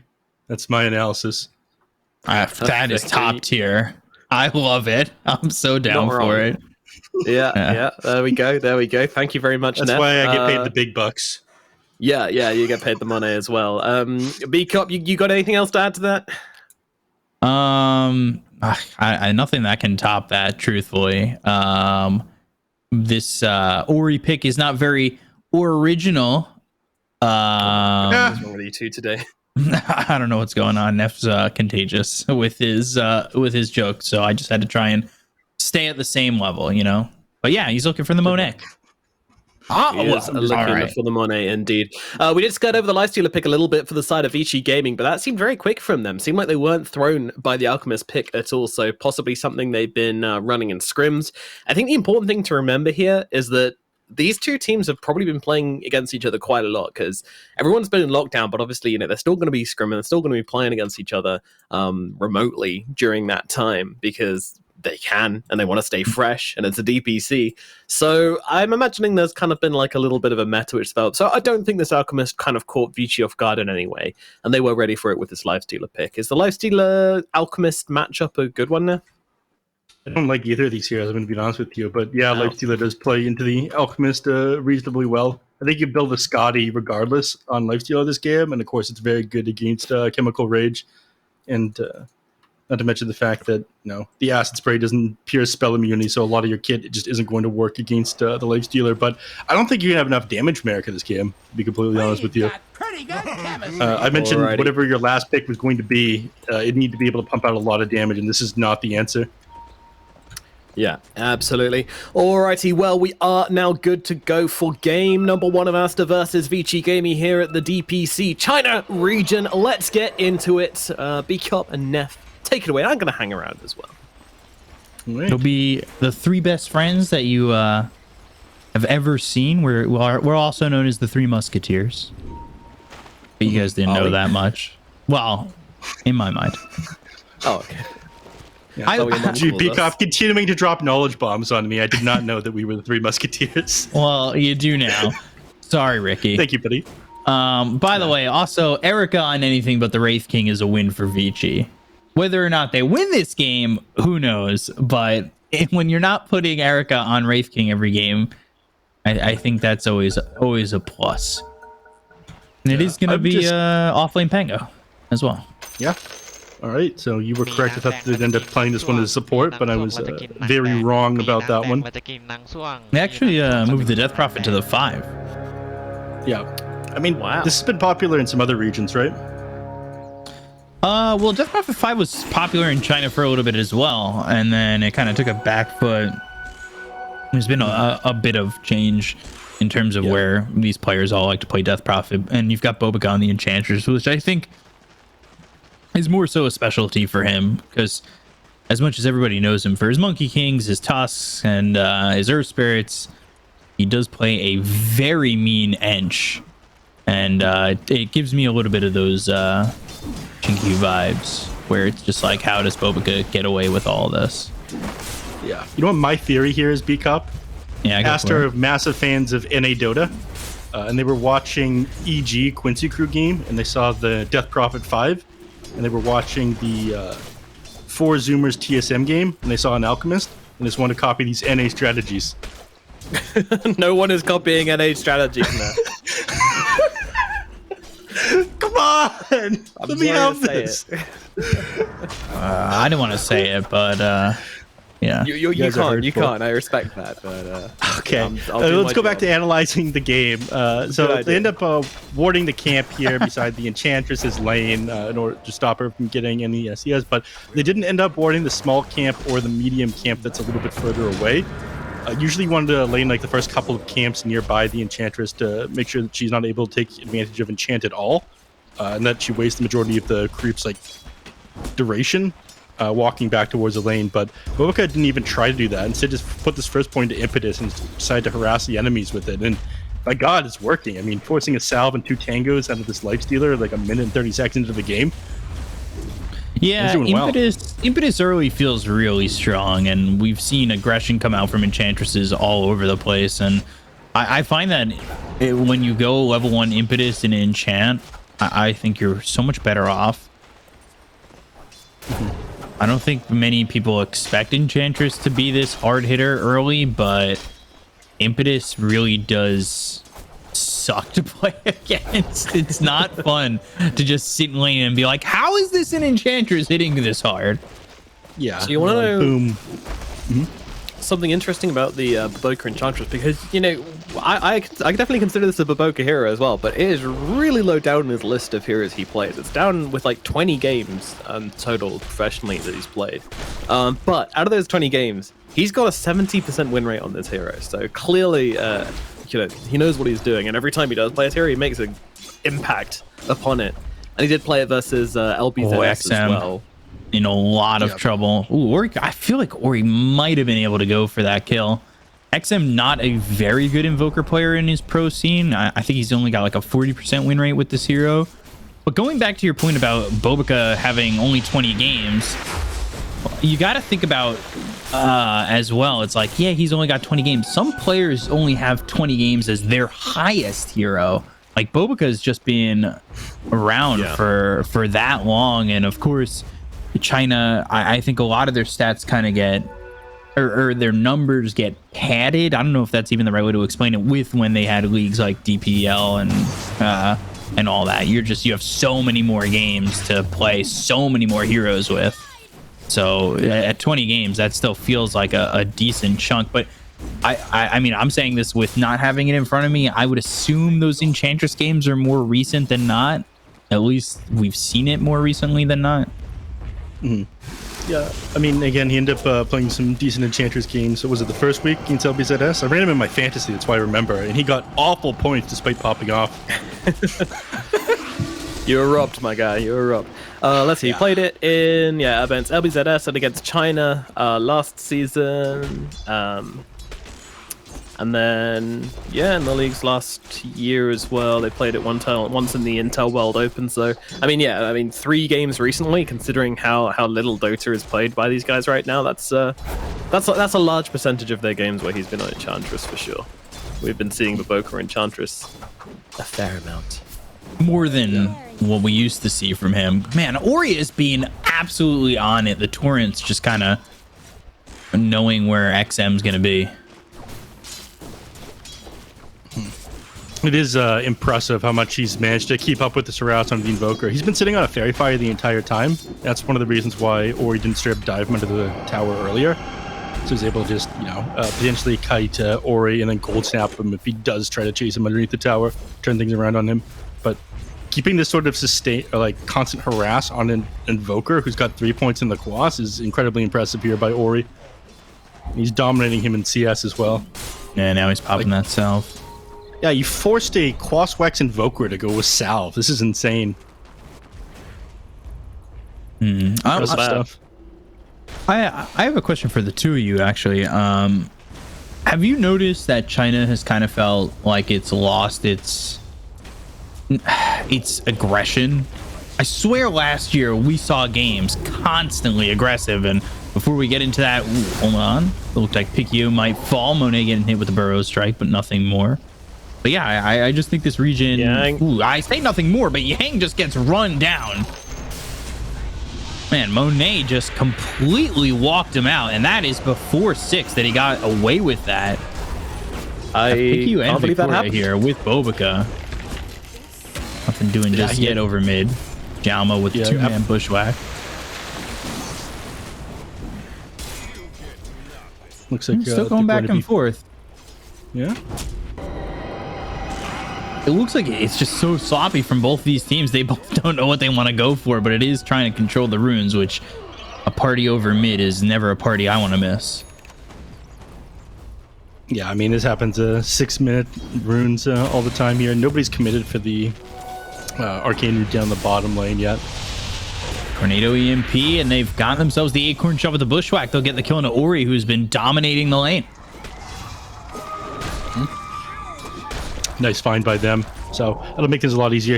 I don't think he expected to go down so quickly. He thought maybe he'd be able to get the Quelling Blade up on the acorn shot before it connects with him and stun him, and he'd have enough sustain with the ghost ship. But too many heroes there, and the stun cost does end up connecting, so he goes down. Another bushwhack again. Yeah. But he's fine. Big AoE. Very balanced ability. Yeah. I think they're a little bit afraid of Monet after what he did to Yang last time. Pretty much just right-clicked him down. Now they go after Ori. The Burrow Strike comes out from Yang. They've got the X, though. And now, again, Bushwhack, Ori in trouble, and he's just killed. Monet losing a lot of health, and Piku trying to get at least one out of this, but Yang finally going down to the acid spray on the ground. But 4 heroes here for Vici, and at least for the moment, they're keeping it close. And, of course, a headed net worth for Aster at the moment that gives them a 1k advantage because of the Alchemist. Yeah, this is twice now that Kunkka has just been stun locked, not able to get his boat off. He's gone double bracer for it. Like feels like he should be super tanky, but he's not been able to get this boat, so he ends up melting there. The clockwork on top of him, they just kept on stunning him with a battery assault. He's trying to cast the boat. Unfortunate stuff. So annoying.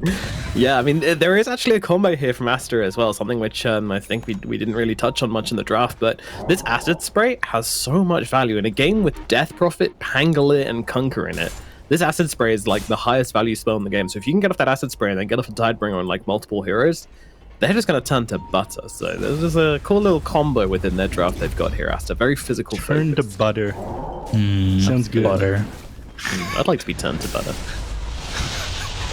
Tornado and Bushwhack with the EMP down bottom onto this Alchemist, but Monet has enough mana to get the Chemical Rage off, making himself harder to kill. Yeah, and of course, no Spirit Vessel yet on XM, though he's doing all right for himself. I think it is awful that this thing applies a basic Dispel and gets rid of Urban/Spirit Vessel. You have to drop it on him after he pops the Chemical Rage. I know you don't like this hero, Neff, but Radiance early for the Alchemist? How you feeling about Alch just in like general? Seem to not be liking the Alch just in general. Yeah, I do like how he went straight into like phase boots and an abrasive and just like ran at the Sand King and punished him for not having boots. Oh, Babuka. Yeah, finding himself in a bit of a bad spot with XM coming over to get the kill. I say XM, you know, he hasn't played this Invoker well, as he does have a pretty low win rate with it, but at the moment he's gotten some help and he's moved around after getting that help, and he's done a lot so far, and he's quickly got the gold to be close to that Spirit Vessel. Yeah. You want to know something sad? Go ahead. So Radiance across all the DPC regions has been picked up 10 times only. This is upper and lower division, so that is like hardly ever we're seeing this item, like ridiculously unpopular. It's down there with like Dagon level 3 and Wind Waker. And on top of that, it's got a 20% win rate. Oof. So only 2 wins, and meanwhile bottom one of them was earlier. Again getting a kill. One of them was just a little while ago. Oh really? No, didn't we see Somnus pick that one up? Getting the victory for RNG. RNG looked okay with flyby in the one. That's for I sure. am still I'm crying for God King though. I know, me too. He'll come back when part 2 of JoJo Stone Ocean comes back. Yeah. Who knows when that's gonna be though? Tornado EMP out he needs onto Death Prophet, but XM and Jauma kind of holding their ground. I say that Jauma gets hit and lit up by the Tidebringer of Ori for a second. That doesn't feel good. Yep. Still, they managed to take the tower before the Sand King gets his Blink Dagger, and they're able to mount too big of defenses. So both these teams have these very specific timings. VG, they probably want to be a little bit more active right now before those BKBs that I was talking about come online. Because I feel like immediately after the Radiance, it's what Alchemist is going to go for. It's what Ori's building right now. I mean, XS isn't really going to need it. He's Pangolier. He goes magic immune anyways. He just needs his like Blink Dagger shard. But you want to be active at the moment before they have the opportunity to finish up these BKBs, or immediately after this Alchemist gets his Radiance. We're going to start to fall off, so you need to start doing things pretty quickly on VC, and it's a lot harder now that you've lost your mid-tier 1 tower. Yeah, Vici kind of finding themselves a little patient and a little bit complacent with where the game's at. Erica top has just been kind of farming out, and he hasn't really been touched, which I guess is, at least for the moment, a pretty solid thing, considering Aster. I want to say they're waiting on the Radiance, but it's not just one item that's really going to bring Alchemist to be wanting to move around, right? Yeah, again, it's going to be that BKB as well, and the BKB on the Kunkka. That's going to be the major thing that counters them. Erica, I think, is going to come online as soon as he's got this armlet coming out. And as soon as his courier comes back to base, brings it out to him. Blink Dagger now completed on the Sand King. They're going to be looking to set up kills, and they've already painted it out. Looks like they want to take top tower. They smoke up on the side of EC, Aster, but this isn't going to connect with anything.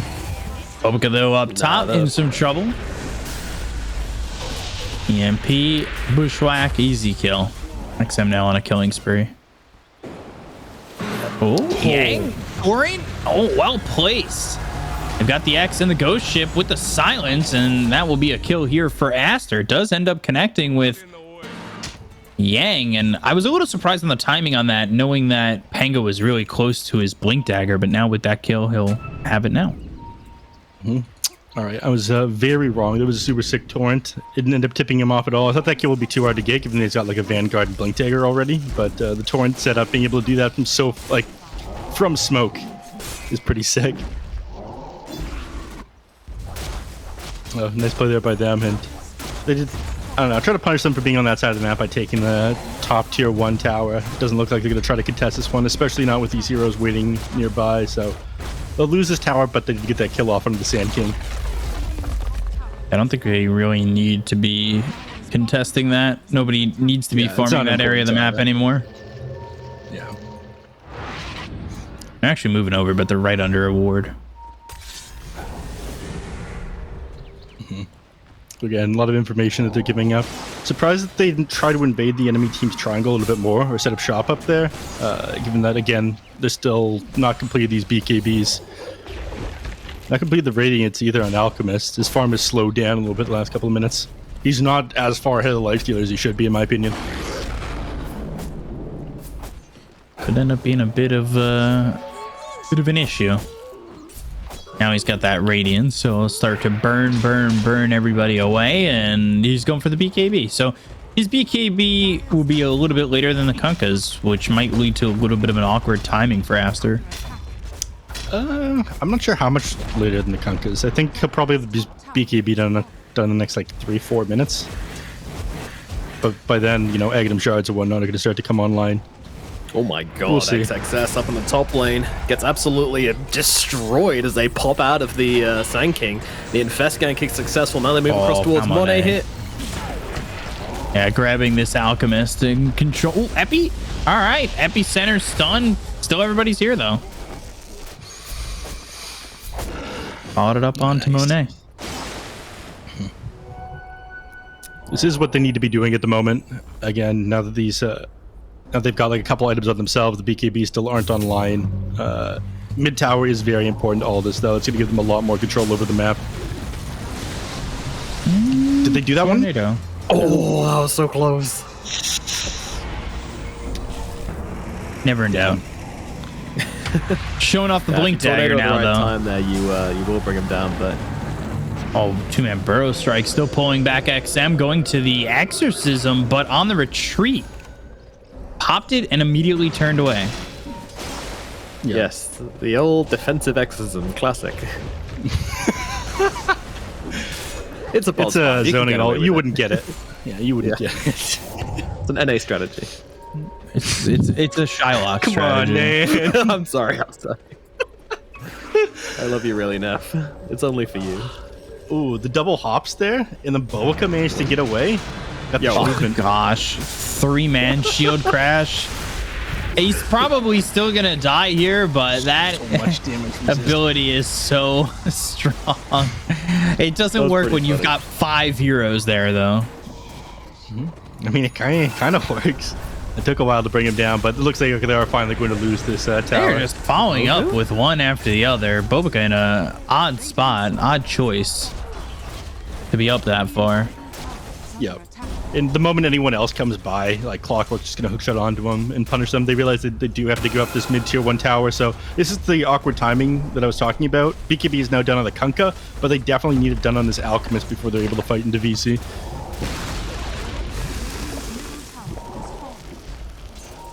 So the next couple of minutes, they'll be playing like a losing defensive game. I'm going to throw a stun out, but Rage is ready. Only 1 point of silence. It's the unfortunate part about playing Pause 5 Death Prophet. But they managed to force the enemies back to their side of the map for now. And I think as long as you can get them off of Roshan and off of your tier 2 towers, things are... I don't know about this smoke, man. I think they're feeling pressured, like they need to make something happen. Yeah, they're all very tight right now on VC as well. I don't think the smoke is going to go well for Aster. It worked last time on the Sand King. Why change a winning strategy? And looks like they're going to take down this Hoodwink at least. Yeah, I kind of think they wanted more than that Yang blinking in. Okay.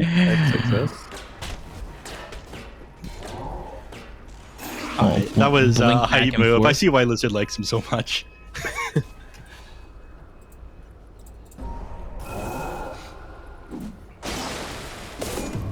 XM going eggs. So surprised at how well Erica is keeping up with the Alchemist.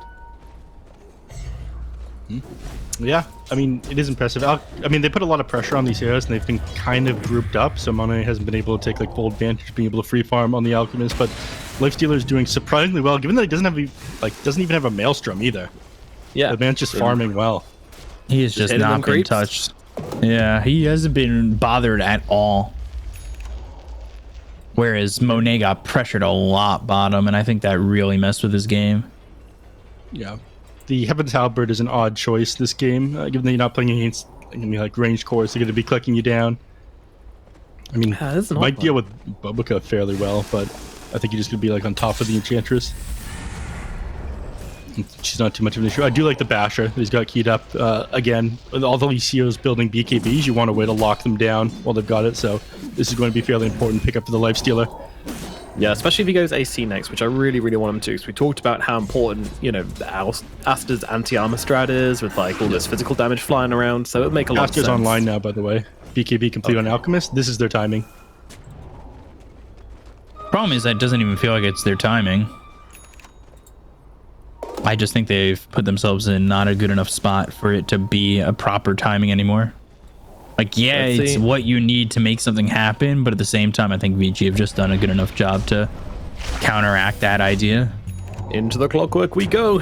Setting up for the gank here. They're going to meet each other.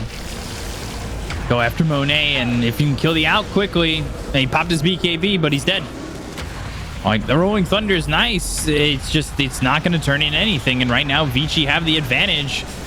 They need to just continue to sustain it that way as Erica looks after Bobica. They land the Bushwhack again. They'll go for this Enchantress. They'll get the kill there as the Tornado lands on the Death Prophet, and it's a 3-0. Easily done. Wow. Incredibly unfortunate timing of that jump onto the Alchemist there, but managing to land that hook shot.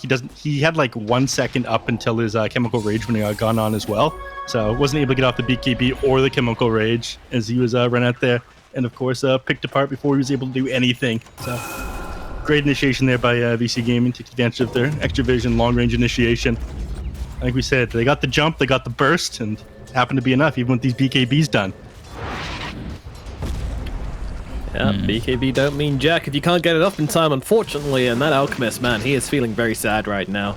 He's still got a bit of money, but he is just kind of neck and neck with the Lifestealer, which isn't where you want to be. It just can't really get into these fights and get any damage off. It feels like Aster's timing's completely missed at this point. Yeah, I think it's time to talk about the support duo, right? Like, you were talking about how Aster hasn't felt very aggressive, and often, if a team in the early game can't really find any plays, it's because of a support duo which doesn't have stun. So I'm looking at you, Baboka and PQ. Victoria. Like, well, Baboka. XM. Oh, if he's taken out, this feels good for them, but they've got the save with the Infest, not enough to keep XM alive. Yang now going to the back lines, but he ends up getting caught, and it will be 2 here for Aster. So Ori gets credit for one, XXS with the other, and XXS still looking for more while he's got PickU to support him. Ooh, the silence just landing on the edge, but now bushwhacked up and put on a silver platter for Erica. Bobica there too. So Erica will just feast on them as he takes out 2 heroes, looks over at the Death Prophet for a second, and the hook shot comes in, and the cogs Beautiful. are perfect. Erica now with a triple kill, BKB pop by Monet, and there's the bash he needed, and all of a sudden Erica just gets served in ultra kill after what was a fight victory for Aster initially. Yeah.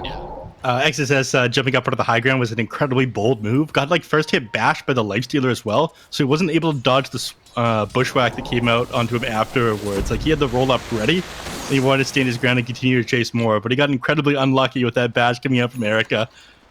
I mean, it actually would have been okay, but the issue was the Alchemist was charging up a stun in the backlines, couldn't quite get close enough in time, stunned himself just in the river. So they didn't have the follow-up, they didn't have the acid spray, they didn't have the stun, they didn't have anything.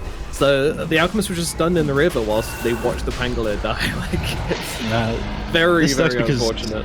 You finally got the initiation that you needed in that previous team fight, but then you threw away any sort of advantage that you ended up getting for yourself immediately afterwards. I am a very big fan of the statement, there's a thin line between bold and stupid.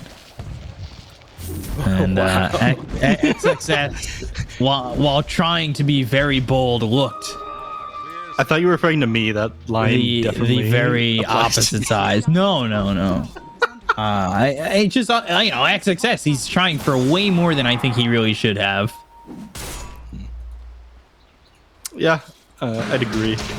And God, I mean, again, if the Alchemist is there like a little bit sooner, he follows up with a stun there, that play looks different. But yeah, unfortunately, didn't quite make the cut, and then he gets cut, which is unfortunate. Now Yang's just running down. Oh, God, the sharpshooter and the sunstrike on the money.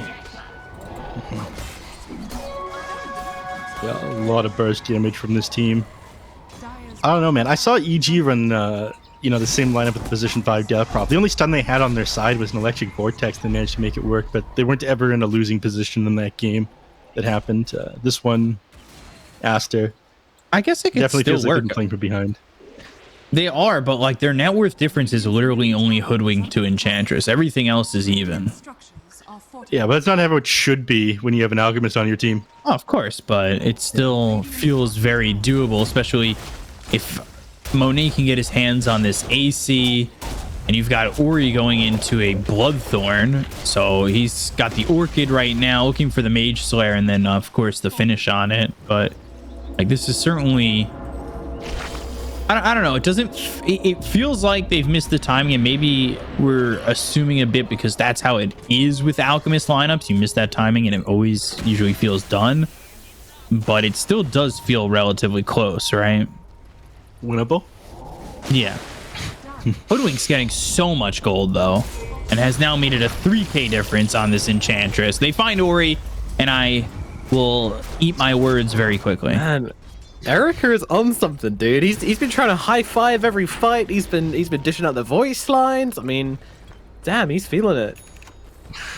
I respect the hell out of it, man. Yeah, it's just him not on Wraith King. Wow, it's just unusual for him, like this guy's is generally pretty reserved, but I guess they haven't had a great season so far, so not many situations where they're actually in the position where they can be high-fiving and tipping, so make the most of it, Erica. Enjoy your time in the limelight. Hook shot, ooh, pushing him out of the Sunstrike. Damn, he couldn't even kill any of the cogs for that extra money with Grievous Greed. That's what I'm going for. I gotta farm all these cogs, so much money, doesn't get one. Reminds me of the SF Clockwork start. Oh, don't. I want dirty. The extra souls early, and people were just like min-maxing it so well. I mean, the weird thing is about that one is that the implication is that the cogs have souls. So, like, what on earth is Clockwork, and how has he got these somehow like creatures in his cogs which they must be powered by human souls? He's basically Shadow Fiend Mark 2. right? Well, I like your soul- OC clockwork lore. Yeah, the headcanon. A soul is put into the cog to produce electricity. Exactly. And obviously souls have energy to them, so he's found a way to harness that. Clockwork is an evil, evil guy. That's what I know. He might be the most evil character in the game, if that's true.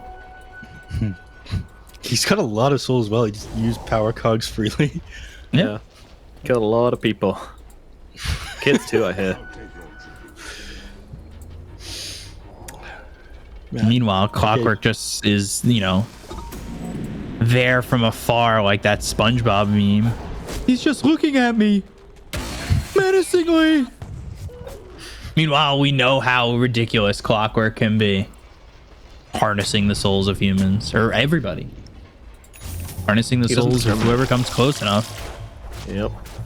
Ags picked up on Jauma on this hoodwink, so now has that Hunter's Boomerang. What is Boomerang? Aether Lens trying to increase the stun duration and whatnot on people. I mean, it's been 100 to 0ing both the Kunkka and the Alchemist by this game. I don't think they're ever going to. Aster don't want to be stuck inside their base any longer. They say, no, sir. We are going to go out on this map. We're going to go and find us some hot, hot booty. They do have the AC finished, but that is about the only change in terms of items. The money's like, oh, I see some creeps. Yeah. What tier 3 neutral items? True. Quickening Charm. Okay.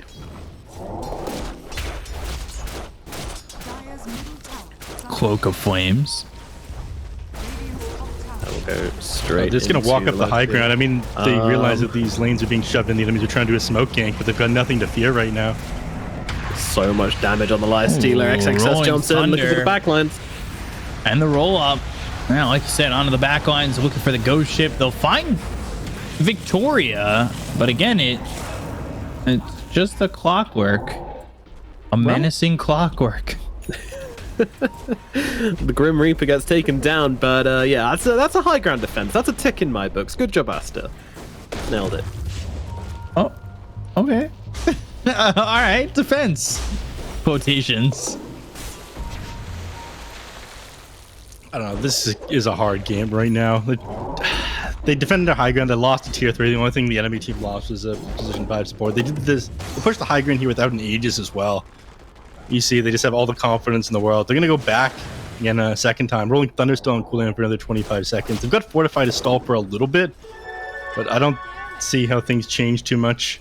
Clockwork's going to be back very shortly as well. Hookshot will probably gap the rest of the distance that they need.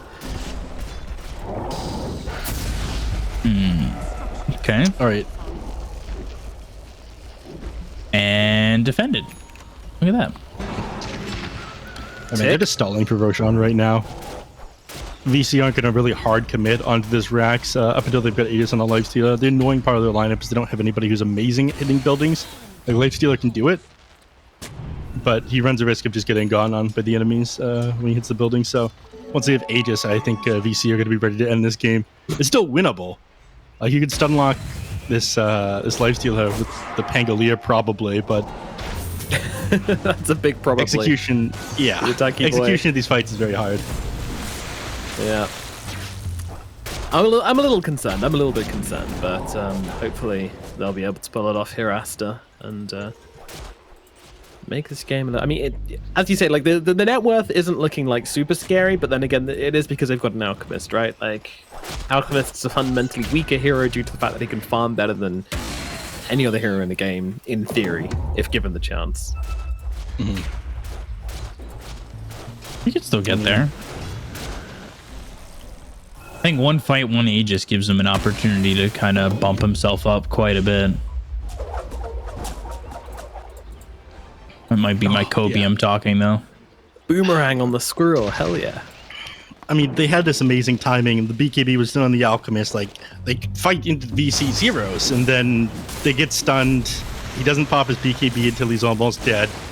And then VC's on the front foot again. Like, the moment that they hit this very big power spike where VC had no business taking a fight into them, they got, like, the perfect initiation onto exactly the hero they needed to jump. Vici looking again. Gank tanked. A gank tanked, maybe turning into more though. Good hook shot coming in from the Clockwork, and now the stun. Monet? There's the immediate disarm. Tries to go in with the BKB. Monet trying to make something happen. Bashed up by Erica. Erica's rage though is gonna run out. Now he's hit with the silence. They've got the stun, but the cogs block him away. They still land the torrent. The ghost ship coming through. Coming over is the Death Prophet walking into a burrow strike and a sharpshooter. We've got the cold snap. Monet is still trying to do something, but he no longer has a BKB, so he's going to burn to the Chaos Meteor, and XM will get the kill. Bobica will follow, and they'll just call GG. Yeah, I mean, that is the end for Aster's timing for sure. Wow. Yeah. I mean, that lifestealer put himself so far out of position and wasted so much of his rage duration in that final fight. Like, that was best case scenario for Aster. And they managed to get on top of him, but they only got him to like half HP. The cog stopped the rest of Aster from being able to commit onto the lifestealer there. And then he just heals back up to full HP, popping his Satanic. That would have been so disheartening. You get the best opportunity from VC making a mistake, and in the end, it doesn't even matter. Honestly, these cogs were so sick, like across the entire game there. Like I know they had the game in the bag near enough. Like they were doing very well. Easy to praise the winning team, but yeah, I mean that could have gone badly. The rage was out. You know, the lifesteal was a little bit overextended. It was a small little read from Aster there, which almost resulted in a glorious play, but unfortunately, just a tiny bit off the mark there, and those coasts come in on the stairs, and you can't break through them, and then the lifesteal is just allowed to draw the fight out a little bit longer. The Death Prophet tries to come on the side with the Exorcism, but they just shut her down and blow her up immediately. That's the problem with the Pos 5 Death Prophet. And yeah, I mean, I think for me, it really comes down to like the lack of stuns on your 4 and 5, the lack of ability for them to actually make plays. You don't have anyone to go in with. You don't have any ganking partners. You're basically just playing reactive or 5-man Dota, and that is a very tricky position to win from. Yeah, it didn't feel like they were utilizing Enchantress as much as they should. It almost felt like Bobica was never even controlling a creep. I mean, he probably was at all times, but it never felt that way. It never felt like they were getting anything more from an Enchantress other than impetus damage, pretty much. Like it did feel like a very weak support duo, as they see here in the highlights. Bobica in trouble, of course. Erica there. Yeah, I mean, you also got, the 1 and 2, which are pretty much hard Enchantress counters. The Invoker can just dish enough magic damage out to deal with the Enchantress, Natural Spirit Vessel Builder, and also the Rage and the Lifestealer, but it didn't really feel like a good Enchantress game, and yeah, this was the big one indeed, getting on top of Monet and just bringing him down. Overall, like this Lifestealer just kind of owned the game. There wasn't really much which Aster were able to do to counter him out. Looking back at the game, Neff, what do you think this Alchemist was set to achieve? I don't know, man. It didn't work when 4 Zoomers ran it, I can tell you that much. Maybe they thought that they just need BKBs on tanky heroes and they'd be able to deal with the enemy team's lineup pretty well, and that's what Alchemist does. He's a tanky hero who can build an early BKB. But the Vision game, as soon as the BKBs were completed, was too good from VC. They got the initiation. They're already losing probably a little bit worse than they had any business losing before that.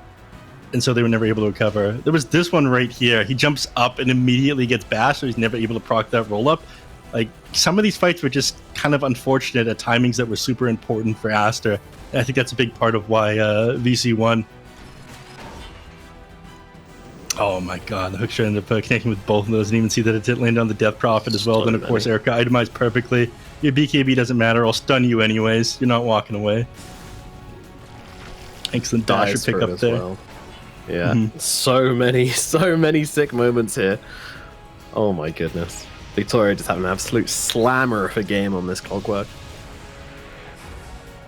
And then, look at this. Watch these cogs come out here. Because Erica's caught pretty far away. So far out of position. But yeah, they separate the team. This would have been the opportunity for them to get back into it, is what I was talking about. And boat lands.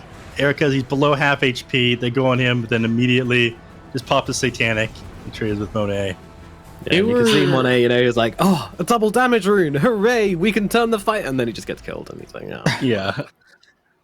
They were very in sync. How far behind they really are. They were very, very in sync. You could see it with Yang and Jama a lot. They were connecting on Burrow Strike Sharpshooter combos quite often. And Yang's decision making in that last fight, like who to Burrow Strike, who to go for, saw the Death Prophet wrapping around, goes and still has the last bits of the duration on the BKB to go burrow strike the Death Prophet and make sure that nothing more can come from Aster. Like, I feel like Vici were one unit in that game.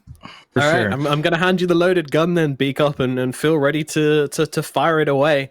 Do you feel like Yang? After this one game, are you inspired by Yang? Do you think this is how Vici should be looking right now? Yang gang. I think Yang's an amazing offlaner. I don't know if he changes the feel of this team completely. I think it's been very 50-50 at the moment. All right, he you get to be definitely is convinced when they take the better series. than That's when you Irving. win Beakup. No, I think he's definitely better than Irving. He's definitely a really good offlaner. I don't know if he just changes it completely because a lot of the like wins come from what Erica is going to be able to find, and I feel like Erica is in his own world. Like, I don't know if changing Irving and Yang is going to make a difference on how Erica's been playing or what they're drafting for him. Like that draft, like whenever I see Erica not have Wraith King is when I think they're going to win. And I think that the more Vici allow him to spread his wings and show what he's got, play those PLs, those Clinkses, those Life Stealers, that's when Vici's going to win. I don't know if it's just a Yang to Irving thing, but Yang is good. I like him. Big Yang fan. Yang gang. Fair enough. Buzz, buzz. Beakup's list Gang, gang. of hero player combinations is it's a brutal one, Beakup, isn't it? It's a brutal one. Alrighty, well, that's gonna do it for game 1 of this series. We're gonna throw it over to a short break, then we shall be back with game number 2 of Aster versus Vici Gaming here at the China DPC. We'll see you very soon.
So, who wants to play a game? Yoink!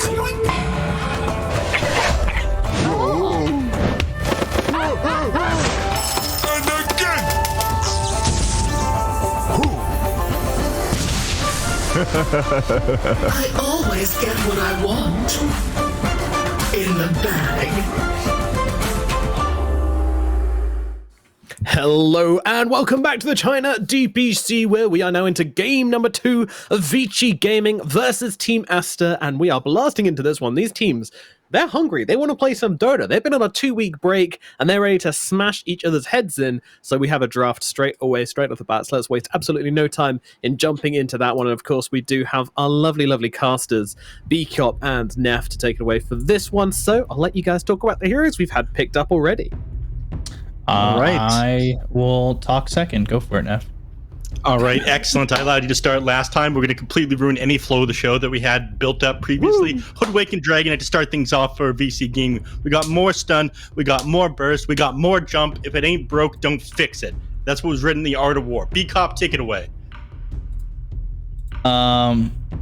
So these heroes in the Art of War, I didn't do the research paper. Teacher, I didn't read the Art of War. I didn't do my notes of the book. I didn't do my summer reading. This is bringing Neff back comes in bad just memories. Bringing the energy up to like 11, and then B-Cop just like, let's bring it back down to. Dude, I don't know how to match that. So it's so difficult to match. What are you talking about? Yeah, like I have to be out here on like drugs, man. Like, I mean, I guess coffee, caffeine, technically I am drinking in. I should have some energy. All right, you know what? And scene. They've got a Hoodwink. They went to Dragonite. Vici is so ready. They've got themselves 2 heroes with lockdown, but this time Aster changed it up. They've gone to the Shadow Shaman. What's my stat with Shadow Shaman? Go, Neff. Tell me my stat that I always say with Shadow Shaman every game. The enemies can't outplay you if they're shackled?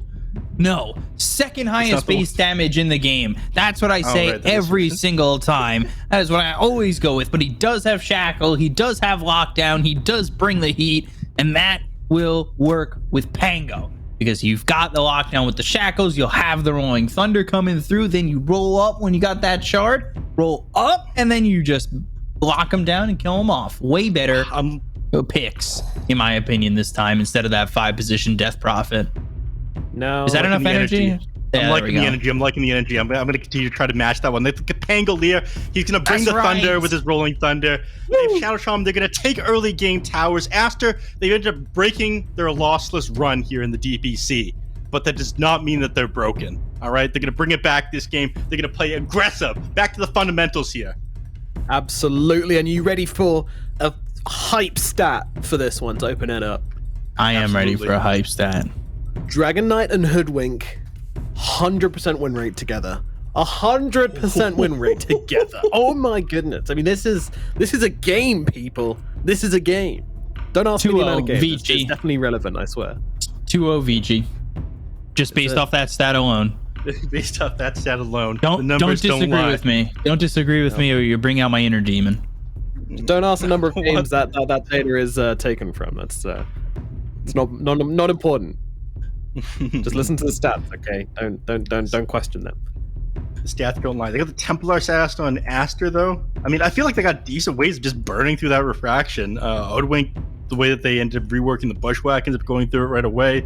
Having to fight underneath Dragonite's Fireball is also pretty miserable. When he gets it. Do you think they just play this fast, though? They just run over towers? They continue to pick up things that are decent at doing that? They banned out the Medusa here, though. Look at the Tick Ember. All right, I like this one. Ember Spirit's banned out a lot of the time these days, so I'm surprised that it's made it through here. But I think, again, it's amazing jump. It scales the late game pretty well. It's flexible. You can change up where the Ember Spirit and the Dragonite are going, so they don't necessarily know what they're playing into and where on Aster. You want to know what else is flexible? Our friendship? Gumby. But they pick up Ogre Magi on Vici and Stormster. We're getting Spirit v Spirit. I feel like the Spirits just get banned so much these days. We never see this matchup. At least in China, it seems like we're getting a lot of Spirit bans. I remember Nomad quoting the fun stat recently that they ended up changing around the Flame Guard damage to 121, so it survives the 120 damage of Static Remnant on Storm. I was there for that. I remember that. Yeah. We have good times, don't we? I was in the photo. I was there. I was there. Yeah, we look It at the broke new photo. He's ground. just in the background, staring at us from the trees. Like, oh, yeah, you were there, buddy. A lot like the cryptic thing earlier, where we place our cryptic and he was just staring at the screen. I was there. I was a part of that second series.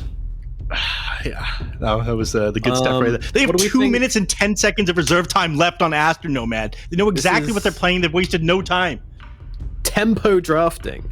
And Yeah. and we missed it now. I was going to point out Yang's beautiful arm there, but we've swapped the cameras around so we don't get to see his lovely arm. I don't know if he had his sleeve rolled up or it was a one-shirted top, in which case, very cool. They do make I want those? one.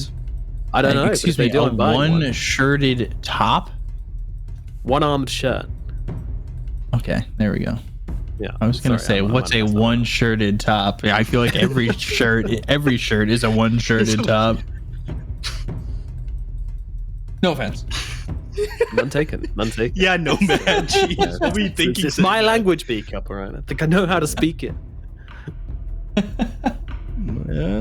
American? I think me and B-Cop speak that language.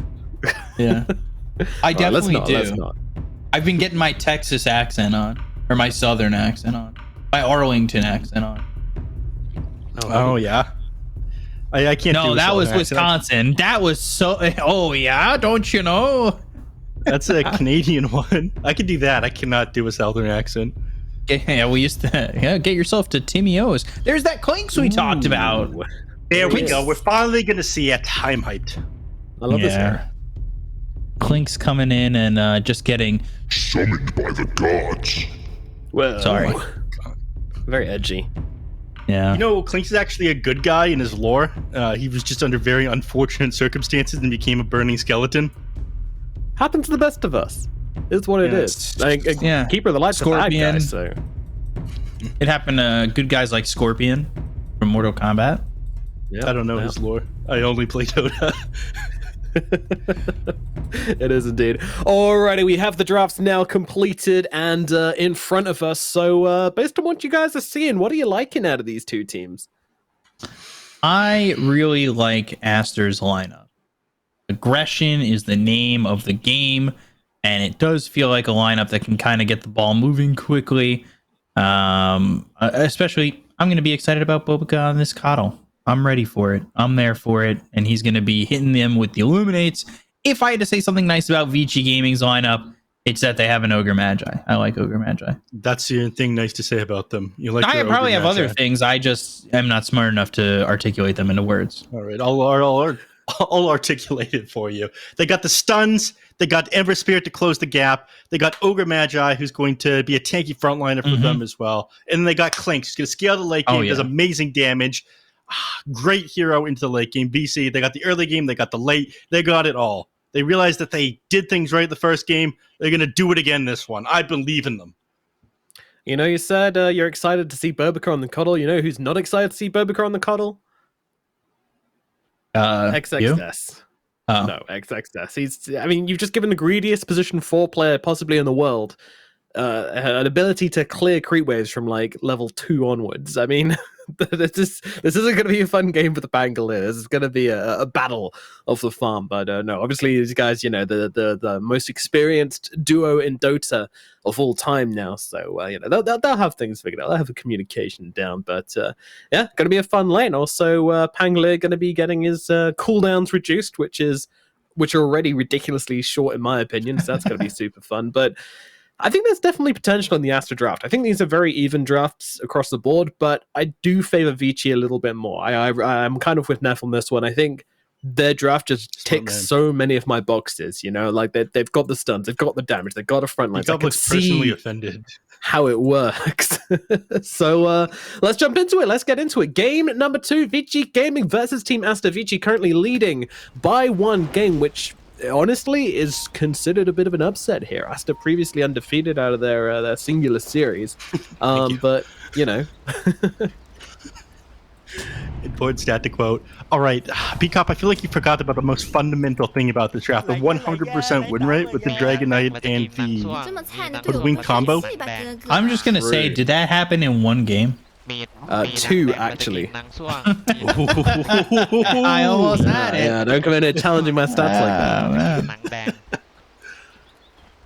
2 is where I draw the line. You know, one game is not enough for me, but 2 is fine. 2 is fair game. Very big sample size. Yep. Dude, look at Monet's starting items. Oh my god. The wand and the 3 iron branches. What the hell? Look at all these plus 6 to all stats. This is crazy. Impressive Alright. stuff here. No Guys, turn up to regen lane. needed. Did Aster just come into this like thinking this is DPL and they're just like, oh wait, DPC? I thought this was DPL, where we experiment all the time. Gosh, I darn did it. it again. I forgot to read it. Also, Bobica, you know, you said he was going to be stealing all of XXS's creeps. If you're a good coddle, which I am not, you only aim at the ranged creep and the heroes. You never try to wipe the creep wave. But I don't know. I don't know how to not do that. I don't know. Maybe that's what it seems like. I feel like any real keeper of the light player will just, oh, sorry, I didn't mean to take that entire creep wave there. Misclick, guys. I'm so glad. I'm so glad you were just giving me the business. I was like, that's like good Kato moves, right? And you were like, no. And I was like, oh my god, I said something stupid. Then you just, yeah, all right, you got it. Look at that, right to the creep wave, exactly like I said he would. Yeah, and neither of them ends up getting that range creep because of it. I mean, at the very least, the enemy team didn't deny it. So, small victories. This guy came to lane with 6 tangos and a headdress. This isn't the kind of coddle that's just going to end up stealing CS, I don't think. 6 tangos and a headdress. Wow, that is. He's got something which he wants to do at least. He's got a very clear motive here. Yeah.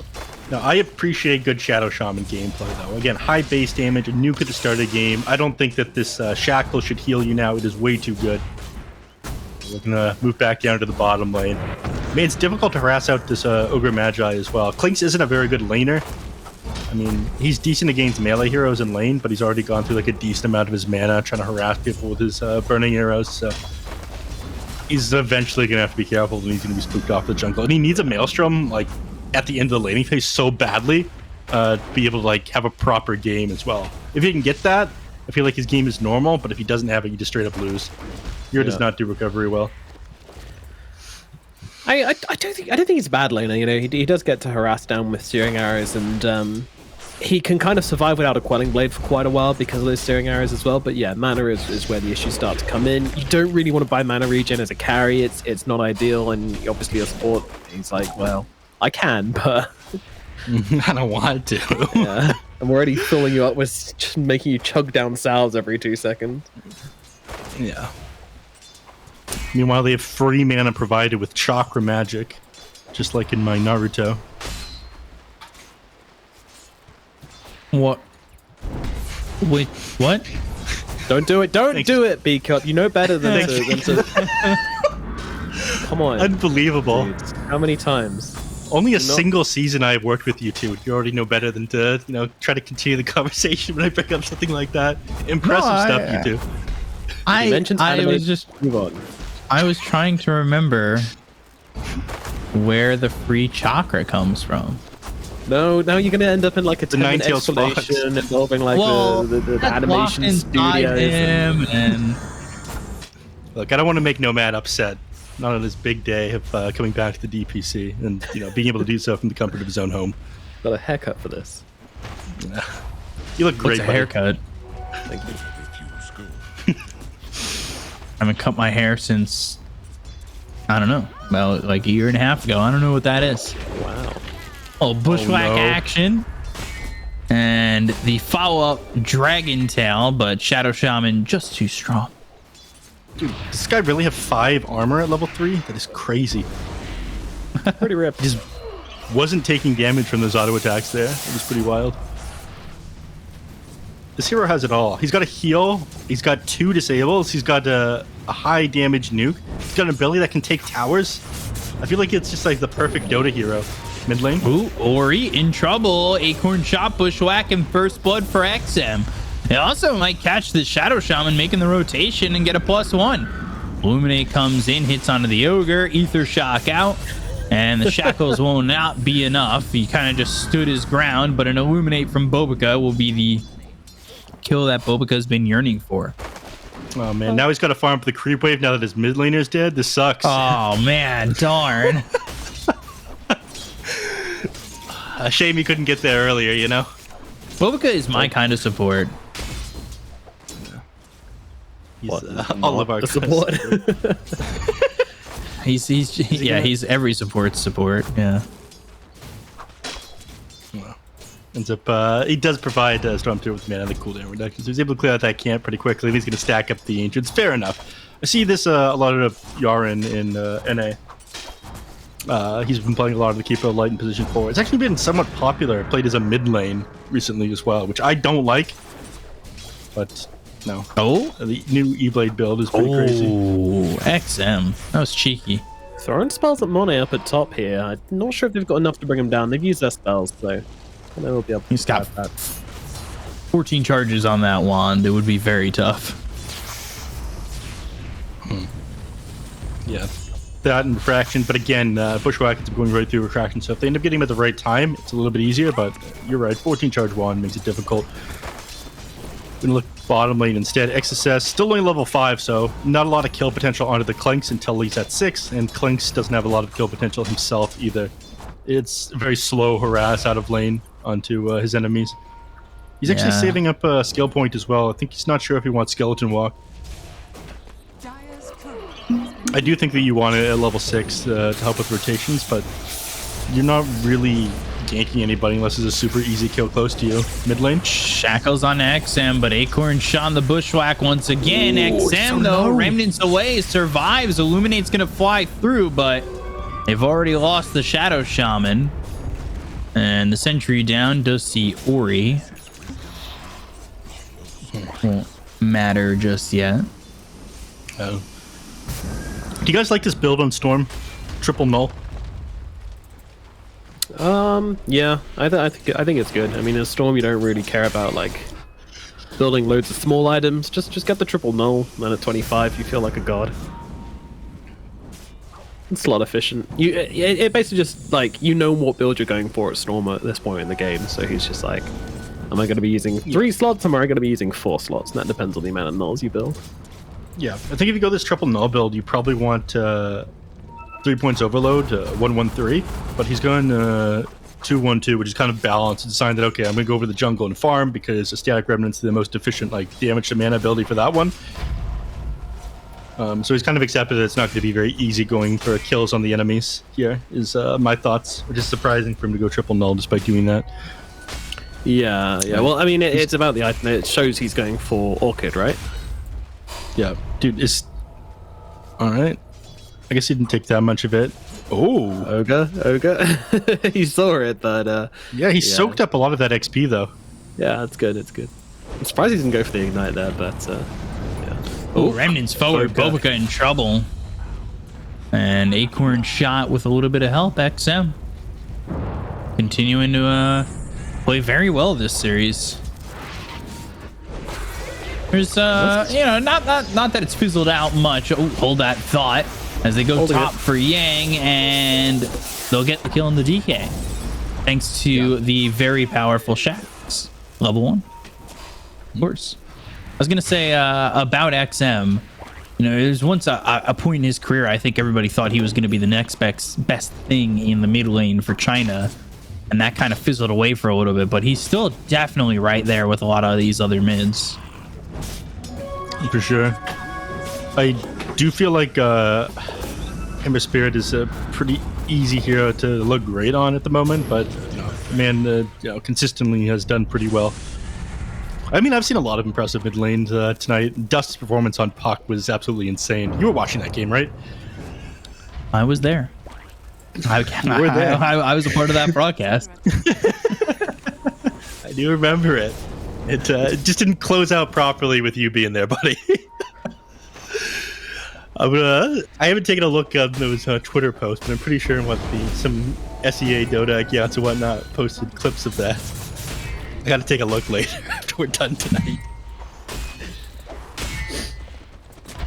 All right, so Erica closing in on that Maelstrom timing. He's done very well on this laning phase, honestly. Highest net worth by quite a region. The action has just been happening elsewhere on the map, and as a carry player, that's what you love to see. So he's been having a great time. He's going to be a big impact in this early mid if he can get this Maelstrom up in time. And your farming speed just goes through the goddamn roof when you get this Maelstrom. Like, it is required, but once you have it, you're just an absolute farming beast on this hero with Burning Barrage. Yeah. I was such a fool at first, Nomad. When this hero first came out, I thought it was so good, but I didn't think to pick up a Maelstrom on it.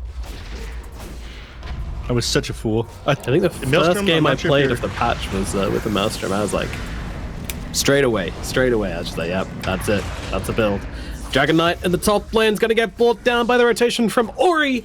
And there's going to be another dead DK up in the top lane. He is getting bullied by Team Aster, but, it's like whack-a-mole. You're whacking the same mole over and over again. Meanwhile, Erica just continues to have a great time. He's actually making a rotation here onto the middle lane. Is a decent chunk of damage as well. Is anybody gonna try and stop Erica this series? Or is he just gonna be able to do? Yeah, or is he just gonna be able to do whatever he wants the entire time? I don't think so. Yeah, 5.2k net worth at like 5k net worth at 10 minutes. Like your decent timing. It's not like absolutely insane, but for Clinks, he doesn't really have any great farming abilities until that Maelstrom's done. It is very good. Yeah, it feels like it's gonna skyrocket soon. Oh, God, especially if he's got the Maelstrom coming. Oh, God. Yeah, they're coming back for this one later. I go, yep, No, this Maelstrom's here. Aster need to protect this. That needs to be taken like now. Yeah. That okay. I love Is he that. going backward? Come on, Erica. Oh man, his death pack expiring around this time. They're all there. He can't risk that.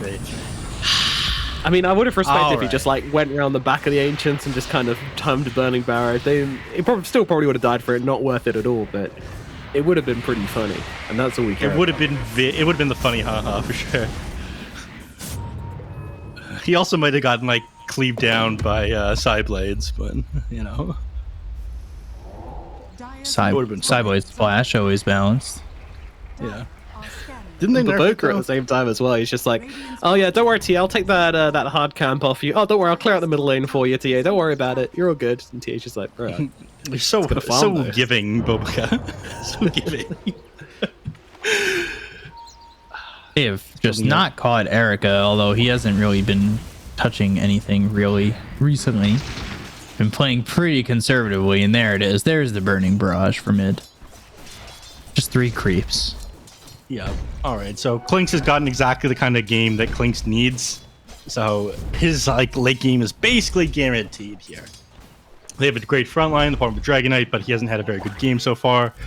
XM is going to be the frontline initiator. It looks like he's ended up going like this Flame Guard build first, and he's going for first item BKB. So this is a sign that he's completely falling back on his Clinks to pump out damage in this game, and the hero does do a lot. Some people didn't realize that he had like this level 25 talent for the plus 25% burning barrage damage. It does so much. Yeah, when you there's get like no there, surviving it once you have a divine right there. Ori, as well as Picky, you need to both be careful because, well, here they come. Serpent Wards, Burning Barrage coming through. Damage is out though onto the Ogre with the Serpent Ward help to get the kill. Yeah, it's funny you say about the Burning Barrage 25 talent nerf because like I feel like the 20 talent is kind of the crazy one. Like if you look, it's 6 arrows fired at max level for Burning Barrage. That's like a 33% increase in damage from the level 20, and also adding to that the extra ability to proc things at 20, and then add to that the fact that you can then get the 25% Burning Barrage damage talent. Like it just stacks up so hard on 20 and 25. Like. Yeah, this hero. That's an excellent point, but nice numbers, nerd. Damn it. I am a nerd. You see me get him there, B-Cup? I was gonna say. It's just like high school all over again. My high school. No, that's a fair point. If I, knew how to do math, I'm sure I would have come to a similar conclusion. Clinks kind of just gets a lot of damage later in this game all of a sudden. It feels very balanced and fair. PQ in trouble Giant again. chicken. Shackle out onto XM, but the stun through and the bushwhack there. Well, go with the ball lightning, get the vortex out onto the ogre, but the dragon tail comes through an XXS who uses the shield crash on top of XM. Sharpshooter in from afar, and it looks like XXS is going to fall to Yang. So this is not going well for Aster at the moment, and this is all without Clinks really making his presence felt in this fight at all. Yeah, he hasn't been participating, and I think Publica's now realized that this is a bit of an issue. Now he's decided to invade the enemy team's jungle. Maybe he's made his team too angry, but this is actually denying a decent amount of farm from Clinks if he does this kind of thing. No, I think this is fine, but yeah, losing these team fights, not so fine. The network bulk goes away of VC Gaming right now, and VG, sorry, I don't want certain people to show up again. Chi. Yeah. That chi is balanced. That certainly is balanced in this game. They're feeling very, very zen, very chill. But there is a Monet problem. We've kind of been talking a lot about Clinks and not so much about this Templar Assassin here, but she's got herself a Dragonlance and a Desolator at the 15-minute mark. That is no joke. So both of these players farming very, very well. And I think in a vac, like the 1v1 matchup, like if Templar Assassin and Clinks are both fighting into each other, TA very easily wins that 1v1. Refraction is just too good. Ignite with the multicast. Burning Barrage used there already. Could have given them an opportunity to maybe fight off the cooldown of Burning Barrage. But why fight when you can farm Beaker? True. This is the carry mentality. It used to be. It's hard for them to go. Why farm when you can fight? That's true. Depends on the player. Yeah, it's hard for them to fight into them, though, or invade their triangle when they still have this mid-tier 1 standing. And it's surprising they haven't managed to take this yet, given the fact they have a Shadow Shaman. But they have nobody great at standing in front or initiating onto the enemies. Like, you need BKBs before that happens, in order for you to not just get, like, immediately punished by a Blink Dragon Tail. And Storm Spirit's working on it. It's almost done. At that point, they'll probably be able to take the enemy tier 1. Been up for a while, and we'll see Vici take advantage of the fact that, you know, Aster are without their mid-tier 1. Scan comes out, though, from the Dire, knowing exactly where Vici are as they 5-man smoke. So this is looking like an inevitable clash. Quietly, though, Beacop, quietly. I can whisper during a smoke. I got you. Yeah, you don't want to reveal to the enemy team where they if are. I'm too loud, they might get revealed. It doesn't look like either team knows what they're up to. Nobody's going for Roche either. It's surprising with, again, the Shadow Shaman.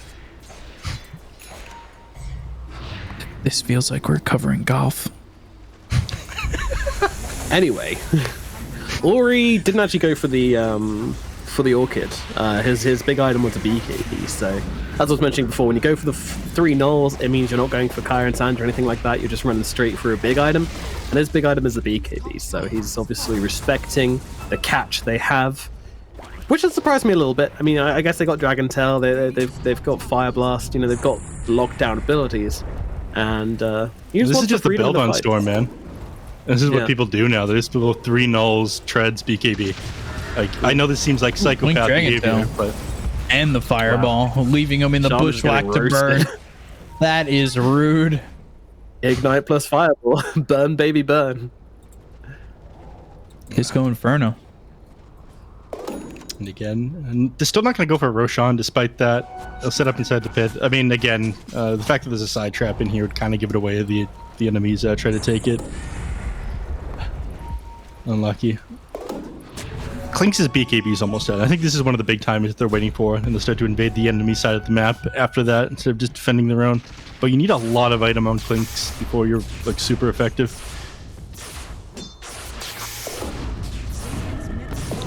Ooh, getting Brigand's Blade. That's always a fun one to get, and the Quicksilver Amulet.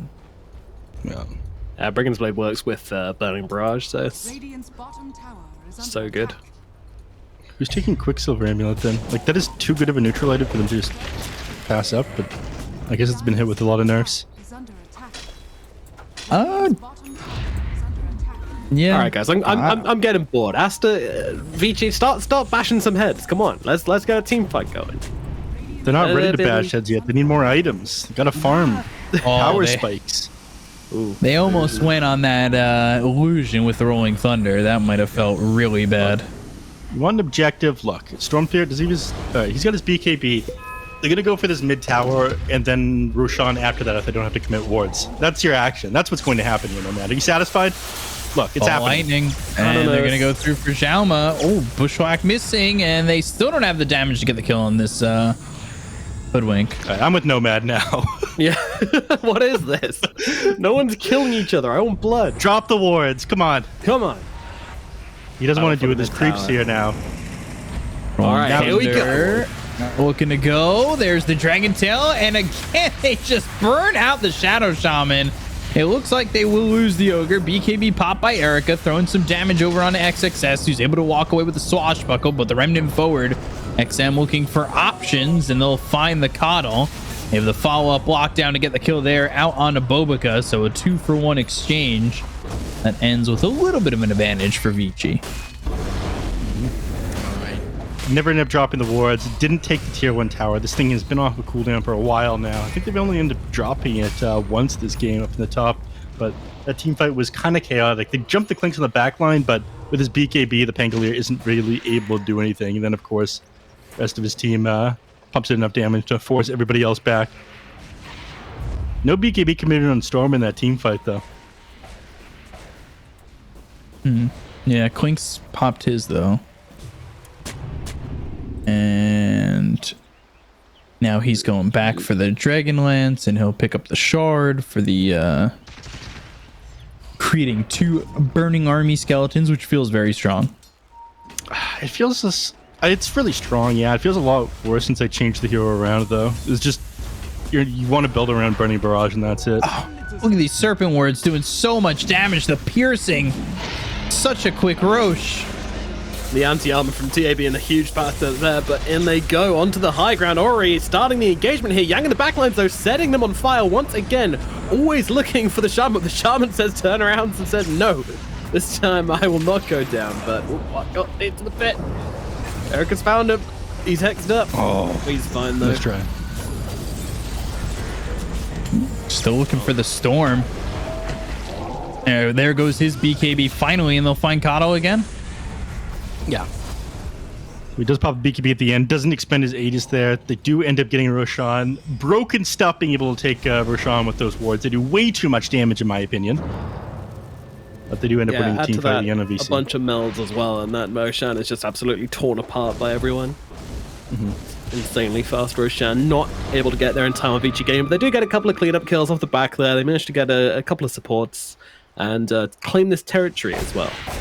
That would have been so much worse for Aster if Clinks had a Burning Barrage at the beginning of that team fight. He had just used it to clear out top at the same time the team fight started. And he was like, he's in great positioning on top of his triangle, and he could have hit a Burning Barrage off into like 3 heroes and killed them all. But again, just was not off of cooldown. Man is too focused on farming this game.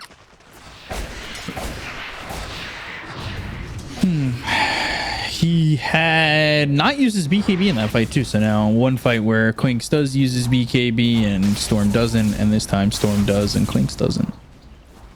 So just if we're keeping track of BKB timings. Yeah, 8 seconds on both these things now. But yeah, he wasn't like deep enough for the fight to have to commit that one. You're right about that. I think the next big thing they want to work on is oh, I thought Stormpit was about to jump off onto somebody.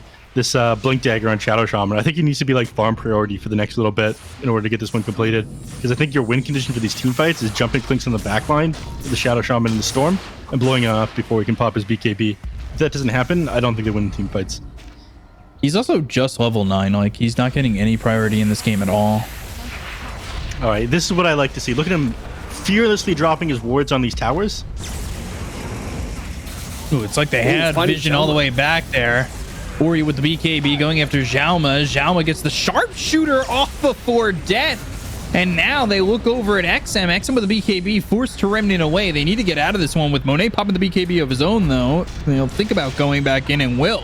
XXS, Shield Crash, and the Swashbuckle. Ori comes in but loses his Aegis. Erica with the BKB ripping apart the Shadow Shaman. Now thinking about moving back in towards Ori so he can throw the Burning Barrage and get the kill after he comes back up. And they tipped them. Erica! feeling himself this series quite a bit. My goodness. I Where love did he this. learn This this is the toxicity from? I told you, man. They were watching the NA games. That's what these teams were doing. We got ourselves a bad guy. We got ourselves a narrative here to push everyone. This is great. China's needed a bad guy for a while. Nah, keep it up, Erica. That's what I love to see. All right, look at that damage of that team fight. Almost 3,000 damage, man. Just flinging into people with his brain barrage and his right clicks. You love to see it. It's unfortunate they had no way to save Stormbeard after he already committed his BKB. Like the immediate Dragon Tail as soon as he gets back up and just gets 100 to 0'd like that. They did take the tier 2 tower though, which of course gives them the opportunity to take outposts, get a little bit more control of the map. But this game is kind of been free for the Clinks. He's going to go dataless next, and the heroes are just going to melt in his team fight. I do think if they manage to bring him down though, like the way that this Ember Spirit is built, the way this Dragon Knight is built is like they are not significant in these team fights. Like Clink is going to be the only issue, so maybe Aster could be able to deal with him like that. Ember, once he gets this Ags, though, is going to feel a lot more significant. Do you think it's silly how much damage? How this guy is like 4-0 and 7 with just like a BKB and Orbital Corrosion? Yeah. I'm a little surprised at Yeah. Spirit heroes are neat. Spirit heroes are cool. Does have the shard though. That's an extra 1,400 goals. Yeah, he's got something. Okay, yeah, he's working with some stuff. Shard always getting the poor end of the stick. It's like, oh, he's just got this. It's like, well, I have shard too. It's like when my teammates ping out my items, they're like, oh, you only have this? It's like, well, I've got shard as well. Ooh, hold out, big Thunder. couple fight is breaking out. I'm trying to at least. Ori going in all the way for that ogre. 2 quick picks. Yeah. Clean. Surprising. Does manage to get anything off that? I don't think they'll be able to take much off this. But Roshan already dead. Waves reasonably pushed in, usually, and Ward's committed for that one. Actually, Templar Assassin does tear through towers pretty quickly, so maybe she'll be able to get a little bit of damage up into the top tier too. But Clinks is coming up here. It looks like they want to set up, and Ember will probably TP up here. Yeah, no BKB on the TA, so she is vulnerable right now if they do decide to make a play. Ori. Patience from Erica. Oh my, oh jeez, get out of there, son. Get out. The BKB pop from Ori as he had to ball lining himself away. Not how you really want to use that BKB, but he was dead if he didn't. But at the same time, it does take a little bit tier 2 tower, so a BKB charge for a tier 2 tower, I think that's a trade most players will take. Yep. Down to 6 seconds now, unfortunately, but you know, does manage to get out of that one alive. That bushwhack was like a fraction of a second connecting with him there. I think he was trying to be a little bit greedy with the BKB, and he's like, yeah, it looks like I'm going to die here unless I press this. Should probably just press the button. He is, it feels like Vici are starting to just, like, they have the tools necessary to win these fights, but they are running out of space. Yep. They need more time. Again, Clinks isn't really online until he's got a lot of items. I mean, once he's got what he needs, it feels great, but again, he still needs a Scythe Scotty, and then I think a Daedalus after that. Oh, the Harpy Stormcraft are going to do the work in this fight. Even absorbs the chains as well. And look at the damage coming out from Monet. That is ridiculous. The Rolling Thunder coming through from the Pangolier as they jump forward onto the DK. They know their target. They're going to bring down the Ember. And now turning around. Oh my god, they just exploded to the damage coming out from Yang and Erica. 3 heroes down on the side of Aster in the blink of an eye. Jesus. He was setting up for that, and he was fishing for that for so long. He's sitting at the back line of the team fight. They didn't have vision of him. As soon as the CMA chains came out, 3 heroes were grouped up on top of each other. That's all he needed. Burning Barrage came out after that. Man, it is nasty that both teams just have. Thank you. Show me that damage. Show me that damage. Oh, look at the TA's damage. Who cares? Double the damage. The TA one-shot the ogre, dude. Who cares about Temple? We're in Clink's country now, okay? Oh, I'm an ogre. I have 15 I think the ogre armor. cares about the TA. 15 armor, one-shots him is disgusting. He's got Fire Shield, though. He can absorb... Also, the splash almost killed Jauma as well. That was crazy. It doesn't even say what the percentage it absorbs anymore. Nope. It's 85%, I'm pretty sure, right? What ability? Fire shield. It's a funny one. Goodbye. Goodbye. Man should have had his fire shield on. He did. he did. He actually did. But I didn't give a shit. That's why it doesn't say it doesn't actually absorb any percentage of damage anymore. Shopkeeper's just ripping you off. Dodgy shots. Oh boy. What is that? I'm not sure why XM is there. I think XM's not sure why XM is there. Because Ogre seconds ago died there. So what can you do? Oh boy, Yang, here it comes again. TP. Just TP out. All right. They found Jauma. Okay. Yeah. Vici, I'm just gonna say, Monet's a problem, so stop feeding him. Thanks, Speak Up. He's not the guy from my pub. Thanks, Speak Up. Thanks for the very helpful call. If someone said that in a pub, I'd immediately mute them. Yeah, it's like the hero's 4-0-8 with 22k net worth advantage. This guy's a problem. Like, stop feeding. Guys, stop Yeah, feeding cool. it. Oh yeah, we should try that. Why didn't I think of that? It's the... No, you should have thought of it sooner. Yeah, Erica now has the money for the Eye of Scotty now. This one is big. You play against a bunch of ranged heroes. You're going to be a lot tankier. People aren't going to be able to walk out of your Burning Barrage anymore. It's going to be sick. You'll see. Wow. I'm hyped for it now, Neff. You're really selling that to me. Have you ever considered like selling cars? I used to sell milk. Ah, there you go then. Whoa, wait.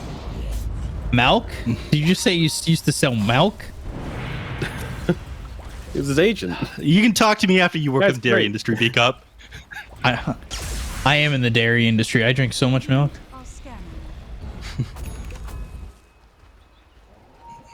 I did notice that about you. You had very strong bones when we were on land. How do you notice that about someone? He just has that look about him. Karate chop their arm. Yeah, well, it didn't break. Pretty strong. Nice bones. Good bones, bro. Thanks. I milk. Yeah, I milk.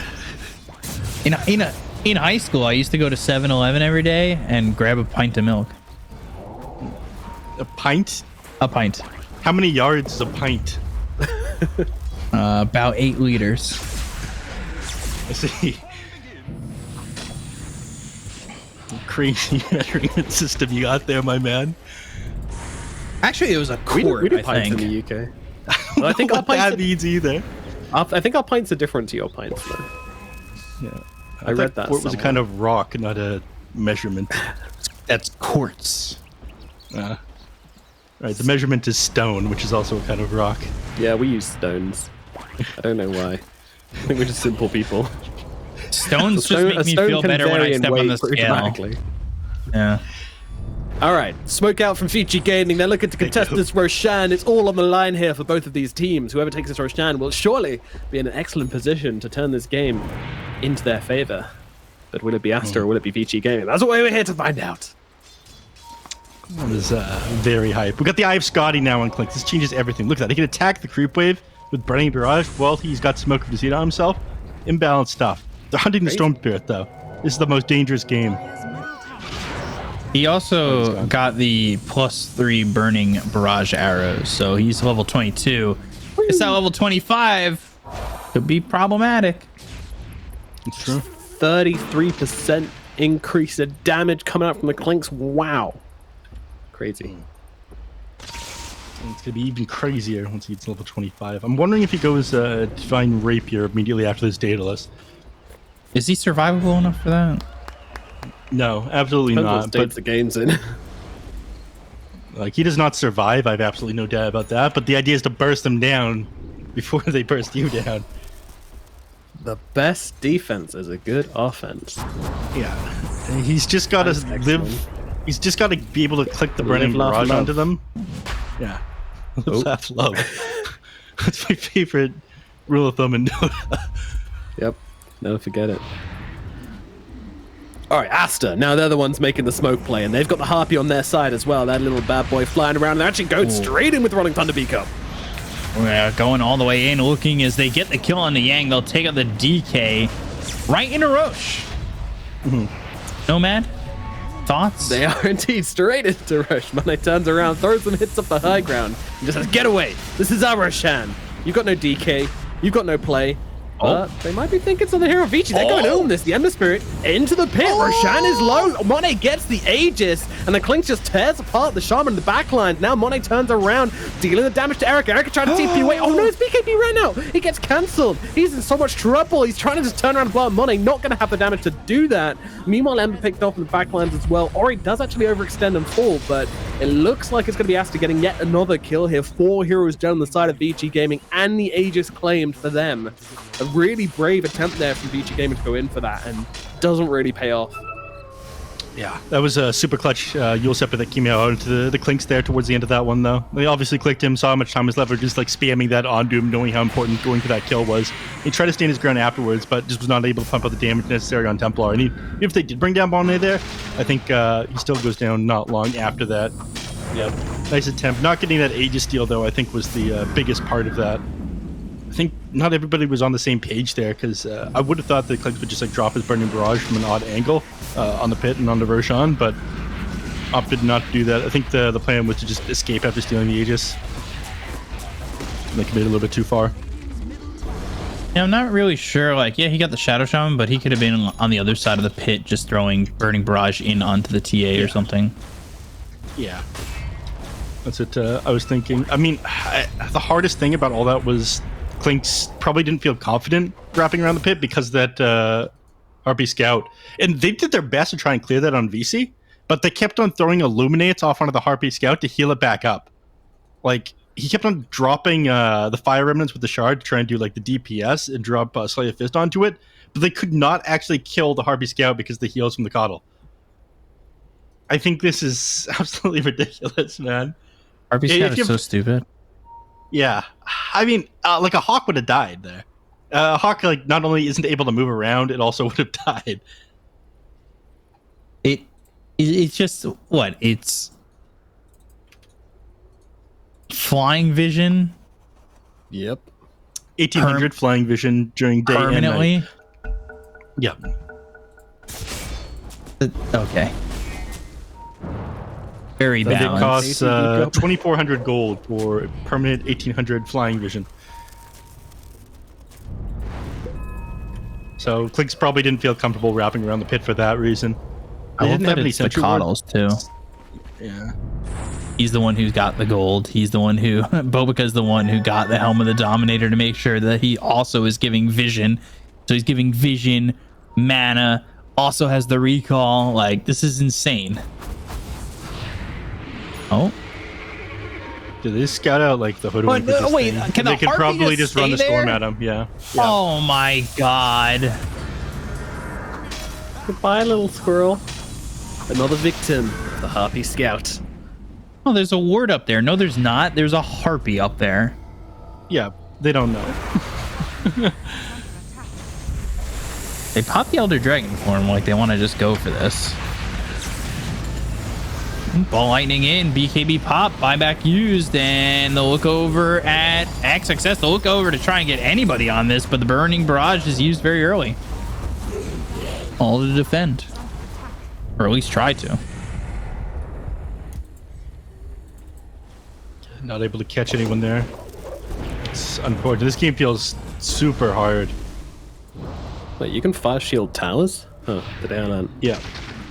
You can use several things on them. But yeah, you can fire shield them. I think my favorite thing you can use on towers right now is Crimson Guard, just because the cooldown of it's so low and it lasts so long. You can actually delay a push by quite a bit with it. But that's been a thing for a while, so you probably knew that one. And Indeed. I mean, okay, here's one you probably didn't know. Did you know you can get status resist on towers now? I did not know that, no. Yep, Omni Knight Aghanim's doesn't give HP regen anymore. Now it gives status resistance of 40%. Oh, which works on yeah. towers. So Get Rex, yeah. Meteor Hammer. I can't think of anything else. Oh, a bad passive thing. Yeah. Jakiro Liquid Fire. Liquid Fire, yeah. Still absolutely not a reason to build Magnums on Omni Knight for it, but... Mixed Tower is invulnerable, man. That's actually kind of clutch sometimes. That is. The status resist, though, that's the important part. Absolutely, that's why you want it. Man, this game is very difficult. I still think the Clinks needs more burst damage. The 25 in the Daedalus would allow him to blow up this Templar Assassin. Yep. Oh, they got the Harpy. He just committed Burning Barrage for that. They might try to go on high ground while Burning Barrage is on cooldown. Yeah, such an important ability this game, especially, and they are going for that. They pop the snakes and everything. Going Thunder, roll up on top of the Clinks. Clinks 4-staff pack gets the BKB off. Now going to look and throw out this damage. He's got Burning Barrage available, but they need the lockdown to sustain the damage coming out from that Burning Barrage, and they're going to Remnant forward, look over at XXS, Sleight of Fist, Remnant again, BKB, pop by Ori with the Vortex pulling in XM, and he's dead. He just does expire. Yang now caught, and he's in a bit of a problematic spot. Ori now ball lightnings away. They get the kill there on the Jalma as well as Victoria. And they're going to look towards the rest as Erica trying to find himself a little bit of a crevice to hide in to try and get this damage out onto the side of Aster, but he hasn't found anybody yet. They look over now at Ogre once again. XM just fought back, silenced up, killed off, and I mean, his buyback symbol's not even gone yet. They look at Erica, they'll get the kill, they'll take out this Clinks, and it should be the game here for Aster, as the only one who has buyback is the Clinks, so they will call GG, and the series is now even at 1. Wow. I mean, the Clinks, I was literally watching the Clinks that entire fight because he is the only way they can turn that fight around, right? Like, he's the only thing they've got to just blow somebody up. And he spends the entire fight just running backwards and forwards, running around the trees, just trying to find himself any way, any possible moment where he can unleash that barrage and just kill a hero. That is all he wanted to do. And Aster just did not give him that opportunity. They were playing around it beautifully. They were going for targets. They were splitting themselves up. They were being mobile. They were getting in, getting out, staying away from where they knew he was in the tree lines there, and just completely nullifying Erica's game purely by positioning and awareness alone. Really, really beautiful stuff from Aster in that final fight there, just to completely nullify the Clinks without even attacking him, without even using spells on him. That was really good. Mm-hmm. Now, I think a lot of that one, I mean, even the one time that they walked up to the high ground and started hitting the racks, they waited until they used Burning Barrage on the Harpy Scout. And it was kind of that's kind of what they were doing at the Harpy Scout's positioning as well. Just angles that the Clinks could try to hide in and then come into the team fight and hit them with the Burning Barrage. So they knew he's the only important hero. XM didn't end up scaling for damage. Dragon Knight didn't end up scaling for damage. Clinks was the only important factor here, and he never ended up getting his Daedalus, and he never ended up getting his level 25. They closed it out before they got to that, so well played by Aster coming back into that one. It looked kind of dicey for them for a while. I think Erica had way too good of a game, but Aster was clean in the end, knew exactly what they needed to play around. Yeah, they really did. It looked like Erica, once he died over mid, his confidence and positioning just kind of went away really quickly. But I guess that comes with the fact that you've now given up an Aegis, as well as like just such a good advantage there for Aster. I think Neff mentioned it, like the key to this game, honestly, was just Burning Barrage. You know, this whole game just came down to one spell, and so many times he just didn't quite get the money on. You know, when he made those shots count, when he got the good Burning Barrage, like we saw at mid, the fight's just over. Like it's just won. But Aster knew that, and they learned from it very quickly as well. And yeah, I think he could have had a better, he could have found some better usages of his power in that early mid now. Yeah, I don't know. It's hard to say exactly where everything went wrong, and like the absolute power spike for the Clinks was.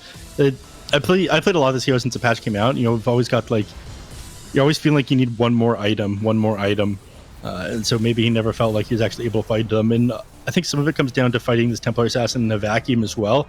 Like towards the end, he kind of tried to fight Monet, but with the refraction on him, it's like the perfect counter to Burning Barrage. You're never going to be able to kill him with just a single Burning Barrage because of refraction.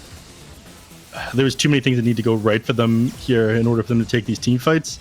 I think probably the moment where everything came apart was when they tried to take that fight in the Roche and TA managed to get the Aegis. I think that was like the game-defining moment for Aster and where they won. Yeah. Because, like, that bit there was just absolutely insane. But, I mean, there are parts in the game where the Clinks can kill the TA with the Burning Barrage, because obviously with the Searing Arrows, that's an extra, like, it's a normal attack, Searing Arrows attack, plus Maelstrom attack. Those are all different damages, and says that counts for a fraction. Searing Arrow is the same as your attack. No, it's a separate instance of damage. What? It's the same as OD. Yeah, I'm pretty sure. Huh. It's a lobby More you test. learn. That's a lobby test.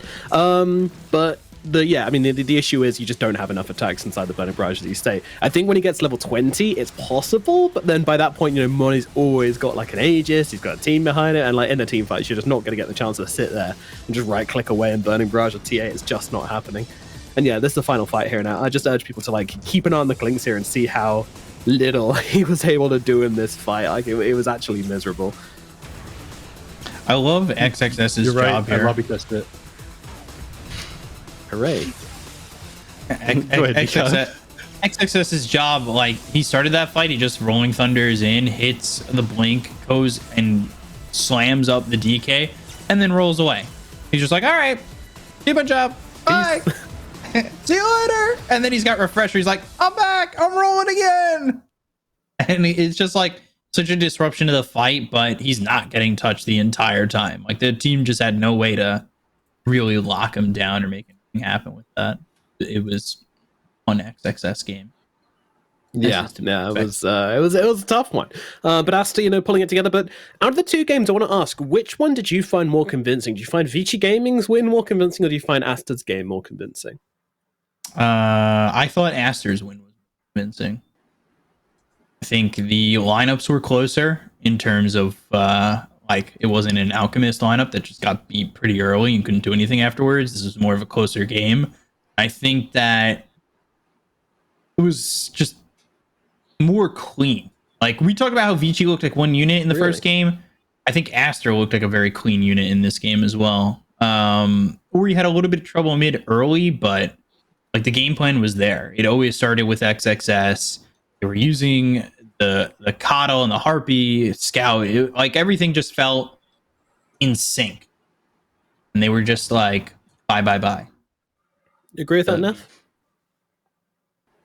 I think the first match is more one-sided, so I think that VC Gaming's was probably better. They picked apart everything they were trying to do very well in the first game, so I'm going to have to disagree with you, B-Cop. I'm sorry. I'm going to come over there. His heart is broken. Oh, my God. His heart's not broken.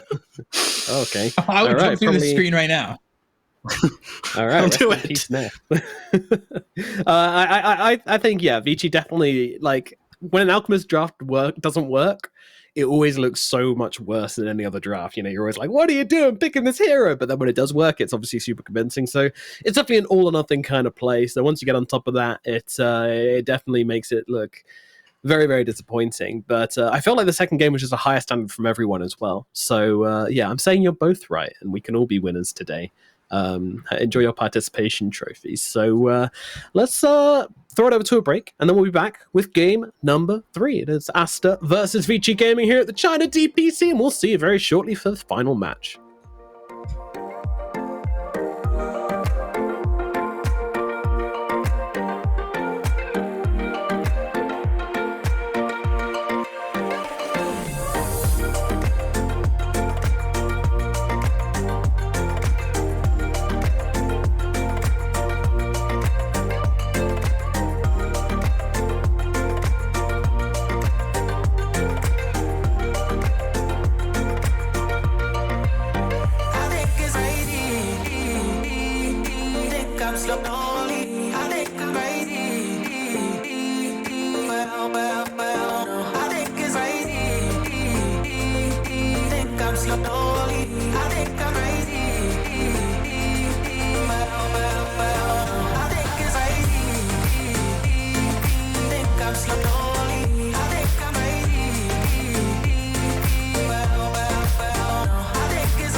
slowly. I think I'm crazy. Well, I think it's crazy. Think I'm slowly. I think I'm crazy. Well, I think it's crazy. Think I'm slowly. I think I'm crazy. Well, I think it's crazy. Think I'm slowly. I think I'm crazy. Well, I think it's crazy.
play a game. Yoink!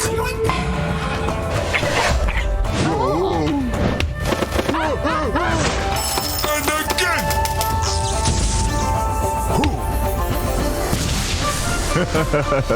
I always get what I want. In the bag.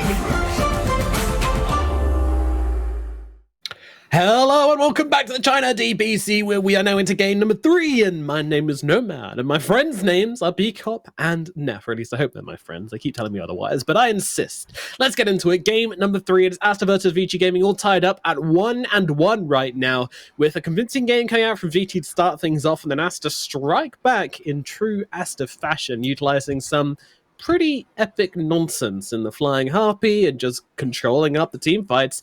And now we're into the third game. Guys, how do we think this one's going to go? I think there's going to be Dota played, and then at the end of the Dota game, a team will win, and that team will be a team with 5 players on it. Great. Impressive stuff, analysis. Become. Perfect stuff. Perfect stuff. Neff, where do you think this one's going to go? Are Aster back in fashion? I don't know, man. It's difficult to say. I'd like to see a little bit more of the draft first. VC have an amazing start to this one with the Pangolier. I think it was discussed that he's one of the strongest heroes inside the current patch. Been disabled that he has absolutely insane. What I would like to see this game is back to some of these carries that are super strong and potentially a hero with a save, because I feel like people just get blown up at the start of a team fight and nothing really prevents it. Bane's kind of a save, but I want to see that from Aster this game. I also kind of want to see a Medusa instead of the Clinks. I think both these teams have done very good at playing around the enemy team's win condition. And I'd like to see it a little bit more difficult for them to play around that. Like in the previous game, we saw them dodge out Clinks with superior vision and not letting him into the fight and have a good burning barrage. In the game before that, we saw VC just play around the enemy's BKB timing super well. But I don't know if we'll see that this game. It looks like they're prioritized getting a spirit hero more than picking up a hard carry like Medusa.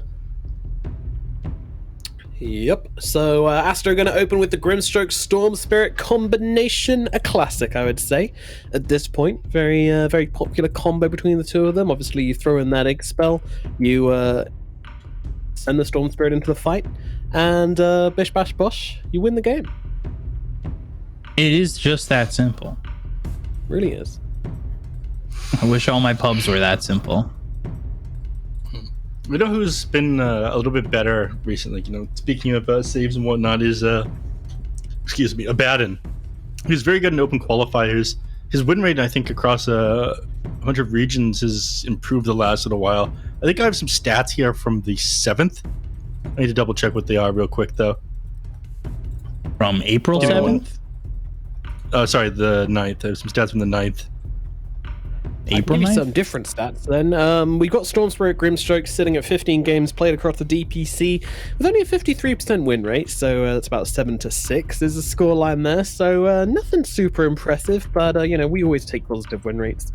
Across 15 games, that's pretty reasonable. Meanwhile, Bane and Pangolier, they've had 11 games together across the DPC, and that's going to give them a 63.6% win rate together. So that's pretty damn good. That's a pretty damn good win rate between these two. Mm-hmm. Abaddon had 70% win rate at a 20% contest rate as of the 9th. Watch it. That is pretty insane, huh? Treading on toes here, boy.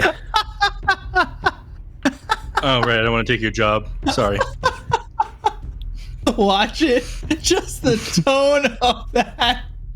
Oh, my God. Neff. Don't hurt me, man. You're going to have to go to timeout, man. Yeah.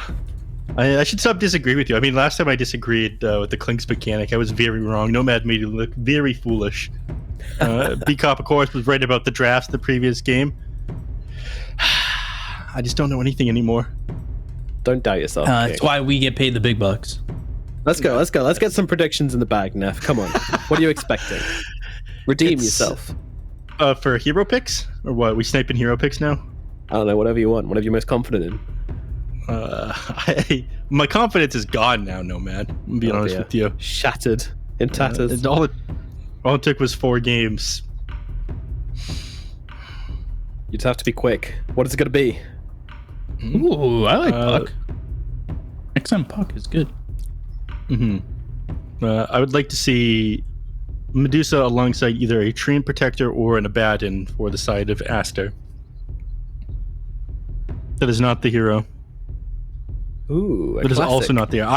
This is an old one. I mean, I felt like for a very long time this was a classic inside the Chinese region especially, but it's fallen off. Phoenix does not feel like a very good hero right now. Oh, especially against the Lifestealer. But Mars Phoenix was a combo we saw like the week we stopped, took a break. It was like one of the last series before we took a break, I believe. I won't say stats. I don't tread on people's toes like that. Right. Sorry. Go ahead, Nomad. What do we want to know? We want to know Phoenix and Mars. Well, this together? Phoenix pick is very cool. I wonder what the stats on this hero's win rate is in DPC.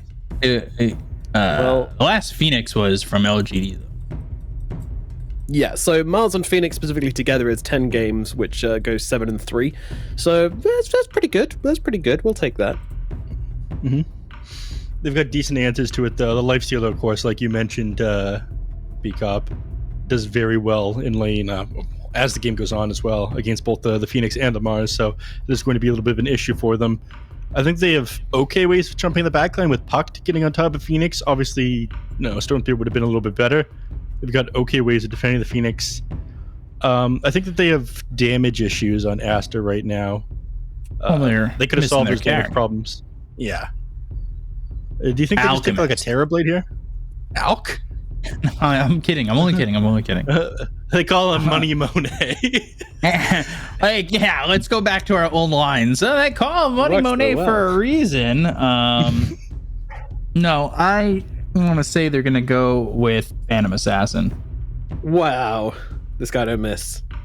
All right, PA, going to give you some huge amount of physical damage to output in these fights. Kind of that heavy carry they were looking for. And against the Lifesteal, it's a good matchup. High armor hero, low health pool, really. Got the evasion built in, which Lifestealer hates. So all in all, I'm digging this PA pick. I really am. I think it's one of the best ways they could have rounded out the draft. Good for getting on top of heroes. Good in the 1v1 matchup against the Lifestealer. I'm not sure how they deal with this PA. I would have liked to see an Abaddon from either of these teams, but like an Abaddon Lifestealer lane is like really bad. Definitely doesn't fit together. Yeah. I mean, you want something that goes on the enemies a little bit more if you're picking up like a lane counter. Take a Tide instead. Or Pango, probably. Yeah. Okay. On the Tide Hunter. Yeah. I don't know how I feel about that. I was hoping that they'd find some way to get like a break mechanic or something in here, but they banned the Shadow Shaman late, and then the Hoodwink was already banned early. Banned at the beginning, yeah. I felt like two supports that you'd want against the PA are gone, so yeah, I guess go to your offlaner and just make the Pango the 4. It doesn't feel that awful, but Pango, I kind of feel like I just think Pango 3 is so much better than a Pango 4. Obviously, like you get so much more farm priority, but that hero just feels better with more items, like that blank being quicker and everything just feels so much better. Shard. Do you like it more or less than like a support Death Prophet? I think support Death Prophet's better or is worse than its 3 counterpart. They do different things. Like I think Pango 3 and 4 kind of are expected to do the same thing, whereas Death Prophet 3, 4, 5 are expected to do different things.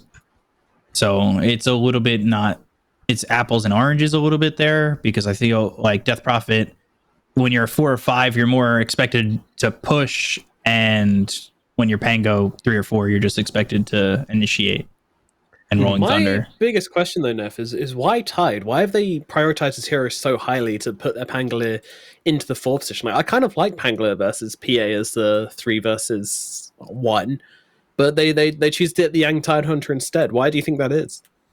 I think trying to take team fights, because that's essentially what they have to do. Against the Stormbeard and the PA, they're very good at picking off, so you just want to set up everybody underneath the tower as you're trying to take an objective and force them to fight you and have the Ravage to fall back on. It's a different way of taking it versus like a Pangolier and going for something else as support. So I think they just want to like run over the enemies and put the Tidehunter in front of towers, or like the enemy team's towers or your own towers when they're trying to take an objective, and just fight right into them. And it does that much better than the Pangolier does. Okie dokie. Well, let's get into it. Game number 3. We're going to find out who takes this important series win. It is Vici Gaming versus Aster. Aster, of course, having only one series played so far, but it was a win.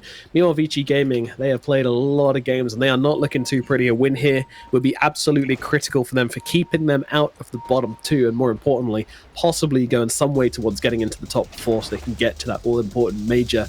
It is a huge ladder for them to climb, but this would be a massive, massive first rung. Let's see if they can pull it off. Horn sounds back and forth. Are they gonna fight? Nah. No. All right, I like the energy you're bringing for this one again, V-Cop. I tried. I tried to force the fight. You know, I had to. Yeah, will it into existence. Yeah. You know, I'm always that guy. You see conflict happening, and it's just like fight. Fight. Well, yeah, this makes sense because you're an AA player, right? You just want to sit in the backlines and be like, go fight each other. And just like throwing an AA blast, you know? You're not actually getting involved. You're just like, hey guys, it'd be a really cool idea if you go and fought each other like across the map from me. Wouldn't that be neat? Two people are fighting. I come from the top rope with a 5-star frog splash. Like, I'm just coming out of nowhere. The Swanton bomb. Well, they're hearing us because these lanes have been very aggressive so far. I mean, Yang on the Tidehunter taking so many hits up in the top lane, but Boca getting pretty low to PQ at the same time as well. It's been aggressive. There's not a lot of kill potential in either the mid or the bottom lane. I think if we're going to see action, it'll probably be in the top, but he hasn't put a point into Gush yet, so I don't know, man. I've seen too many like low action games. There's a game with Dust, and what he was doing was impressive, but there's like 20 minutes where like almost nobody died. Yeah. And then there was last game where you were upset. Indeed, I was getting quite upset. I was close to writing to management of the teams and being like, hello, please make them fight more. Thank you. Ooh, Yang. In some trouble. Inkswell's gonna pop. Might be enough to get something here, but he's got that stick. He has the heal, and now the swashbuckle going the other way. Xiaoma trying to get a kill on a Picayune. Back and forth we go. And they've got Stroke ready, and Monet will get first blood before it needs to land. Showing him the Monet. Oh, you did it. Nice. This guy. A lack of respect there, I'd say, from Yang, you know, just not really recognizing the cooldowns of Monet. You know, he was well within range of Phantom Strike there, but thought that he could maybe stick it out or something. I'm not too sure, but either way, ends up taking a fall. Yeah. I mean, rough to be able to trade with the enemies too well up until you got that point into Gush. He's got it now, so things would be a little bit easier for him. Wow. You look at this one. I mean, Monet is doing fine for himself, seeing it at 12-2, so Yang hasn't even slowed him down from CSing too much at this point either. You've gone through a lot of your mana so far on the Grimstroke, though, so he's going to struggle a bit. We're taking a look over to mid, though. XM. He's about even with the Stormclear. I definitely think this matchup favors Puck. I think probably around now, Ori wants to think about moving over to the jungle, start clearing out a small camp and whatnot. A little bit surprising that they actually didn't ward that one up. To deny Stormclear a little bit of extra farm. Bottom lane. Yep. Bottom lane. Oh. Right. That tree was a little bit thinner than he thought. I was trying to will that one into existence as well. I was like, oh, bottom lane. Nothing. Yeah. They felt confident to go on to the Mars there. They had this ward up near their own bounty rune, so they could see that the Phoenix rotated over there. It was safe to play aggressive with Bobica gone. So has there been like a change to the gold and XP sharing, which has made it like less kind of desirable to go for kills in the laning phase? Because I was playing a game the other day and my team, like we got first blood between like 4 of us. And I think I got like 14 XP and like maybe 20 gold from it. I was like, because I didn't get. The You're first blood, and I was like, exaggerating. what is Come happening? on. No, I'm not. It was between like 4 heroes, and I was like, I didn't get first blood myself. Obviously, I was just Going for one of the kills assists, in and I this was like- economy? Yeah, literally. I was like, what the hell? It feels like more just a China-specific thing, right? Like with the gameplay, in terms of it being slower. This definitely brings back old school vibes of the Chinese region. No! Don't poke those people, Beak up. You know what happens then? Yeah. Well, I mean, Dangerous territory you're walking it's into not right like now. those people's opinions China just changed farming. with China anyway. I mean, games last year were literally 35 to 54, and people were still Hit like, China just farms. This is stupid.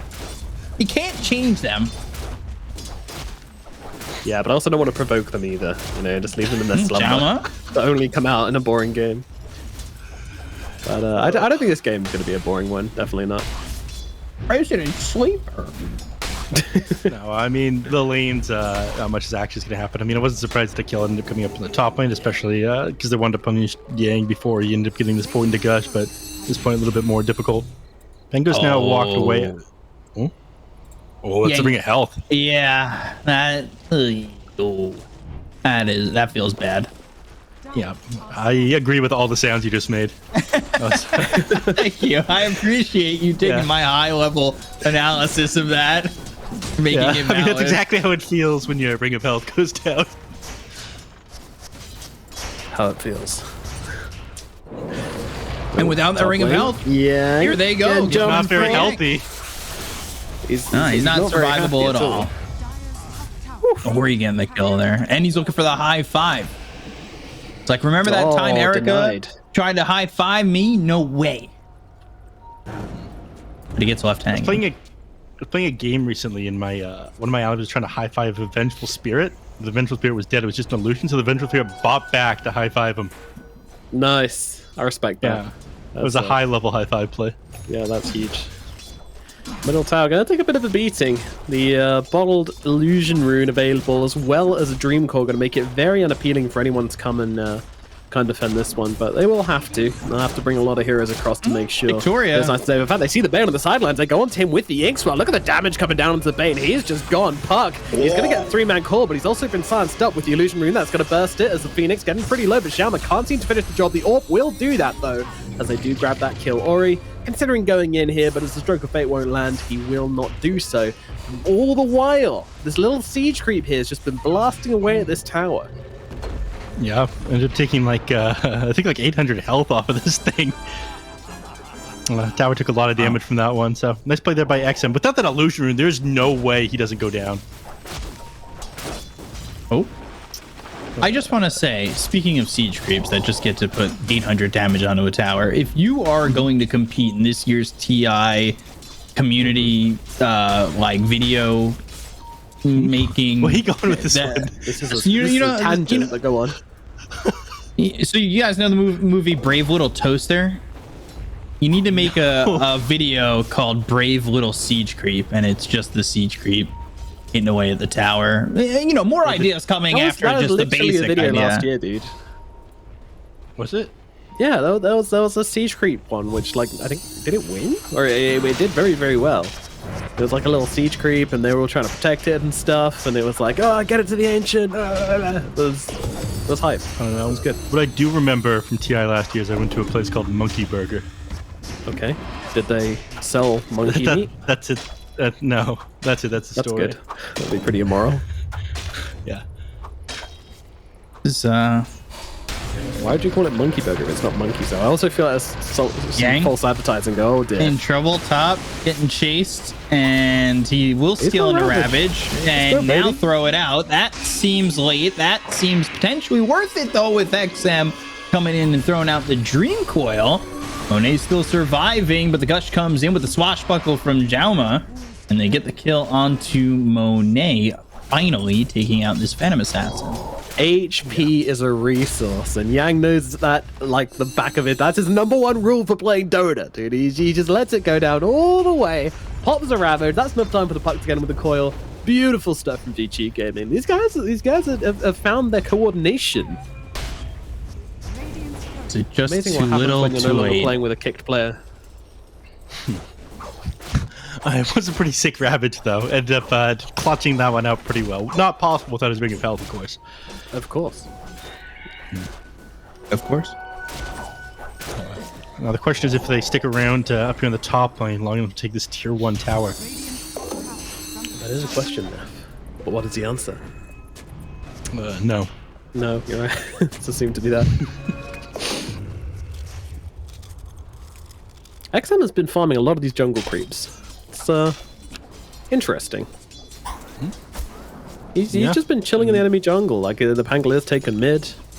Oh, it's a strange choice. Surprising to see that on Puck. Storm Spirit a lot more often. I like what the Storm Spirit's doing, by the way. Or he's farming around the jungle in the area where Erica would like to be. So he's actually denying him a lot of extra farm he could be picking up. Ooh. Bean. All right. I thought Ori had TP'd in time to just snipe that last hit. As cores do. Yeah. Never. How dare you? Ooh, Dream happy coil down. Comes in together. Oh my Stole goodness. mine in, and they get the kill there out onto the Groomstroke, but Jauma in trouble. They've got the Vortex. They were looking for XM. Now the Rolling Thunder coming through. Jauma surviving with a sliver of health. Monet jumping over to the side, and the Rolling Thunder comes back around. Stifling Dagger from Monet, though, will get the kill out onto the Pango. They've got themselves this Supernova, but it is quickly taken care of, and, well, it was not the Champagne Supernova that he was looking for, and, well, Monet is now easily dispatched afterwards. Good reference. Good team fight. Yeah, hoping for the fat Supernova, but unfortunately just getting a kind of scrambled egg instead. Not quite out of the range of the arena there. You need to make sure those eggs are going off outside of the arena, not inside it, because obviously, like a pack of rabid partygoers, they'll just tear that disco ball apart.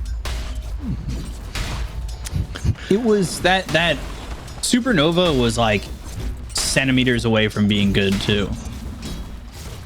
I guess it was still hittable within that arena. It depends, like, when you're playing against a ranged hero, then obviously you want to be, like, on the edge of the arena, so none of the auto attacks actually end up connecting with the Supernova. They always get blocked on the side. But playing against melee heroes, you want to be just either inside or outside the arena, so they aren't able to gap that distance. I think they want to go bottom lane. They do a Fiend's Grip. There it is. Fiend's Grip and the Swashbuckle. Oh, look at Erica. It's like, remember this? Remember putting a hand in the face of my Tide? And he high-fives the tower. Hell yeah. And then he denies the tower. Wow. Okay. Erica's a savage, dude. Oh, what is this? Man. Thanks for high five. Bam, you're dead. This is very, and this is also high-level high-five gameplay that I'm witnessing right now. Impressive stuff. Yeah, Erica played paper, and that tower played rock. You got that the wrong way around. Nope. Okay. Ravage on the 3. And Yang will be in some trouble, but the Rolling Thunder is here. XM comes out, now has the Dream Coil Supernova. It's a bit too far over to the side and won't do anything. The double Stifling Dagger. Now they've got the Arena. Oh, XXS with the double kill. And they were looking towards XM, but XM has a haste, so he will just run away from this fight. Also, paper covers rock and would... Not gonna let that one go, I see. No. The whole team fight is just like, I can't wait for this to be over. It's like... It's the only thing I was thinking about. Supernova not end up connecting there. Don't manage to hold the enemies in place, so just prevent a lot of it. But haste on the puck as well allows him to get out of that one when he had really no business surviving otherwise. Solid team fight there by Aster, but I think it would have gone a lot worse for them had Puck not had the haste rune. He's would be a very value kill for them to grab, and it's not going to be easy for them either. They don't have a great way of locking him down. They're only like through instant disable. Is this Electric Vortex and the Storm Spirit, and he's not planning on building an Orchid this game. He's just going for that build I was talking about the last game that everybody goes right now. Just 3 nulls, treads, and BKB. Crazy time to play Dota. It is indeed. BKB is still just super relevant. There doesn't seem to be anything they can do. to get that item out of the meta, but there never will be. It's just a core functional mechanic of Dota. Monet, meanwhile, he's heading towards his Battle Fury at a pretty steady rate. I mean, it's not impressing me, to be honest, but he'll get there. He'll get there. Arena, Spear. Ooh, another dead phase. Maybe. All the say Infest. that. Infest save.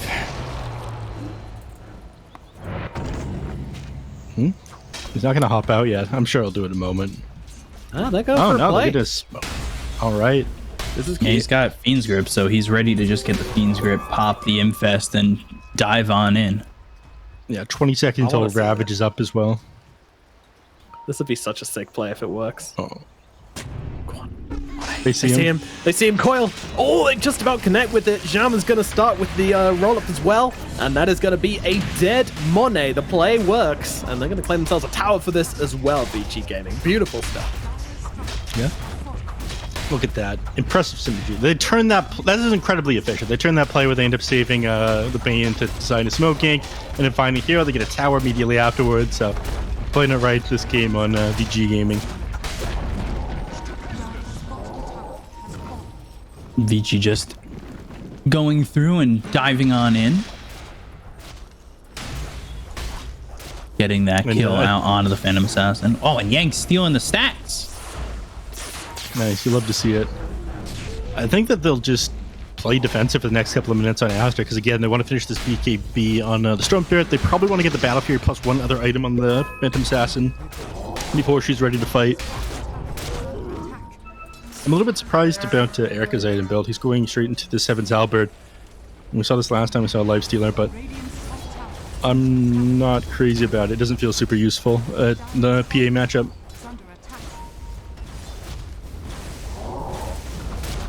I mean, the Baboka's build is kind of giving us a little window into thinking of Team Aster here. I mean, they are after the money. He's got himself a Midas on this possible Phoenix. He's Yeah, I was going to point that one out earlier. I decided it would be better to not point out, potentially go the entire game without pointing it out, because this encourages people to play pause for Phoenix and rush at Midas. Oh gosh, Monet Battle Fury is the what cat's he's out of the bag looking now, for. Nomad. Thank you. Sorry, dude. Sorry. Unfortunately, our perfect analysis is more important than your pubs. Neff, get your priorities straight, boy. As they jump Ball forward lightning once in. again. Nice dodge. Nightmare saving himself for a second. I like it. I know he still dies, but it's always exciting to see something like that. Supernova again off to the side, a little bit too far, but the arena comes through. They get the Supernova to pop, and from there they leave. Okay. That's a little bit back. They don't. They've still got Ravage on the side of Vici. And they're just going to go into Roche. I know there's no way for them to contest this. Finish. 17-minute Battle Fury. That is some Mo Farah timings right there. Hey man, isn't that a TI player? Mo Farah? Yeah. TI player? Yeah. I don't know about that. Absolutely not. He'll thank you for the compliment, though. Yeah. They can't dive in on this, but All right, I see that. He just speared him out of the pit. that wall does not count, but the Ravage does, and they'll get the kill on a Bobica. Stroke of Fate lands, but Inkswell will not pop in time to really save him. It only allows him to get that kill onto the Bane. But now the Dream Coil comes in. Oh, the right clicks. Monet starting to get some crits here, throwing out the gas like he's Hank Hill. Damn. That crit timing was on the Monet as they get themselves a whole bunch of kills on the side of Aster, and they might get themselves roached from this. I'm not sure they can stop this. They're going to try. I mean, Puck's still got that tier 1 tower over there in the mid lane, but Roshan is going very fast. A couple crits from Monet will finish off Roche. Oh, snatch! It. Right, Erica, and he's looking for the high five the entire Erica, time. what are you doing? High five this man, Monet, with a sliver of health, thinking, should I go in? Erica loses the Aegis. They'll swashbuckle forward somehow. Well, Monet's surviving for the moment. The illusory orb doesn't land, and now they've got the arena as well as the spear. Ball lightning in, and Fest trying to get the save, but it's not going to be enough to save Xiaoma. And now Erica, he's already lost the Aegis. He's going to be in some trouble. The Vortex comes in. The Nightmare's out onto the Phoenix. They've got the Inkswell. Erica, he's stunned up. They've got the Supernova, and they'll get the kill on Erica. They look over now at Victoria, who, yes, again, XXS, that wall does not count, but I guess that back wall does. The side walls don't. And it's a triple kill for the Mars, and somehow Aster losing the Aegis, but getting the Roach kill and winning that fight. All over the place as Aster come out ahead. He hid his last 5 there. That was so crazy, that fight. All right, Phantom Assassin just did a sliver of HP, managed to escape a couple of times there. Then, of course, popping that blow to escaping, Puck didn't have the vision after throwing out the illusionary orb, so wasn't able to follow him up. They continued to chase there. They ended up going way too far forward and then punished. And in the end, I don't think it ended up mattering because they ended up getting the gold for the Roche kill. They ended up getting the last hit on the side of Aster. They snatched the Aegis, but they lost it, and they lost the Lifestealer again afterwards. And he bought back on Puck as well. They took a massive hit after that team fight. I mean, win probability went from like 62% for iG Gaming to like 27. That is rough. Is that what the Dota Plus model says? The 27% now? Yeah. They went from 62 to like 27 after that last team fight. They lost like, right now. I don't know. What was the gold swing? Like 5K or so? It was a lot. Yeah. And this helps Monet out with his timing. Again, the Battle Fury, like you mentioned. I'm mistaken. I thought TI, I'm thinking of ESL Premiership 2020. Similar tournaments. Oh, yeah, similar standards. Yeah. Both of us. Yeah. He came in 8th, he didn't win. Yeah. Yeah, one event's hardest competition is Spirit, Team Spirit, LGD, and all the top teams. The other competition's hardest challenge is pumpkin spice latte or something. Whatever the name is. One of them, sparkling water. Yeah. Anyway, smoke up from Aster. They're looking to go and look for a fight Dota. here. They want to continue this momentum forward. Your country is a beautiful Dota scene, Nomad. Thank you. You're welcome. Long live the Queen. They're not really adventuring too far with this smoke, though. They just want to clear out their own jungle by the looks of things. Erica, farming nearby, but not exactly the target they want.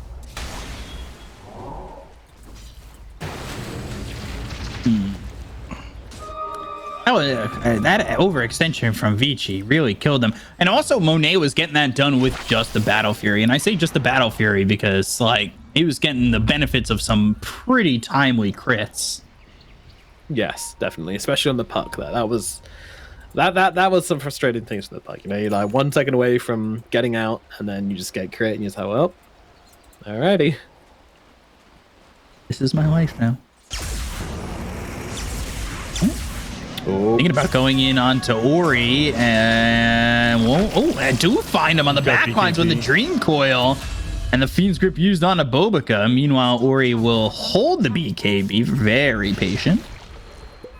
Yeah, he would have popped it if Puck stayed on him. Instead, they opted to go into Bobica because Puck knew that Storm Kill just wasn't possible.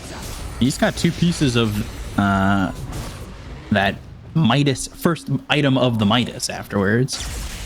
Going into that hex, I believe. Yeah, this is common build Midas Sheepstick, cool stuff.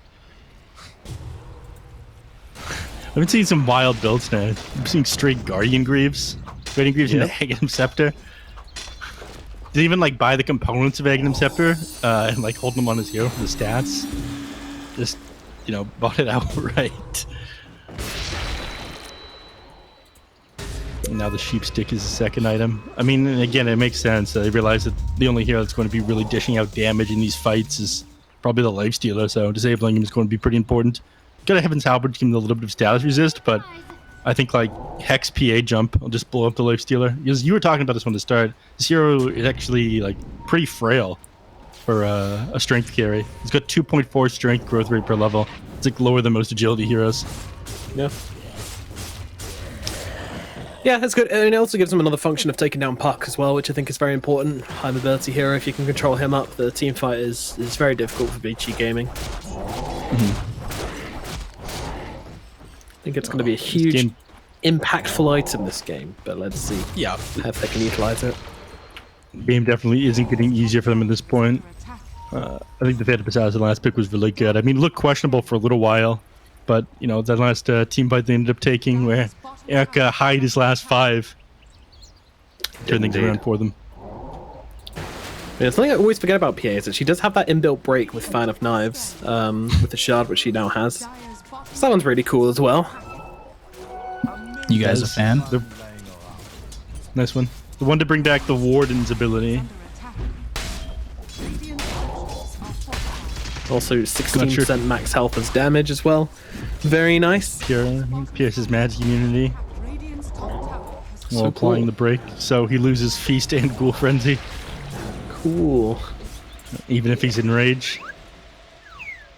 1400 gold item. Don't worry, it's got a really long cooldown though. Of 15 seconds, which can be refreshed if you kill a guy and you have Magnum Scepter. Jeez. Thankfully, Mono does not have Magnum Scepter. Balance in all things, B-Cup. Yeah, still pretty insane. Aster setting up this top tier 2, but same thing happening down at bottom as Vici Gaming shove away at the tier 2 down here as well, but Mars is thinking of coming in on this one. Let's have the blink ready. Blink cheeky. BKB Arena, and they're gonna go for it, but Erica goes into the rage. The Stifling Dagger comes out with the Rolling Thunder from Jauma. BKB pop by Monet. Monet now thinking maybe he can go for the Pango, throws the Stifling Dagger out. The blink as well as the Ravage. The Phantom Knives comes in to break this tide. But they got to kill an huge grip. Fiend's Grip out onto Ori. Icarus dive away, and a great fight from Vici. Whoa. That was beautiful. The pipe came up from the tie hunter. The magic damage him on the backside. Ended up canceling his blink dagger. He gets forward. He hits all these heroes. They catch the Phoenix, and Bane manages to slip into the trees. Drops the Fiend's Grip onto the Storm Pit before he gets his BKB off. Super sick positioning from everybody there on VC Gaming. It was kind of botched initiation there by Mars. He ended up going too far forward. He missed his spear. But, you know, very sick team fight. Necessary for VC Gaming. Things were starting to get a little bit out of control. So they stem the money bleed for the time being. Of course, I think it will slowly start to come back into Aster's favor, provided there's no fights going on. But I'm not sure if Vici are going to be happy with no fights going on. I think they're probably going to keep on the pressure. Depends how much they value Ravage. I disagree. I think Ravage is very important for these team fights, and Roche is also respawning right now, so they'll probably just hang around the Roche pit for the next couple of minutes until it respawns. Instead of playing too aggressive, looking for the enemies. Foot off the gas then. For now. For 70 seconds.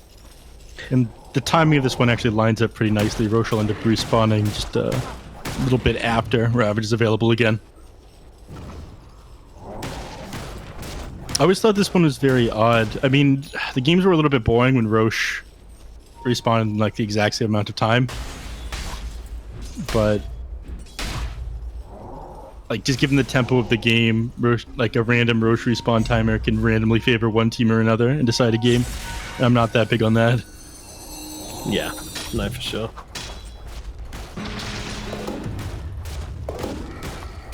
Oh, that's a nice find. Enchanted Quiver. Both teams. I'm gonna pass it over to the puck, though. Ants and all things. Yeah. Thought Lifestealer would keep it. He's got MKB, though. So good enough. Phantom Assassin went for the extra blur evasion. I actually really like this talent because MKB doesn't give you 100% true strike. So you evade a lot of the attacks that he's not proccing the MKB on. I don't know the exact numbers on it. I tried to ask Knoxville and he tried to explain it to me, but I was like too dumb to understand like some weird equation he tried to show me. Yeah, that's a typical conversation with Knoxville. Don't worry. You're not alone. I mean, he tried. I'm just not a very good student. Who are you watching in these team fights, Speak Up? Who do you think is a difference maker for Team Aster, specifically? Well, I was going to say Bobica now finished off this Hex, and he's going to be pretty important about where he's placing these supernovas, especially because we said it was difficult for him to find a good spot.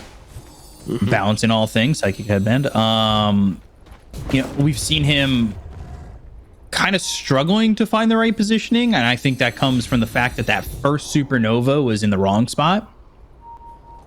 And you know, maybe you're not thinking too much about your positioning or overthinking your positioning now as the Phoenix, right? Because you want to be able to place the perfect supernova, maybe Icarus dive in, grab a Hex out. But if you just die in that supernova, like, it definitely changes the feel of the fight overall for Aster. For sure. So Hex a life stealer, drop the supernova, and then hopefully it won't get destroyed anymore. He is the big try to supernova find the killer right as the fight breaks positioning. out. Oh, it's right in the middle of the arena. Isn't even going to matter, though. They get the kill on a Yang as well as Victoria. Double buyback. God. And they both buy back. Two-man Dream Coil, both snapping, but the Sunray always helping out. That's why you need that Phoenix. Yeah, but with those abilities on cooldown, they have no reason not to rush into the Roshan. They still got Ravage available. They need to be able to take something off of this, for the cost of this buyback. And I don't think Aster's able to fight. In fact, we know that they can't fight. They're going to try to steal it. Huge discipline coming out here from Aster, but they are not going towards this Roche fight without their Arena and Supernova up. And that is absolutely the right place. They get the buybacks, but they will not get the Aegis or the Shard, which now goes into the hands of VG Gaming. Erica, Aegis in hands or claws or whatever he's got.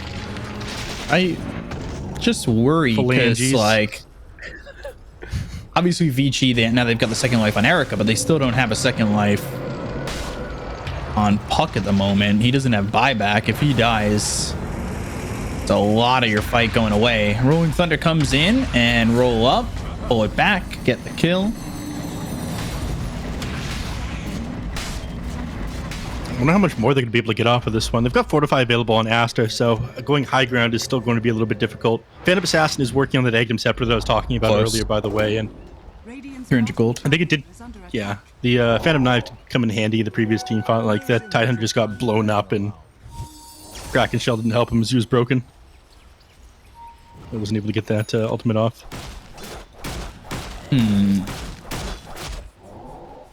Bottled DD now on the Life Stealer. Phoenix picked up the Shard. Okay, so he's got the Sunray during Supernova. He's also going for the Refresher, working with that Midas. The Midas has paid off. Like, he's got the Hex. You can see how important that is to these team fights. Is it also me, or like, minus the lucky crits Monet's getting, it doesn't feel like he's that strong in the moment, but he's certainly. Well, see if you still say that after getting found the crit by Monet. percentages. Yeah, I try not to. Dream Coil committed. Sunray, Inkswell, BKB. Time to leave. And there's the Ags for Monet, but that leaves him without buyback.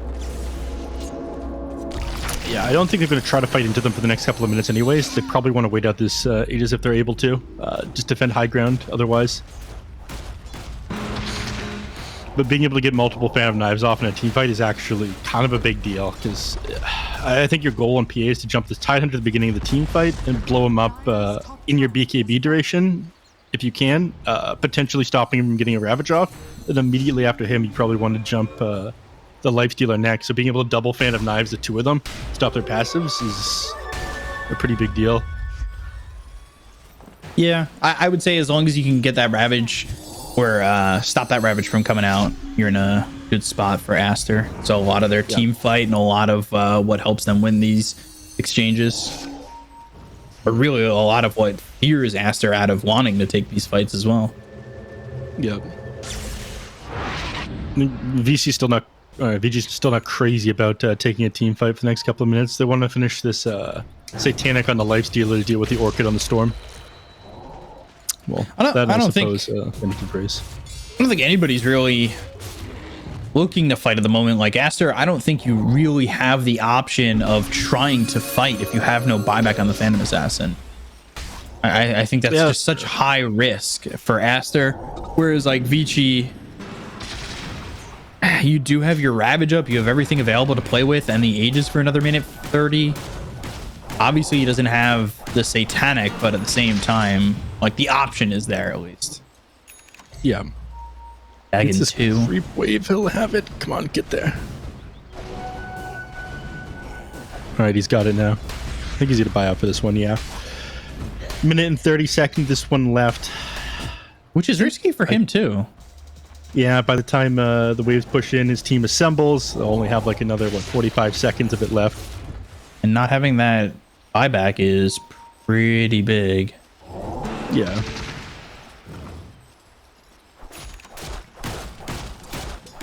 Looks like they might not even go for it. 1 minute left here on the Sages. The enemy still have Fortify.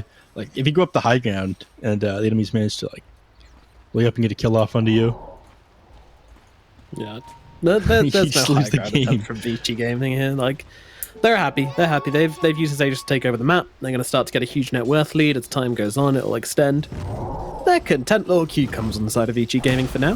It's on Aster to make a smoke, make a play, and try and catch somebody with their pants down.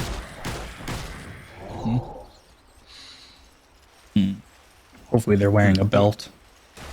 One can only hope. All right, Smoke if up, they smoke all up, five. it's going to be very timing. obvious what they're doing. Yeah, timing with the I Aegis would- as well. VG Gaming already huddled way back onto their side of the map. They are not going to let Aster find the entrance to these fights. They know how important it is to get the jump. Yeah, I mean, all these waves, nothing showing in any of these waves. I mean, they can probably see Monet clearing out the creep wave right there. With the blur, as the creeps just disappeared, but it's very obvious that the enemy team is smoked up, like, as your Aegis has expired and nobody's under any of the waves showing. Yeah, but they get this, the part of the map back, you know, they get a little bit more farming for themselves. It's not much, but they'll take it for now.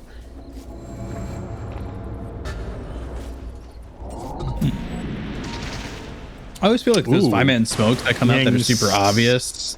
Teams want to fight anyway. Yeah. Yang is A on disc now. PA can't really blow her up anymore. If he jumps him, he just puts himself out of position. You know, potentially gets Fiend's gripped. I like this. I get him Scepter on the Bane. It'll stop Storm's grip from being able to interrupt the Fiend's grip. Still so far away though, Yeah, unfortunately. until he gets an Ags of his own on Storm, which is not in the works at the moment.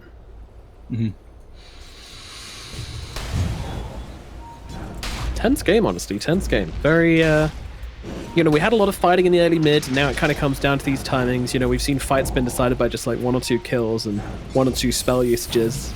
These teams really respecting each other in the final game here. Except Erica, who doesn't seem to respect anyone anymore. It's just wild. He did pay Not even his for own it though. towers. Nope. He did pay for it. Oh, bottom lane. Next time would be a really hard kill here, though. I don't think that's happening. And meanwhile, VG Gaming looking for a jump on somebody else here, but they didn't find the Storm. Yeah, I mean, here's the other thing they're working on. The level 25 on the puck for that Magic Community Piercing Dream Coil. The fact that you get this so late now, I think, is one of the reasons why puck has kind of fallen off. Being able to just, you know, build a 4 to 200 gold item felt a lot better than needing level 25. Staggin starting to level up more and more. Ravage. Okay. Okay. All right. Used. Oh, the puck. Bobica What's the still DPS? in some trouble. I'll get the kill on a Bobica and XM drops the Dream Coil. Yeah, XM tried to catch PA on the side, but the team were otherwise distracted, killing off a little Phoenix. And, well, Power Rangers TP up to the top lane here. They want to try and catch out this Mars. A jammer. It's right on top of them. Open wounds, the damage coming out from Erica here. And I don't think this Mars be survived it. And even, okay, there's a Fiend script there as well, just to make extra sure. Well, perhaps not necessary, but they want to pop the BKB in arena, potentially get away there. Fair enough. All right. Well, HG Gaming strike back. 2 more kills, 8k gold advantage. 18 to 18 on the scoreline, but that means diddly squat. It's all about the map of this game. And about this next Roshan. Yes. This next Roshan, I think if you get it on the side of VG, this is pretty much over. Got another minute and 30 seconds till this one respawns. Bottom lane. Trying to go into XM. You say Vici strikes back. Now Aster just need to be looking for the return of the Jedi at this point. They do They indeed. fished a little bit for that one. I shoehorned that, but I tried. Yeah. And let's just hope the Force doesn't awaken, because that one wasn't very good. No. I don't talk about that trilogy. By the way, Uri has Ags. So, finds out on that full Ags. Dagon level 4. Nullifier coming through from Monet. Okay, items but galore. XM now has his level 25. He's got the Dream Coil, Pierce, his Magic Community. This is one of the last things they really need to be able to find these big pickoffs. So unless Aster makes a big play happen before Puck gets here, I am concerned about their ability to win this. He's in an okay spot, and the spear comes in. They've got the soul by Monet trying to do the damage. They've got the refresher. They've got themselves another arena, but the spear coming out with the Kraken shell, purging it off. He's got buyback available. Sunray on top of Erica. The supernova pops, and now they go through with the rolling. And the roll-up, hitting on the 3, getting himself a bit of a spare there, and a strike for XM as he kills off Monet. They take out the Phantom Assassin, who has no buyback. Down goes the Phoenix. And the XM getting the double kill, but again, Phantom Assassin, no buyback. Bought out on the Nullifier, not even holding up for that second life. All right. I mean, Jalma absolutely saving the lifesteal there, I would say. I mean, that was a dead lifestealer on my screen, but yep, in comes Jalma, gets the strike, and brings him down, forces him off, and keeps Erica alive. Huge play. Yeah. I mean, Puck coming in there as well with the Dream Core, Piercing Magic Community at that point. You still BKB'd on the Phantom Assassin when Straight coming in. They're going for the win. Fortify comes out. They'll force them back for the time being. There is a buyback available on the Phoenix. No buyback on the PA, though. Let's see what Vici settled for. Well, at the moment, they're settling for a Brimstone. He's got buyback, so he can kind of throw his life away if it takes him off the tier 4s. Dangle the carrot, but they want those tier 4s. Man, Vici Gaming, is this the play here? Let's find out. Buyback comes in from Bobica, jumping from the storm, manages to catch 2 inside the electric vortex, but XM and Erica both so quick to avoid that one. So it will not be go time yet for Aster, but it also won't be go time for Vici Gaming. They'll take the barracks, they'll settle for that, and they'll back I got one tier 4. I think that was a mistake. I think they could have settled for 2 lanes of barracks there, but yeah, they go for a singular tier 4 instead, which doesn't seem worth it. I don't know. They get the Phoenix buyback, I guess. So. They still have Roche too. Oh, they do. Let's see. But they're coming over. They want to go for this. The smoke's out. PA 2 seconds until they've got Monet again. XXS. He's going to take the outpost, and they maybe want to go, but it's not going to be in time. Rolling Thunder, dagging, quick kill coming through, and now Grimstroke doesn't have buyback. So, well, without the Grimstroke, Fiend's group used on a Bobica. Both these heroes don't have buyback, and Aster kind of throw away 2 lives. This could be it. This is so hard for Aster now. They're losing another set of racks here for sure. Just depends what else Vici decide to go for. It's going to be so hard for them to defend this. Like, no buyback on their Phoenix for 90 seconds. What do you do? Did he buy the shard? Who? Did the Grimstroke buy the shard, and that's why he didn't have his buyback? I think so. I think they wanted it for Dispel. Yeah, it looks like it. Wow. Yeah. And he's up in 8. Not exactly the longest death timer, but still enough to get a top set of racks. There's still a minute without this Phoenix. It's a long time to wait. Daggers come They out. don't really have a way of stopping this one, though. I think they could just go tier 4s and try to close this one out. Again, going through 2 lives on this lifestealer is going to be incredibly difficult. Yep. And you have to get the Bane on the back line as well.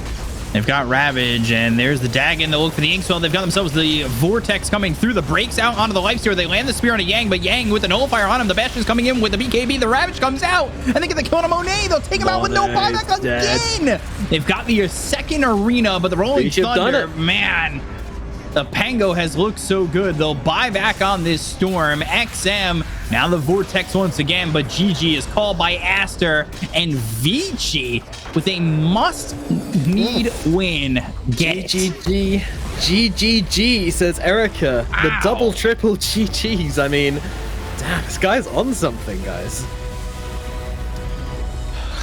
Man has failed himself today, for sure. It popped off on the lifesteal. It did make that one mistake where he was too confident after snatching that Aegis, ended up going onto the enemy team high ground. Almost cost his team the game there, but they managed to bring it back. Late game, I guess it was just in their favor.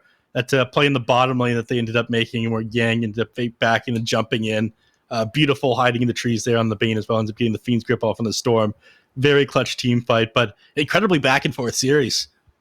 Yeah, it was. I'm definitely. We talked about it. Underdog win for Vici, and it saves their season. 2 and 3 is a lot safer than 1 and 4 Obviously, that's pretty simple Numbers don't mathematics lie. there. Numbers don't lie. The stats don't lie. But with 4 positions available for the major, like 2-3 still keeps that dream alive. Because 3 is the magic number on losses. You cannot go 4 losses and make the major. But 3 losses, anything is possible. Anything is possible. That's right. And we can see the table now and see exactly how it looks. And it is now 1-1 for Aster. And Vici Gaming move up ahead, up to 2 and 3 now. So their tumultuous path to a possible major slot continues. And Aster, well, I mean, we didn't expect this. No, and now I'm looking at their next opponents for Vici. Sorry to kind of derail that. They've got Magma left, who are 0-4, and eHome, who've looked okay with them getting Echo. Like, major with this win, the major seems super doable for Vici, taking like the 4th spot. Yeah, it really does. It really does. I mean, this is a huge win for these guys. They're going to be ecstatic about it. This is like, absolute season changer for them. And, this is what the league comes down to, right? Like, we have this system in place where there's not that many games over a long period of time. A win like this over one of the potentially top 2 teams, at least that's how it's considered in the region. Wow. I mean, a game changer for Vici Gaming, absolutely. But, talk to me a little bit more about this final game, though, Neff. What break it down for me. What were the main problems which led to Aster losing this one? I would say that on a puck getting level 25, the game ended up going ultra late, and Phantom Assassin no longer being able to just like carry it all on her back by herself. I think there's too much control for her in the end, and the other heroes weren't pumping out enough damage. It made things reasonably easy for VC when the only hero that you can play around is this Phantom Assassin. I think that's kind of how Stormbeard is at the moment as well. Like this build where you get decent magic resist, you just build a BKB, and you become all utility. And we saw this, I think, in every game tonight, like the one with Clinks as well. When he was the only issue, the game ended up falling apart because the enemy team only had to look out for one thing. So Monet, his job was too hard in the series. And this is one of like his moments of brilliance here for sure, where he like baits out the enemies, doesn't go too far forward, and the game goes pretty heavily in their favor for a little bit. But again, with that level 25 on puck, with Tyler doing a decent job at being able to control up the entire enemy team, with a Pango with some clutch saves, Monet's game was too hard. Man, I mean, it wasn't exactly the cleanest from either of them either. Like, it just... Yeah, I think Aster, they wanted late game based on their itemization, but they didn't want ultra late game.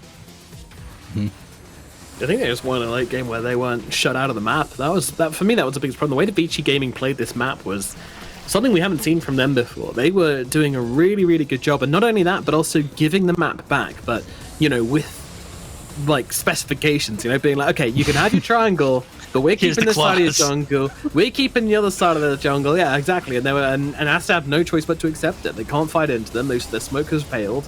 That happened like twice this game. Controlling up Rocha as well. This was also forcing really the good play. spots. Yeah, this was huge. Look at that from Xiaom. Absolutely massive. Everybody It's had in the middle, big then plays. Dreamcoil comes out, PA isn't able to do anything, bursted down eventually by XM. Like, your job is too hard at this point. And every time they do manage to catch out Yang, like towards the end of the game, he buys back immediately, and they end up taking an objective off of it. The first time was a lot bigger, where they end up coming, BKB on the PA, the Arena on Mars, the Supernova, and they go, okay, well, that's all their cooldowns. There's no way they can contest us doing Roshan now. Great, let's do it. Every playmaker had their moments for Vici in this game.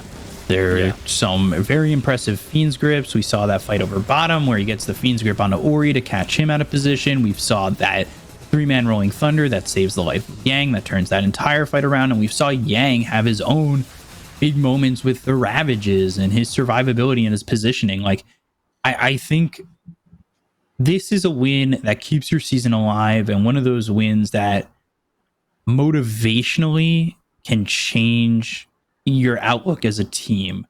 I know Yang has been in and out with health problems, and that's why they're still going back to Irving, even though I think Yang is the changeover. He's the primary player.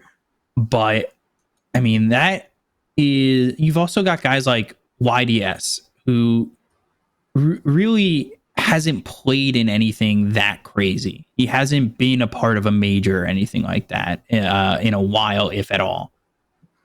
Victoria, who is out of the big scene as well for a while, he's kind of taken a big step here with Vici. So it's this is season saving, maybe major making, and could turn into big things for Vici. Like there's so much on the line in these series in the DPC, and this must feel really good for them. I mean, I think about the post game cameras of Brame against Secret. Remember, just like last week when they were freaking out with that win. Don't worry, we don't watch NA. So they were freaking out over that victory, and just like you think like these victories have so much weight to them. Like Vici might be like on the up and up, and kind of like really high on themselves, and I think that can definitely lead to like a steamroll of Magma, and then all of a sudden coming through and taking out eHome as well. Because I think that eHome Vici series might make or break the major for both teams. It's a really important one. It's going to be a very interesting one to see how that one goes down. I'm excited that we've got that in the last week to come as well. Vici look like they're on a really promising path to becoming a new team, and what a time to find your second win. This 2-week break seemingly do them a world of good as they take down last season's second place victor, Team Aster. And I have to ask, what does the future look like for Aster now, Neff? Because they have been the dominators of the China region for a very long time. They've looked great, one of the highly competitive teams, and now they drop a game to Vici Gaming. There's going to be a target on their backs. They might be considered weak. Do you reckon they are going to get taken down here? Do you reckon their hopes of a major could be possibly diminishing in front of our very eyes? Oh my god, I was like looking just now at who I thought would place where. I don't have Aster in my top 4 in my predictions before the season. But maybe that's a little bit too far to be going at this point. We've only seen them lose a single series. They ended up taking a game off of them as well. Sure, VG, they weren't doing amazing prior to this, and this put some contention back for the major again. But again, it is a pretty big upset that a team who is like the regional dominator ends up losing a game at this point. But maybe they just did tons of really good prep work ahead of time in order to deal with them. But they looked a lot weaker than we previously saw them the last season of the DPC, in my opinion. All right. Well, B-Cop, you look like you just... Yeah. B-Cop, go ahead. I want to look stupid. Go ahead. No, it's just one series. Okay. I don't know. I don't know if they look like... They definitely didn't look like themselves, like they were dominating last season. You're totally right on that.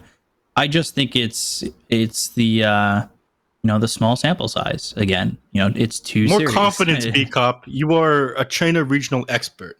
It's two series. It's hard to say.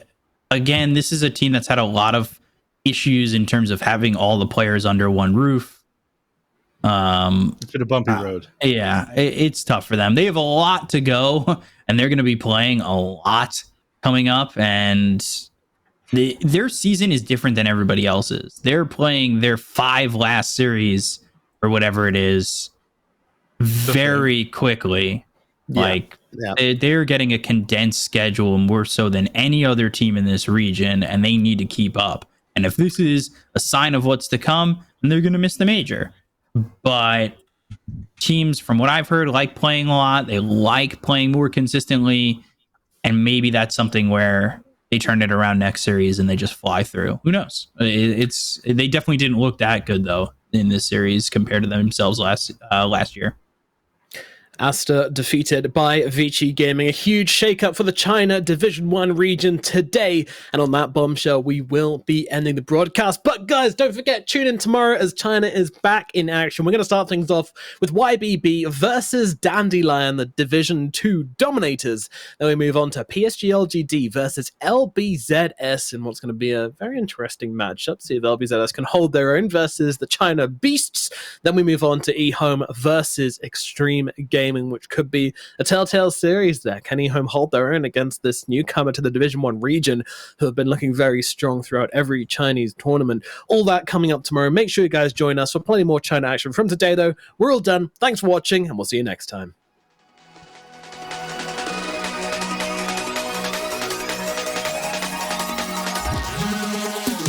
We started all on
Scared of your eyes looking into my eyes. Scared that I'll back out and hold my breath. Wake up one morning and see your face. I can feel it coming back. These shivers are every day. Whoa, I say it's over. I get out of bed and leave. Yeah, just like that. I got the shivers. Whenever I would think about you. Now that I left, I live without you. I'm on my own again. I got the shivers. Whenever you went out of line, yeah. Now it's like everything is fine, yeah. 'Cause now I'm alone again.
Losing track under the water, searching for something that I've been